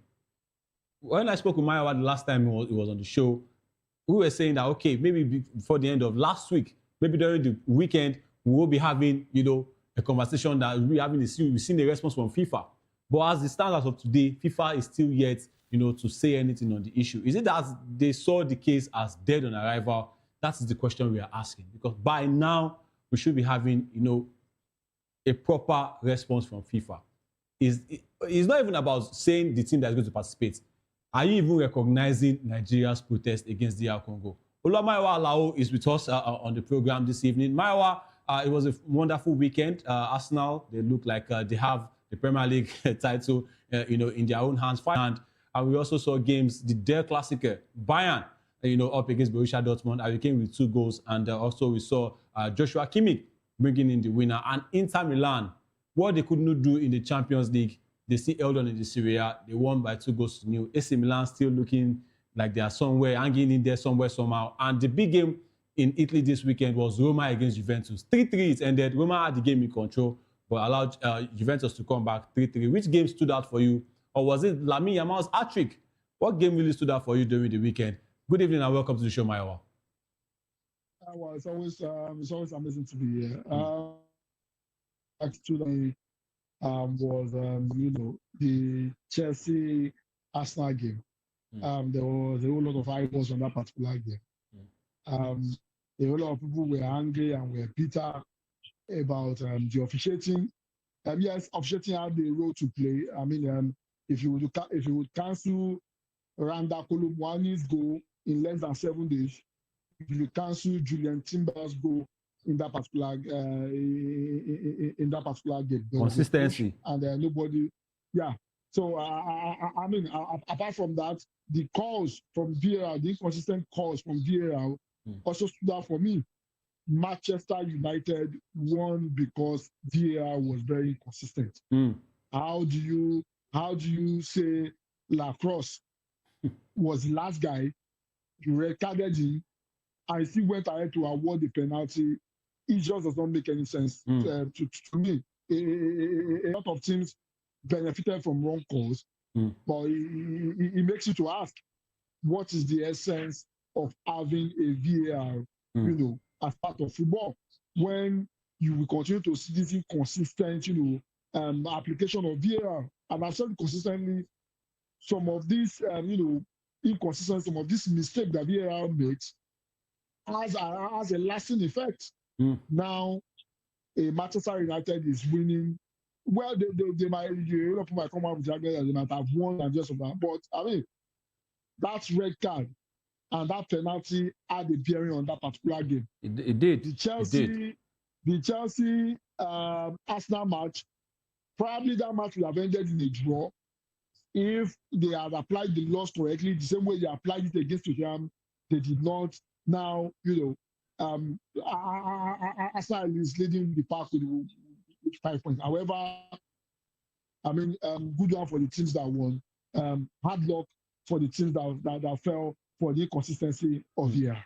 Of course, I mean, VAR, especially in the Premier League, you have to be consistent with your calls. The referees sometimes, they look right at the first call, but then VAR comes in. And a lot of people do forget that VAR is not AI or it's not a machine. It is human being. It is video assistant referee, a referee in charge of the videos. We see referees, especially in World Cup games, we see referees, they will show them in their own room, looking at the monitor and all of that. And they're supposed to liaise with the referee and look at, different standpoints and camera settings. But of course, that inconsistency is raging in. Before you came in, we were discussing about the Super Eagles. I mean, it's been something that's been raging on for months now, ever since the end of the World Cup playoffs. And, when FIFA, NFF went to FIFA and, so they, laid a protest. Right now, we have about 26 to 27 days before the start of the Intercontinental playoffs. And even DR Congo themselves, they are not even sure whether they are going to be the ones to play. I know that it got boring at some point. A lot of Nigerians are still having hope that, look, Nigeria will qualify. Even you you are hoping that Nigeria makes it to the World Cup. I know the World Cup itself is facing some uncertainty at this point. We are going to talk about that later in the course of the show. But what is really going on with FIFA? At this point, is it looking like they did not even recognize, the complaints laid by the NFF? Is it looking like dead on arrival or this at this point? Because as I'm speaking to you now, it is still DR Congo that is recognized by FIFA to go on to play, at the Intercontinental Playoffs in Mexico come March 26, 27. I mean, today's third, and that's about 2nd of March, 24 days. Or third. Yeah, that's about 24 days. Yeah. That particular mini tournament, and ideally, 3 weeks before tournament, that's when you begin to see clubs release players and the rest of that. Yeah. 3 weeks to a particular tournament, to any tournament, is when most preparation gets in gear. So for me, I think I'm still confident that FIFA will come out with a verdict. I don't think they will not attend to Nigeria. They are definitely going to attend to Nigeria, whether we have a case, whether they deem it that we have a case or not. They are sure going to come out with a verdict. So I think we should just relax and just hold on. Yes, it might take a bit of time, but I mean, I think they are still within the time frame. No team at the moment is preparing for the playoff at the moment. Even Jamaica and Suriname and the rest of them that already starting that they are going to play the playoff. Yeah. Their players are not in camp at the moment. Some of their players are still with their clubs and just so we just have to wait.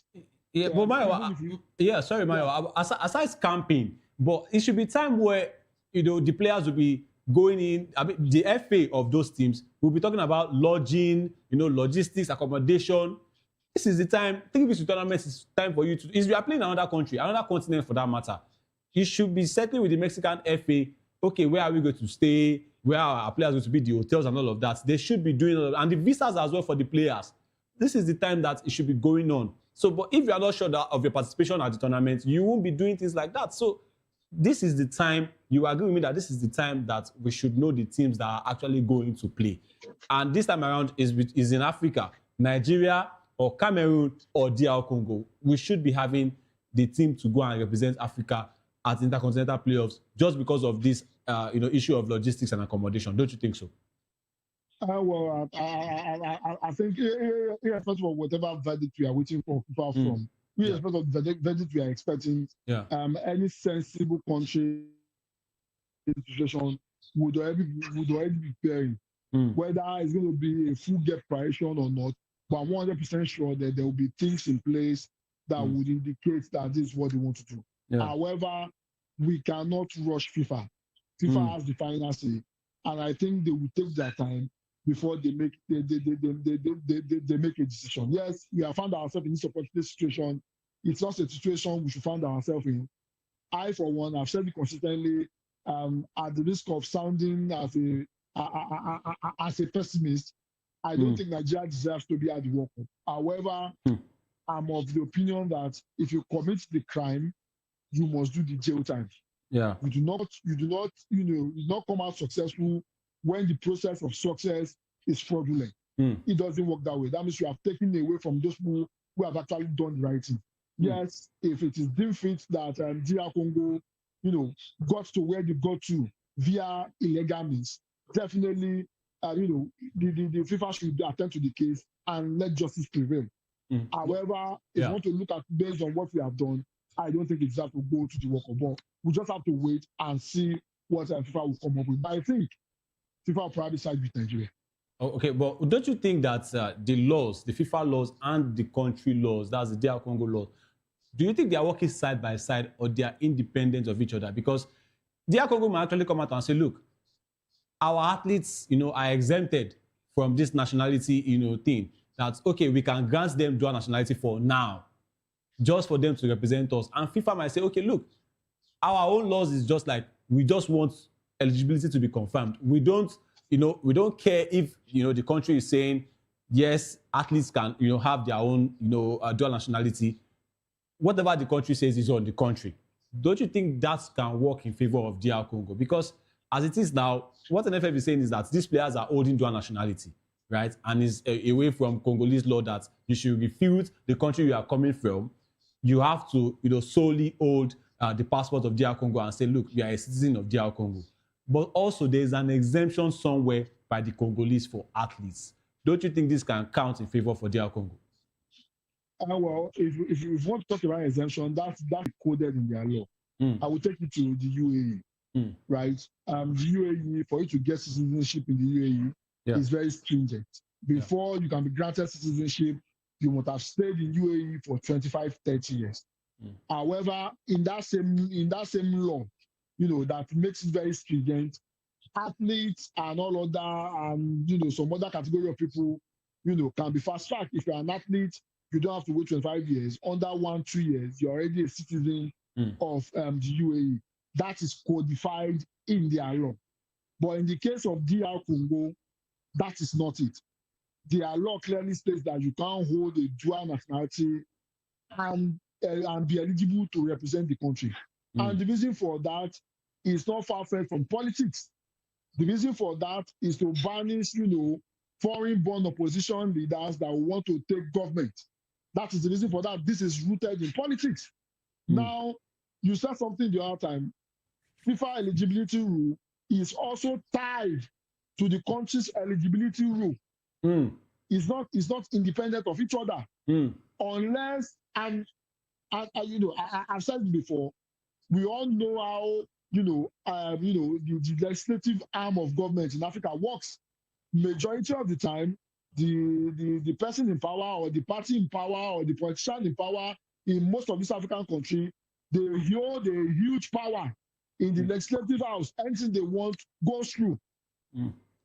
Just as, I mean, if not for selfish reasons, I'm 100% sure the DR Congo politicians, those in power, would have compelled those in the legislative arm to amend the law to allow to account for this. But because of their own selfish interest, because they don't want other people from outside to come in and contest and probably kick them out, that is the reason why this is there. So as far as I'm concerned, unless maybe there's an amendment somewhere and we don't know about, if it is what is by inside the constitution and it's not amended anywhere, I think Nigeria have a case. I'm just waiting to see how FIFA goes about this. Okay, the outcome, well, it hangs in the balance with fans and players anxiously waiting for FIFA's decision. And as Alex Iwobi said, the Nigerian midfielder, we are still waiting. Hopefully, we can go to the World Cup. And also, we have Alex Iwobi, we have somebody that shares it with you. That's Mayowa. I said we don't deserve, but hopefully, we've been hoping for, I don't know how long Nigeria will continue to hope. We are turning to Italy at this point. Italy, they are on the verge of missing their third straight World Cup. And as African giants, we are on the verge of missing the second one. If FIFA rules, against Nigeria, of course, we should be preparing for 2030 and, of course, the African Nations Cup qualifiers. And this is really, really going to be very, very sad. I mean, 48 teams, an expanded version, about 9 groups, and yet the Super Eagles are still not, it should be 12 groups, and the Super Eagles are still not there.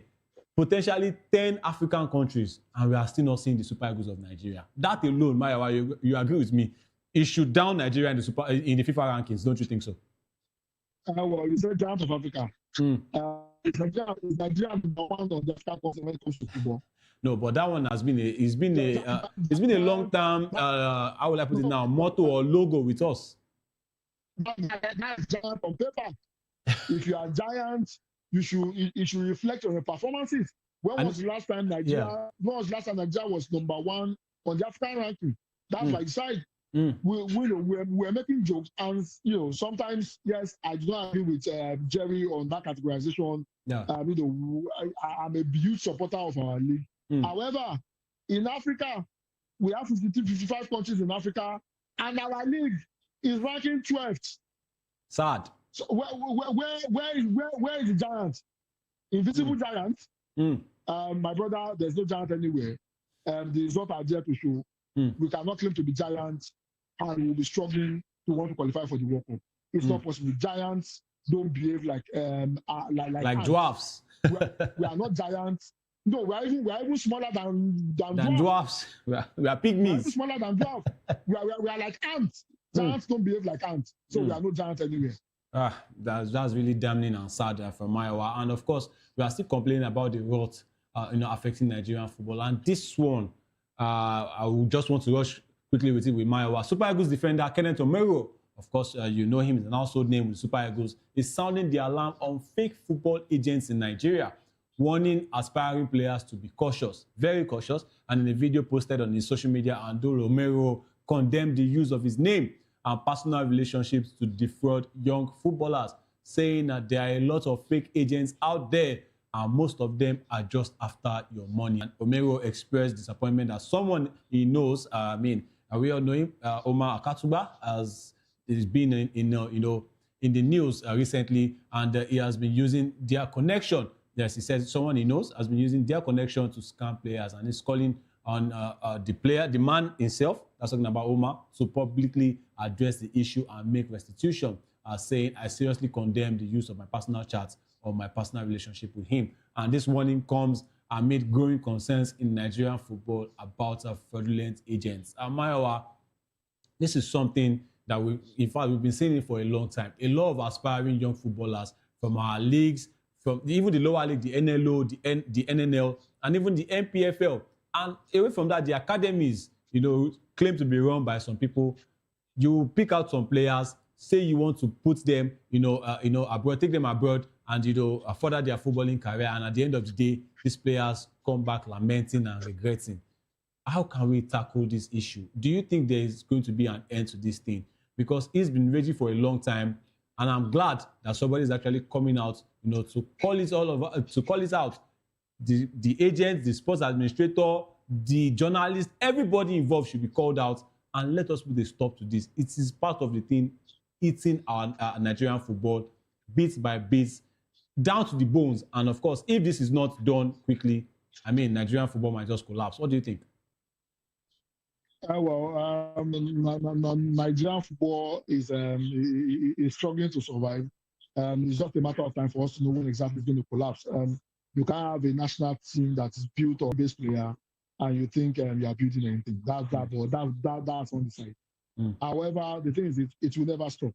Jerry shared a story. Said he was at the National Stadium and a young boy, I think a 12, 13-year-old boy, came and met him and was showing him offer letter from a particular club, from a particular agent in Azerbaijan. Should I shock you? Some Nigerians, they will think they are talking to actual real agents. They will end up getting trafficked abroad. Wow. That is the reason why we have Nigeria playing in Vietnam, Bangladesh, India. Some of them don't even get to play football. There was a story, I think about, if I'm not mistaken, about 20 years ago. It didn't make a whole lot of news. However, the supposed agent said he wanted to get a club for the young boy in Oman. What happened was that the boy got to Oman and was turned into a slave. He was turned into a house help. Really sad. His passport seized, his documents seized, and that was it. It took the intervention of some prominent people in Nigeria to be able to get the boy back. The person that was responsible went scot-free. I think it's high time, we begin to. And I also want to fault our football federation. A football federation that does not have the record of how transfer is being done in Nigeria. Football federation cannot even publish number of players transferred out of the country, whether it's from academy, whether it's from club. This is how you begin. Supposed agents are registered with the football federation. How many of them? How does the football federation oversee anything that has to do with transfer? Before players leave the shore of this country, NFF needs to know, the agent needs to be certified. That is not happening. That is not happening. That is the reason why somebody can wake up one morning and say I'm an agent without having the proper document. No documentation. In Europe. No documentation, no license. I can wake up one morning and I say I'm an agent. I'm an agent. Produce one shoddy document, and the next thing I'm transferring somebody. I can know one grade Z scout in England that is roaming the street around, and I will package somebody and I send the person there just because I want money, and nobody is regulating it. So what we are seeing now is also as a result of the kind of decay of the kind of people who are running our football that don't know anything. Let's ask the NFF. they should publish the record of transfers in Nigeria for the last 24 months, for the last 2 years. They will not be able They can't to bring do it out. Yeah. And that's the reason why, and that's the reason why all these people try. That is the reason why you see people playing in Kazakhstan, Vietnam, Bangladeshi, Iranian league, and the rest of that. We have Nigerians playing in those leagues. And also, the economic situation is also a contributing factor. Everybody wants to run out because of foreign currency. I mean, the story Jerry shared, how does a 12, 13-year-old boy, get an offer and nobody knows about it? He was one advising the boy, please finish your education, you are not old enough, and the rest of that. But because of the foreign exchange that will come, the parents might even encourage the boy to go and risk it at the expense of the boy's life. These are the kind of realities we have at the moment, and it is as a result of the decay in how football is being run in Nigeria, and that's the reason why fraudsters thriving in this kind of sector. I mean, it's really sad. And of course, Kenneth Omorio also said legitimate agents invest in talented players, not the other way around. And he said to stay safe, aspiring footballers should be wary of agents demanding money up front. And this one is actually something that has been killing, these young talents. The agents will be demanding money. They already know where they are going. They know that they don't have any plans for these players. That's why they demand money up front, from them. And these boys, hearing the likes of the country they are going to, and they already know that they are leaving, Nigeria, that they want to go and play in other countries. They don't even mind if it's another African country. They just want to leave.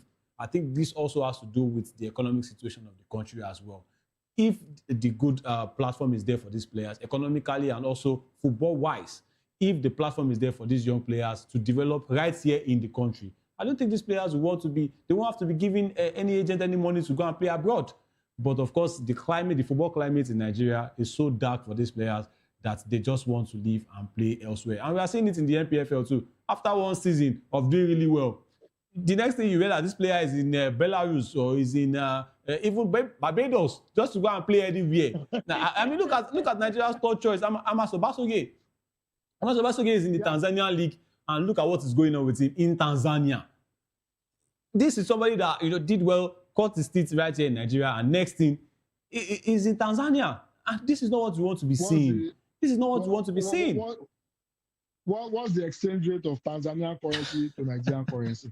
It will surprise you that South African currency is better than Nigerian currency. Sad. I mean, it will surprise you. 1 rand is about 30, 35 naira at the moment. That tells it all. Why wouldn't anybody want to jump to the South African league? And I'm not taking anything away from South Africa. Yeah. They've done so well with their league. What is the exchange rate of Nigerian currency to to the Tanzanian currency? Yeah. What's the Nigerian currency to Benin Republic's currency? What's the exchange rate? You have Nigerians playing in Benin Republic in their league. You have Nigerians playing in Cameroon. It's as bad as that. And we, in as much as we want to throw stone at the quality of our league, the quality will never improve. If I have an opportunity to play in a country where 1 rand is 30 naira, and 1 naira is 1 naira, 1 naira is not up to 1 rand in South Africa. And I have the opportunity to go and play in Chipas United. Chipas United is the last team on the log in the South African league, and I have the opportunity to play for Chipas United. Why wouldn't I go there? I will surely leave immediately. After one season wonder, I will quickly go because I have to go and make money. Yeah. What is the retirement benefit for our players playing in the league? How many of them played in the league and end up suffering? How many playing for Nigeria, playing in the league, and end up, begging to feed themselves? It's as bad as that. So when they are very young and they can still do things for themselves, I don't blame them. They want to go and secure their own future because, to be honest with you, the country they are in does not care about their future.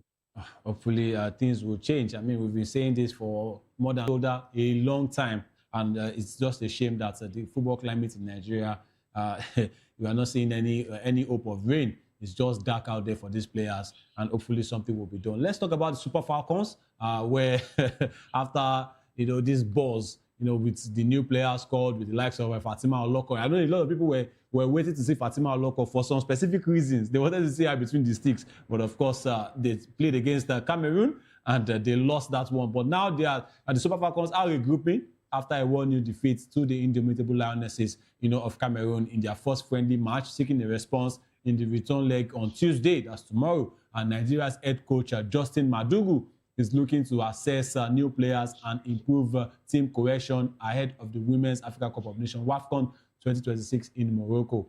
And the Falcons dominated possession but struggled to convert chances, with Cameroon scoring a stoppage time winner through Ivana Ubomezomo. And this defeat marked Nigeria's first loss in 90 minutes to an African opponent since the 2022 WAFCON third-place match against Zambia. And Madugu had named a blend of experience and new players for the first leg.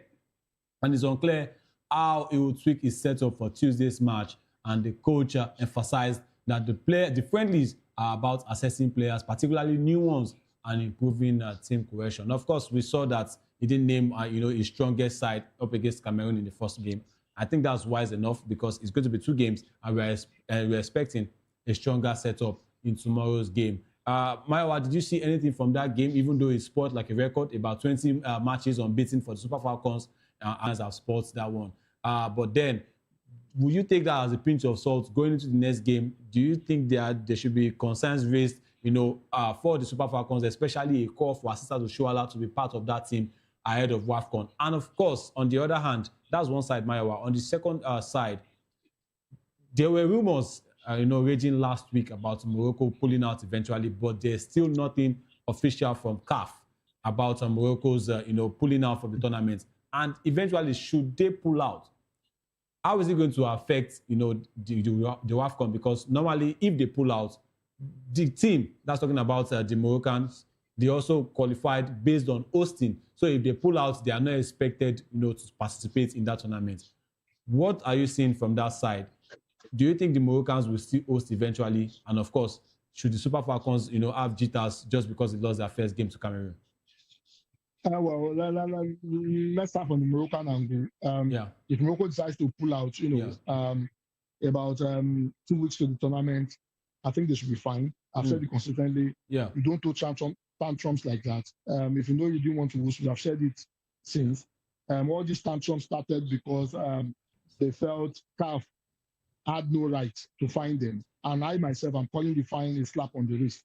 What Morocco displayed during the last AFCON was distasteful, was devoid of fair play, and should not be happening. And if you are hosting people, you should ensure that you are a good host. In as much as you expect your guests to behave appropriately, you as a host, you need to do your job. They didn't do that very well. They were trying to intimidate people. They were trying to win at all costs, and that took away from the shine of the Nations Cup. What we saw is a disgrace, and that should not be repeated. And in as much as CAF decided to give them a slap on the wrist, CAF was very right to call them out. Now, if Morocco decides to throw a tantrum because they feel CAF is their hostage, then I think CAF should come down hard on them. If they pull out of this particular competition for no reason, if not for reason of maybe war or natural disaster, they decided to pull out for no reason, then they should be banned heavily, they should be fined, and the consequence should be very, very severe. I think it's high time, one country cannot be bigger than the whole association. So if Morocco is not hosting, if they come out to pull out, probably South Africa will be saying they can host, and I think other African countries will come out and probably host. But I think since the Moroccans have not come out to make any official statement, let's classify it as a rumor, and let's hope that it just stays as a rumor. For the Super Falcons, your favorite goalkeeper was not in post. She's not. After you were raving about her, I decided to go and check out Fatima Oloko, and I saw the reason why you are raving about her. It's because she's good. It's because she's a good keeper.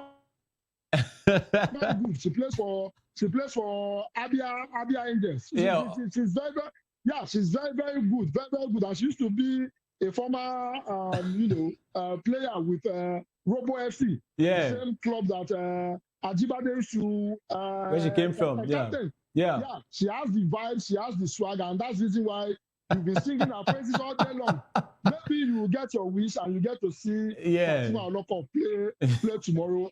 I'm even wondering why you are not in Cameroon to cover that particular game.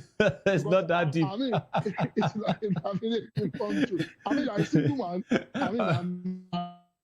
I mean, it will not be bad to have Fatima Oloko in your corner. But in any case, on a much more serious note now, Yeah. I think this is what you want to see in the friendly. Yeah. Yes, we lost. Records were broken. Records are meant to be broken. However, if we do not test out these, new players, there is no way we'll be able to see how they fit in.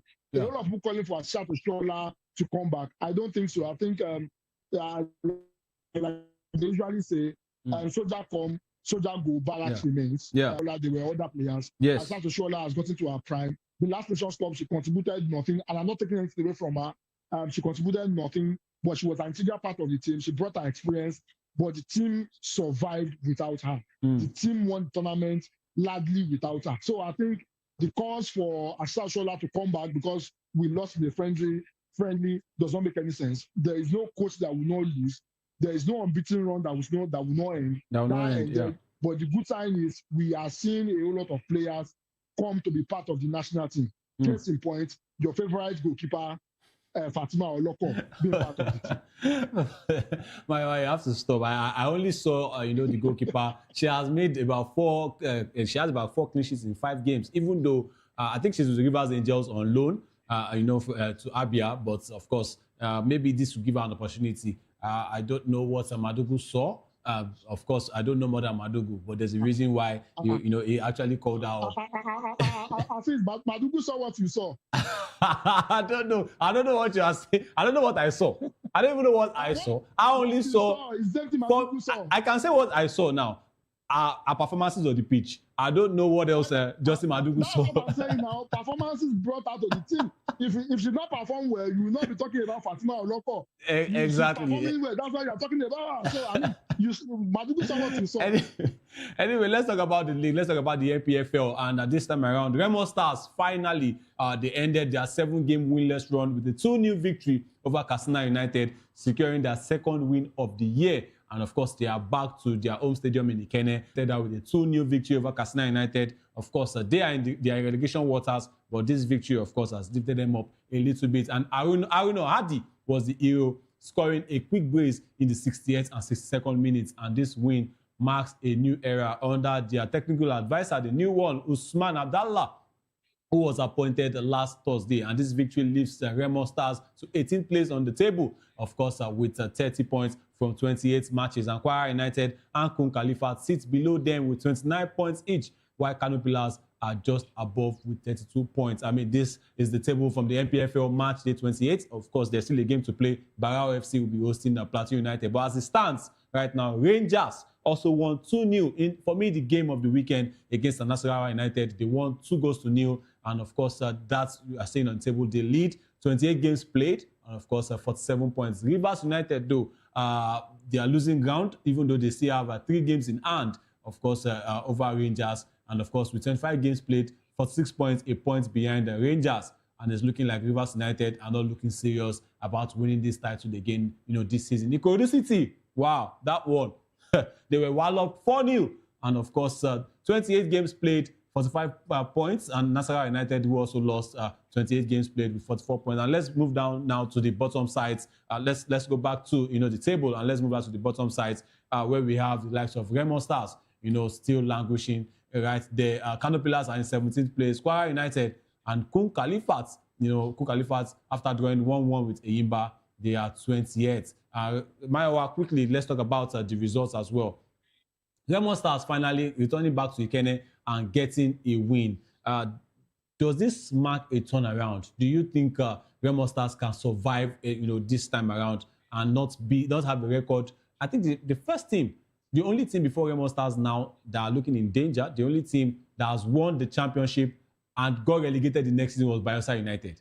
This time around, Remo Stars are in danger of becoming that team again. The defending champion getting relegated to the NNL. Do you think this win at Ikenne will mark a turnaround in their season and just about survive? And also, do you see some hope under their new technical?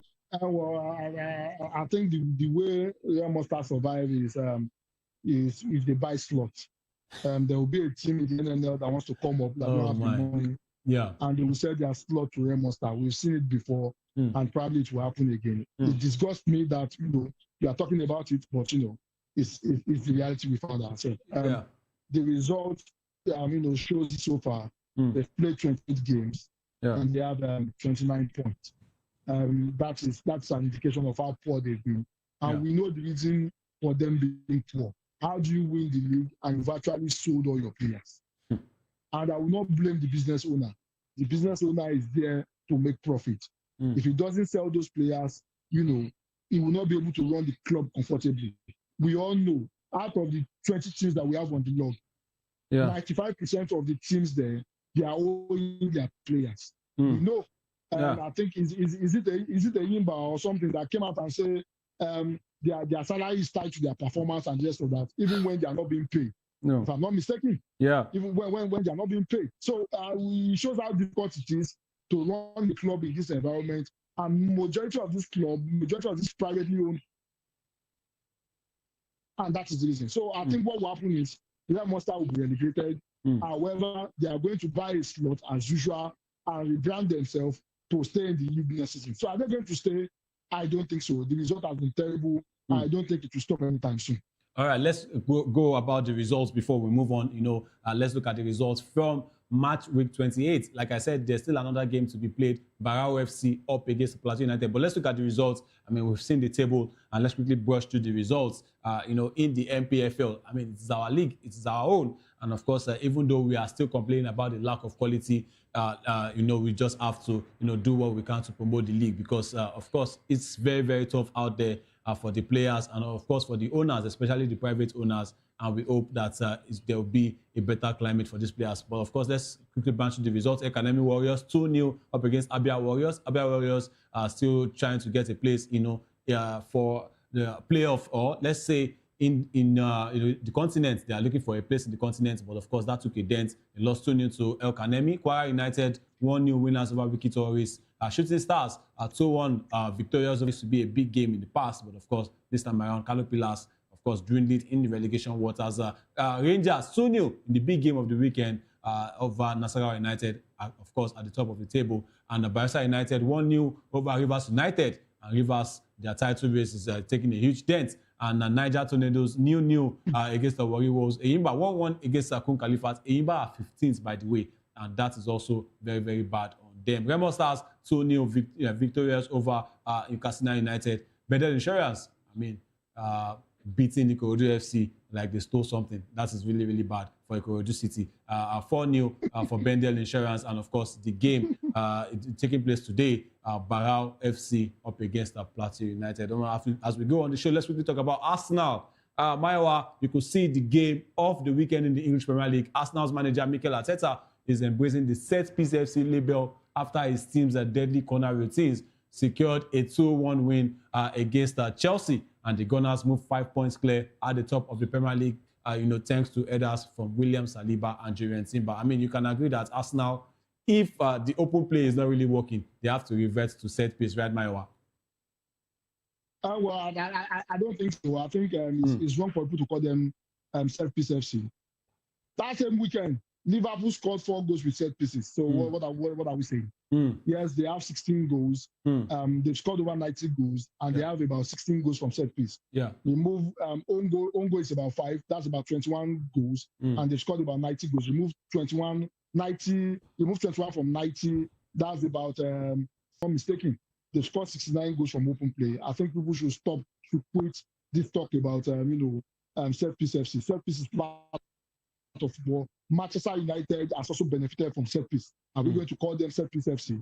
Set piece is part of football, and they've used it to their advantage to win games. And if open play is a bit difficult for them to score from open play, they have players that can step up to do the magic. Defenders won the match for them, and that is kudos to what Arteta has been able to do. So I don't agree with the talk of set piece FC. Maybe people just do it because of banter, but I don't think it makes any sense here. All right, Maiwa, thank you so much for coming on the show this evening. And of course, Lionel Messi rolling back the years, scoring a fantastic free kick, as Inter Miami fought back from 2-0 to beat Orlando City 4-2. Thank you so much, Maiwa, for joining the show this evening. Well, it's always amazing to be here. And I'm looking forward to Manchester United, stealing that third position and securing that third position while Liverpool and Chelsea continue to chase Manchester United. That would be epic. I mean, it's good to see Manchester United back in familiar places, third on the league table after a very, very disastrous start to the season. I mean, kudos to Manchester United and, of course, Michael Carrick. And this is where we'll be wrapping up on the show, Locker Room, for this evening. And, of course, stay with us as we come tomorrow to give you the juiciest stories, of course, from the world of football. Up next is Political Lens with Chukwuma Okoyo. I am Afizo Gubanjo, and I'm saying stay tuned and have a wonderful rest of the day. Bye for now.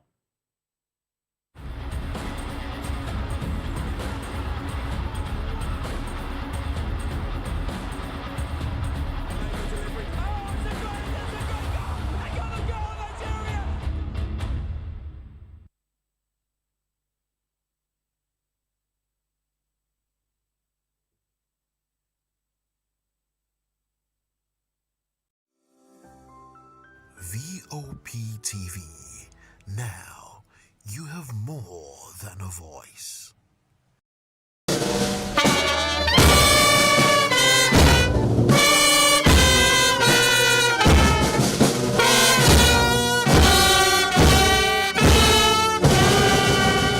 The symposium opened with remarks from the Director General of the Nigerian Institute of International Affairs, Ehosa Osage, who emphasized the importance of institutional collaboration and strategic dialogue in strengthening peace and security framework across Africa.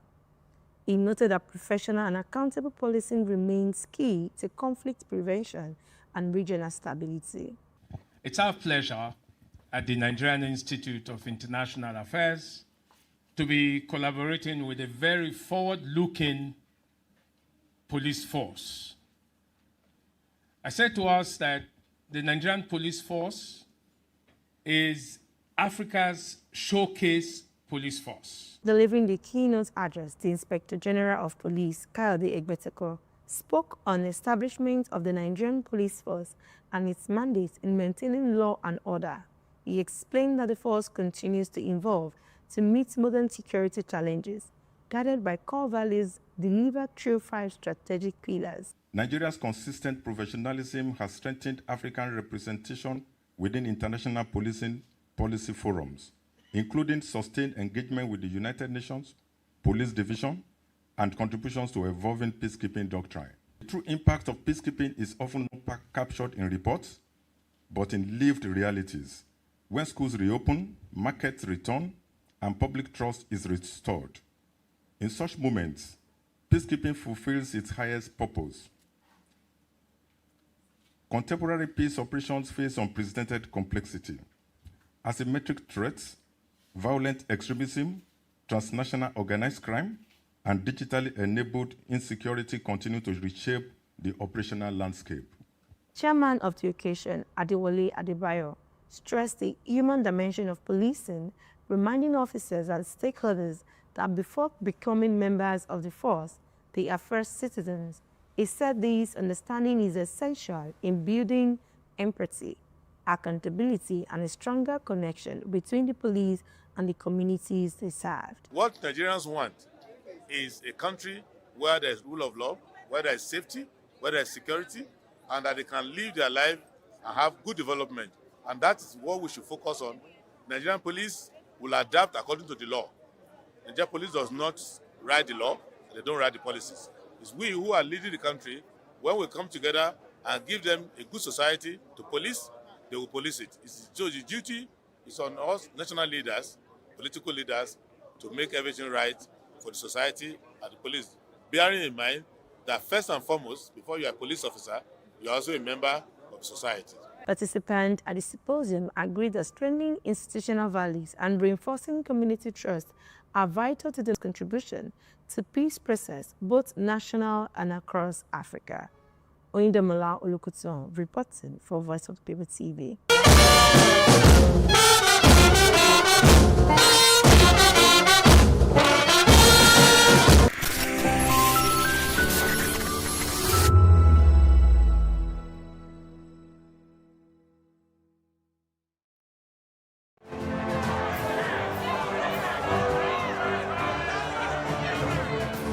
Do you want your voice to be heard?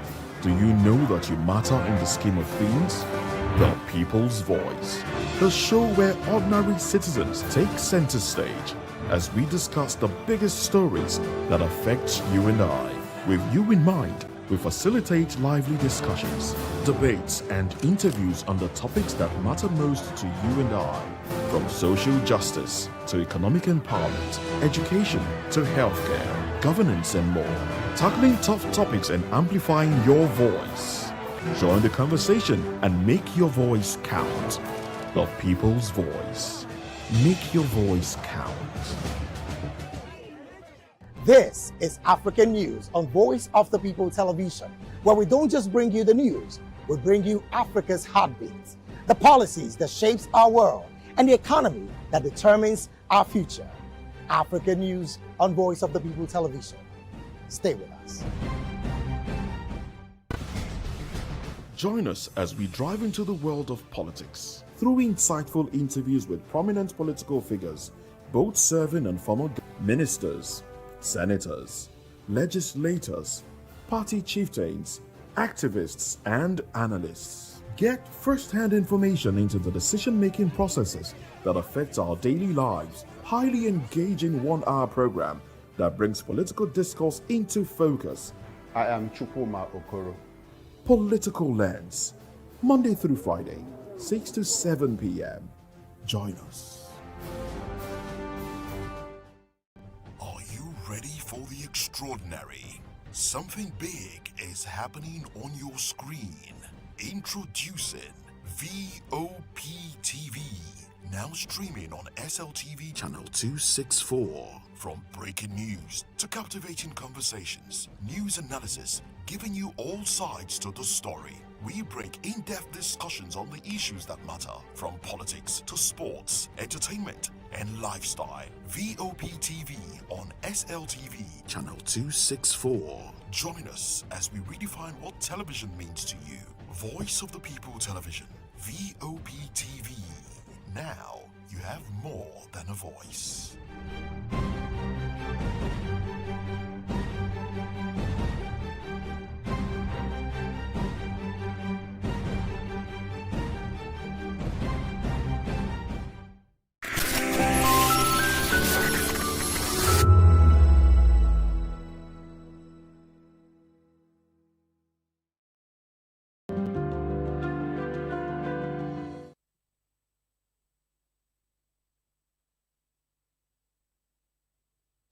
Good evening to you and welcome to the Political Lens on Voice of the People Television. On this show, we don't just report the headlines, we refocus them.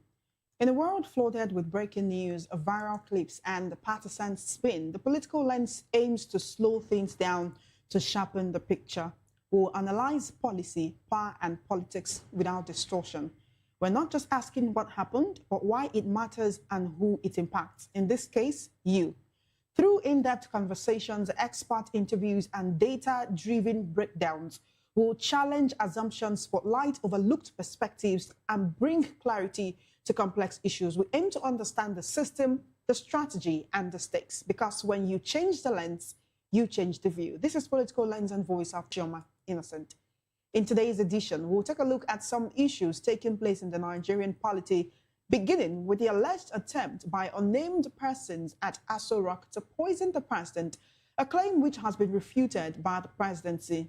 And then we'll explore the issue of an alleged fake digital registration drive by the ADC. And finally, we'll spotlight the case of the ICPC versus El Rufai, whose family has denied that any spying or wiretapping device was found at his home. We'll get into it right after this short break. Stay with us.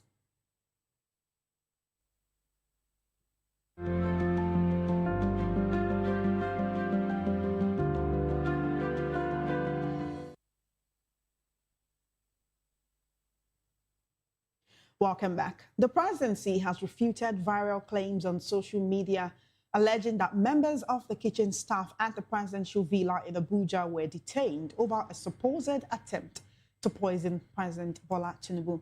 The special advisor to the president on information and strategy, Bayo Ononuga, addressed the allegations on Sunday via his verified X handle, where he shared the trending clip and firmly debunked its content.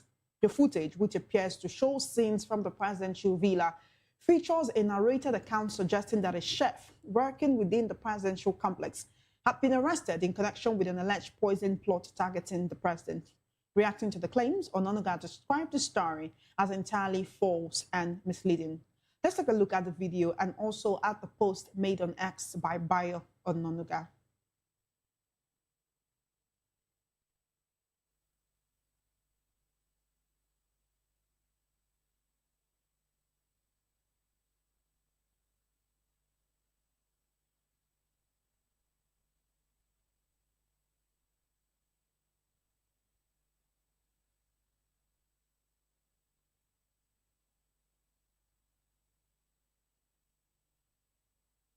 Today we examine reports surrounding the shocking arrest of a presidential chef over an alleged plot to poison President Bola Ahmed Tinubu, an incident that has prompted swift intervention, special police squad, and triggered heightened security measures within the presidential environment.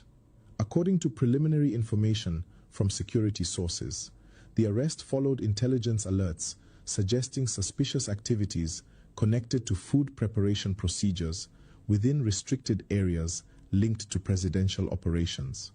Authorities moved quickly after receiving credible reports that indicated a possible threat to the safety of the president, leading to a coordinated investigation involving specialized security personnel tasked with protecting national leadership. Officials emphasized that the operation was carried out professionally and discreetly to avoid public panic while ensuring that all potential risks were neutralized.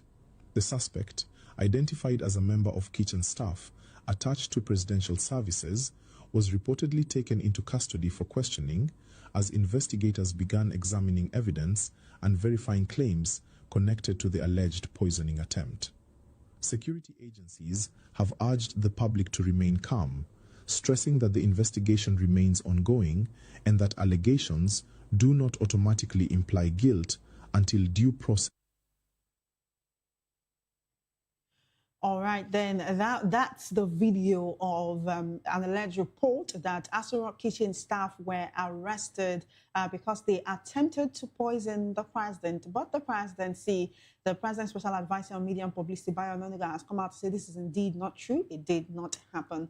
Now joining us to discuss this, we have lawyer and public affairs Arlington Agomo. How are you doing today, sir? Good evening to you. Good to have you here. And virtually, we have Honorable Sunday Moses Oladapo, House of Assembly candidate Ikorodu Constituency 1, and also the leader of the African Democratic Congress, ADC, in Lagos State. Welcome, sir. Thank you for joining us on the Political Lens this evening. Yeah, thank you for having me. Thank you. Good to have you here. Let's begin in the studio. One thing, personally, I always wonder whenever we get to hear reports like this is, where do this misinformation arise from? You mean someone just sat down somewhere and decided to cook up a story that did not happen? On the other hand, quite a number of Nigerians say when the presidency comes out to refute anything, then there is just a tiny probability that there is a modicum of truth in that. How do you react to this? It is unfortunate that up till now, Bayo Ononuga have not learned how to talk. He is the one who is always hitting the polity. If you say nothing happened, then why the arrest? Is that not a contradiction? This was exactly what they told us when the coup happened. They said nothing like that. It is rumor. It is falsehood. It is propaganda. At the end of the day, it came to be. So this one now that Bayo Ononuga is telling us, is he a kitchen staff? Does he know what goes on in that kitchen? At least when you want to tell lies, you tell lies intelligently so that you will not embarrass our sanity. When you say when you want to tell lies, are you choosing to believe that this actually happened and they are trying to cover it up? Is it not obvious? Why did you arrest somebody? No, everything in that video is being denied. That there was an arrest, that there was an attempted poisoning. Everything in that video is being denied. So there is no, according to Bayo Ononuga, there is no truth to the fact that anyone was arrested. Neither is there truth to the allegation or the claim that someone attempted to poison the president. So it's as if you are dividing this particular issue into two and choosing to believe one part. Because If there is nothing, then are you telling me that nobody was arrested? Is that why they didn't want to give us the name of the person? It doesn't add up. They're telling us the details and everything for nothing. I need to let you know that this report emanated from a random source. That's the thing. It's not on any verified media platform. What is on verified media platforms is the fact that the presidency saw this video and they said nothing like this happened. So I need to let you know that. So they cannot trace the source. No, you mean the DSS and all the security, they can't trace the source of this news and then ask the person, how did you know? Who told you this story? And then they cannot tell us who was arrested and was not arrested. All the so-called heightened security details around the kitchen area and the presidency is for nothing. Is that what you're telling me? Anyway, like I've always told people, no matter how high a bird fly, we will always see the belly. Eventually, we'll see the underbelly. That is just the truth. All right, then. The unfortunate thing is that, do you know the relief it will bring to the public and even the president if this thing is told as it is? That is something happened and you tell the public. Their sympathy will go to... What part of it will bring relief to the people? Yes, because when we know, the sympathy will not go for Tinubu. Yes, people will not sympathize with him that somebody wants to do such a thing. But when later you now tell us, and people start talking, you say they are wicked, they don't like Tinubu, they don't like APC. Look at what they are saying about something that I wanted to happen to a president. What do you want people to do when you have already told them lies? At least wait until after the investigation before you start telling us it's not true. That's what you are saying here. You know, here's the thing. So one would actually like expect you to speak from the ambit of the law, like what the law says, because this is an allegation that has been refuted. And the law says he who alleges must prove. If you say the DSS and other security forces and agencies should be able to fish out this person so that they can come and explain where they got this report, that is very valid. But before there is proof, how come you're choosing to believe that this happened and the presidency is trying to cover it up? Because that is their stock in trade.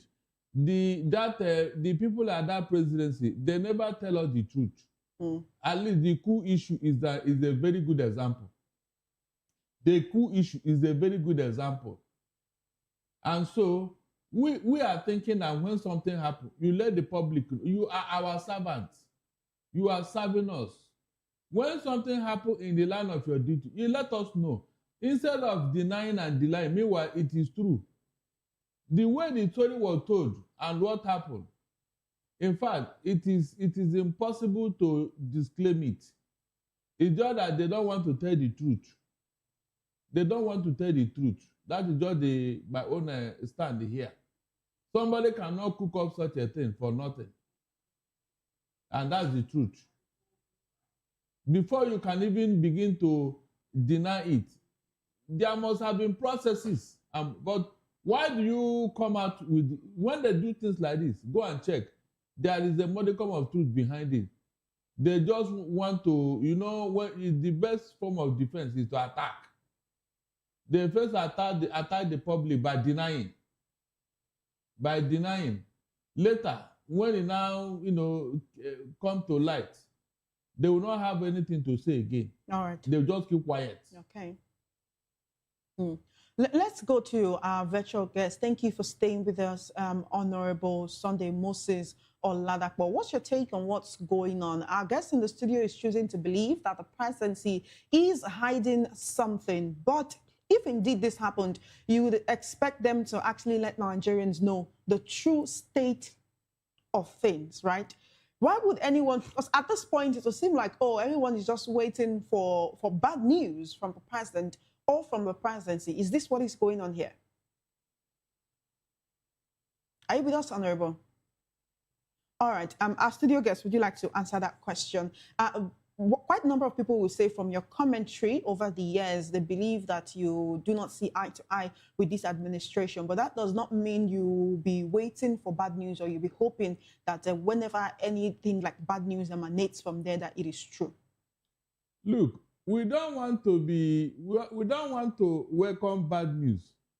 We just want to be told the truth so that we know what is happening at government with our system.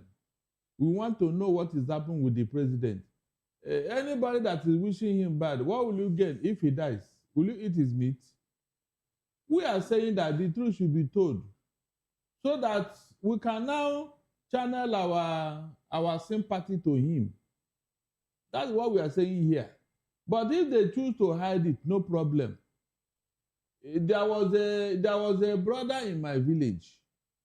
He had a wound in the right leg. So when the bone people come to take care of it, he would direct them to the left leg because of the pain. He wouldn't want the bone doctor to touch the right leg where he had problem.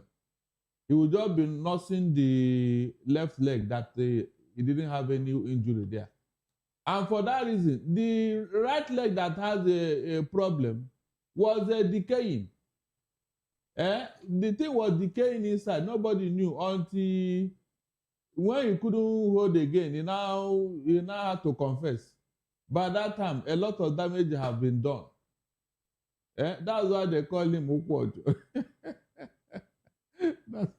That is, they are treating the wrong leg. So that thing is an experience that I noticed and I experienced in my village. And so when something is happening and you keep denying, when the truth will not happen, what will you not tell us? No, when the real thing will, what will you tell? It's like crying wolf when there was no wolf. We have never known this presidency to tell us the truth. And I challenge anybody to tell me, they told us the truth about anything until we force it out of them. We force it out of, we dig into the real issue, begin to look at all the state actors and non-state actors, and then force the truth out of them. That when they now discover that they can no longer deny it, they have nothing to hide again, they will now own up. Is that not what always happens? That is why I keep saying that, look, except we know this presidency for be a truthful one, then anything they tell us, we say, okay, yeah, then we put up our own suggestion, our own advice. But in this case now, what do we say? You want me to say it is a lie, Abi? Tell me whenever they are told you the I expect you to believe the presidency. I'm not telling you to tell me whether it's a lie or not. You are not a part of the presidency, not a part of the kitchen staff. So I don't expect you to have the full story. But let's take it to our virtual guest, Honorable Sunday Moses Oladapo. I understand that he's back to the conversation. Thank you for joining us again, sir. Good to have you here. Yeah, thank you so much. All right, so our guest in the studio is saying, going by the antecedents of the presidency, of the president and of the presidency, the special advisor on media and publicity, and when they'll come out and give us certain information, and then we'll later find it out to be false. It's almost as if the media chooses to believe whatever is coming from the presidency, but many Nigerians do not, because they say, you have a history of lying to us. Like what happened with the coup. There was even one time, there was one particular issue with the UAE. The UAE had to come out and debunk that there was no such agreement, and that emanated from the presidency. And so he says, whatever is coming from there will be taken with a pin Nigerians for that. But the allegations of anyone, much more kitchen staff at Aso Rock, attempting to poison the president is a very serious one. We want to believe that there are always security measures that are put in place. At least maybe if someone cooks, they'll have to test. There should be not just taste testers, but would I say poison testers now for the president's food before he eats it, right? But I want to get your perspective on this particular issue before we move on. Well, yeah, thank you so much. Number one is that a good administrator will always manage information. We may call it lying, though they are like the issue of the Dubai agreement was a disappointment, a very low one. But if Nigerians are talking about the coup attempt and blaming the presidency for denying it, then probably we don't understand management. It is not done anywhere that there will be a coup attempt now, and you come out immediately and tell us that a coup attempt. Automatically, all the elements in that coup or the player in that coup will escape. So it is part of information management for the presidency to tell you, okay, there is no coup now. And now when they part right, it can now be known that there is a coup. Now we are talking about a poisoning to the presidency. And like the lawyers rightly said, It may be true, it may be false. But managing that information is also the same thing as managing an information of a coup. What do we want to gain if the president announced now that somebody wants to poison the food? What do we gain as Nigeria?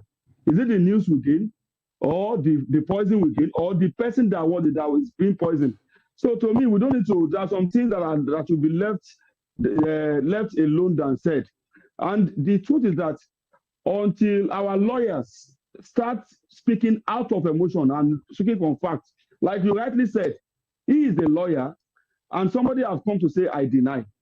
I believe that a lawyer should accept that denial until proven facts that, oh, you are now lying. Then we can now hold them responsible for lying. But if you are still believing because he has said it, then it means that it happens. Without facts, without evidence, then I don't support that. But what I believe is that the incident has nothing to celebrate or nothing to cry over. So to me, it is a no news. And if it is true, it is their problem, because we did not appoint the kitchen cabinet for the president. He appointed, and if one of his cabinet have been infiltrated, it is their problem. So that is what I can say about it. All right, then let's now come to issues that concern your party. Netizens have begun registering fake names, national identification numbers, and incorrect pictures barely 24 hours after your party, the African Democratic Congress, commenced free nationwide online membership registration. On Sunday, the ADC unveiled a new digital portal as part of preparations for the 2027 general elections. Now, they instruct existing members to update and revalidate their details in line with the provision of the Electoral Act 2026 and INEC guidelines. Registration seems to have been marred by several incorrect details, highlighting the porosity of the exercise. Displaying cards for President Bola Tinubu, people can register anyone: the president, former Labour Party presidential candidate Obi, US President Donald Trump, and a host of others. You might say some of those people are mischief makers, but they did this to highlight just how porous the website is. They say there is no verification, but actually, as VOP TV, we did our research and we found out that as what is supposed to be the back of the card, there is a place where it says you have to go to your ward with that's your passport photograph, so that that card can be validated. Some of those people, they have been accused to be members of the APC who are trying to jeopardize the chances or jeopardize the reputation of the ADC. I don't know if you've seen this report. How do you respond to that? Yes. Number one, as a person, I will not lie to you. I'm also disappointed in that because I'm a programmer by education. I'm a computer scientist. I studied information technology, the master's level. And as a programmer, I saw that website and I was disappointed. Though I believe that I should not be totally disappointed because of the time frame. You know, the time frame was so short, and the party was trying to see, because before now there had been a committee for this registration, but I think the issue of the deposit on the table before. We had a manual registration that was supposed to start until the Electoral Act was passed, which digitalized everything. So even in Lagos, we did a test pilot of digital registration, and it is more secure than what we have now. But the issue I see with our party, before I will blame outsiders, is that the party has the new entrants, that is talking about the major people that are coming, the obedience movement, the PDP, Atiku side, the APC, Aregbesola side, and some other team that have come up to join with us, are not consulting enough with the people on ground. Probably the thought is that all of us are the old type, old school, and archaic politicians, not knowing that ADC has the finest, brilliant, young, youth politician in Nigeria. So not consulting at all, and the rushing to get this out has given us this headache. But I think the party is going to fix it, because as at now, I think you have to go to your ward now to verify. But that's also going to kick against our own issue when we said that once you snap the form EC8, there's no need for the manual, because now we are also now going back to verify via the manual. So, but I believe that Nigerians should just bear with us. We can't get it all. We're having this big merger that was not planned in the last 3 years. Probably will have put all this in place. Bear with us. Then for those registering, for those using the error names to register, I believe it's going to take a little time because they cannot even come to validate. Then it will be difficult for ADC to validate with NIN because the party in government will frustrate that effort. And what people really want is that by the time you put your NIN, if it is fake, it should be rejected, one. Then your names, your date of birth, your phone numbers, and then show us that you are authentic. But I can tell you the time frame of 1 month that has been given by INEC to submit register, the NIN access from the ruling party will be frustrated so that even in the next 1 month, we'll not be able to register. And at that point, there will be issue with us being on the ballot. To bear with us, it's a little setback, but it's not a setback because we have put that caveat there that come offline, let us know you. Why the offline is there is this. We don't want people to just register, then come into direct primary and mess it up. So we want to know our members because many people are joining us that have never even been to our ward meetings before. So now we are, all of them now, we are saying register online or pick your card and validate with an ID card or a passport that you are the person. Then you also register in a party, physical register. And that's all. All right, then. Thank you, Honorable. Let's bring it back to the studio. So what's happening here is, you might call it being mischievous, but quite a number of people are registering animals, objects. Somebody said they registered their dog as a member of the ADC while displaying the membership card. Some people have claimed that you can register with a fictitious name, a fictitious NIN and phone number with no verification. So this is for you, sir, right here in the studio. Some people have been accused of being APC people who are trying to distract, to take away from the credibility of the ADC. Do you think that is what is going on here? Because Honorable, who is a member of the ADC, says, bear with the ADC. I mean, we're trying to find our fit. While some ADC members have also said it is because of the INEC deadline that they are trying to meet so that they will not be written off in the 2027 elections. What's your take on that? ADC gave room for whatever is happening to them now concerning this membership drive. They had all the time last year, being an opposition party. They didn't do anything. They were delaying. They were consulting. They were doing things that are not immediately important until this last minute. Were they not here when APC was going about doing nationwide physical registration? They are seeing people one-on-one. They were registering people online and all that. I was thinking that ADC would have followed suit, knowing fully well that this type of thing will happen. If you leave it online, what makes you think data boys will not take advantage of it? How would they have known before the passing of the Electoral Act amendment? How could they have known before the Electoral Act amendment was passed into law that the National Assembly would mandate digitization of all members of a political party? How would they have known? Look, you have to outsmart your enemy in anything that has to do with this type of thing. You have to be ahead of your enemy.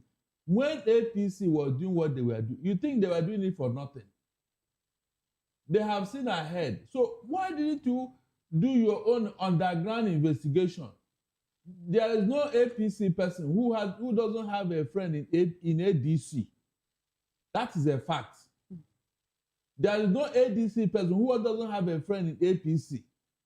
So why can't you, my friend, this one that you people are doing, what exactly? They will give you the lowdown.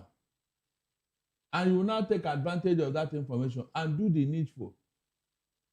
Now that these things have happened, how will they clean it up and then start afresh to register authentic members?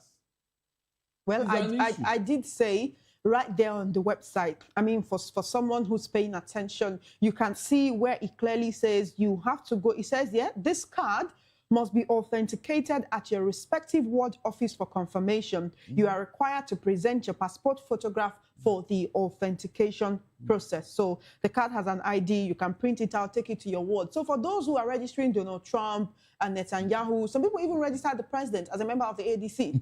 You understand? So one can say, oh, the ADC, they're not paying attention, they're just trying to do this thing, trying to do it wudu just so that they can stay true to INEC deadlines. But this is a process of verification. And people are doing it deliberately to distract ADC.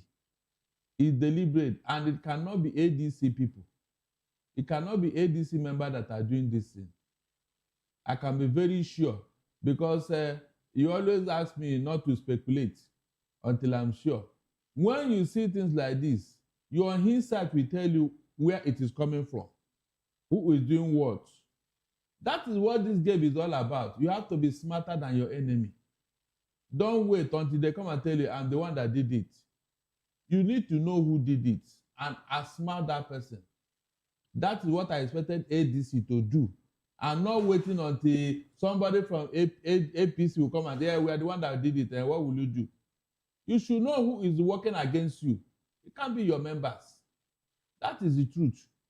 And now that this thing has happened, it is either ADC is having a positive of funds for them to go around physically like APC did last year, or they don't have the personnel to do it for them. If not, get villagers in the hinterland. Maybe their children are not at home. Who will help them to do all this one? Who will help them to do it? But if this official were to go there and confront them, they can register them physically. And it will be more authentic than anything. All the people in the hinterland who are even nobody is approaching them. Nobody is talking to them. That is just the issue here. And at this hour now, we are having 36 states and 774 local governments. How can ADC cover them with this short period? We are talking of just a matter of 1 month. April 2nd. Just 1 month. We are now in March. How can they cover the whole country? Because that is where the votes are. The votes are there in the hinterland, in the villages. Who will reach out to them? This is where I want the ADC to look at. Because they should not concentrate on the township, thinking that the Messiah will come from the township. No. How many of us are in the township? The real people are in the hinterland, the villages. That's where they should go to. And that's where they can get sympathy. Because the people in the township, they have been polluted with so much corruption and money. And so APC have outsmarted them in that area. And they should now go take their campaign to the hinterland. Okay. Before we move on from this topic, let's go back to Honorable, who is the leader of the ADC in Lagos State. What is the plan to actually clean up that website in order to reduce incidences of people registering with fake names? Because I mean, is Donald Trump a member of the ADC? Are objects and animals members of the ADC? Oh, Donald Trump is a member of the ADC. That's a new one. Okay. We didn't know that. Trump is our member to assist us to remove the APC in 2027. Okay, then. Are you in talks with him then? Are you giving us a scoop? Let me first agree with the lawyer. Sincerely speaking, we gave that chance because then when you talk about Electoral Act, it is unfortunate that ADC did not have until now members in the National Assembly at all before now.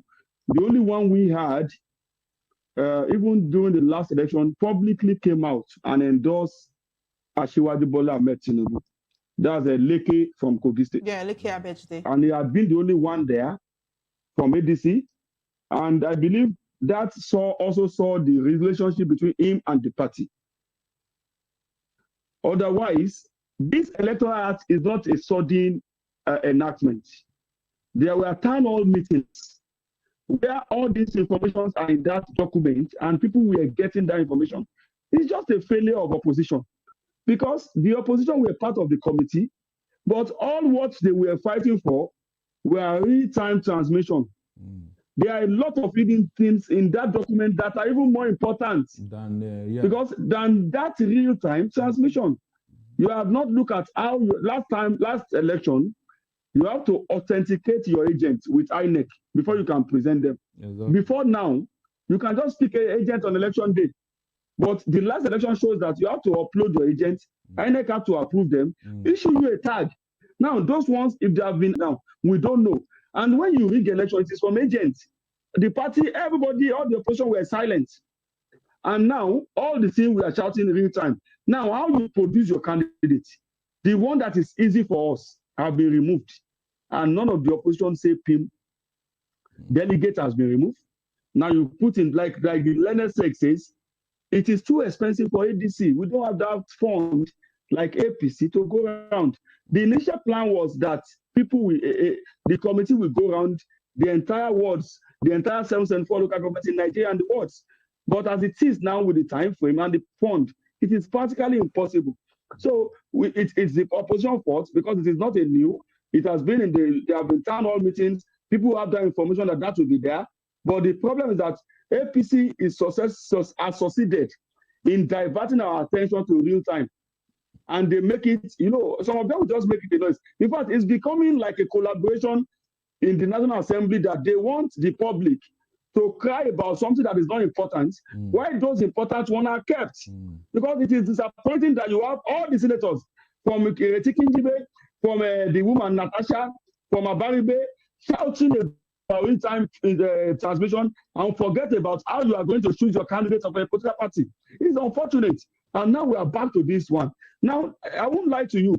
For us to do any cleanup now, we just have to affirm it by the physical presence.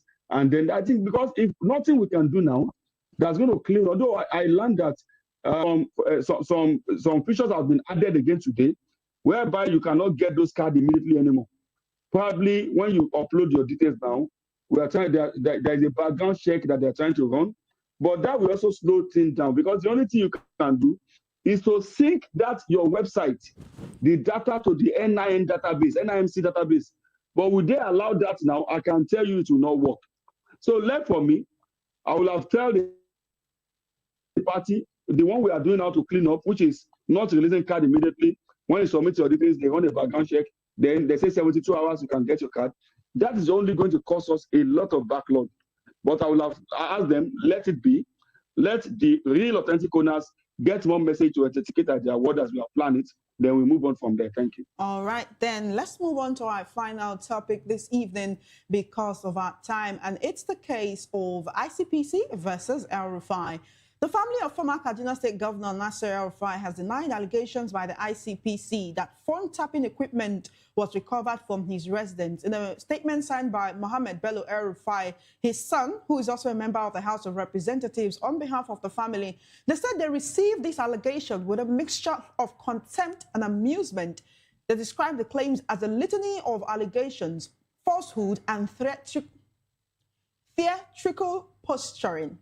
The statement accused the commission of engaging in a circus of chicanery, apparently designed to prosecute a media war, rather than adhere to the rule of law. They said the family was compelled to set the record straight and expose the malicious intent behind what they called an orchestrated smear campaign. On the issue of alleged non-cooperation, because the ICPC claimed that they've been asking El-Rufai questions and he has chosen to remain silent, the family says the Constitution of the Federal Republic of Nigeria guarantees every citizen the right to remain silent. They say it is a fundamental human right. Meanwhile, a video surfaced yesterday showing the former Kaduna State Governor calling on Nigerians to shun violence and self-help, insisting that no individual has the right to take the law into their own hands. We understand that this is a video that was recorded before he honored an invitation by the Economic and Financial Crimes Commission, EFCC. He actually acknowledged the possibility that he might be behind bars, that there would be a prolonged detention for him. But before we continue the conversation, let's take a look at the video.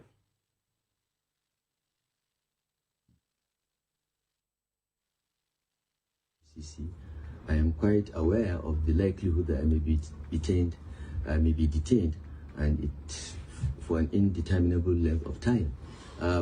So I thought I should leave a few messages for you so that we continue to communicate. Today I want to speak to you about a very important foundation of democratic society, which is peaceful and lawful conduct. It is unacceptable for anyone to take the law into his or her own hands. We should abide by the law. We should conduct ourselves peacefully and lawfully. And when we have disputes, private disputes, we should take them to the courts. Public disputes, the government will intervene. We also have the police and other law enforcement agencies to help arbitrate in the event of disputes. No one should take a machete to settle a quarrel. There are law enforcement agencies that we can report to. Yes, people may complain about the police. All right, then that's a brief look, just a clip, part of a clip of what El-Rufai said. Let's come to the studio. Right here, some Nigerians believe that El-Rufai is trying to throw a pity party, and that's why he recorded this video even before he honored the EFCC invitation to say, oh, I know they're going to detain me for time, but I want you to shun violence and be good citizens of the Federal Republic. Do you think El-Rufai is playing a game here? Especially with the ICPC saying they recovered phone tapping equipment from his abode, a claim which his family has denied. That's what you say. If there is anything to say about El-Rufai and his antecedents, it is his arrogance, both in and out of office. El-Rufai have been unduly arrogant. I remember when he was the Kaduna State governor, what he did, his arrogant posture and all that. In fact, when he was with APC, when he was APC, there's nothing he did not do or say. Remember the issue of the body bag, that the European officials who came to supervise the election, that if they should meddle into the election, they will go back in body bags. Can you imagine? What warranted that kind of statement? Or when he said that Kaduna should be Muslim ticket and all that. So he should go back. When God said that whatever you sow, you will reap, people think it's just a mere statement. But if you look back, you look very well. People have been reaping what they sow, but they forgot what they did yesterday. That is just the case of El-Rufai. He never believed that he would be in this type of mess. He never believed in his wildest dream.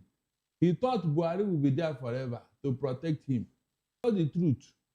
So anybody that is doing anything today, you should remember tomorrow. That is just my advice. I'm not going to sympathize with El-Rufai or Malami. They all played the ignominious role when they were with APC yesterday. And so they are reaping the fruit today. And so maybe when another party becomes the ruling government in Nigeria, they will equally go after all APC leaders who did all manner of things. We are taking note.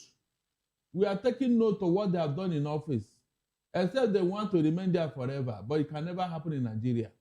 And all of them will pay one way or the other of what they did to Nigerians. The people that died under his watch in Kaduna, is El-Rufai talking about them? I mean, he supervised it. He was in cahoot with these terrorists when they were slaughtering Christians in the Kaduna South. And all the statements he made, he has forgotten, Abi. The blood of those people are crying for vengeance. Okay, you believe that's the reason why he's having this issue with the ICPC right now? I am telling you authoritatively. That is how karma works. Okay. Karma will not come and tell you, yes, I'm working. No, you will see it, but all right. El-Rufai is suffering from the effects of karma. That's how you choose to put this. Not the fact that, I mean, it's finally time for him to be probed over allegations of misappropriation of certain funds.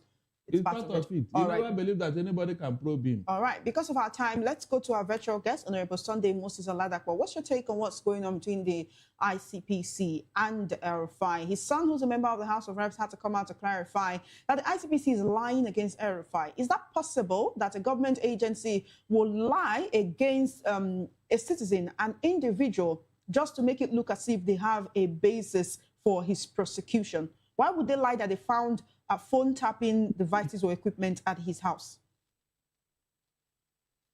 Yeah, I think, just like what I said, I think, was it last week, when we talked about the new acting inspector general of police, that we have come to a time whereby body cam for our enforcement officer. Because if you are looking at them not saying the right thing, this is not the first time. Then I also believe that sometimes it's maybe a style to bring out some investigative details. Probably because he's not talking, they try to push that. Maybe with that, there will be some truth somewhere. But it's neither here nor there, just like what the barrister says, the lawyer says. Sympathizing with, like I always tell you on this platform, I don't want to sympathize with anybody that has been there, that have enjoyed that, and make the masses to suffer. So, like he has said, and that has been my position, if the witchcraft need to be witch hunt by APC, and there are even former APC, PDP that have been witch hunted now, let the next regime stop being witches and witchcraft and wizard, so that they don't witch hunt them back. Because we want the witch hunting and wizard hunting to continue as much as we have thieves, as much as we have illegal, as much as we have people that have no human feeling in power. So that by the end of the day, probably they will be so tired to now contest again. Thank you. All right, then.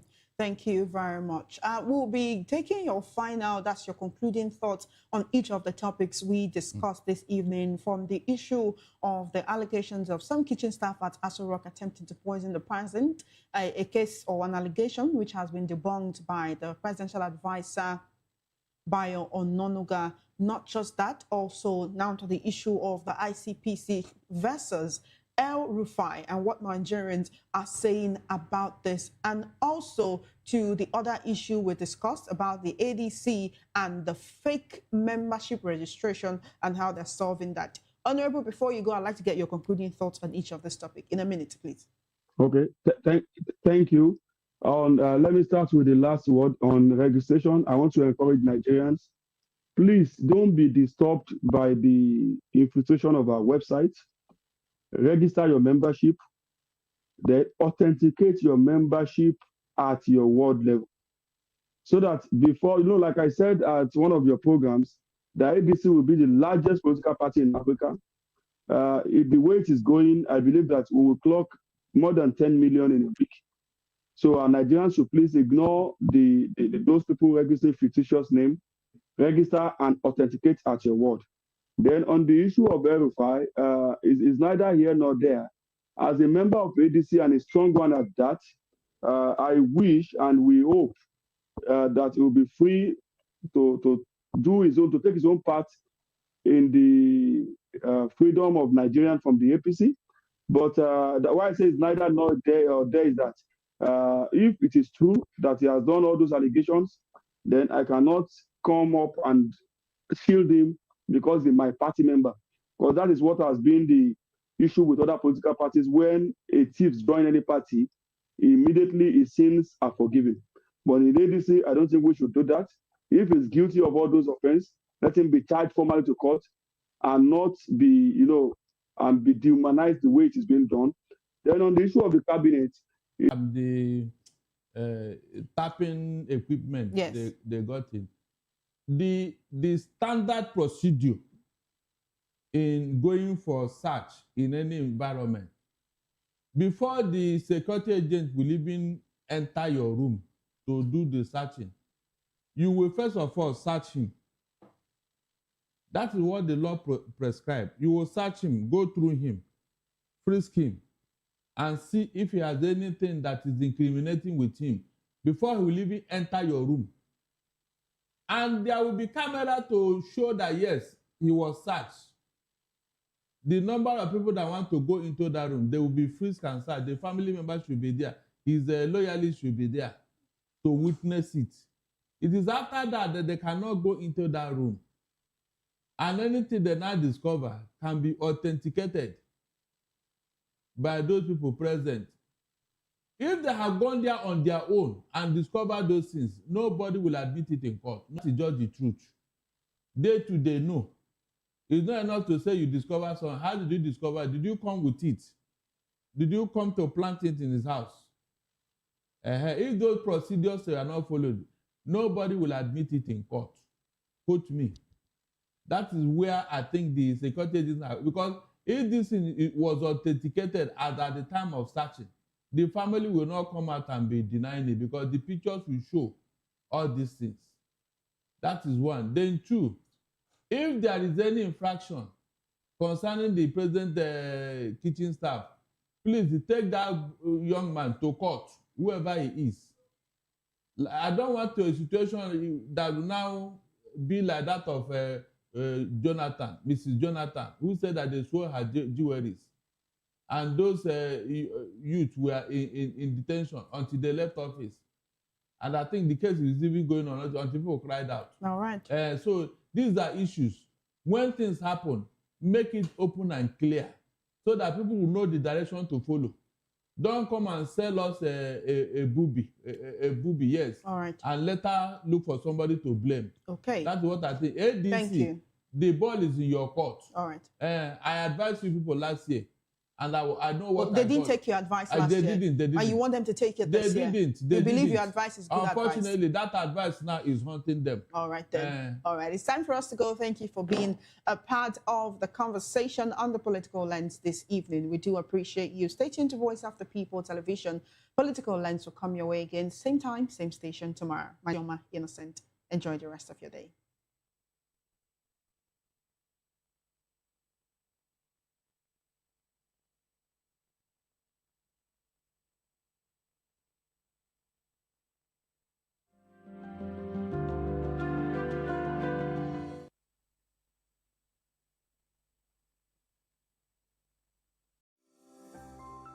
VOP TV.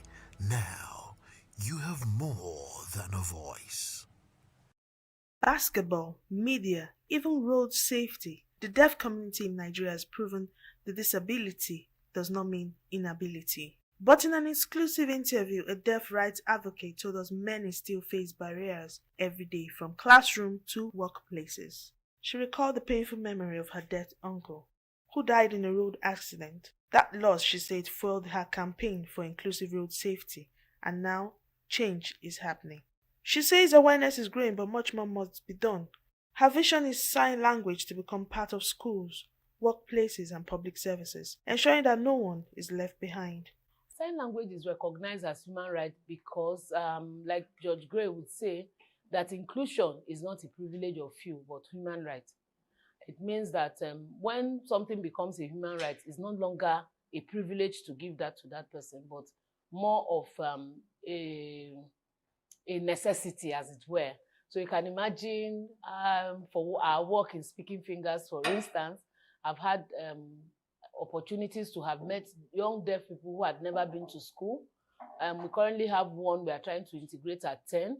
We have one that has been integrated now into the school and educational system at 10. Yetunde, she got into school at 10. Today, she has a language. She has a language that she uses to communicate. She can speak because she has a sign language to communicate. She's integrated. She currently plays for Milo.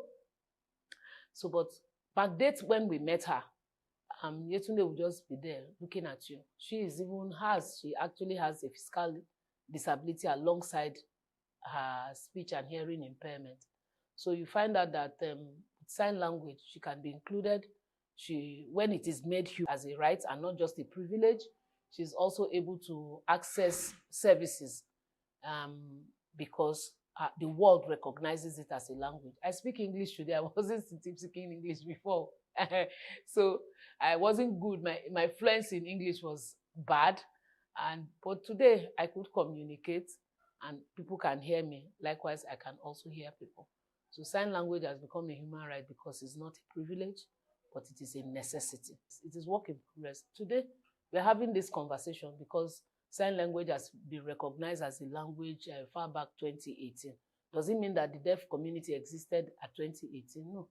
It just means that the world has awakened to it because media professionals like you are giving platforms for us to they have this conversation, this dialogue, and by so doing, we are also changing the dialogue. So where really, I don't have instances to say this is it, but I kid you not, we are not where we used to be, even though we are not where we want to be in terms of creating that awareness. By integrating sign language into such training, he or she can be empowered, their voice can be heard, they can be valued, they can be appreciated, and they can have a seat on the table because I have an awareness. Government have policies. And one of the conversations we had today during the commemoration proper in terms of the celebration we had, as a result, someone said, the new competition is collaboration. So if you are not collaborating, if we don't see it from the perspective of multi-sectoral approach and just leaving it to government in meetings, they sit in symposium, they sit in consortium and all those big names and come up with policies. Implementation is still far. So what's happening is that we are the government. It takes a village. So you are that village. I am that village. So government is us. And then for government, in terms of positioning, should please, we advocate for the implementation of policies, enforcement of those implementation, providing access for sign language to be given at all forums, for schools to be accessible, is to, like somebody said today, and we all agree, to make sign language a language that can be learned. It was actually the GM of Lasoda that left to her that sign language should be a must in every curriculum, and we quite agree. So as we make awareness available to all, accessible to all, because this interview, without captioning or subtitling it or providing a sign language interpreter, a young deaf person, which is our population, will not be able to hear it in a way that he or she is passionate enough to drive that conversation in his own sphere of influence. I kid you not, today, I serve in an all-deaf church as part of my commitment to this work. I serve in an all-deaf church, choir, usher, pastor, everybody, songs, everything is done in sign language, ensuring that sign language is signed everywhere. Deaf people are free to use their language. You and I learn how to sign and communicate with them and ensure that visible communication is provided in an accessible manner. Truly just leave no one behind. So that's what this year is talking about. Seeing it from the perspective of, we are not doing them a favor. We are providing access. We are providing rights. We are ensuring that, look, you deserve this thing and you have to get it at whatever form. Even though we don't also want to build an entitled mentality, doing it from the place of empathy, understanding that we are all a work in progress, part time. World Federation for the Deaf and the UN came up and said, let's discuss sign language as a right, as a full right. For her, inclusion is not a privilege, but a right, and she believes society must give the deaf community a seat at the table. I'm Onyeka Ogolo, reporting for VOP TV.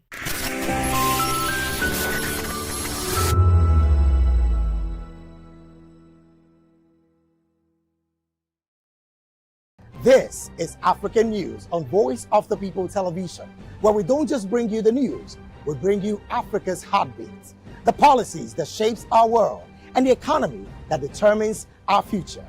African News on Voice of the People Television. Stay with us.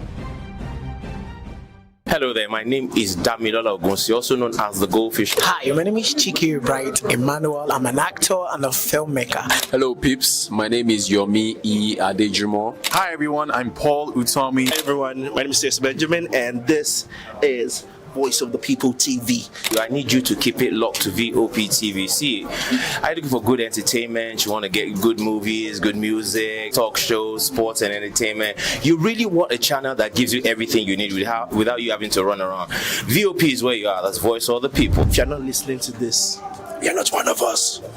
And you deserve to be killed. Scrap charge. Don't make your own button. Watch it.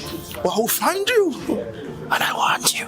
And you are locked on VOP TV. Don't go nowhere. This is where the juice is. This is where all you need for entertainment, politics, movies, and whatnot.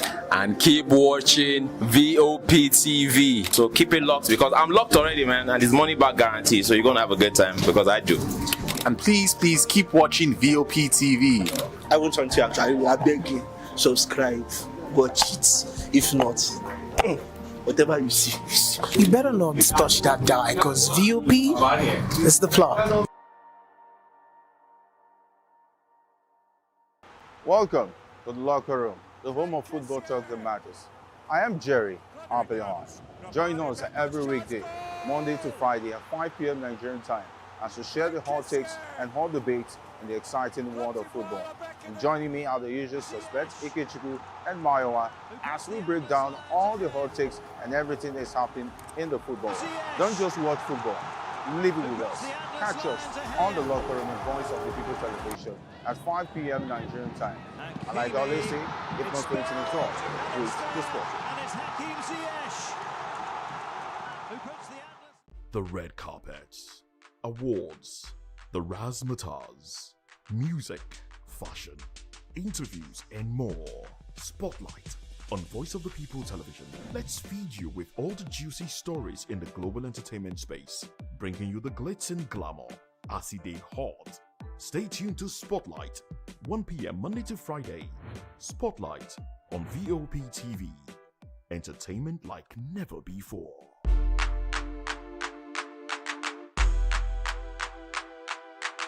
To know the happenings in the maritime sector, join us on the program Maritime Frontiers on VOP TV as we discuss key areas in the maritime sector, from maritime transportation, maritime labor regulation, oil and gas exploration, ferry and passenger insurance, marine pollution and prevention, port operations, and lots more. Maritime Frontiers, exploring Nigeria's blue economy.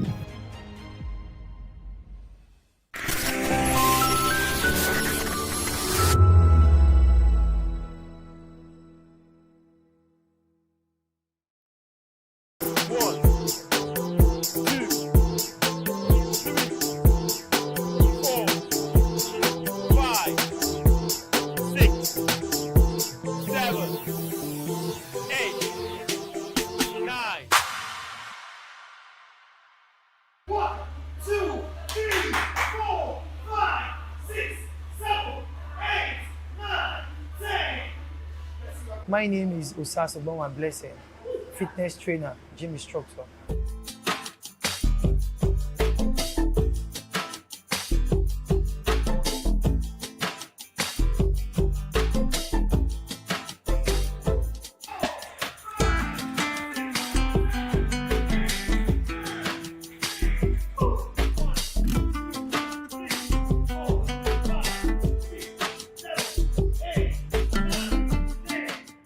The name of him is Great Life Fitness Center. My journey as a gym instructor has been very superb, loving. Like, I'm so happy to be a sport person, to be an athlete. You know, it has not been so easy, but sport is something you do with your heart, with your mind, and you enjoy it at last.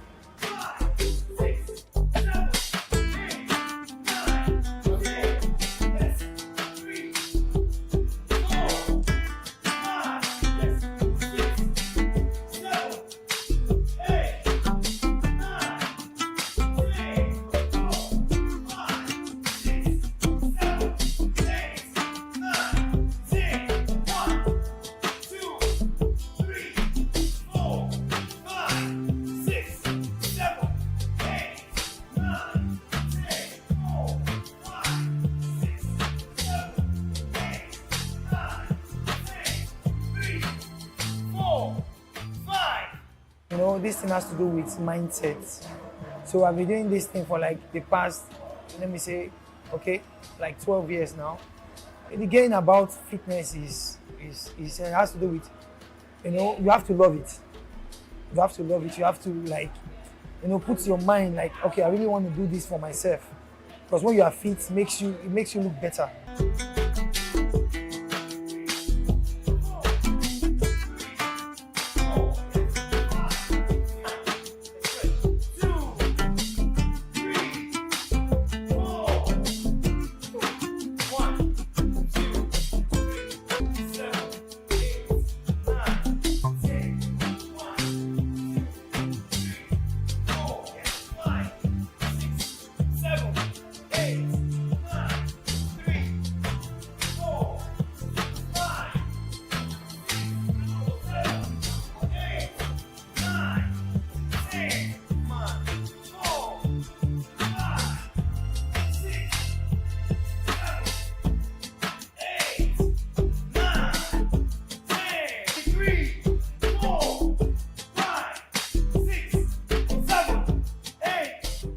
food has to play a big role in fitness. You are what you eat.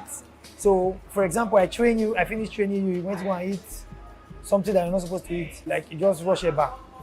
You don't understand. It's not really healthy. When you finish training, there's some kind of training you do, you eat something like food that gives you strength before you come to training again. Because if you eat anyhow, you get tired, you can't train.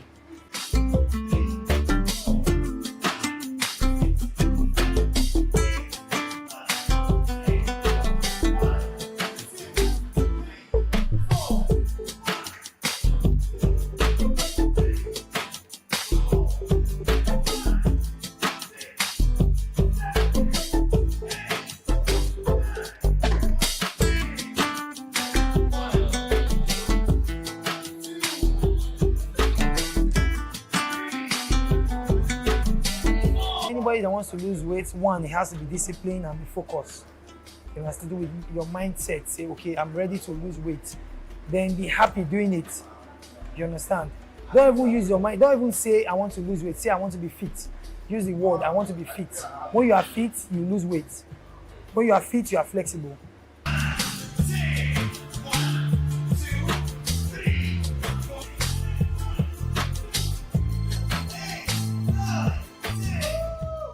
When I joined the gym like 6 months ago, I had to go to lose weight because I was feeling so heavyweight when I was at home. So when I joined the gym, I met Osas, one of the gym instructors. So he helped me accomplish my goal at first. Then I was like, okay, I wanted more. So I started lifting more weight so I'll be able to tone my body more and get like muscles because I play basketball and those things are like really necessary for me. When I started, I was mostly watching what I eat. So I was like always counting calories and being on calorie deficit and all those kind of things. But right now I'm just eating things that would help my body nutrients because of what I'm trying to achieve right now. Proteins, less carbs, even though those carbs are like really helpful in your body sometimes, but then healthy fats. I mean, if you look at yourself and you're happy with how you look, there's no point of you coming to the gym. You just need to like keep doing what you're doing. But then if you see that, okay, I need to come to the gym, come to the gym, you enjoy it, you love everything. People here are friendly, people are so welcoming, people will help you achieve your goal faster. Right now, I'm not really big on weight loss. At this age, I'm basically doing body sculpting. But once I notice my clothes don't fit anymore, I pull back. I think last week I was 86. I noticed I was going bigger, so I just reduced that. You know, we have to do healthy eating, whether we are working out or not. So we have to eat healthy. I do selection. I also junk a lot. I won't lie to you, but I come and burn it out. Once I really want to do a weight loss program, or like I want to do when I'm going in on weight loss, I actually get onto a meal plan. I eat anytime as the spirit leads. And basically, you know, I think the world has really changed. Gone are those days in which you sit back, get fat, get sick and all that. And I used to be hypertensive, as in up to last year. I was quite hypertensive, I was on drugs. But I noticed each time when I come to the gym, my blood pressure actually goes down. So I've been able to manage hypertension just by working out and like healthy diets though. But by working out alone, I've been able to manage hypertension. Lots of diseases. Like yesterday, I think I went to the hospital. They said I had vertebra, blah, blah, blah, blah, blah, that I should be feeling pains at the back. And I told the doctor, I can't feel any pains. I actually go to the gym, I lift weights. He said, that is just it. Because you are going to the gym, just keep going to the gym. It's something we need to come out to do just for ourselves. And also just coming to the gym, apart from the fact that you have to work out at home, if you come to the gym, it has some mental relief for you. It cures depression for some people. Just come out, socialize, work out. There's some relief that you get. I've been gymming for like, this is going to be my 2nd year. And my body weight was actually 3 digits. When I mean 3 digits, I mean 100 and something. But now I'm in 2 digits. That is my 90 something. I'm clocking to go to like 85. But even if I don't get to 85, being healthy is the most important thing. I'm not really a diet person. I take everything, but I eat early. That's the most important thing. I don't do night food. Once it's 6, my meal for the day is closed. For my breakfast, I do a lot of juice. I eat solid lunch. I mean, I can eat anything, but I try as much as I can to like cut everything on soda. No more soda. Soda is not part of me anymore. Leg workouts are very, very important. Leg workouts. Because when your leg is strong, you can go a lot of places. So I actually do a lot of leg workouts, and I do a lot of mass too. I carry weights. Exercise is a daily routine. Make it your daily routine. Now it's my daily routine. It's like my paracetamol. When I don't do my exercise every day, it's like I'm feeling sick. Like yesterday, I wasn't feeling too well, but today, look at me. I'm better and stronger. Although I just got into the gym, and my aim is to burn down the fat. I want to be fit. And with Osas, the little time I've spent with Osas, man, I'm feeling it. I'm feeling it. And I believe at the end of everything, like a month, I'll be very fine. Now, I've stopped eating some kind of food, like eating bread, watermelon, vegetables, what is going to boost my exercise. I stopped some kind of food that won't help me. Before I eat late, but now, Osas told me I should stop eating late. Like my last food for the day should be like around 6 or 5 o'clock. The rest of the hours, I can be taking fruits or water. I don't even feel like stopping again. And I feel this gym of a thing is not something you can just do for a while. It's a lifetime thing. I think so. I wasn't thinking like this before, but now I think it's a lifetime thing. I'll keep doing it. Please, if you know the gym, you're the Jones. You just need to gym to sweat out all this rubbish we are eating every day. We don't have any good food here now. So you need to sweat out every day. For working out, I've been working out for my secondary school days. But yeah, I started January. So for I would say 3 months, but I've been working out all my life. One good thing is there's no bad workout. That's a quote I'm giving you.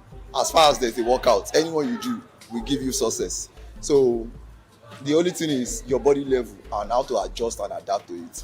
Many of us feel intimidated with others, and it's part of why some of them get discouraged, why some get motivated. So for me now, I advise that if you see somebody that is doing better than you, you take it as an opportunity, because you need to like step up. Then if you are doing better than the person will definitely draw you down.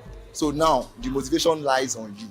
Your workout is not 100% in terms of what you get in your body. Diet has a percentage it takes, while the workout also has a percentage it takes. So if you are working out, you also need to control your diet a lot. So if your dieting is poor, then you're going to have issues. For every successful person that works out well, the person should also control the diet. I usually advise all my friends, even colleagues at work, that they should work out, irrespective of the kind of schedule they have or the kind of job it is, that there's always time for workout. You might not hit the gym, but for those times you have at home, even if it's 10 minutes, it is better than nothing. I always advise that you work out. Even my mom, to a point, she's old, I still tell her to take a walk, and she does that. Well, it's actually nice. You understand the journey, because initially I was having this weight. I noticed that myself, I'm adding weight. You understand? So, but the moment I started working out, I see some changes in my system, all this fatigue, normal body pains gone, and all that. So it's interesting. So I've burned so many fats, I've achieved so many. Even if I'm working now, I notice that I'm light. So I eat everything, but meanwhile, I reduced my alcoholic intake. Now I eat more early than before, because without eating early, it will not work out very well. Some food may not digest, like they said. But eating early is far better when you are taking some exercise. Working out is the best. I don't even need to advise them. They should just start working out. It makes you to overcome so many things, even stroke, all those small sickness in the body. Yeah, I've been consistent here for like 1 year. Great Life Fitness Gym. She motivated me actually. She has been the one coming, so she was always looking good, coming down, trimming, looking good, stronger, more energetic. I said to myself, why wait for her? Why sit down? I decided then it has been all sweet. So I eat in moderation. I eat everything but in moderation. Then I drink a lot of water, fruits and vegetables. I've stopped eating late. But I can take coffee in the morning. Coffee without cream, just coffee, black coffee. You're not even meant to eat before coming to the gym. When you're coming to the gym, you should be like some few hours before you come to the gym if it's evening class. So it's not ideal for you to eat. you might likely throw up. It's not easy to get started, but one step at a time. Just start. Just get your legs moving. You'll be motivated. 1, 2,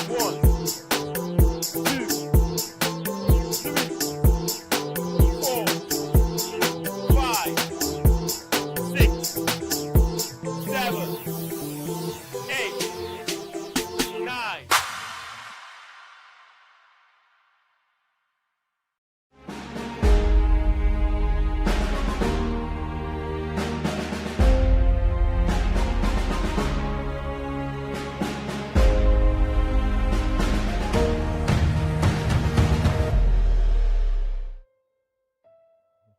Quality assurance of the nation. Now, we all know this, hear me carefully, when this word is mentioned, if you're in the sectors, depending on whatever field you are working in, usually it's the time when the auditors come in to check what you've been building, to peek through the holes to see if there's any shady thing going on, to ensure that once they hit, will it fall? Listen, they are not doing that because they hate you, but they want to ensure that there is longevity and there is a sustained success in what you are building. Now, that is why at the end of it all, you would see that at the end of such audits, if it goes badly, sometimes it could actually mean a loss of job. Hear me carefully. At the worst case scenario, it could be a withdrawal of license if you're in the engineering or the medical field or other fields that require such licenses to practice. If the understanding of the importance of this quality assurance process, the audits, is known in the natural, how much more in this nation that I've introduced you to. Remember, I take it again, this nation means you have accepted Christ as Lord and you now have this life of Christ that has now become the light on your inside, and you have now been made the light of the world, the city set on a hill that cannot be hid. That means you now have the unrepentant commitment of the God of the universe on your inside. That means you now have the Lord God of the universe with the innumerable company of angels helping and assisting you in every single thing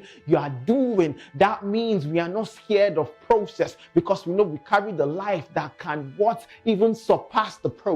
We are not scared of targets because we know we have the Holy Ghost as our senior partner. Hear me carefully. That is why no matter how impossible a situation is placed before us, like Daniel and his friends, we can go in our secret place and pray and see the fullness of the answers being revealed to us. Because as I said in the last episode, is the amount of thought and study you give to this truth I've spoken to you is on how much you can bank your all on this. Listen, you're just facing a job loss or probably a withdrawal of license, but Daniel had his neck on the line. If he failed, he would have been killed.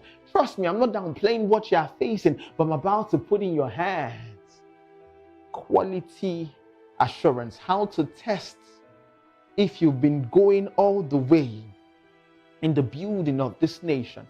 But the comfort I bring to you on this piece is that in this life, even if what you are building is burnt to ashes or is taken down, or actually it is pulled to the ground as it is done sometimes with that engineering building, with that, it didn't pass the quality assurance test, so it is pulled down. But I say to you, the comfort you should have is this, that no other foundation can be laid, and this foundation standeth sure, so you are still saved. But remember, in the last episode, I spoke about usability. I spoke about influence, not just a mere gift, but it's a reward for giving thought and study and taking action on the promptings that the Holy Ghost has put on your inside for you to take. So what the world calls, I just have that guts feeling. No, to you right now, is the Holy Ghost on your inside that is saying, go here, do this, because right now, you now have unrestricted access to Him because your sins are forgiven, because Christ was punished at the cross for you. Are you with me? Quality assurance of the nation, the auditors, storms and troubles. Hear me carefully. 2 men built, one built on the sand and one built on the rock. The storms of life and the waters and the troubles of life hit both houses.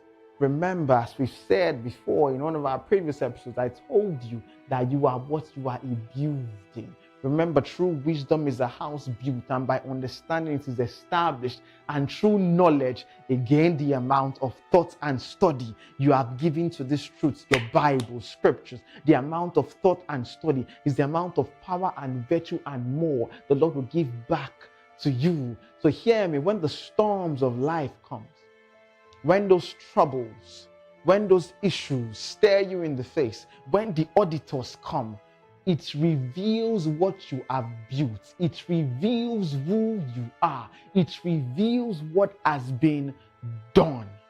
Hear me carefully. When you squeeze an orange, it is not apple juice that comes out, it is orange juice. So in the time of troubles, you cannot run away from it.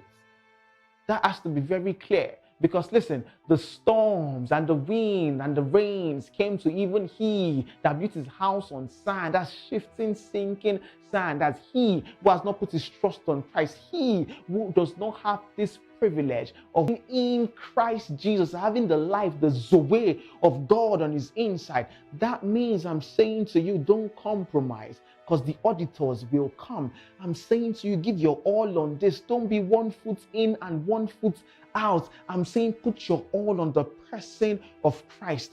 Build rightly with him. Ensure that you are not cutting corners. Why do you want to cut corners? Are you trying to get the approval of many? Don't you know that you are living for the audience of one? Don't you know that you don't need to cut corners because you have the fullness of the backing of the Lord on your inside for every single task and project you are on? So why do you need to cheat? Why do you need to cut corners? Why do you need to say, no, I'm not really feeling the relationship with my wife, I'm not getting it properly. I think there's someone else out there for me. Why? Why are you doing that? Don't you know that it's the Lord that can turn that water into wine? Those are storms that are coming your way right now. You want to give me legitimate reasons. Listen, the storms and the rains are legitimate things that happens here on earth, but it is not an excuse. It's a question of what have you been building on. Are you anchored on the Lord? The rock there means the house is anchored on the rock. The rock is the picture of Christ. It means your soul is anchored on the word of God. It means that you are seeing that the same spirit that raised up Christ from the dead dwells in you, and this same spirit is able to quicken your mortal body. From the word, you are seeing that whatsoever you do it prosper. So meaning, even if they put a dead business in your hands, you don't take it now. You pray, you ask and trust in the Lord for answers even to that dead situation. And even if it seems like it hasn't come or it didn't come, you don't still cut corners. You still trust and put your all on the Lord. Because when this QA comes, when the storms come, at the end of the storm is your lifting. Hear me carefully, Daniel. Right now, it feels like you're in that den. They threw you in. What did you do? You just stood by your values and your virtues. You did not compromise. Why will you bow down to man when you know the Lord God is the head of this nation? Why would you do that? No, you wouldn't. So right now, you're in that den and you're saying, why am I here? That I did nothing wrong. See, the very reason you're already contemplating and now looking to yourself and saying you did nothing wrong might be the reason you'll stay longer in that situation. Hear me carefully. I'm speaking on just terms. I'm not speaking to your sentiment. I'm not speaking to appease or appeal to your emotions. I'm saying in this life we deal on justice, and Daddy God no longer looks at you as you to judge you, but he looks at you in Christ, in this life he has given to you. Because remember, in the natural, in your own works and strength, you can't even come close to merit or deserve the fullness of the help and the blessings of this nation. No, it's on the basis of the finished work of Christ. So the very reason you are saying to yourself right now, but I didn't do this, it's not my fault. It's not my. That's the very reason you will stay longer, because you're not taking your eyes off the situation and looking to Christ. That is how you come out of storms faster. That is how you pass this QA that the world, this QA that life brings to you. It must be eyes on Christ. I know it's one of the most difficult things supposed to do right there. I'm not speaking just based on knowledge alone, but I'm also speaking from the point of experience, being placed at the spot whereby you almost want to say, I did nothing wrong. But you must realize that your way out is not by looking at yourself, dear Peter. That is why you see yourself constantly sinking in. It's by putting your all on the person of Christ. That yes, you've seemingly done your best with the help of the Lord. You must also realize that the way out is still with the help of the Lord, dear Daniel. Then you will see the Lord come and shut the mouth of the lions that they can't eat you up. Hebrew boy, Shadrach, Meshach, and Abednego. Yes, you will not bow. They're asking you to compromise on your stand and values, right? And the QA is there right now. Quality assurance is there. Why are these numbers looking like this? From the top, it was said the numbers are this.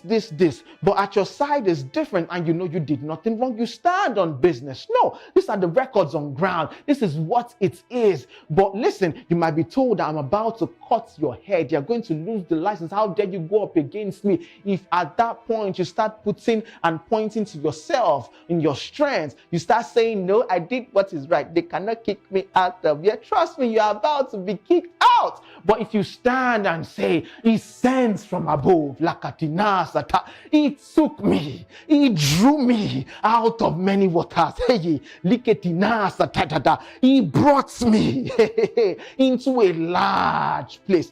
He kata out of this eater, as I've taught you in the previous episode. He's coming forth meat for me because of what Christ has done for me at the cross. You have, in essence, set forth a ladder to take you out of that pit to the palace. And you will be able to say, just as Joseph did when his brother stood before him, that evil you meant it for, God turned it around for good. And it becomes a platform for you to minister and share the same life that I've put on your inside with them, and have them also sealed with the same Holy Ghost that is giving you the wisdom in these times of trials and storms. So count it all joy when you go through diverse tribulation, but in the midst of it, ask for wisdom, because it's God that gives wisdom liberally. It could even be you, like David, when he stood before the king of Gath and he had to feign madness just to be taken out of there, but he never compromised on his values in that situation. Hear me closely.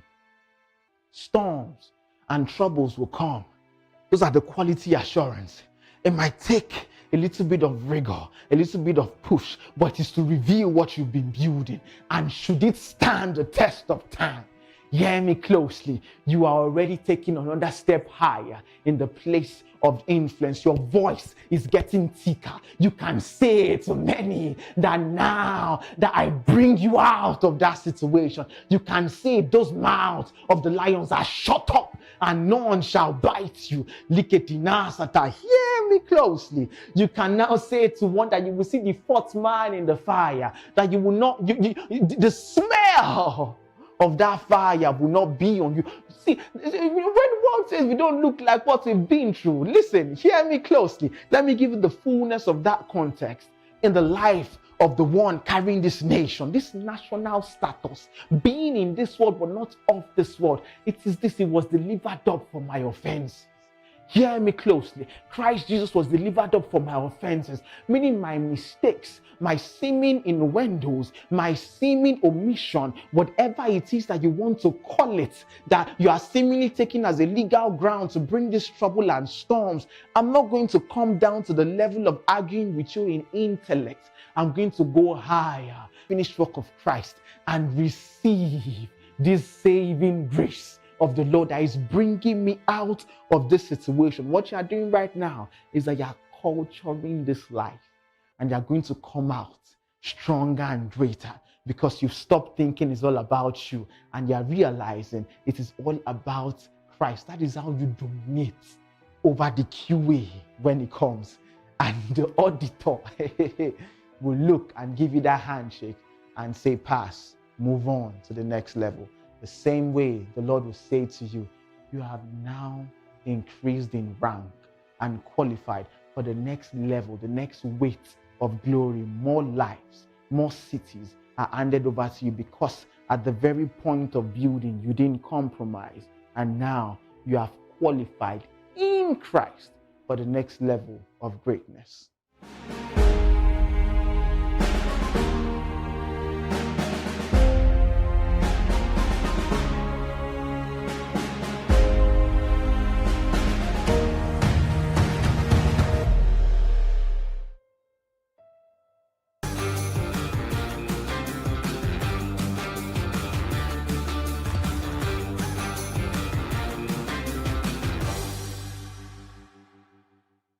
Hello everyone, my name is Ladimola Mason Philip and I'm the founder and creative director of Craftmania Hub.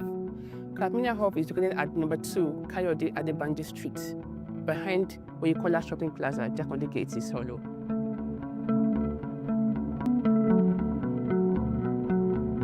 My flair for fashion and creativity has always been like from inception, where those days I used to help my mom, tie her scarf, make her accessories and all that. So I was way into fashion a long time ago. So when I was in my undergraduate days, I was into bead making. I would buy beads and create something out of it.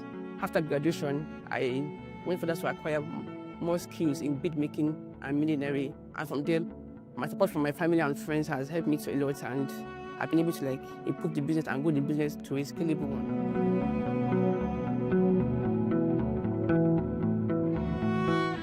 Everything in Craftmania Hub is made by me from the scratch.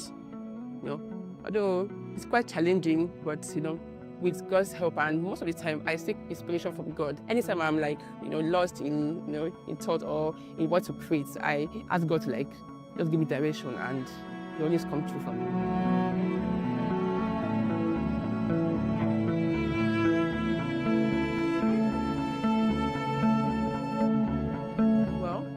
Many things inspire me to create. Like for instance, I might be going on the street, I might see something, I might wow, I can create something out of this, I might even see a flower, like a plant, I might just create a flower design from it and make a fascinator or a rose from it. So my environment and the things I see, and also, life in general inspires me.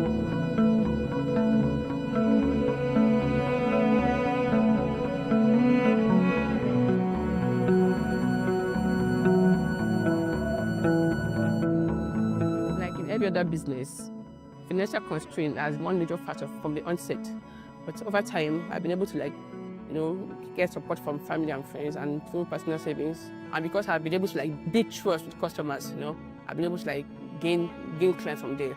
And as such, I've been able to grow the business. And also cost of production, and also how to get quality materials too has been a major challenge too. But all this challenge has helped me one way or the other, because I've gained insight, I've gained experience, and they have helped me to improve in strengths and my weaknesses too. Again, as a bead maker, as a milliner, as a costume stylist and crafter has been enormous. Personally, I love to see people wear my brand, because it gives me great joy to see people wearing my brand for their maybe church services, for their wedding, their career day and all that. It gives me great joy.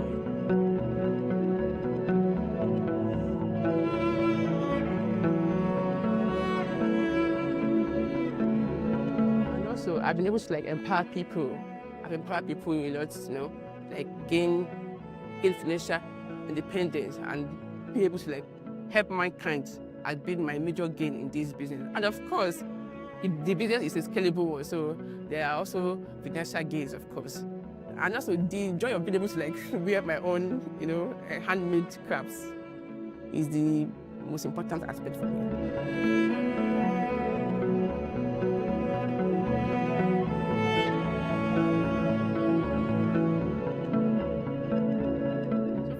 The government has been helping, because I know SMEs program and all that, funds, grants have been in place. I've tried to apply for them one time or the other, but I'm yet to be considered. But I will not relent. I will keep trying until. So I think if the funds is being increased, I think it will help more people to get access to it. My name is Mason Ladimola Philip, and the business is at number 2 Kayode Adebanji Street, behind Oyikola Shopping Plaza, Jakonde Gate, Solo. I'm on Instagram, Facebook, TikTok, and on Twitter. And my handles are and Halfpenny Hub _ Renters.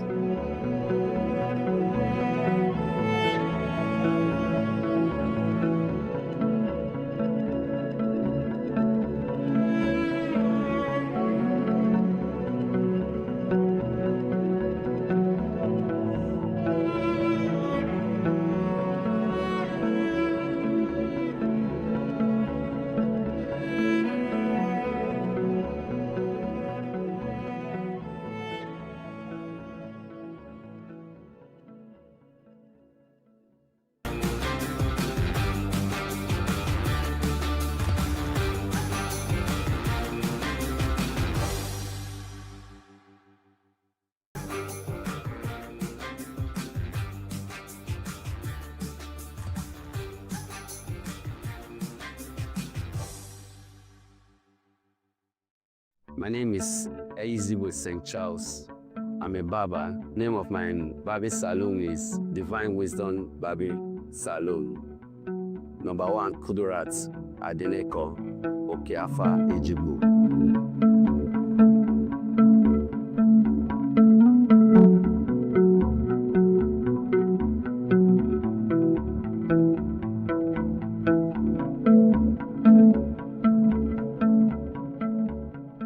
This is my 18 years experience, and I started this from Benin City and from Edo State. Being in this particular shop that you are seeing me here, by October 1st, it will be 15 years me managing this place, and I have a lot of customers that always come here to patronize me, female and male, which I give them a good haircut. I do dreadlock, and I also give them a nice haircut, and I also do home services. And as I'm talking to you right now, I will have a client to attend to today. And a lot of people, they are very happy about my haircuts, and they only patronize me. And I also do a shop, not so aspect of barbing as a place. I also like do some POS and other business to attach to it.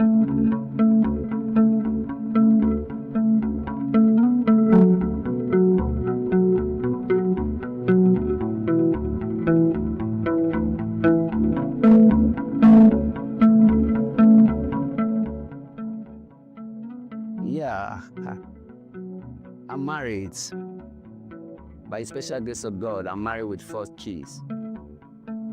It has not been easy for me. I think, if I'm not mistaken, this is my 18 years in marriage. And my first son, last February, he's completed his own 17 years.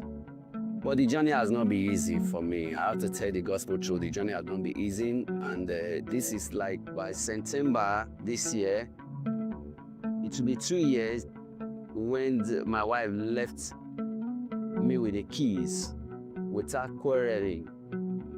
You know, before I will come back from my business promises, before I will get to the house, I found out that she packed her bag and left. But the journey has never been easy for me with the keys, 4th key. I've been trying to, with the help of God, and the journey is just going with the little business I'm doing here. God has been sustaining us, and I'm praying that God's favor should strengthen me for me to be able to put the children into the right path of life. It has not been easy, I would not lie to you.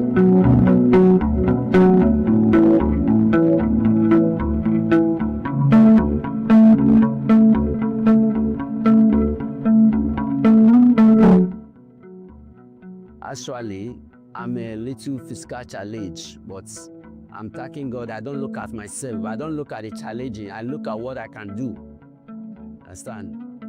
And with the help of God, God has been faithful. On my way coming to the show one fateful day, I saw a young man that worked in the government, was just passing by when I was about crossing to my place of business.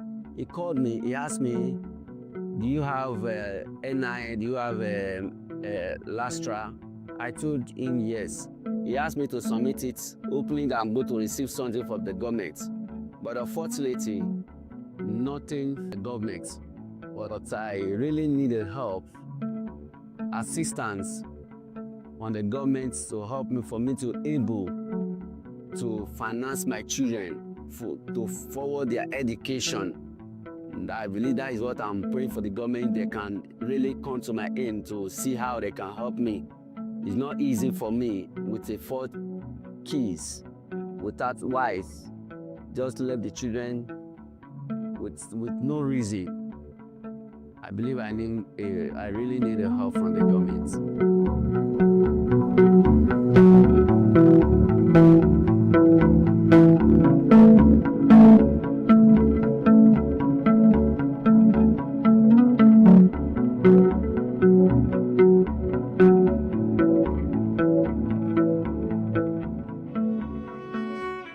I went through a lot of challenging when I have my second child, June 30. Like when I have my second child.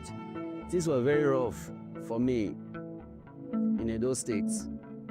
And I left my wife after the baby was 3 months. I left her and I told her that I'm coming down to Lagos to see how I can support the family. And I left her with 2 kids, my first son and my second child then. That one was 3 months. And I came to Lagos. When I came to Lagos, I saw my first place of working, which I worked with the guy after 2 years. And the landlord said he wants to make use of the shop. I was thinking, how? God, I don't want to go back to Edo State. God should get me a place where I can be managing my own. With the faithful of God, and I got this place I am today. After 2 years, I worked with him, and I started mine. It has not been easy for me. I sleep in the shop for after 6 years of my being in Lagos. Before I get a little apartment I'm staying, before I went down to Edo State to bring down my wife and children. We have been managing before she finally left us.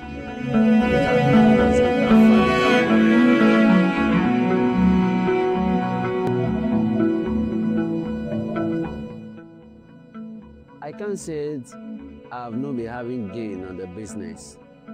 Me coming to this place, having a customers to barb their hair, for me to be able to put food on the table of my children to pay their school fees, to pay other responsibility, to also see how I can manage to pay my rent.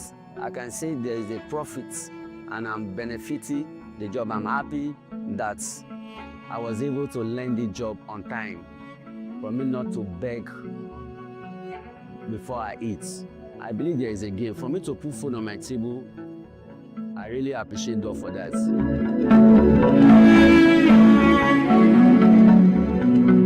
Yeah, as I earlier said before, I said my name is Eiziboy St. Charles. My Facebook name is also Eiziboy St. Charles, and then TikTok, the same name, Eiziboy St. Charles.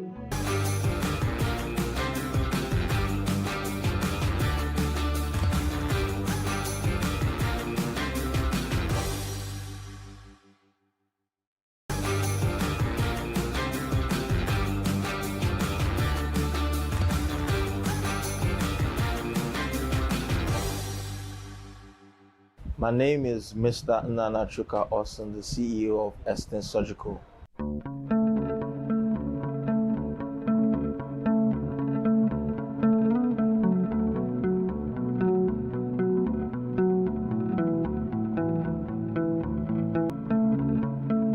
So the business has been existing for roughly 3 years now, and the reason is because my family has always been in the medical space.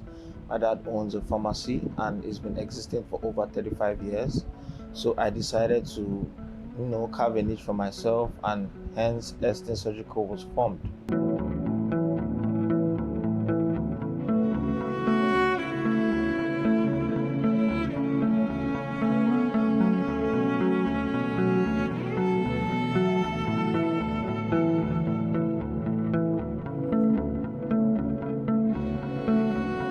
So basically, we focus on medical consumables, medical equipment, laboratory equipment.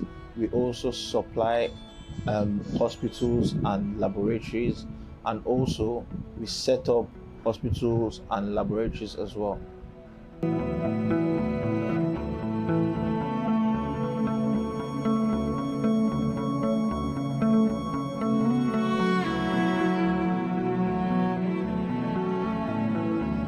So we are faced with sky-high inflations, low income, and also overstretched healthcare system. So it's a no-brainer that most of our practitioners have to go outside to look for greener pastures. You know, in this country we are in, you have to be your own government to provide the best for yourself. So I will say we only pray for our leaders and hope for the best for us. Our foundation rests on consistency, but consistency is just the first layer. We pride ourselves on flexibility and accountability in such a way that we provide professional help to healthcare practitioners.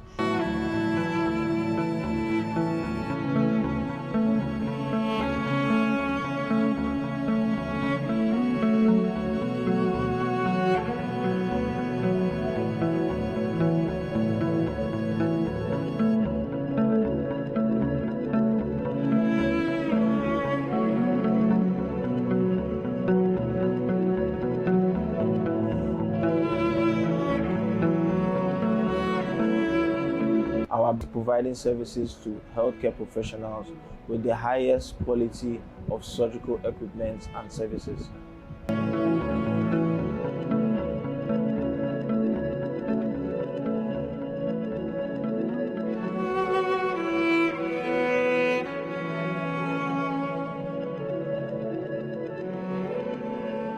We see ourselves in the next 5 years to be the leading global provider of reliable surgical equipment and also impacting the economy in a positive way.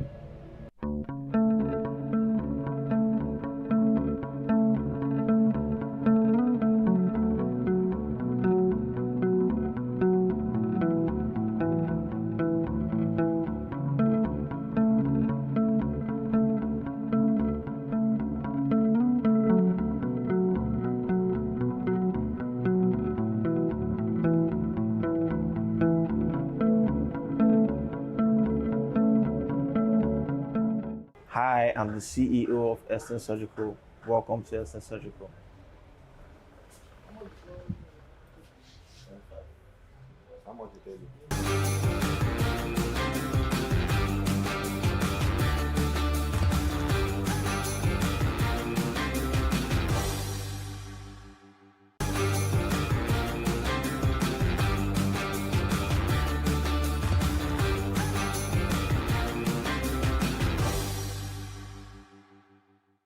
I love creativity.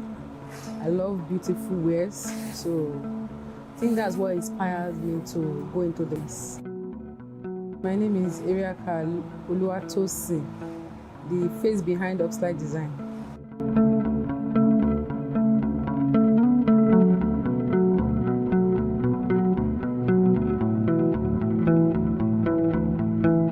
I choose fashion because naturally I love nice wares. 1, 2, the fact that it's a kind of craft that you can do, unlike some other craft that you can do for others, you can still do for yourself. So the fact that it will be shown over you that you are a fashion designer too, I think that's what makes me to choose that part over other creativities and other arts works.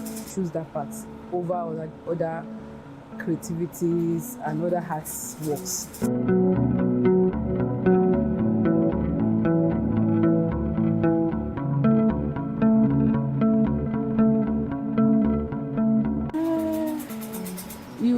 To be a fashion designer, you need to know the technique behind the fashion,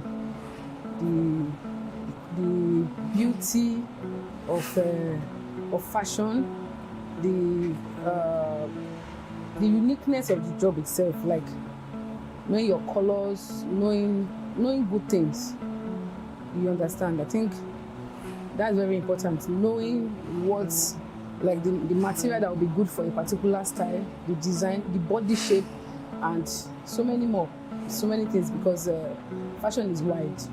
The steps first, you look at the fabric, then know the style the person, maybe the client want to make, the person's body shape. You understand? You as a fashion designer, you are in place of advising your customer, because some customer will choose a style that will not be appropriate for their body shape. So you are there to advise them. You choose the style. You choose the style that will be appropriate for their body shape. Then you get their measurements, because that one is very, very important. Why you apply the measurements when you are making the dress. Then you get your materials that will make the clothes stand out. Then all this applique that we add to clothes that makes the clothes stand out too. So you just have to have that taste of a beautiful thing for you to beautify somebody else. You are trying. The place of home is very important because you are still going back. Whatever you do, you are still going back home. So you make sure your home is settled. Then you balance it with your time. I don't have time for play as much. Do you understand? So most of my time I use it for my business, and the remaining time I use it for my home. So far it's not easy, but we are pushing through. Nigerian fashion industry is really growing. It's really growing and it's wide. Like I said, it's very wide. It's growing. You have to be updated. You have to know what is going on out there. So it's really growing, and it's as much as possible. There are different departments in the business that you can. Okay, let's say the marketing departments, the sewing. Fashion designer is not like before that you just cut and sew. You have to know the techniques to give the body the body that you want to sew for, the fitting that you want. So it's been encouraging so far. It's wide, so it's encouraging. You are still pushing through. Once you see a learner, somebody that is ready to learn, then you impact the knowledge into them. That's just it. So you have to know it yourself for you to impact that into somebody else. The training is not easy, but for the trainer and even the training too, but it's worth it at the end. It's worth it at the end. It's worth it at the end, both for the training and the trainer. You will be happy that you train somebody, and the person that learned to will be happy because you will definitely.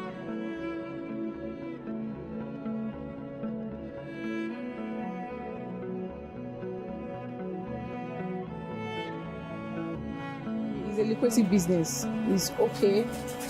It's worth the time you put into it. But like I used to tell people, you don't just stay and be on what you are being taught alone. You have to lay your hand on it, do it, go online and acquire more knowledge. Fashion is wide and it's growing every day. So you must keep on learning. You keep on learning. Even me, I've been in the business for like 15 years, but I still keep learning. You keep knowing new things, good things keep evolving, and you have to know it. And so that's it. My name is Eriaka Oluwatosin, the face behind Upslide Design. I'm a fashion designer. This is my hustle.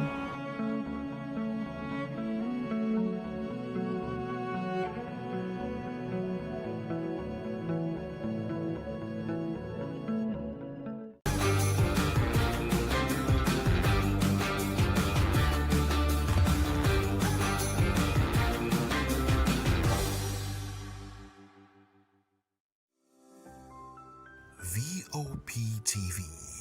Now, you have more than a voice. My name is Tao Familoni, and here's to VOP TV. Keep watching, stay tuned, do not touch that dial. Arararara, my name is Made Kuti, and you're watching VOP TV. Keep watching. Welcome, my name is Zika Davis. Distinguished ladies and gentlemen, boys, viewers, everybody, boys and girls. This is VOP TV. Do you know what that means? Voice of the People TV. You don't have a voice, don't come here. You better make sure your voice is heard. This is Health Check, your weekly guide to better living, smarter choices, and trusted answers. From everyday wellness to urgent health issues, we've got you covered. Health Check, only on Voice of the People television, where your health has a voice.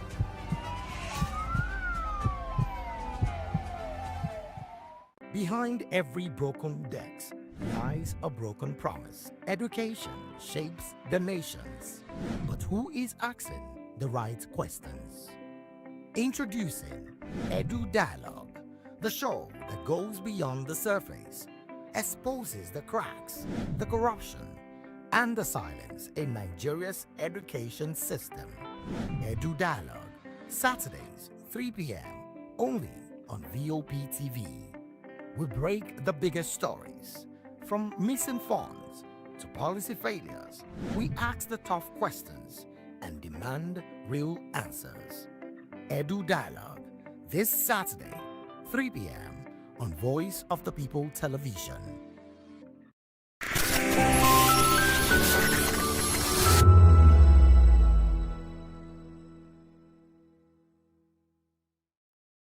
It was all glitz and glamour at the 9th edition of the All African Music Awards, which kicked off in Lagos, Nigeria, 11th 2026, drawing Africa's music elite and global entertainment figures to celebrate the continent's creative talents. Afrima is a prestigious annual awards event that celebrates outstanding musical talents from across Africa.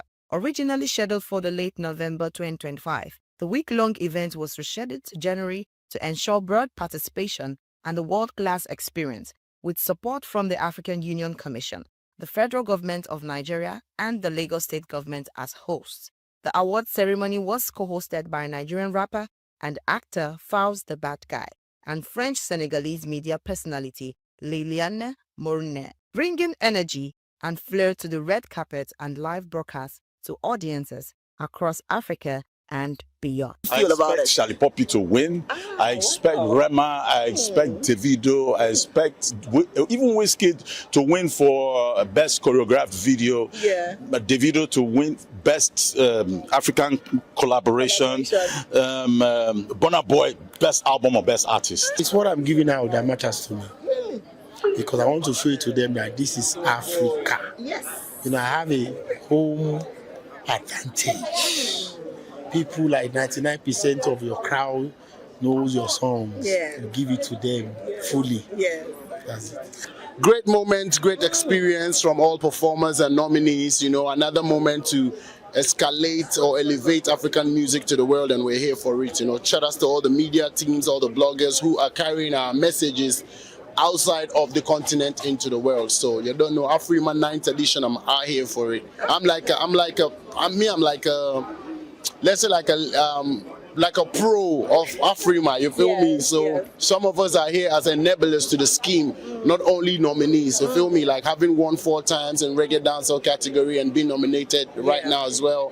Our best African music is just like blessings, you know, to still be here and doing it and contributing to the to this effect. Music is moving, music is evolving. You're seeing it. You saw it with what we did with No Turning Back. Bring something like really old, bring it into this generation and make it connect with children as young as 2, as 1, are chanting the chorus, chanting the hook. We're grateful to God for that. And we're not gonna stop. Well, Afrima, as you know, is simply African Musical Awards, and so I expect the best of the best to be awarded.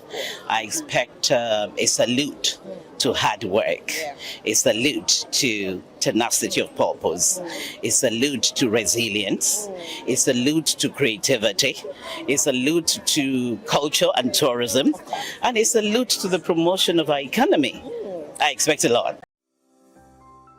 VOP TV. Now you have more than a voice.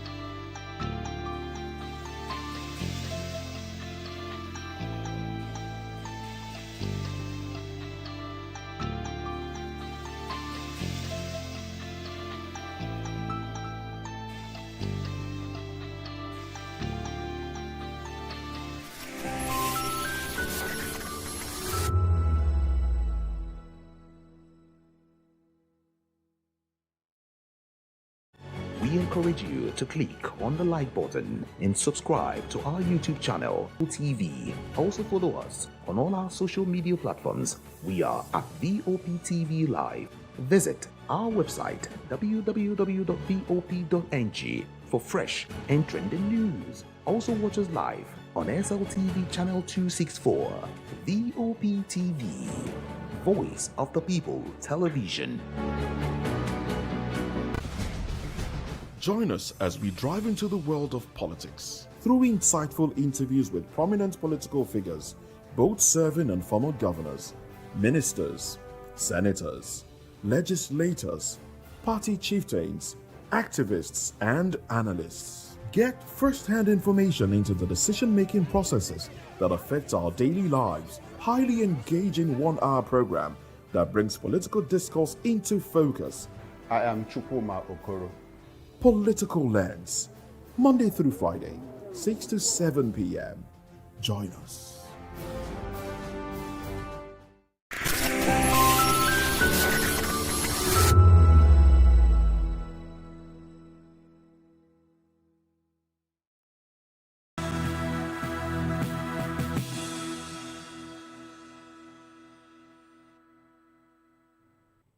Hello and welcome to News Hour on Voice of the People Television. I am Nenna Ndomdioto. Before we begin, kindly visit our website www.vop.ng for fresh and trending news. First, the headlines. Tinubu swears in Disu as IGP on Wednesday. DSS nabs suspected attacker will be in Benin. Family says no phone tapping equipment found in El Rufai's house. Federal government begins direct oil revenues remittance to FARC. Federal government begins February salary payment and wage award arrears. Federal government approves 448 billion naira for varsities engineering faculties upgrade. On the foreign scene, Trump says U.S. took substantive Inspector General of Police on Wednesday following his unanimous endorsement by the Nigeria Police Council. The ceremony will take place during the Federal Executive Council meeting. This is according to an announcement by the Special Advisor to the President on Information and Strategy, Bayo Onanuga.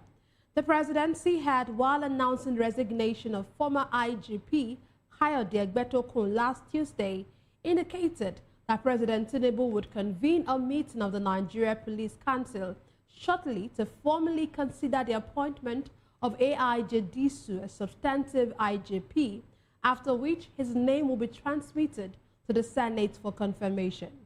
The Nigeria Police Council meeting, held at the State House in Abuja, was attended by Vice President Kashim Shettima, state governors and top security officials, including the National Security Advisor, Nuhu Ribadu, and the Minister of Police Affairs, Senator Ibrahim Gaidam.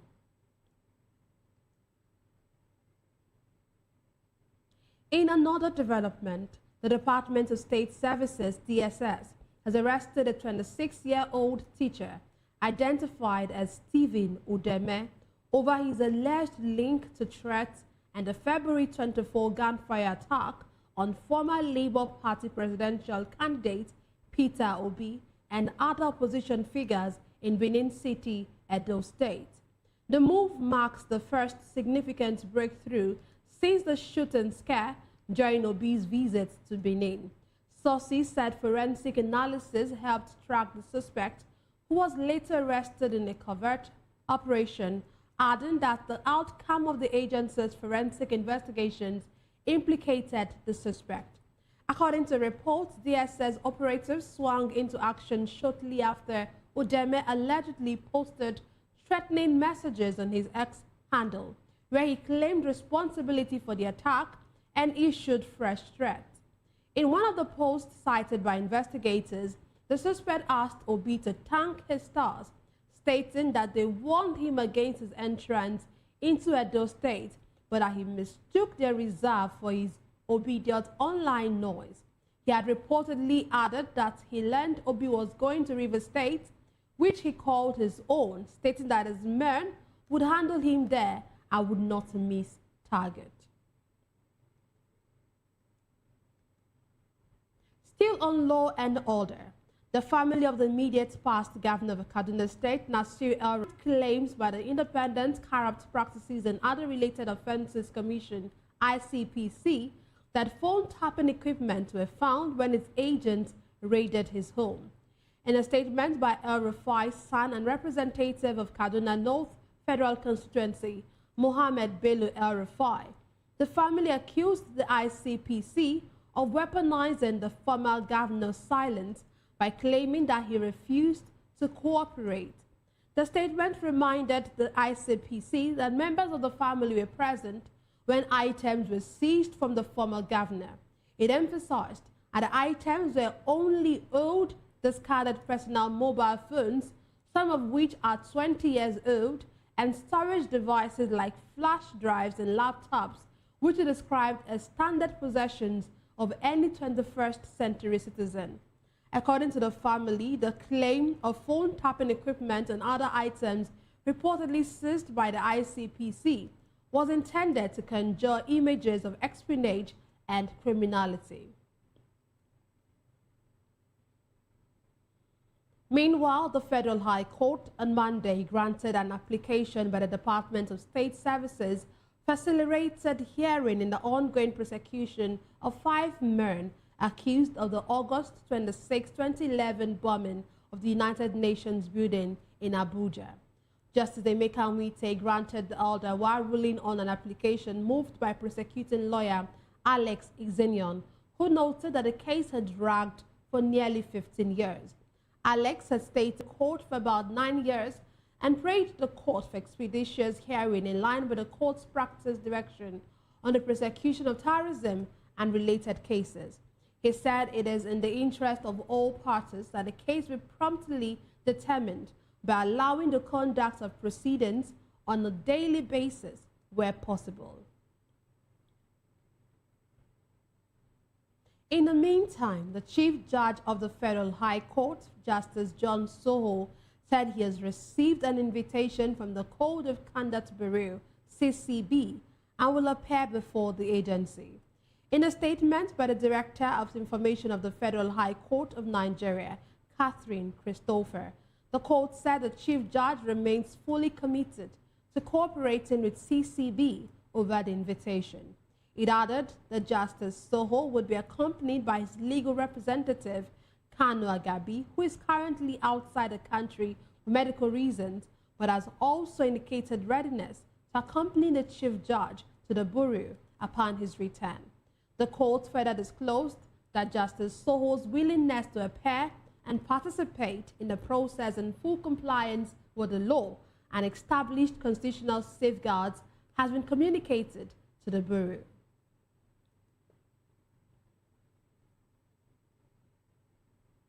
Away from that report, the federal government has started implementing Executive Order 9 of 2026, which mandates the direct remittance of all revenues to the Federation Account Allocation Committee, FAC. Disclosing this in a statement, the Minister of Finance and Coordinating Minister of the Economy, Wale Edun, said the development followed President Bola Tinubu's directive on the remittance to FAC and the inaugural meeting of the Implementation Committee for the Executive Order.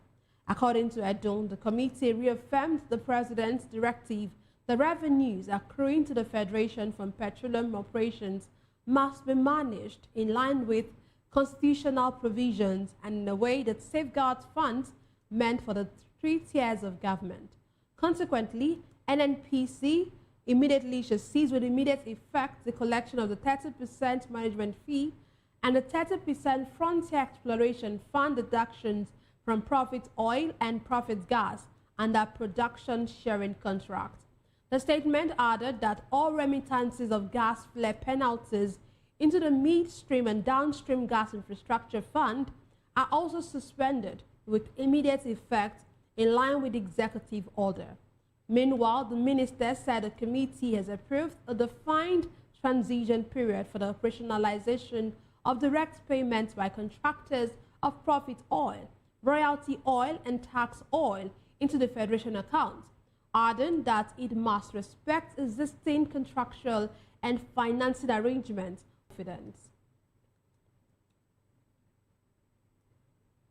In another development, the Office of the Accountant General of the Federation says it has started paying the February 2026 salaries to federal civil servants whose wages are funded through the Treasury. Director of Press and Public Relations in the OAGF, Bawa Mohwa, disclosed that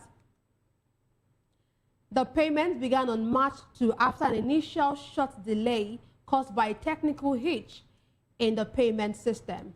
Mohwa explained that the technical hitch has been tackled and necessary measures put in place to prevent a recurrence. Consequently, thousands of federal civil servants across ministries, departments, and agencies will begin receiving their February salaries. He also disclosed that the OAGF has completed the payment process for 1 month out of the 3-month outstanding wage award arrears owed to federal workers after it received the required approval to begin clearing the arrears. The wage award is 35,000 naira monthly. We now move on to academics. The federal government has approved the release of 48 billion naira to improve 12 faculties of engineering and technology in the Federal Universities of Technology and other conventional universities. Drawn from the 6 geopolitical zones, the beneficiary institutions include the Federal University of Technology, Mina, Federal University of Technology, Owerri, Federal University of Technology, Akure, Delta State University, Abraka, and the Nigerian Army University, Biu, among others. The Minister of Education, Tunji Lausa, disclosed this while inaugurating the Ministerial Monitoring, Evaluation and Implementation Committee on Third Fund High Impact Intervention Project in Abuja. Alausa said the initiative was designed to ensure transparency, accountability, and strict adherence to project timelines and execution of the approved interventions. And now to politics.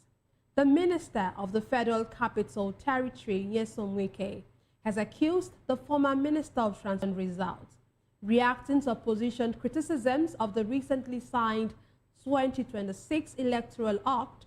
Wike alleged in Abuja that Amechi had advised former President Muhammadu Buhari not to approve the electronic transmission provision when they were in government.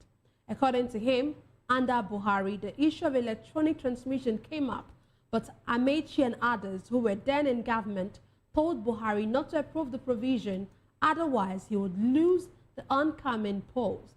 Wike insisted that a new electoral act does not abolish electronic transmission of results, but introduces a safeguard to ensure that voters are not disenfranchised when electronic systems fail. Meanwhile, he argued, while the indirect primary system often enables wealthy politicians, including governors and ministers, to dominate party structures and influence candidate selection, the new model would give party members greater influence in the nomination process. Still in politics, the governorship candidate of the Labour Party in the 2023 election, Gbadebo Rhodes-Vivour, has condemned those criticizing the nationwide online membership drive by the African Democratic Congress, ADC, saying the attempts to ridicule the party's digital enrollment exercise was laughable, stating that the opposition party's growth should not be noise. He challenged senior political figures, including President Bola Tinubu and United States President Donald Trump, to undertake a symbolic gesture offering to publicly validate their party registrations at the grassroots and wards.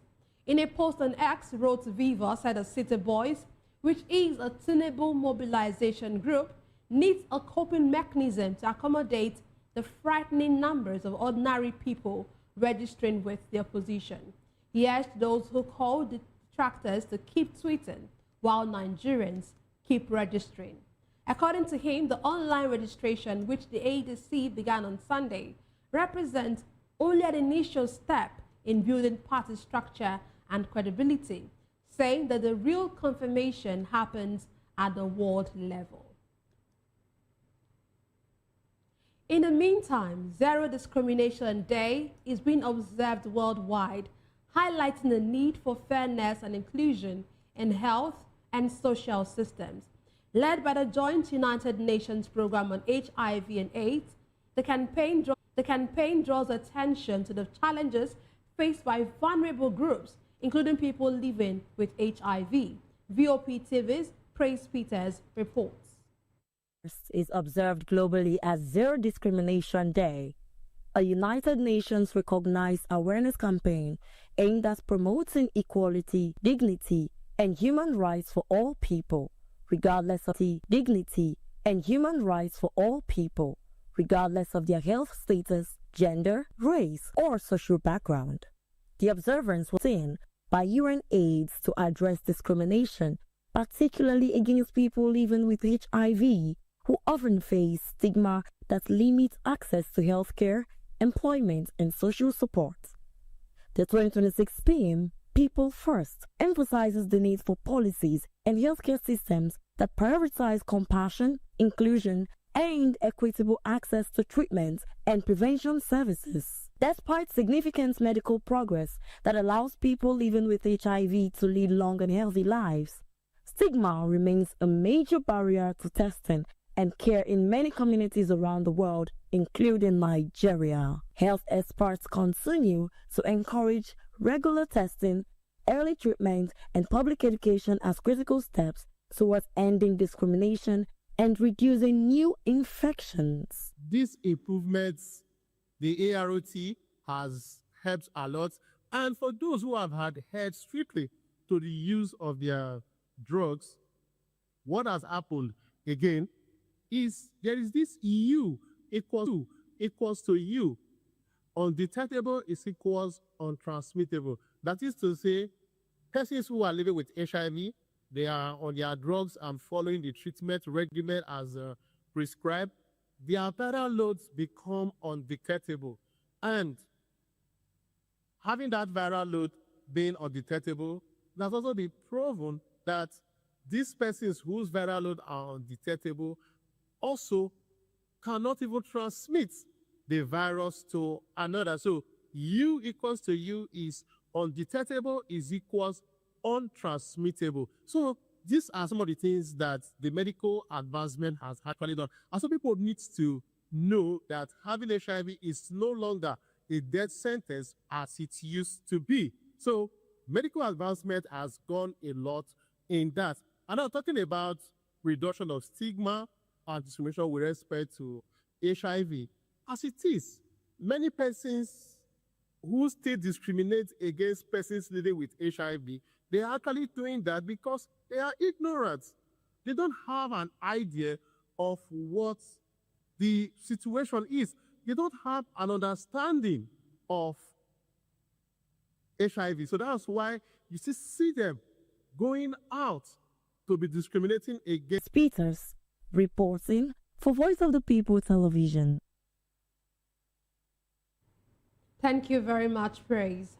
Joining us virtually to analyze the news is Chijioke Oji. He is a chartered management accountant and a public affairs analyst. Glad to have you join us, Chijioke. Evening. Thank you for having me. You're welcome.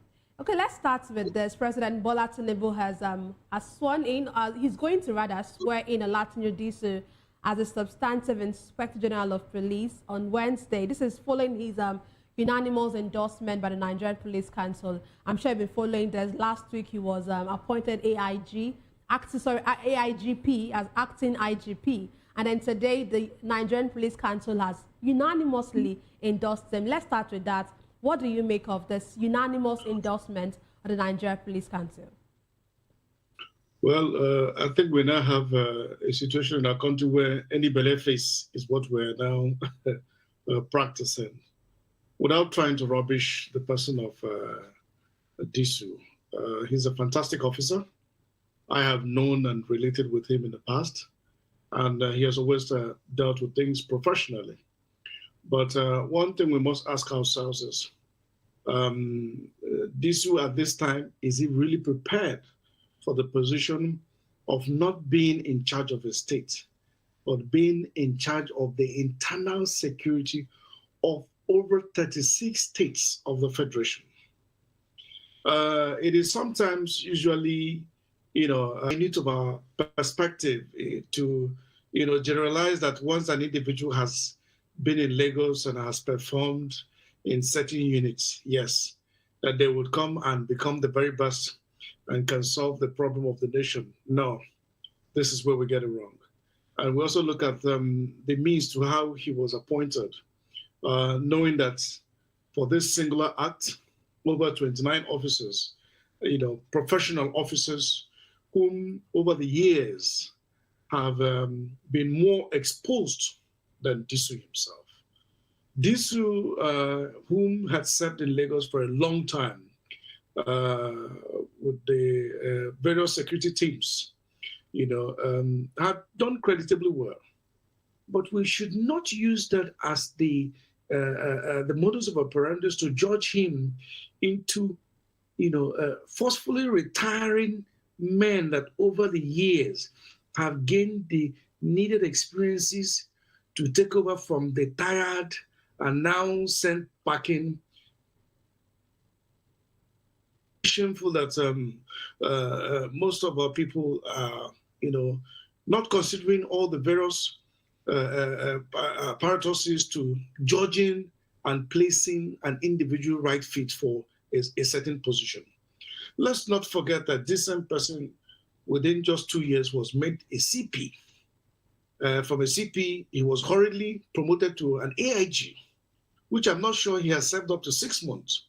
And now from an AIG, if we have ever had a situation where an individual had to be moved from an AIG, if not in the same APC administration of the immediate past administration of Buhari, who started to, change just to do anything that will please, the bootlickers. That we now have a situation where nothing is now being followed as it should be. And let us not forget that every of our military and paramilitary all have the needed, required details for promoting an officers. And at no point in time have we had a situation where it is done in this manner that I'm aware of, where an individual will be moved in less than 6 months of promotion to an AIG, is now moved to the #1 policeman of our dear nation. All because of closeness to the president, which the president is not shying away. The same individual to today has 2 vehicles that are parked in front of the president's house, donated by Aliko Dangote to the Nigerian police force. So the reward he can get is as long as you are loyal to the people at the top. It doesn't matter. You're not working for the Nigeria. You're working for the people at the top. And this is something that sends a very chilling signal to even those who are today in service. That it is no longer about services to their fatherland, but services to individuals, so that in the end they will be rewarded. We can see what is happening with the various states. All the ADCs attached to the governors automatically assume the responsibility that the governors must make sure that they are promoted. Once you're attached to the government house, the first thing is to start fighting for promotions. And we ask ourselves, how then do we intend to get away from all this, this whole failed system of governance? It has not done us good, and it will never do us good. Disu has not the requirements to be able to police the entire nation. And we will see it in only a couple of days to come, that he would definitely fumble and wumble because he has not got the requisite experiences and exposure to tackle the current policing situations in our dear country. It's only now putting the round square, putting the round peg in a square hole. So it's a misplaced priority, and I wish the president, would have made the best decision, or even allowed the police force to nominate within them. There's an individual they feel was capable to take over, the position of former IG Egbeto. Okay, so it's always said that the president has a prerogative to actually choose who the IGP is. Do you think that method is faulty? That there should be a better way of actually getting an IGP rather than having the president pick out whoever he wants to choose as an IGP? Yes, of course, we have seen that this has never in any way at all favored, the systems, be it even the military. The same president just recently promoted his ADC without even recognizing the fact that his ADC had a certain course, and these course members are promoted at the same time. And we ask ourselves, what is this whole completely waiving the due processes that are involved within our military, the paramilitary, and all our forces? Being in commander of the armed forces and the rest does not unilaterally give you the power to dismantle the existing formations and laws that govern these authorities. And with or without the president, they continue to thrive. The president, no matter what, with the current constitution of our dear Federal Republic, is only mandated to a maximum stay of 8 years. The military will continue to outlive because their duty goes beyond serving the man in seats. No, their services is to the nation, and which is in the protection of the integrity of our dear country. And also with the police must be made to understand that they're not serving the president or the wife of the president. They're actually serving the Nigerian people. And it's a pity that the Nigerian people who are supposed to be demanding for fairness and equity are all calm and basically debating, things that ordinarily will not change or bring any advantages to their current situations. And that's why I begin to ask myself, when will the Nigerian people awake to their responsibility of demanding for accountability? If we have elected a man and along with people does not give him the unilaterally power to effectively change or bring in people as it pleases him, especially when it comes to our forces, then to demand for equity and fairness. And we ask ourselves, the National Assembly, who are now the Babasokwe, are currently probably awaiting the tenure elongation of Disu, who is due for retirement in April. We are watching and waiting, but the Nigerian people must realize that the current administration is testing the water. And everything they have done without the Nigerian people rising is only a testament of what will happen in 2027. And I dare to tell you, Nigerians, that nothing will happen. When Nigerians ought to have spoken in Rivers State, they failed to speak.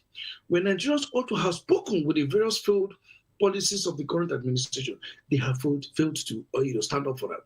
Now we're seeing the continuity, even when the president went against the original constitution of service in Nigeria by single-handedly promoting the immediate past IG, whose tenure was till date illegal. Because if what is simply meant, if you could promote an individual, what happened to the rest of the police forces? So it means that all those who have retired can as well come back to service. And yet Nigerians didn't stand. They allowed the same kangaroo National Assembly under the leadership of Akpabio and Co. to continuously to mess up the entire legal system or the judicial system, all put in the pockets of few individuals today who have control and make laws that are not applicable to them. We have now become a nation where the lawmakers are the lawbreakers. And a situation where an individual who has been against this, but I'm saying that those who have merited this ought to have been given a chance to put in their best performances to solving the problem we're having in Nigeria today. But look at what we have. It's a pity that the whole nation is still dancing around and looking at the president, expecting him to perform magic. It's a failed system, and nothing magical can come out of this. Okay, let's move on to the next thing that we have. But before I get there, let me ask you this: for what do you think are the expectations of Nigerians? We know we have so much security issues in the country today. What are the expectations of Nigerians when it comes to this new IGP or this new substantive IGP?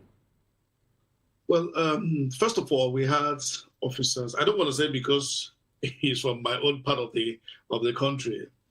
Frank Mba has been a unique officer that have brought remarkable changes in any environment that he has been posted to. His track record speaks for himself, and I bet you the immediate past IG would have recommended him, because aside the fact that being the DIG operation and the FIIB and with the other units under him, he simply prepares the individual for the incoming role of an IG. The Frank Mba who started off majorly, being popular, especially in the hearts and the minds of Nigerians, started in Lagos as a PRO, first PRO, where he demonstrated first-class commitment, first-class showcase. Something continued to lead to his promotion, which I have never seen where he got a double promotion, but continued to follow the same system. In fact, when he was brought into Aja as an area commander, that was the very first time in the history of the Nigerian police that I'm aware of that we had a building being done in conjunction with some of the IOCs. I will name them not for publicity. The names of one of the IOCs I was sure of was Chevron. They came out and built an impeccable environment. For the first time you could go into a police station, you will be able to use the conveniences. Anybody who resides and dwells in Aja will tell you that Frank Mba's coming brought a radical change. The same thing led to him, being promoted to various places where he served, including as the police force PRO, where he served diligently and has continued to serve before he was promoted. We have seen where he's led very beautiful policing and effective policing operations, and we have seen the way he interacts, not just with the media, but the people involved. That is a man who has shown the character of a man well-bred and ready for administration. I'm wishing that the president can, in his word, look at the performances of this man, and perhaps it's not a reward, but put an individual who will be capable to drive a change. One of the first things you can actually, commend and say of him is the level of professionalism he has been able to demonstrate. I'm not saying that all the DIGs that are served in the same, but I can tell you from the feelers that I have, majority of even his classmates were all gunning for Frank Mba to be promoted as the next IG coming. But we have seen that Ndibo do not have a mouth. The same Ndibo today are saying it, that it's no longer about ethnicity. It is now about the preferential treatments. People who serve me must be promoted to the top of the country to serve. Okay, let's move on to the next conversation that we have. The Department of State Services has arrested a 26-year-old teacher over his alleged link to the threat and the February 24 gunfire attack on former Labour Party presidential candidate Peter Obi. I'm sure you remember this attack that happened sometime last week, and now the DSS is coming to say that they've gotten, or they've identified someone, Stephen Udeme. According to them, he's a 26-year-old teacher. What do you make of this development? Very failed drama. Even the Peter Obi himself, who were involved in all that, I'm sure I can tell you that it was not an activity done by one individual. Let us not forget that we can hold the people who have said this in their own account, that if the same man comes to the state he feels belongs to him, that whatever happens to him, he should have himself to be blamed. That statement does not exonerate him or put him under certain ways of not being answerable to. No. We must understand that the Nigeria we all belong to is our dear nation. And nobody, no matter be the first citizen of the country, that has the right to tell an individual that you do not have an environment in the entire country, you do not have such right. So for such comment to have been made, it does not in any way at all, absolve him of any immunity, even though there are certain immunity under certain clauses of the governor. But let's not forget that accountability begins with the governor. We have, we have not seen any form of inquiry that has been done either by the National Assembly, who in most cases, when there's a serious issue, always coming to say they want to become the investigative body in order to kill it and quash it. Well, let's even say that they have even done their usual drama of saying we're setting up an inquiry. There's a committee on security. I don't want to mention the senator, but at least he would have led his team to say, okay, let us invite the governor. Since in most cases, the governors are even bigger than the IG and including the military apparatuses. So they would have invited him as part of the inquiry to ask, what happened in the state you're supposed to be in charge? Because they always claim that they're the chief security officer of the state. Now we can also take it to, why is the DSS only bringing an individual when we know that this was a collaborative effort of so many gangsters that are being funded by, I have not said the state governor, but by certain elements within the state who enjoy certain powers and immunity. Let us not forget that the words of the Labour Party members who are now part of the ADC said that they heard that their members were being beaten at the secretariat. By the time they rushed back, they met these gun-wielding individuals now coming after them. So it simply means that an individual cannot have to beat the party members they met at the secretariat. And it is not the same individual that will be able to be armed to go and perform such a level of destruction that we saw on cameras.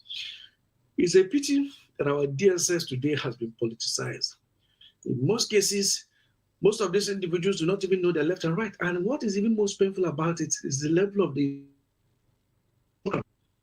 DSS came out as one of the most competent institutions of the policing system we have in Nigeria. But today we have seen how it is being rubbished to becoming accessories to crime, to now, used as a form of bullying and destruction of lives and properties. Okay, let's move on. The same DSS that was not meant to be born with intelligence gathering would say that after all that happened in Edo State, they can now apprehend a teacher. We're watching the drama and see how it unfolds in the end. But it's a shame that these individuals have not been able to come up with something tangible. Okay, thank you very much, Chijioke Oje, for your extensive analysis. Thank you for having me. Yeah, I've been speaking with Chijioke Oje. He is a chartered accountant and a public affairs analyst. We'll take a break, and when we return, we'll bring you more stories to stay with us.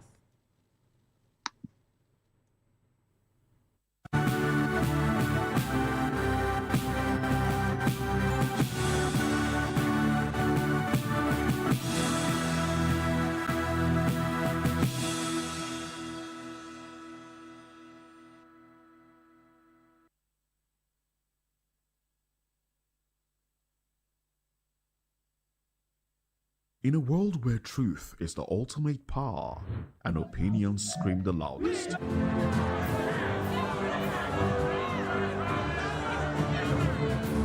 do you want your voice to be heard? Do you know that you matter in the scheme of things? The People's Voice, the show where ordinary citizens take center stage as we discuss the biggest stories that affect you and I. With you in mind, we facilitate lively.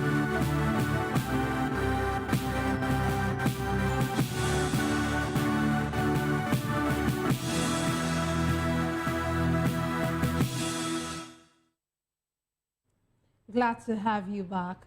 The Minister of Federal Capital Territory, Nyesom Wike, has dismissed allegations of land grabbing leveled against his administration, stating that they are unsubstantiated claims by those refusing to develop their locations. Wike told newsmen in Abuja that no land had been illegally appropriated under his watch and vowed to resign should any evidence to the contrary be established. According to the former governor of Rivers State, what critics call land grabbing is the enforcement of development conditions tied to land allocations within the FCT. He disclosed that several allottees had held onto parcels of land for over 15 years without any form of development, contrary to the terms of grants, which prompted the administration to give a 6-month window for them to develop the plots or lose them. The explanation follows concerns over the revocation of titles and allocation of choice plots in high-value districts in where new projects are underway. Senator Solomon Adiola of Ogun West District has called on his supporters to stop attacking other aspirants vying for the 2027 gubernatorial seat in Ogun State. Adiola, in a statement, said his supporters' actions are uncalled for and could harm his reputation. His statement came after some citizens declared their intention to contest the governorship seat under the All Progressive Congress. Adeola emphasized that he has not made any official statement regarding any person's aspiration or responded to media attacks against him. The Federal Airports Authority of Nigeria, FAN, has announced that cash would no longer be accepted at any of its pay points, including access gates, car parks, and executive lounges. The development is part of FAN's Go Cashless initiative aimed at making airport transactions faster, safer, and fully digital. However, since the policy took effect on March 1, commuters and drivers have been grappling with heavy gridlock at the airport access gate. VOP TV correspondent Matthew Ogunswada reports. This policy by the Federal Airports Authority of Nigeria, motorists and commuters at the airport access gate have been experiencing significant traffic congestion. The Operation Go Cashless initiative, according to FAN, is designed to enhance efficiency, reduce security risk associated with cash handling, and promote seamless digital transactions across all airport facilities. In October, we actually launched this program, the Operation Go Cashless, and we did a lot of sensitization, to users, letting them know that very soon the authority would be going cashless. After that, some months after that, we got a directive from the federal government that says that we need to stop cash collections immediately, and which is why we're here today. So we literally did that yesterday. Now, what we've done is that we have created different means in which our users and our passengers can actually make payments. So we've created the contactless card. The idea behind that card is that it's a closed loop card, which means I fund it with my own money, right? And then I get to the toll gate, and then I just tap on the POS machine and I go. So it's basically, it's a 1 second, literally a 1 second process, right? So I just tap and I go. The advantage of that is that you don't have downtime. The card never fails. It always works.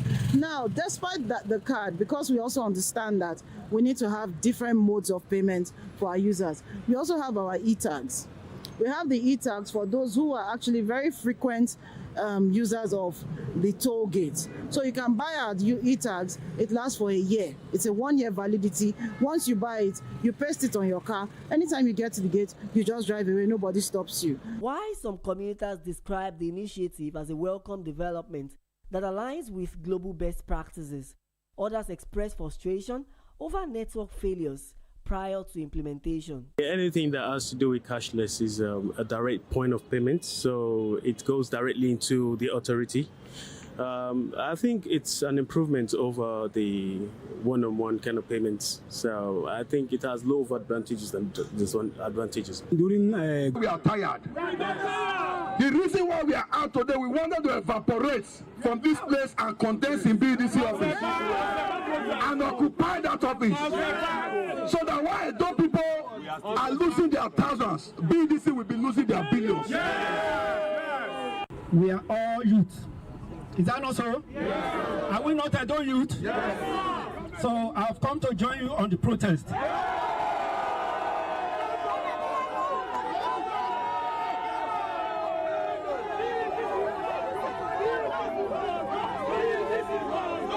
The only way we can fight them is to bring stakeholders into this business of distribution. I want to let you know we will break the monopoly. And that monopoly does not belong to one man. So how do we do it? We have to operate like the way telecom operates. Bringing different stakeholders, bringing different companies so that we can have light. We can have alternative. Is it an alternative we know? Efforts to reach BEDC management for comments were unsuccessful at the time of filing this report. Brother Johnny, EOP TV News. Thank you very much, Rhoda. We now move on to the foreign scene. President Donald Trump says he took the decision to launch a war against Iran because it was the last best chance to stop the country's regime. Speaking at the White House for the first time since attacking Iran, the president said the U.S. military is continuing to carry out large-scale combat operations. The U.S. and Israel struck on Saturday, killing Iran's supreme leader, Ayatollah Ali Khamenei. The Israel military has since launched new strikes on Tehran, but the U.S. Defense Secretary says there will not be endless war.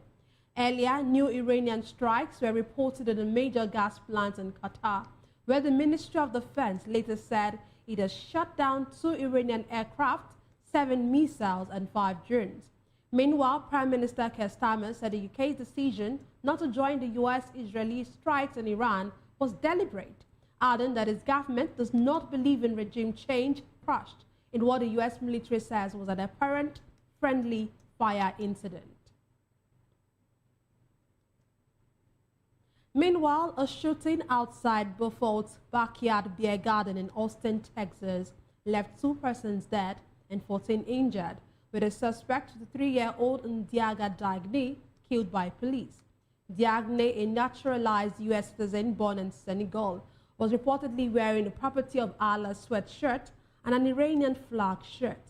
The FBI is investigating a possible terrorism link, citing indicators on Diagne and in his vehicle. Authorities have not confirmed the motive, but the shooting occurred a day after U.S.-Israel strikes on Iran. 14 people were hospitalized, with 3 in critical condition. Police responded within 57 seconds, saving lives, according to Austin Mayor. We now move on to business. The Dangote Petroleum Refinery has increased its premium motor spirits gantry price by 101 naira, taking the ex-depot rate from 774 naira to naira per litre. The revised price has already been reflected, indicating a shift in downstream pricing benchmarks. The development heightens concerns over fresh fuel price increases across the country, even as an official of the refinery explained that adjustment followed recent volatility in global crude oil prices. According to the official, the review became necessary due to changes in global crude fundamentals and replacement cost. And now to sports. The Premier League has removed the social media post featuring Tottenham Hotspur goalkeeper Guillermo Vicario after the club complained about the content. The post, which showed Vicario's long free kick delivery going awry with no teammates making a run, was captioned just how the play was drawn up, with a laughing emoji and whoops. The post sparked backlash from Spurs supporters who felt it mocked Vicario and conflicted with the league's messaging on player welfare and mental health. Tottenham contacted the Premier League to express dissatisfaction, leading to the post's deletion across multiple platforms.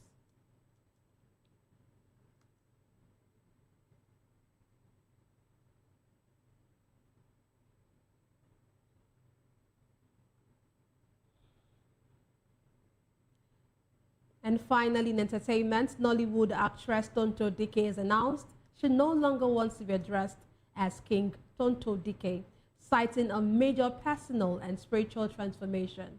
In an Instagram video, she said the decision made in obedience to the Holy Spirit marks a new chapter in her life and represents divine direction and spiritual growth. According to her, the rebranding is faith-rooted and signals a transition from a mess to a message. You may recall that she adopted the King Tonto title years ago as part of a personal rebranding, symbolizing strength and authority.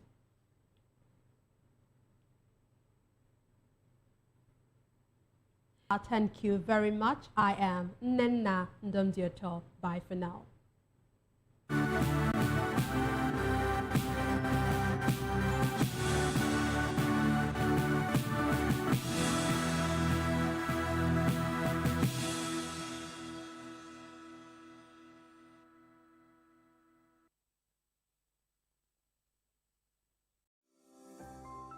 VOP TV. Now, you have more than a voice. In a world where power shifts with every headlines, news breaks and events happens, we bring you unbiased and explicit information on politics, economy, and state of the nation. We break down the chaos. Facts, not fluff. Truth, not spin.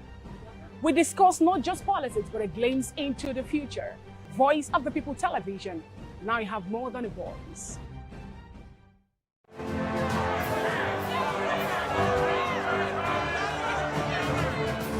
Do you want your voice to be heard? Do you know that you matter in the scheme of things? The People's Voice, the show where ordinary citizens take center stage as we discuss the biggest stories that affect you and I. With you in mind, we facilitate lively discussions, debates, and interviews on the topics that matter most to you and I, from social justice to economic empowerment, education to healthcare, governance, and more, tackling tough topics and amplifying your voice. Join. Are you ready for the extraordinary? Something big is happening on your screen. Introducing VOP-TV, now streaming on SLTV channel 264. From breaking news to captivating conversations, news analysis, giving you all sides to the story. We bring in-depth discussions on the issues that matter, from politics to sports, entertainment, and lifestyle. VOP-TV on SLTV channel 264. Join us as we redefine what television means to you. Voice of the People Television, VOP-TV. Now you have more than a voice.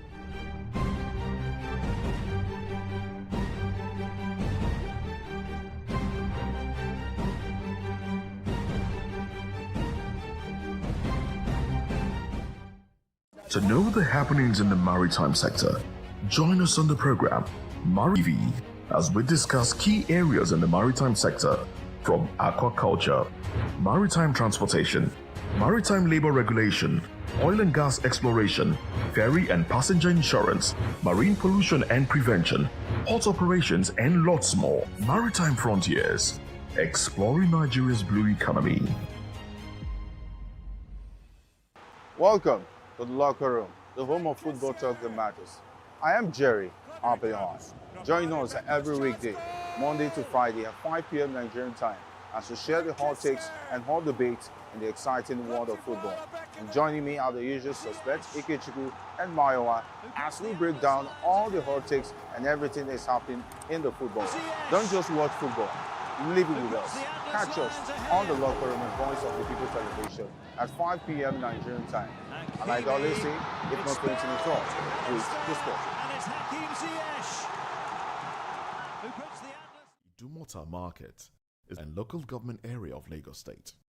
It is one of the oldest and arguably one of the largest markets in West Africa, with thousands of lock-up shops occupying various buildings in the market. The market, along with Alaba International Market, are major distribution hubs for home videos and music in Lagos State, and one of the biggest in Nigeria. Idumota Market is so popular that large sales are recorded as early as 7 a.m. The market is made up of multiple story buildings, with some measuring about 5 or more floors. In 2010, the Lagos State government demolished some illegal structures in order to improve vehicular and human movement in and around the market.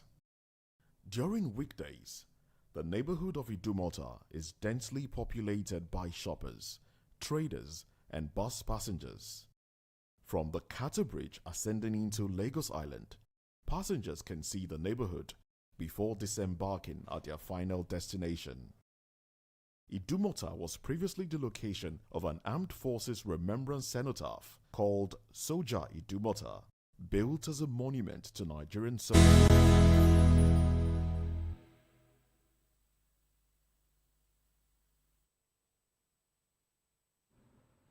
Welcome to the third day in the third month of the year 2026. This is a beautiful day, and this is VOP This Morning. I am Moses Humphrey, welcoming you on board to the program. Now let's take you through what we have for you today. Ahead of 2027 elections, Nigerians want perfect election, but INEC cannot guarantee it. Now this statement is said to be credited to Professor Joash Amukbito, the chairman of INEC. Tinubu's Executive Order 9 on oil revenue remittance ignites national concerns. On general elections, I will back Tinubu in 2027. Wike tells PDP, Atiku, and Obi. Well, I don't think that's news. He's always made his stance known. But anyway, we'll dive into all of this in the course of the program. Welcome once again. Good morning, and thank you so much for joining on VOP. My name is Jane, and I'm excited to be here. Hey, you don't sound excited. You sound sleepy, actually. I'm excited. Jane is, soft-spoken. I'm excited. Don't put me on the spot. All right, then. In a tense day of mixed signals for Nigeria's security landscape, the Tinubu administration has reassured that American citizens remain safe in the country despite global jitters over Iran's retaliatory strikes, even as local communities grapple with fresh violence at home.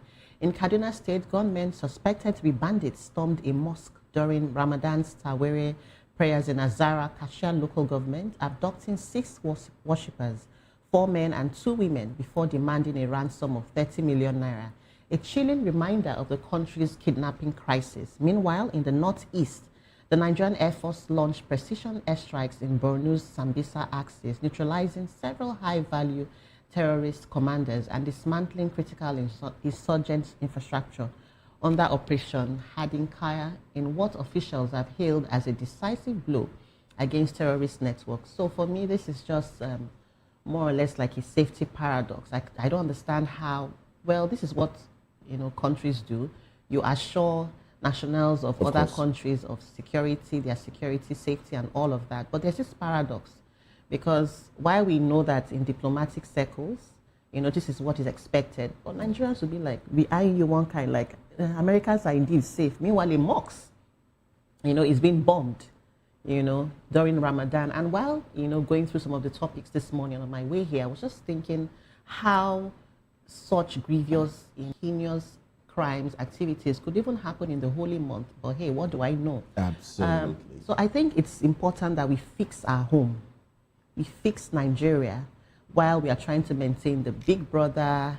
Nigeria has got it all put together, because no amount of lobbying, PR, how much they've earmarked to, beautify Nigeria's image in the, would work if back home Nigerians don't feel safe.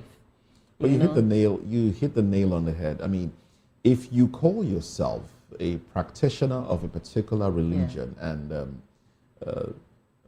and there is a religious observance, and you choose that time to attack, you choose that time to inflict harm on people that are also practicing the same religion, or anybody else, for that matter, regardless of what your grievances are or what you intend to establish, it just shows that you're not a practitioner of that religion. It just goes on to buttress the fact that those that call themselves, these individuals, I don't want to call them. I know. I don't want to call them that way. We know. But these individuals, we shouldn't make this a Christian-Muslim affair, because that's not what it is. Yes. It's a people terrorist affair. These are plain terrorists. They are not, I would not call them Muslims, because they are not even following the tenets of Islam.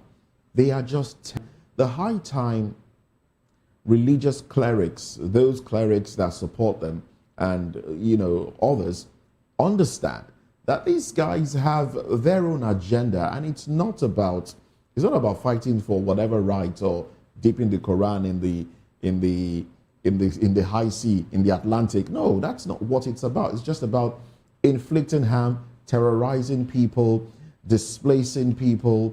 That's just what they are about. And if we understand this and state it clearly, put things in clear perspective, then we can come together jointly and fight these individuals and push them out of our land. Moses, there was something instructive you mentioned, while you were speaking. You said it's not a Christian-Muslim fight. But sadly, it's even our leaders that are even, trying to push that narrative. Remember when the Kwara abduction happened? I remember the Kwara State governor tweeting on his personal handle on X, formerly Twitter, and saying that so amount of Muslims were killed. Were also killed. Were also and I was wondering how irresponsible have we gotten. Does that make it even better? Does it make it any better? Nobody is saying that it's a Muslim, Christian fight, because even the Muslims are being killed. Are getting, but yes, when you put it down in that manner, you're trying to trivialize and make it seem as though, hey, Christians, people are not the only ones being killed, even though we know what is happening.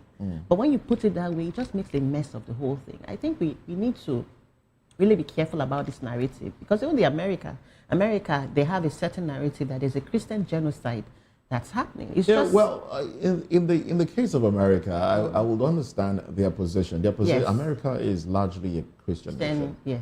Yeah, largely a Christian. It's a secular nation, but you have more Christians, especially in the corridors of power. So, and they just feel like, okay, this is their mandate. They want to protect Christians around the world.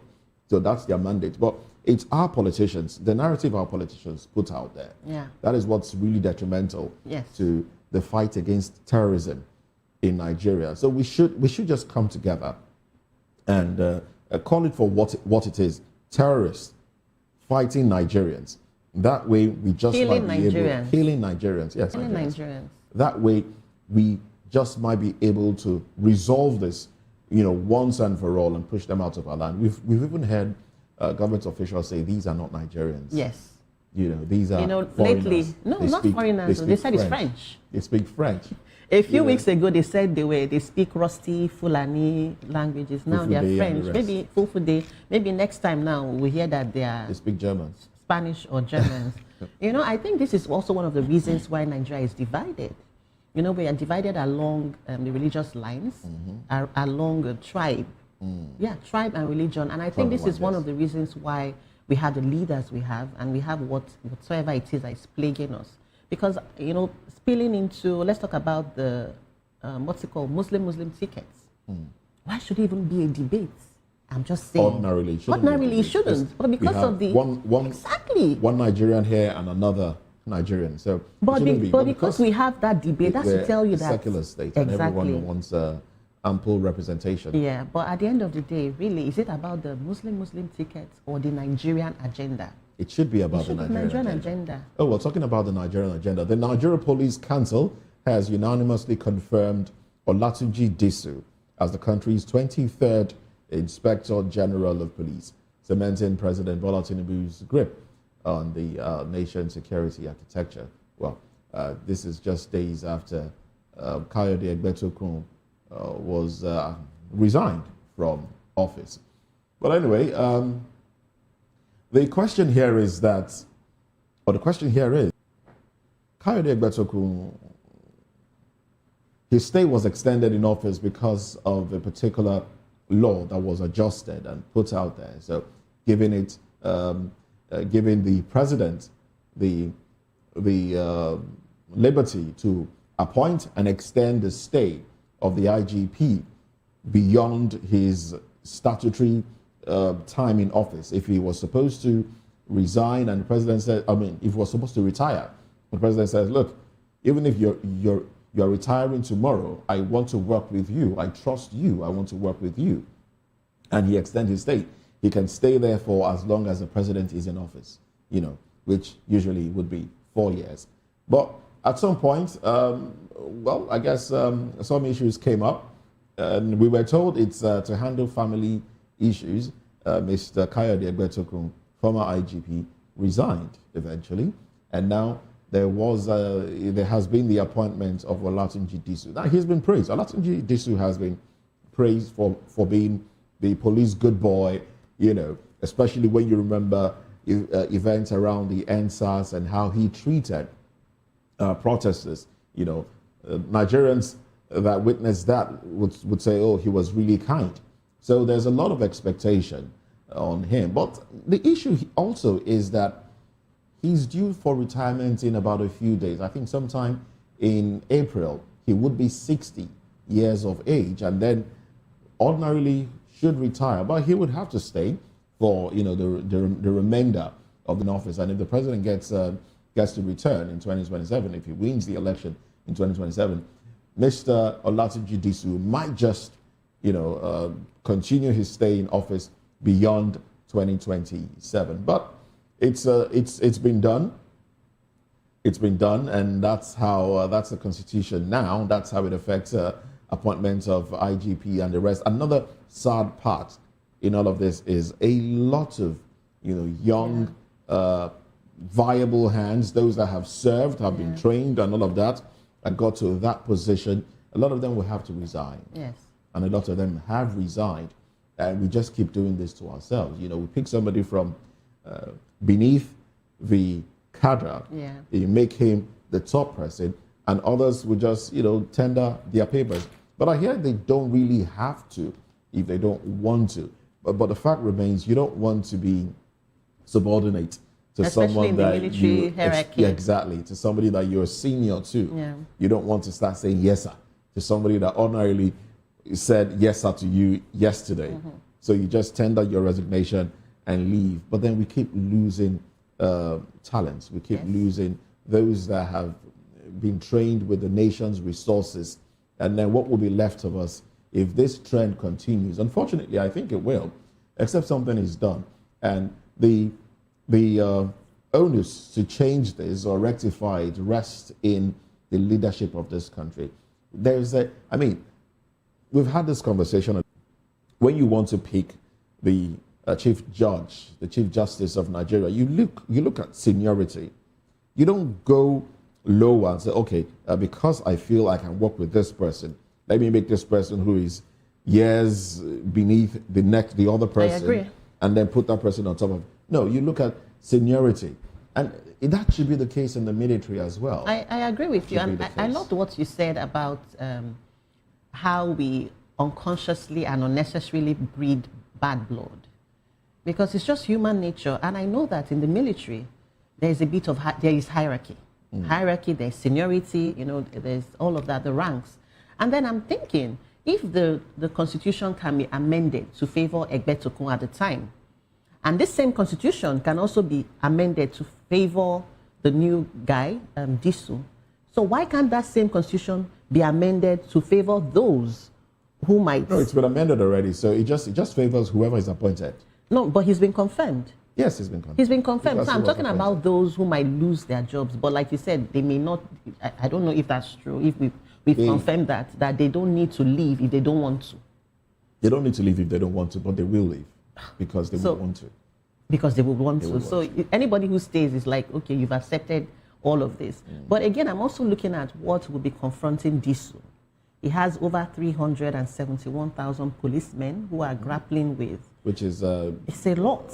Not a lot, actually. It's a lot. When I'm talking about, we are under police. Yes. I know we are under police. I'm saying there's a lot of things he would need to, deal with. Yeah, there's a lot of rot in the system. A lot of rot. I think that's the thing. And then you have the 2027 elections, which is just a few months away. And that's going to be like the major litmus test for him. And I do know that he did so well. I'm a fan of his. So, I'm his fan. A lot of people I remember his strides in Lagos as the head of the Rapid Response Squad. I mean, that's the only thing I can really, attribute to him. He did so well. And I recall that then, to a large extent, Lagos was armed robbery free to an extent. People were so afraid, those guys, they were so afraid of him. And I know the number of robbery gangs he busted at the time. So if he has that track record, and I know that the president, he was also the aide-de-camp to the president when he was the governor of Lagos State. So, I mean, he obviously knows that he's capable. But let's just hope that the system will allow him work. And let's also hope that whatever it is he's bringing to the table would materialize, and then Nigeria should see a little bit of reforms, not just on paper, but in reality, to the Nigerian police, because there are a lot of rots there. There is a lot of rot there. And it's not just about him now. I think he should... Well, he has said he will push for welfare for the police. Yes. I would like to see that happen as soon as possible. Let us know how the police will be better treated, better remunerated. And I just hope... I'm not convinced that will change the attitude of the police. Yes, but I hope we will see some changes in the police under the leadership of Mr. Olatunji Disu. But anyway, let's get into another conversation now. And former Kaduna State Governor Nasir El-Rufai's family is in contention with Nigeria's anti-corruption agency. Now, that's the Independent Corrupt Practices and Other Related Offences Commission. After ICPC claimed it recovered sophisticated wiretapping equipment capable of intercepting private conversations and accessing classified security documents during a raid on El-Rufai's Abuja residence last month. However, in a rebuttal, El-Rufai's wife, Hadiza Isma, has said that she was present during the search alongside their son, Mohammed Bello, and they flatly deny the allegations, declaring, I was there. There was no such equipment found. They lie. And now they have also accused the ICPC of weaponizing her husband's constitutional rights to silence against him. Well, the family further alleges the agency is conducting a media trial rather than following due legal process.